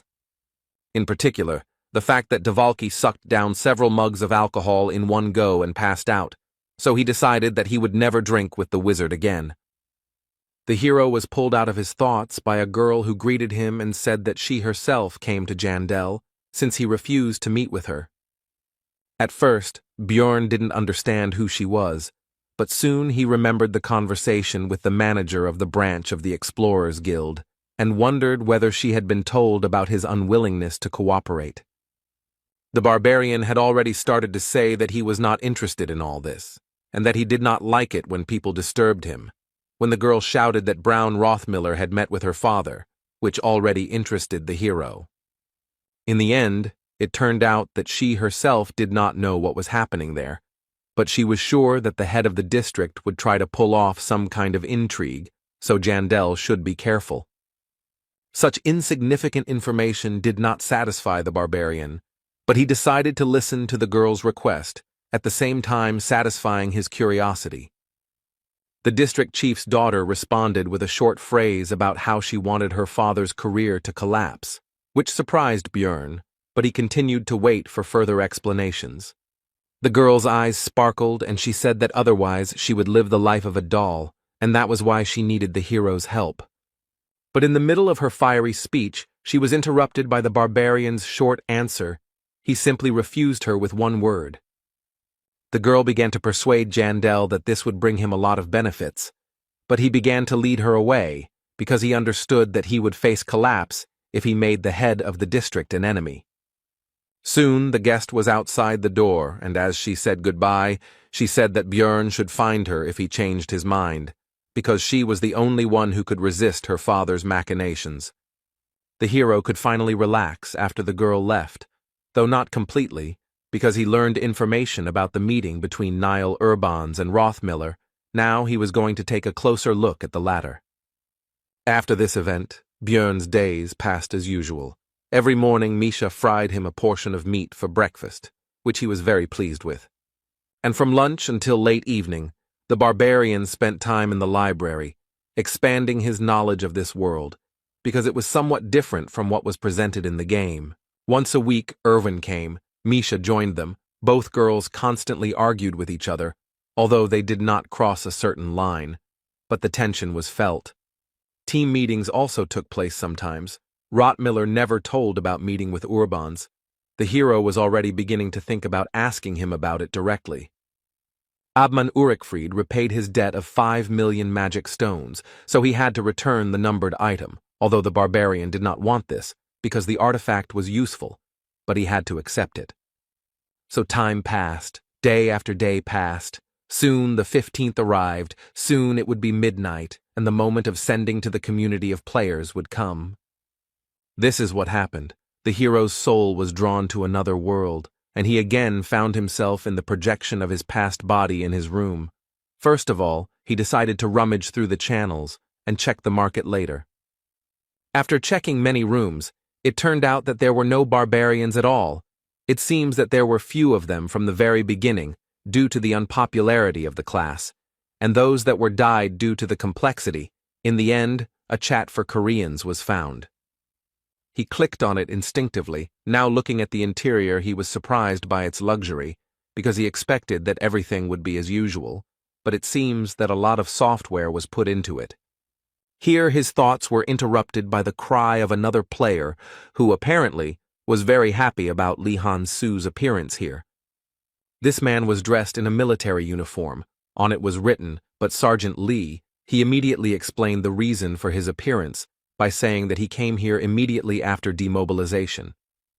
This hero was filled with horror at this situation and sympathy for his compatriot. It was extremely unfair to him. For the next 5 minutes, the Koreans shared stories of their suffering and eventually decided to finally introduce themselves to each other. It turned out that they had the same last name for each other. The new acquaintance was called Lee Baek-ho. They also told each other their age to the new acquaintance, Bello, 23. The hero clarified what the word meant, after which his compatriot explained that he had been in this world for 10 years, but at the same time he refused to acknowledge his seniority, believing that he would return young again. After that, his expression became somewhat gloomy, and he asked Lee Han-soo for confirmation, who wisely agreed to it. It seemed like he had a serious issue with age or returning to the previous world. Then Lee Baek-ho decided to conduct a test. Because he still did not trust the hero completely, he decided to answer in the affirmative. It's a kind of test for Korean affiliation. The compatriot was ashamed to admit it, but it seems his nickname is quite well known in the gaming community. He explained that because of this, quite a few people have already tried to pretend that they are from the same country in order to get Lee Baek-ho's help, and that is why they need the test. Its essence was simple. The hero would have to name his first thought after his compatriot's phrase. Even though they were both Korean, Lee Han-soo was still nervous. Both of them started to change colors with words.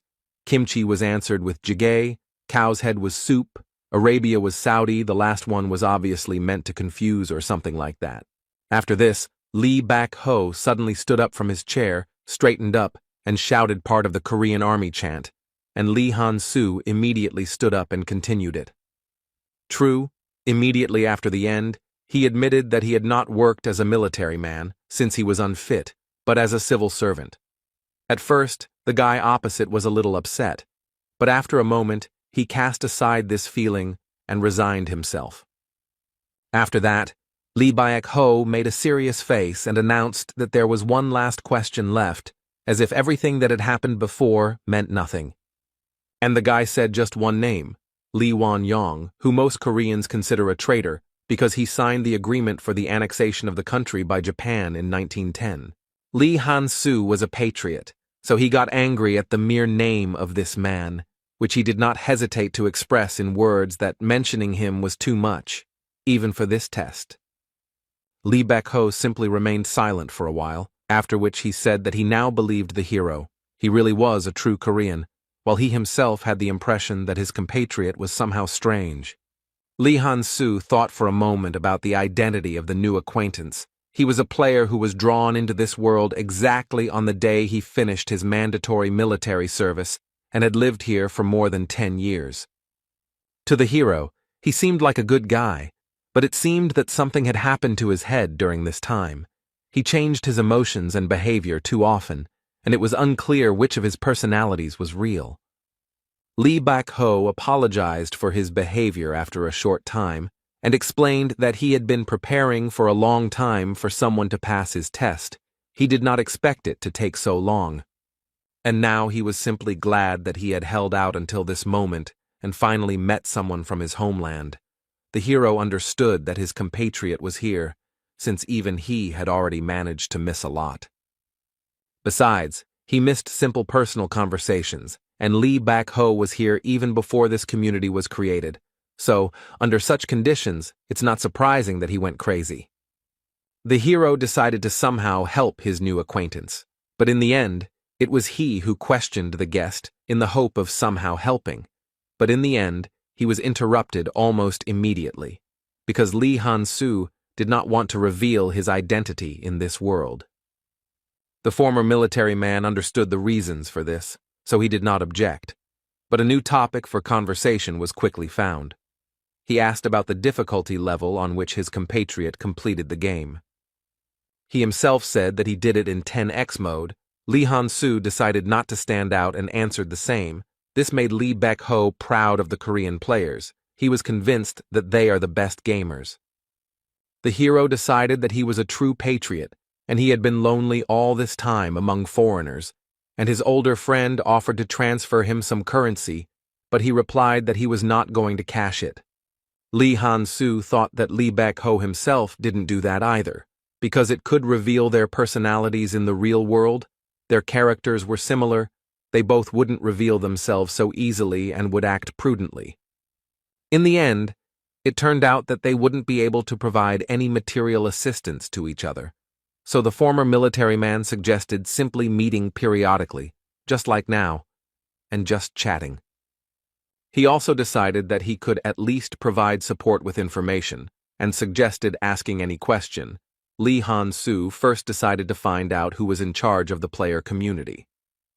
Lee Bak-ho was surprised by what his new friend decided to start with, but still said that he himself was not sure about it for sure, but named 3 magicians whom he suspected of this.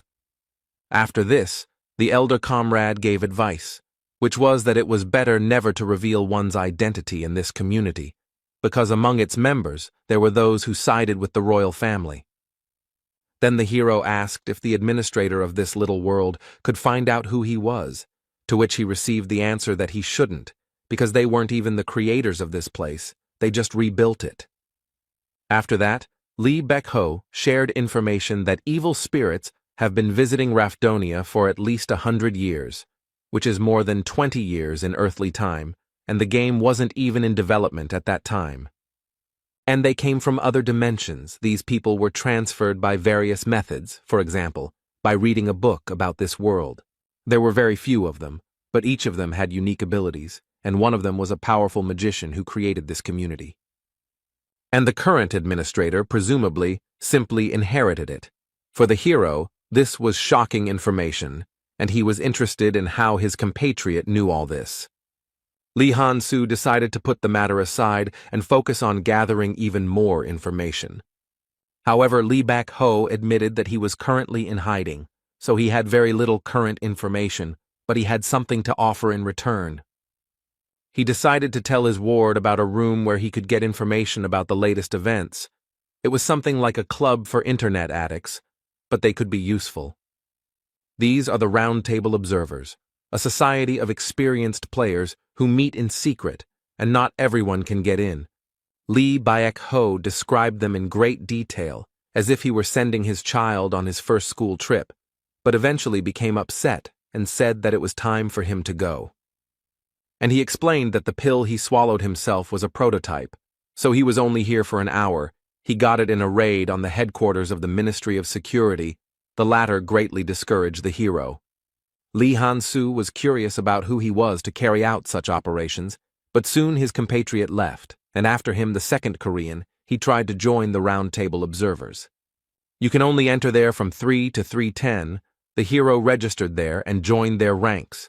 The meeting guaranteed the anonymity of the participants, and he appeared in the personalization room.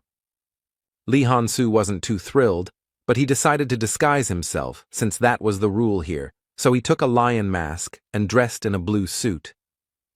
The hero opened the door and entered the main hall, where players wearing masks of a jester, a fox, a deer, and a crescent moon were sitting at a round table, all of whom immediately began to stare at the newcomer.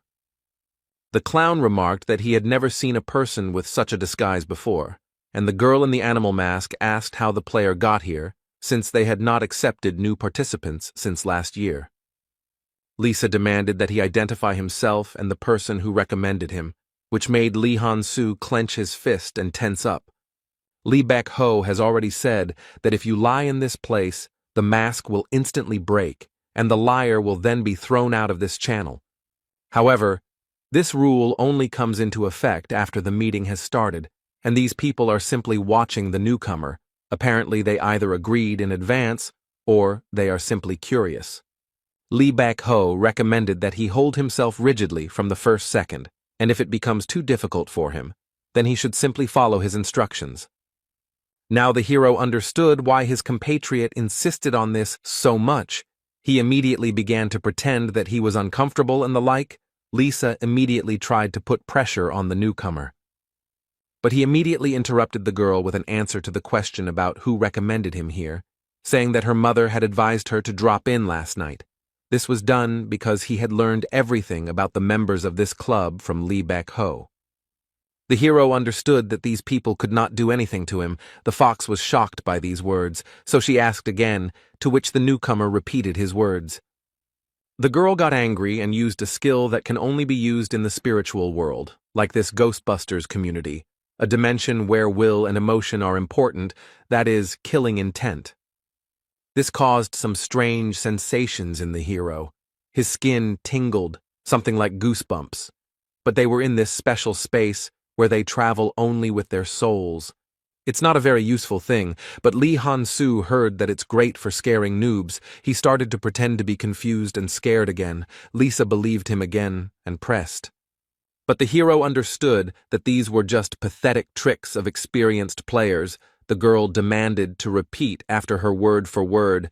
The intensity of the threat increased.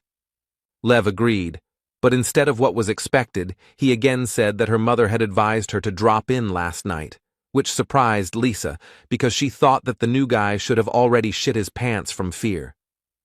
The other participants intervened in this performance. They were unhappy with how far these jokes went from the newcomer, who with such an attitude seemed to be looking for enemies. The hero simply shrugged his shoulders at their reproaches. He tried very hard to create such an image for himself, but apparently, since they were veterans, it didn't impress them all that much. The fox was already trembling with anger, and Lee Han-soo continued to think. He quickly outlined the members of this club, one curious, one impudent, one pathetic, and one annoying. The hero withstood the pressure quite easily, because Lee Baek-ho had already demonstrated this effect on a compatriot. He also said that with excessive exposure, it can cause psychological problems. This technique is stronger the will, so it is used mainly by veterans who have finished off many opponents, and themselves have been on the verge of death more than once, although some are born this way. The hero asked how to apply this. It turned out that you need to look at your target as an enemy, someone who needs to be killed no matter what. Now Lee Han-soo decided to do this. The fox quickly became so ill that saliva began to flow from her mouth, and the lion did not understand what was happening. He quickly turned his gaze to the deer. He was also injured, although not as much as the main object of the impact. Then the gaze fell on the jester, who immediately began to justify himself by saying that he had not even said anything. And Crescent just silently leaned forward, the hero surprised that his killing intent was working so well. Lee Han-soo's thoughts were interrupted by a sharp pain in his head. His brain began to be wrung out like a wet rag. Lee Baek-ho for some reason did not talk about this effect. This was already the hero's limit, so he could not continue to use killing intent. Lisa had just started to beg him to stop. In an instant it was all over, and the club members breathed a sigh of relief. The deer remarked that there would be a lot of problems with the new member, and the jester said that it had been an interesting experience, and he was curious when he could do the same. The heroes didn't quite understand what had happened, but it worked. He managed to build an image of a tough guy that no one should mess with. Soon, all the doors suddenly slammed shut, and Lisa announced that it was time to start the meeting, while Crescent admitted that due to the level of murderous intent Leo had, he thought that this was not his first time here. However, he noticed that this mask had been hanging on the wall all this time, which meant that perhaps the master himself had invited him, which he immediately asked about. Crescent said that he was even ready to pay for this information, although it would not be easy to satisfy Leo, but he was ready for it, and the hero noticed his polite speech and understood the importance of the first impression. Li Han-su asked him the reason for such thoughts, to which he replied that he was the first newcomer who joined them a year after their master went missing, which is why there were such suspicions. The jester added that this was precisely why the fox had tried to test the water, and as a result had gotten what she deserved, causing the said person to grind her teeth, and the hero suggested that it was this master who had apparently created the room. Crescent continued to try to get information, but was interrupted by Leo's decisive response, who said that they would not get it. The fox seemed to be unhappy with this development of events, so she began to try to say something, but the jester simply suggested that they finally start the meeting. The rules of this event are simple. Everyone takes turns giving out information. If at least half of the participants did not know about it, then the crystal lights up green. If the majority knew what was said, or the information was false, then the red light will come on, and new information will have to be given out in place of this one. The jester decided to start. He said that the king of Rafdonia's illness had worsened, but the crystal lit up red, and the other participants said that this was too vague, and also that everyone already knew. But the hero was surprised because he had never heard this before. Such rumors don't even reach the city. The jester replied that they simply did not realize the full significance of this information, while looking at Lev with such a look as if he was saying that he understood exactly what he was talking about. Li Han-su just sat there imperturbably. After this, the clown gave new information to replace the previous one. He said that the captain of the Order of the Knights of the Rose died yesterday. The green light came on, everyone started discussing the consequences, and the hero did not even understand who they were talking about. After that, Lisa spoke up, reporting that the Yagun clan had successfully gone after the first floor boss. The crystal lit up green again, and the discussion began again. This information already brought some benefit to the hero, because it was he who sold the information about the passage of this monster to the community, and this meant that there was an evil spirit in a high position in this clan. Next was Crescent. He reported that if you activate the secret on the island of Calm Elves, you can summon up to 3 Ravgans. Deer noted the usefulness of this for those who need essence from such monsters. The fox had no idea what secret was being discussed, and the crystal meanwhile began to glow red. The jester ironically sympathized with Crescent, who began to complain that before it was enough for him that the others did not know about his information, but now he would have to take Leo into account as well. In the end, he had to tell other information. This time, he reported that the elves were on the trail of the one who stole their holy relic. The clown noted that he seemed to really be an elf, since he knew this. Now it was the hero's turn. He decided to maintain his mysterious image, so he was going to tell about something that most people don't know.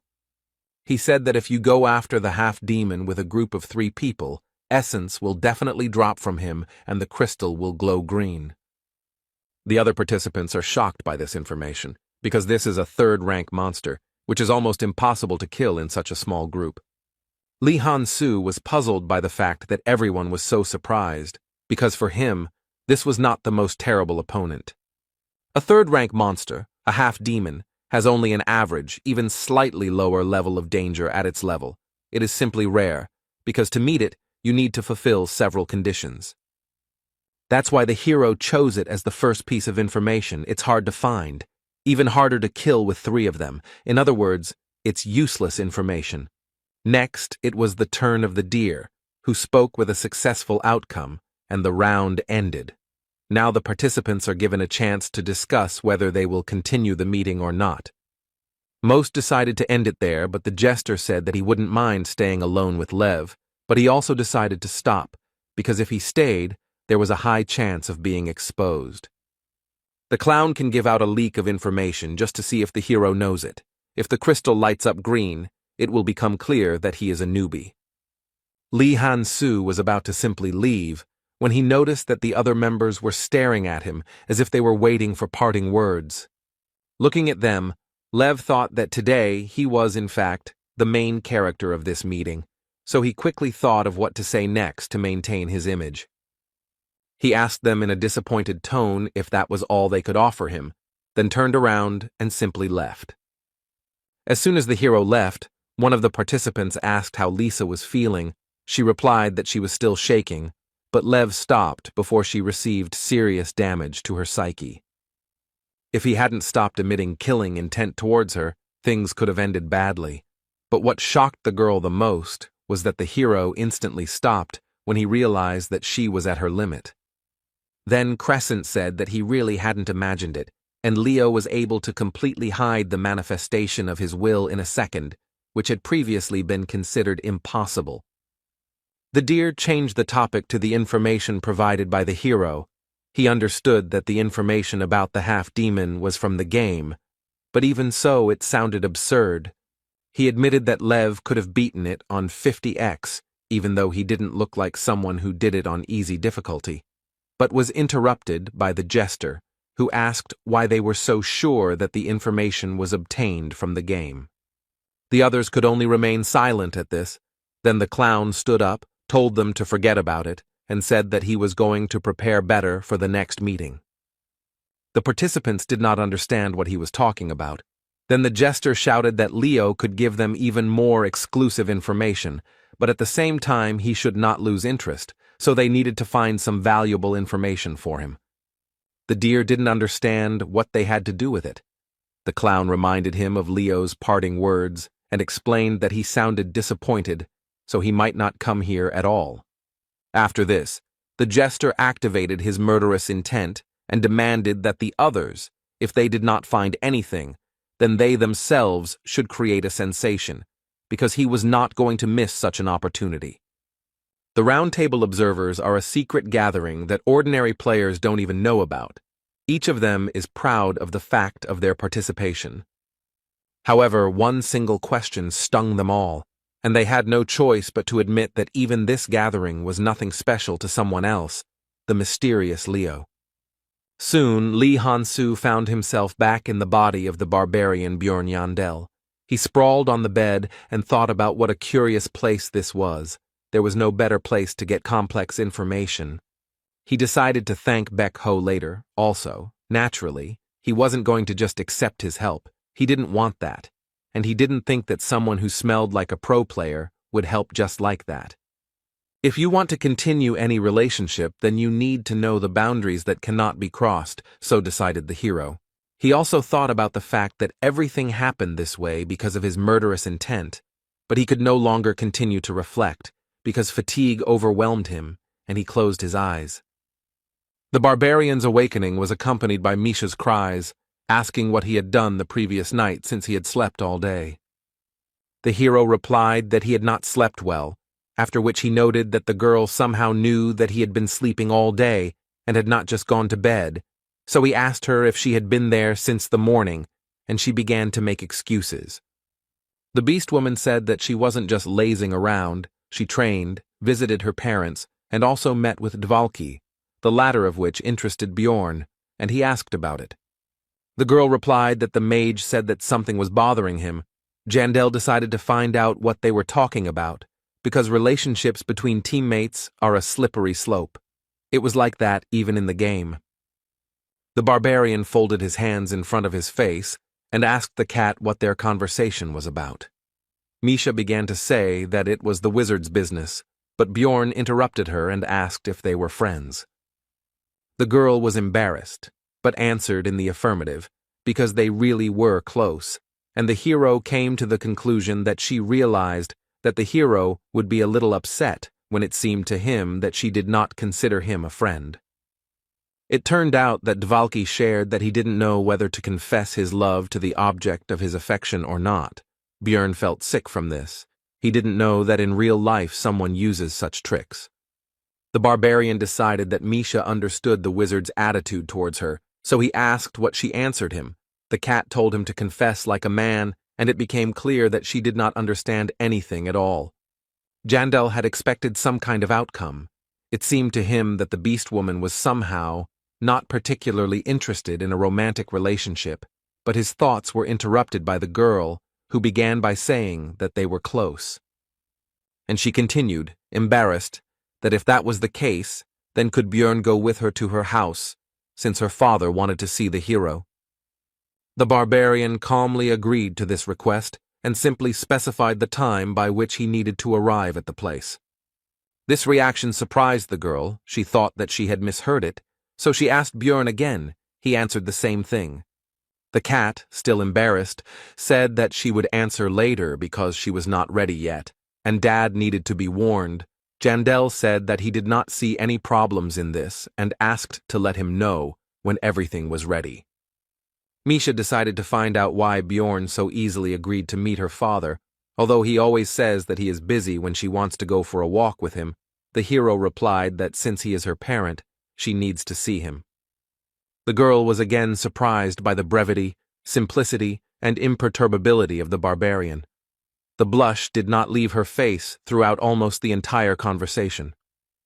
Misha covered her face with her hands and said that she didn't understand how Bjorn could say all this with a stone face, while the hero didn't understand what was happening to her.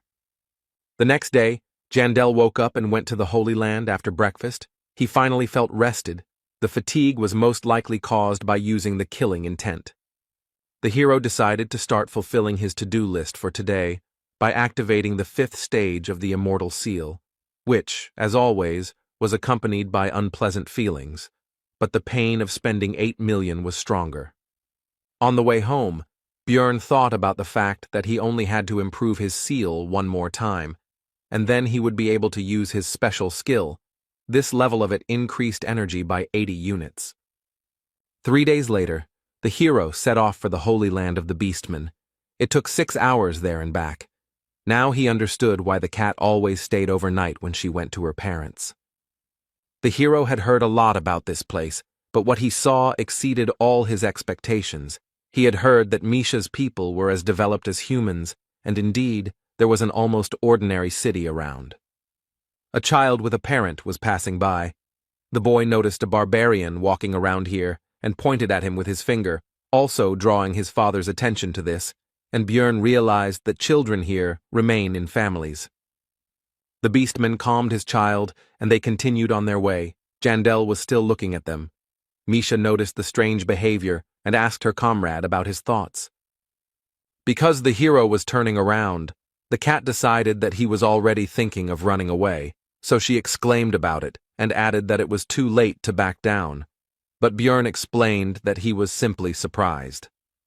He was taken aback by the huge difference between the creepy lifestyle that the barbarians lived and the way things were done by the beastmen. This place was a real city for their race. Yandel asked his companion if all the Holy Lands were arranged the same way. She did not understand at first, and Bjorn explained that he thought that her people lived in the forest and bred animals, adding to himself that this was 150 years ago. Misha replied that they lived like this in the past to preserve traditions. Then the hero wondered why the barbarians were the only races that had not developed over all the past time. Soon the couple approached an impressive estate, locked behind reliable metal gates. This was the cat's house, which greatly surprised the hero. Björn was slightly upset by the comparison of this dwelling with the way the leader of his people lived, but Misha took it as a worry and consoled him that nothing terrible would happen. After that, the girl said that her father liked famous explorers, and Jandel came out of his thoughts and noticed that she was the one who was nervous here. Misha was lost in her memories, because just recently she believed that all her worries would disappear as soon as a contract with a spiritual beast was concluded. But this was not the case, which became clear after meeting with her parent. The first thing he did was to make sure that his daughter did not tell anyone else about this, while he continued to look at the girl as if she were a stranger, and his voice remained as distant as before. Then her father asked her to bring her companion from the barbarian people somehow, but the cat was nervous. She thought that her parents somehow knew that her contract was concluded in an unusual way. Misha asked the beastman about the reasons for his interest in Bjorn, but he simply pressed her, and she did not dare to refuse. Of course, she did not say anything to the hero. She decided that even if everyone else knew, She didn't want Jandel to hear about her problems. She didn't want him to know. And that's why she started visiting home more often. That's why she tried so hard. Even though her relatives despised Misha and were far from delighted with her visits, she still came. Even among all the other relatives, she was alone, as if on an abandoned island. Even the servants cast angry glances at her, but the girl endured all this. The beast woman did this because Bjorn taught her that running away would not solve anything. Her father offered her, in essence, a deal. She had to bring the hero here within a month, and in exchange, he would tell the family that she had signed a contract and would also treat her like a normal child. Misha didn't understand why he was so insistent on meeting Jandel. She just thought that she would be more confident in front of Bjorn if her family accepted her. The girl believed that she would be able to be more useful with the support of her relatives. She was afraid that the barbarian would refuse, but he easily agreed. Misha managed to rejoice only for a second, until she was consumed by anxiety, because when they visited her house, it would no longer be possible to hide everything. The cat didn't know what to do with the situation. All she could do now was tell her companion that only her father knew about her contract, so the hero shouldn't be surprised by what would happen inside. The girl asked Jandel not to get mad. He replied that everything would depend on what exactly would happen there. Soon the servant opened the gate. Misha asked if they could pass through, but he didn't even say hello, uttered a quiet curse at the cat and hurried away. The girl immediately decided to calm the hero down. She asked him not to pay attention to it and assured him that no one would treat him like that. But she cut herself off when she looked at the barbarian's face. It immediately became clear to her that her words had not helped. Misha asked Jandel not to make such a face, because this smile frightened her. The girl also made another attempt to convince her companion not to do anything. She said that all this was temporary, and that her parent would soon tell him everything. She just needed to be patient a little longer. But the hero continued to be angry, because the bastard who called himself her father silently watched her tolerate such treatment.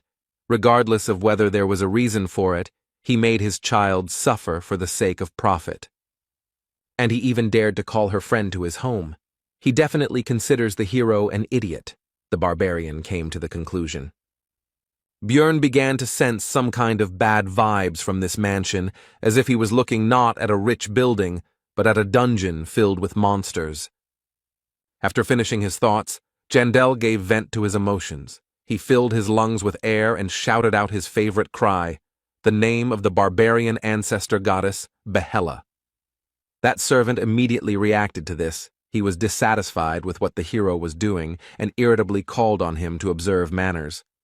Bjorn decided that no barbarian would observe them in the face of an enemy, so he simply loomed over the beastman and said that he must have some problems with his head. Misha came to her senses after a scream that was sensitive to her ears. Because she was standing nearby and blocked her fellow with herself, she said that he couldn't do what he was going to do, and the hero clarified what exactly she was talking about.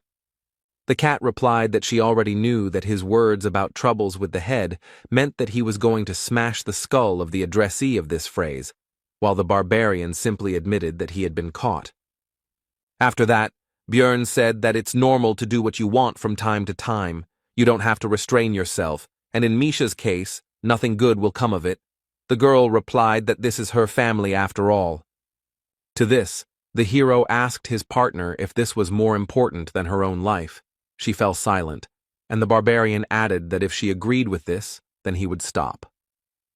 But the girl didn't say a word, so Bjorn told her to just watch what was happening, and also assured her that what she was worrying about would not happen. The servant seemed to believe that no one would dare touch him on the territory of the Karlstein family, so he became bolder and began to make claims again, to which Jandel simply gave him a flick on the face, which was enough with his strength.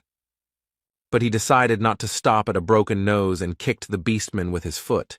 He immediately flew into the depths of the territory, and the gardener was surprised by what was happening. The other servants were also taken aback. They shouted out the name of the victim, whose name was Brante, and also raised a noise throughout the entire area. Armed beastmen quickly arrived at the sounds. having learned from the rest of the estate's inhabitants that the barbarian had just attacked the one standing at the gate. Among those who greeted him, the hero noticed a familiar face. It was Misha's brother. He also immediately recognized Björn Yandel. He was surprised that this was the guest his father was expecting, but first of all he wanted to know about the situation. He also added that if the intruder did not justify his actions, he would have to face the consequences. The barbarian expected at least a slightly different reaction, since he had previously saved this man's life. Bjorn said that he was indeed a guest of the head of his family, and this insignificant servant treated him like trash, and even insulted Misha, the daughter of the patriarch, and that was a big problem. The beastman quietly said that he told them to behave decently in front of strangers, but Jandel heard this and asked about the fact that he knew everything but did nothing, to which he received the answer that it was their business. Misha's brother, whose name is Talon Orifring, said that if this information is true, then the servant will be punished, and the hero must be content with this. The hero paid attention to the last words. Well, his original plan was to kick the insolent creatures and show them that he was not to be trifled with, but now he changed his mind. The barbarian hovered over the beastman and asked if he had any problems with his head. He was not going to stop at his previous idea. Misha already knew what these words meant, so she tried to stop the hero, but it was useless. He had already made his decision. Björn began to take a deep breath. He wasn't going to act as a normal barbarian would. He felt the need to go a little further. He ended up using his favorite scream again. It was loud enough to cause noticeable discomfort to the beastmen in front of him. But they quickly came to their senses, tensed up and began to prepare for a possible collision. Talon asked Jandel what he was even allowing himself to do. The hero simply decided to ask them whether this attitude towards Misha was due to the fact that she did not make a contract with the spiritual beast, even though she was from the main family. Talon realized that the guest already knew this information, so he confirmed it and added that it was their business, but was interrupted by Bjorn, who asked what would happen if this was not actually the case. He asked that if Misha had made a contract with the beast, then would the beastman apologize for his past actions and accept her as his relative, to which Orifrening clenched his hand into a fist. He said that his sister was already 25, so this was unlikely to happen, but under pressure he still agreed to it, because he believed that such a miracle would never happen to this loser. The hero was pleased with this development of events. He achieved what he wanted. Now it was Misha's turn, so the barbarian turned to her with a request to show her achievements, which she was not happy about. The cat said that in that case her father would not forgive her, but Jandel did not take it seriously. He said that in that case she should just apologize, because that is how a family should be. Misha started to make some excuses or something like that, but before she could even utter the first word, Bjorn interrupted her and said that she could do what she wanted, and he was here to help. The girl simply froze, while all the attention of the nearest fighters and servants was focused on what was happening. Everyone was waiting for further developments. But in the end, it was at this moment that the Patriarch of Karlstein appeared. He immediately ordered everyone to disperse, and the hero realized that this was the same crazy scoundrel. Misha, Bjorn, and the owner of the estate moved to the library. The man first thanked Jandel for answering his invitation. The barbarian in return thanked him for this. But the next moment, politeness and hospitality disappeared. The patriarch put his hand on the hero's shoulder, asked about his recent actions, while simultaneously using his skill. This is a Nightmare Lord ability that plunges its target into a state of fear that immediately runs through Bjorn's veins against his will. He understood in his head that this was just the effect of the skill, but his body did not obey. It was an extremely disgusting feeling. Now he understood why Misha was so afraid of his father. Karlstein felt like he was in control of the situation, although in reality, Bjorn had sufficiently pumped up magic resistance, willpower, and fighting spirit to cancel the skill's effect very quickly. The patriarch began to demand an answer, but he was interrupted by the guest's words that he should not be groped, and in general, how dare he, the hero decided to treat others the way they treated him. When Misha approached Bjorn to convey the invitation, Yandel immediately agreed. He did this for two reasons. Firstly, to prevent the cat from possibly leaving the team, because powerful families like this one might have connections with large clans, so they could simply order her to join them. Secondly, so that her father would not suspect that Björn Yandel was an evil spirit, since Misha's late awakening could attract attention. And if the patriarch knows about the secret behind the conclusion of this contract, then the barbarian needs to visit him and give him a normal excuse. However, it turned out that the family's attitude towards Misha had not changed, and her father suddenly tried to show his superiority over the guest. Karlstein was surprised. He asked the barbarian about the fear of death. He answered that he did not know about it, but he had no fear of the beastman himself, even though he was an explorer of the 8th floor. And he didn't care that in a direct confrontation this man would smear him across the wall, because if he was finished off here, the leader of his tribe would not stand aside. The hero mockingly said that Karlstein could not kill him here. The reasons were simple. He is a famous barbarian, admired by many, and he is now on the holy land of the Beastmen, where he was also invited. For a moment, Björn even imagined how immediately after his death another war would break out, like the one with the elves 10 years ago, because barbarians are exactly that kind of people. The patriarch cancelled his skill, turned away from the barbarian and the cat, and then laughed loudly, but the hero understood that he was just pretending, and in fact, he was now furious. Karlstein said that he knew that Yandel used that item. Bjorn decided that he knew about the Ring of the Frost Spirit, so he decided to play the fool. The barbarian pretended not to understand what was being said. The patriarch said that his acting was not particularly credible, but the hero decided that it was just a provocation, since he had already fooled many people thanks to his acting skills. He crossed his arms over his chest and demanded something simpler, to which the head of the family said that he meant the item that allowed them to conclude a contract with the ice beast, Scotty. As a result, the barbarian and the beastman went around and around for some time, one trying to somehow catch the other when the latter continued to feign complete incomprehension. The hero asked what this object was. The patriarch replied that he would tell about it as soon as Yandel confessed. Then Bjorn noticed that something was wrong here. He'd dealt with enough assholes to instinctively know that Karlstein was lying right now. The hero began to understand that this man seemed to know about the existence of an object that could help awaken, but he did not know the details. Now he was pushing that one word of his would solve all of Misha's problems, but Bjorn understood that he was being deliberately shown how the girl was treated in this house. His goal is to extract the necessary information from Yandel. On the way to it, he doesn't even care whether it hurts his daughter or not. He's definitely a complete asshole, the hero came to the conclusion. Bjorn noted that now was the perfect situation to use the perfect skill, the #1 reason he had assigned the barbarian as an imbalance character. Yandel placed his fist on his chest and said that he swears on his warrior's honor that he knows nothing of such a thing. It was an oath of honor that he lacked. This immediately made Karlstein believe in the truth of what was said, because for barbarians these are serious words that they usually do not throw around. But the hero didn't stop there. He said that he would find out what this object was, and in exchange, the patriarch would solve all of Misha's problems, who was now staring at her comrade in amazement, and he was already anticipating victory in the conversation. When Karlstein was left alone, he again took out and reread the passage from his damaged Complete Book of Relics 4, which was missing the part about what particular item allowed one to conclude a contract with Scotia.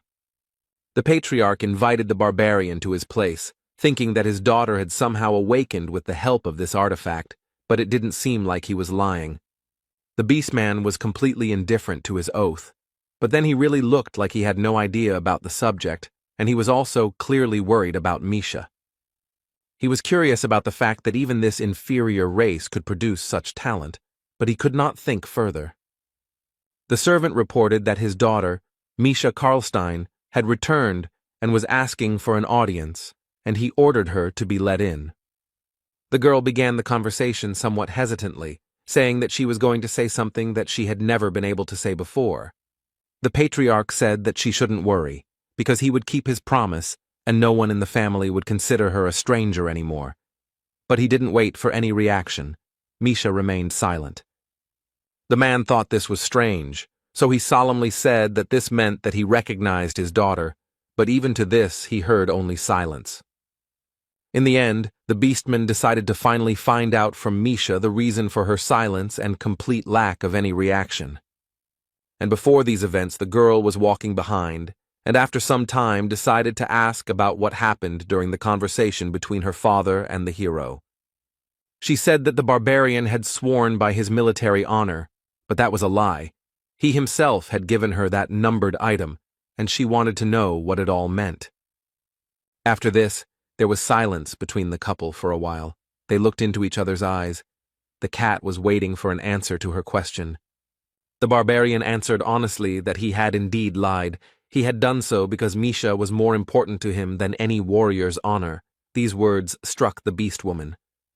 And the following words brought tears to the girl's eyes. Björn said that he simply thought about how hard it must be for her to live in such an environment. Returning to Misha's conversation with his father, the girl sharply replied that she was silent because she had come here to talk about the wrong, stupid promise of his. After that, she said that the beastman was not even her father, because her mother told her something before she passed away. They were not connected in any way. The girl turned away and said that she wanted to say exactly that, and also added that she hated him, mentally continuing that at the same time she felt pity. The beastman was discouraged. He shouted that he did not understand this behavior, because if Misha had kept silent, he would have accepted her as a worthy member of the family. He did not understand why she refused this opportunity. The girl, without turning around, walked away with a smile, and as she said goodbye, she just wanted to, but she still followed the advice that Bjorn had given her earlier. The supreme leader of the Beastman tribe, Albrecht Karlstein, found her answer completely impossible to understand. 10 days later, in a tavern in the 7th district, the hero met with Rothmiller. He had a strange feeling that because of the stranger's words, he could not trust his teammate. It was some kind of paradox for him. Even after hearing that warning, Björn had a hard time imagining how Brown would betray him, and all of these suspicions were making him feel guilty, so he decided to just talk. Jandal asked why his comrade had gone to the guild after the last expedition, and upon hearing this, Rothmiller shuddered, but quickly came to his senses. He put his mug on the table and said that all this time he had been wondering why Jandal met with him so often, and now he understood what the matter was. The scout asked the source of this information. The barbarian replied that he knew someone there, also thinking that if he said so, then something really happened. Rothmiller sighed and began to tell that it all started with the fact that he was called to the guild, and of course he went. It turned out that the head of the 7th district wanted to see him. Urbans offered Brown a reward for betraying Björn, but the scout replied that he would pretend that the conversation had never happened, and that was the end of it. The hero asked why he hadn't told him about it before, and Rothmiller explained that he really was going to act as if nothing had happened, and he also thought that the atmosphere in the team could have deteriorated.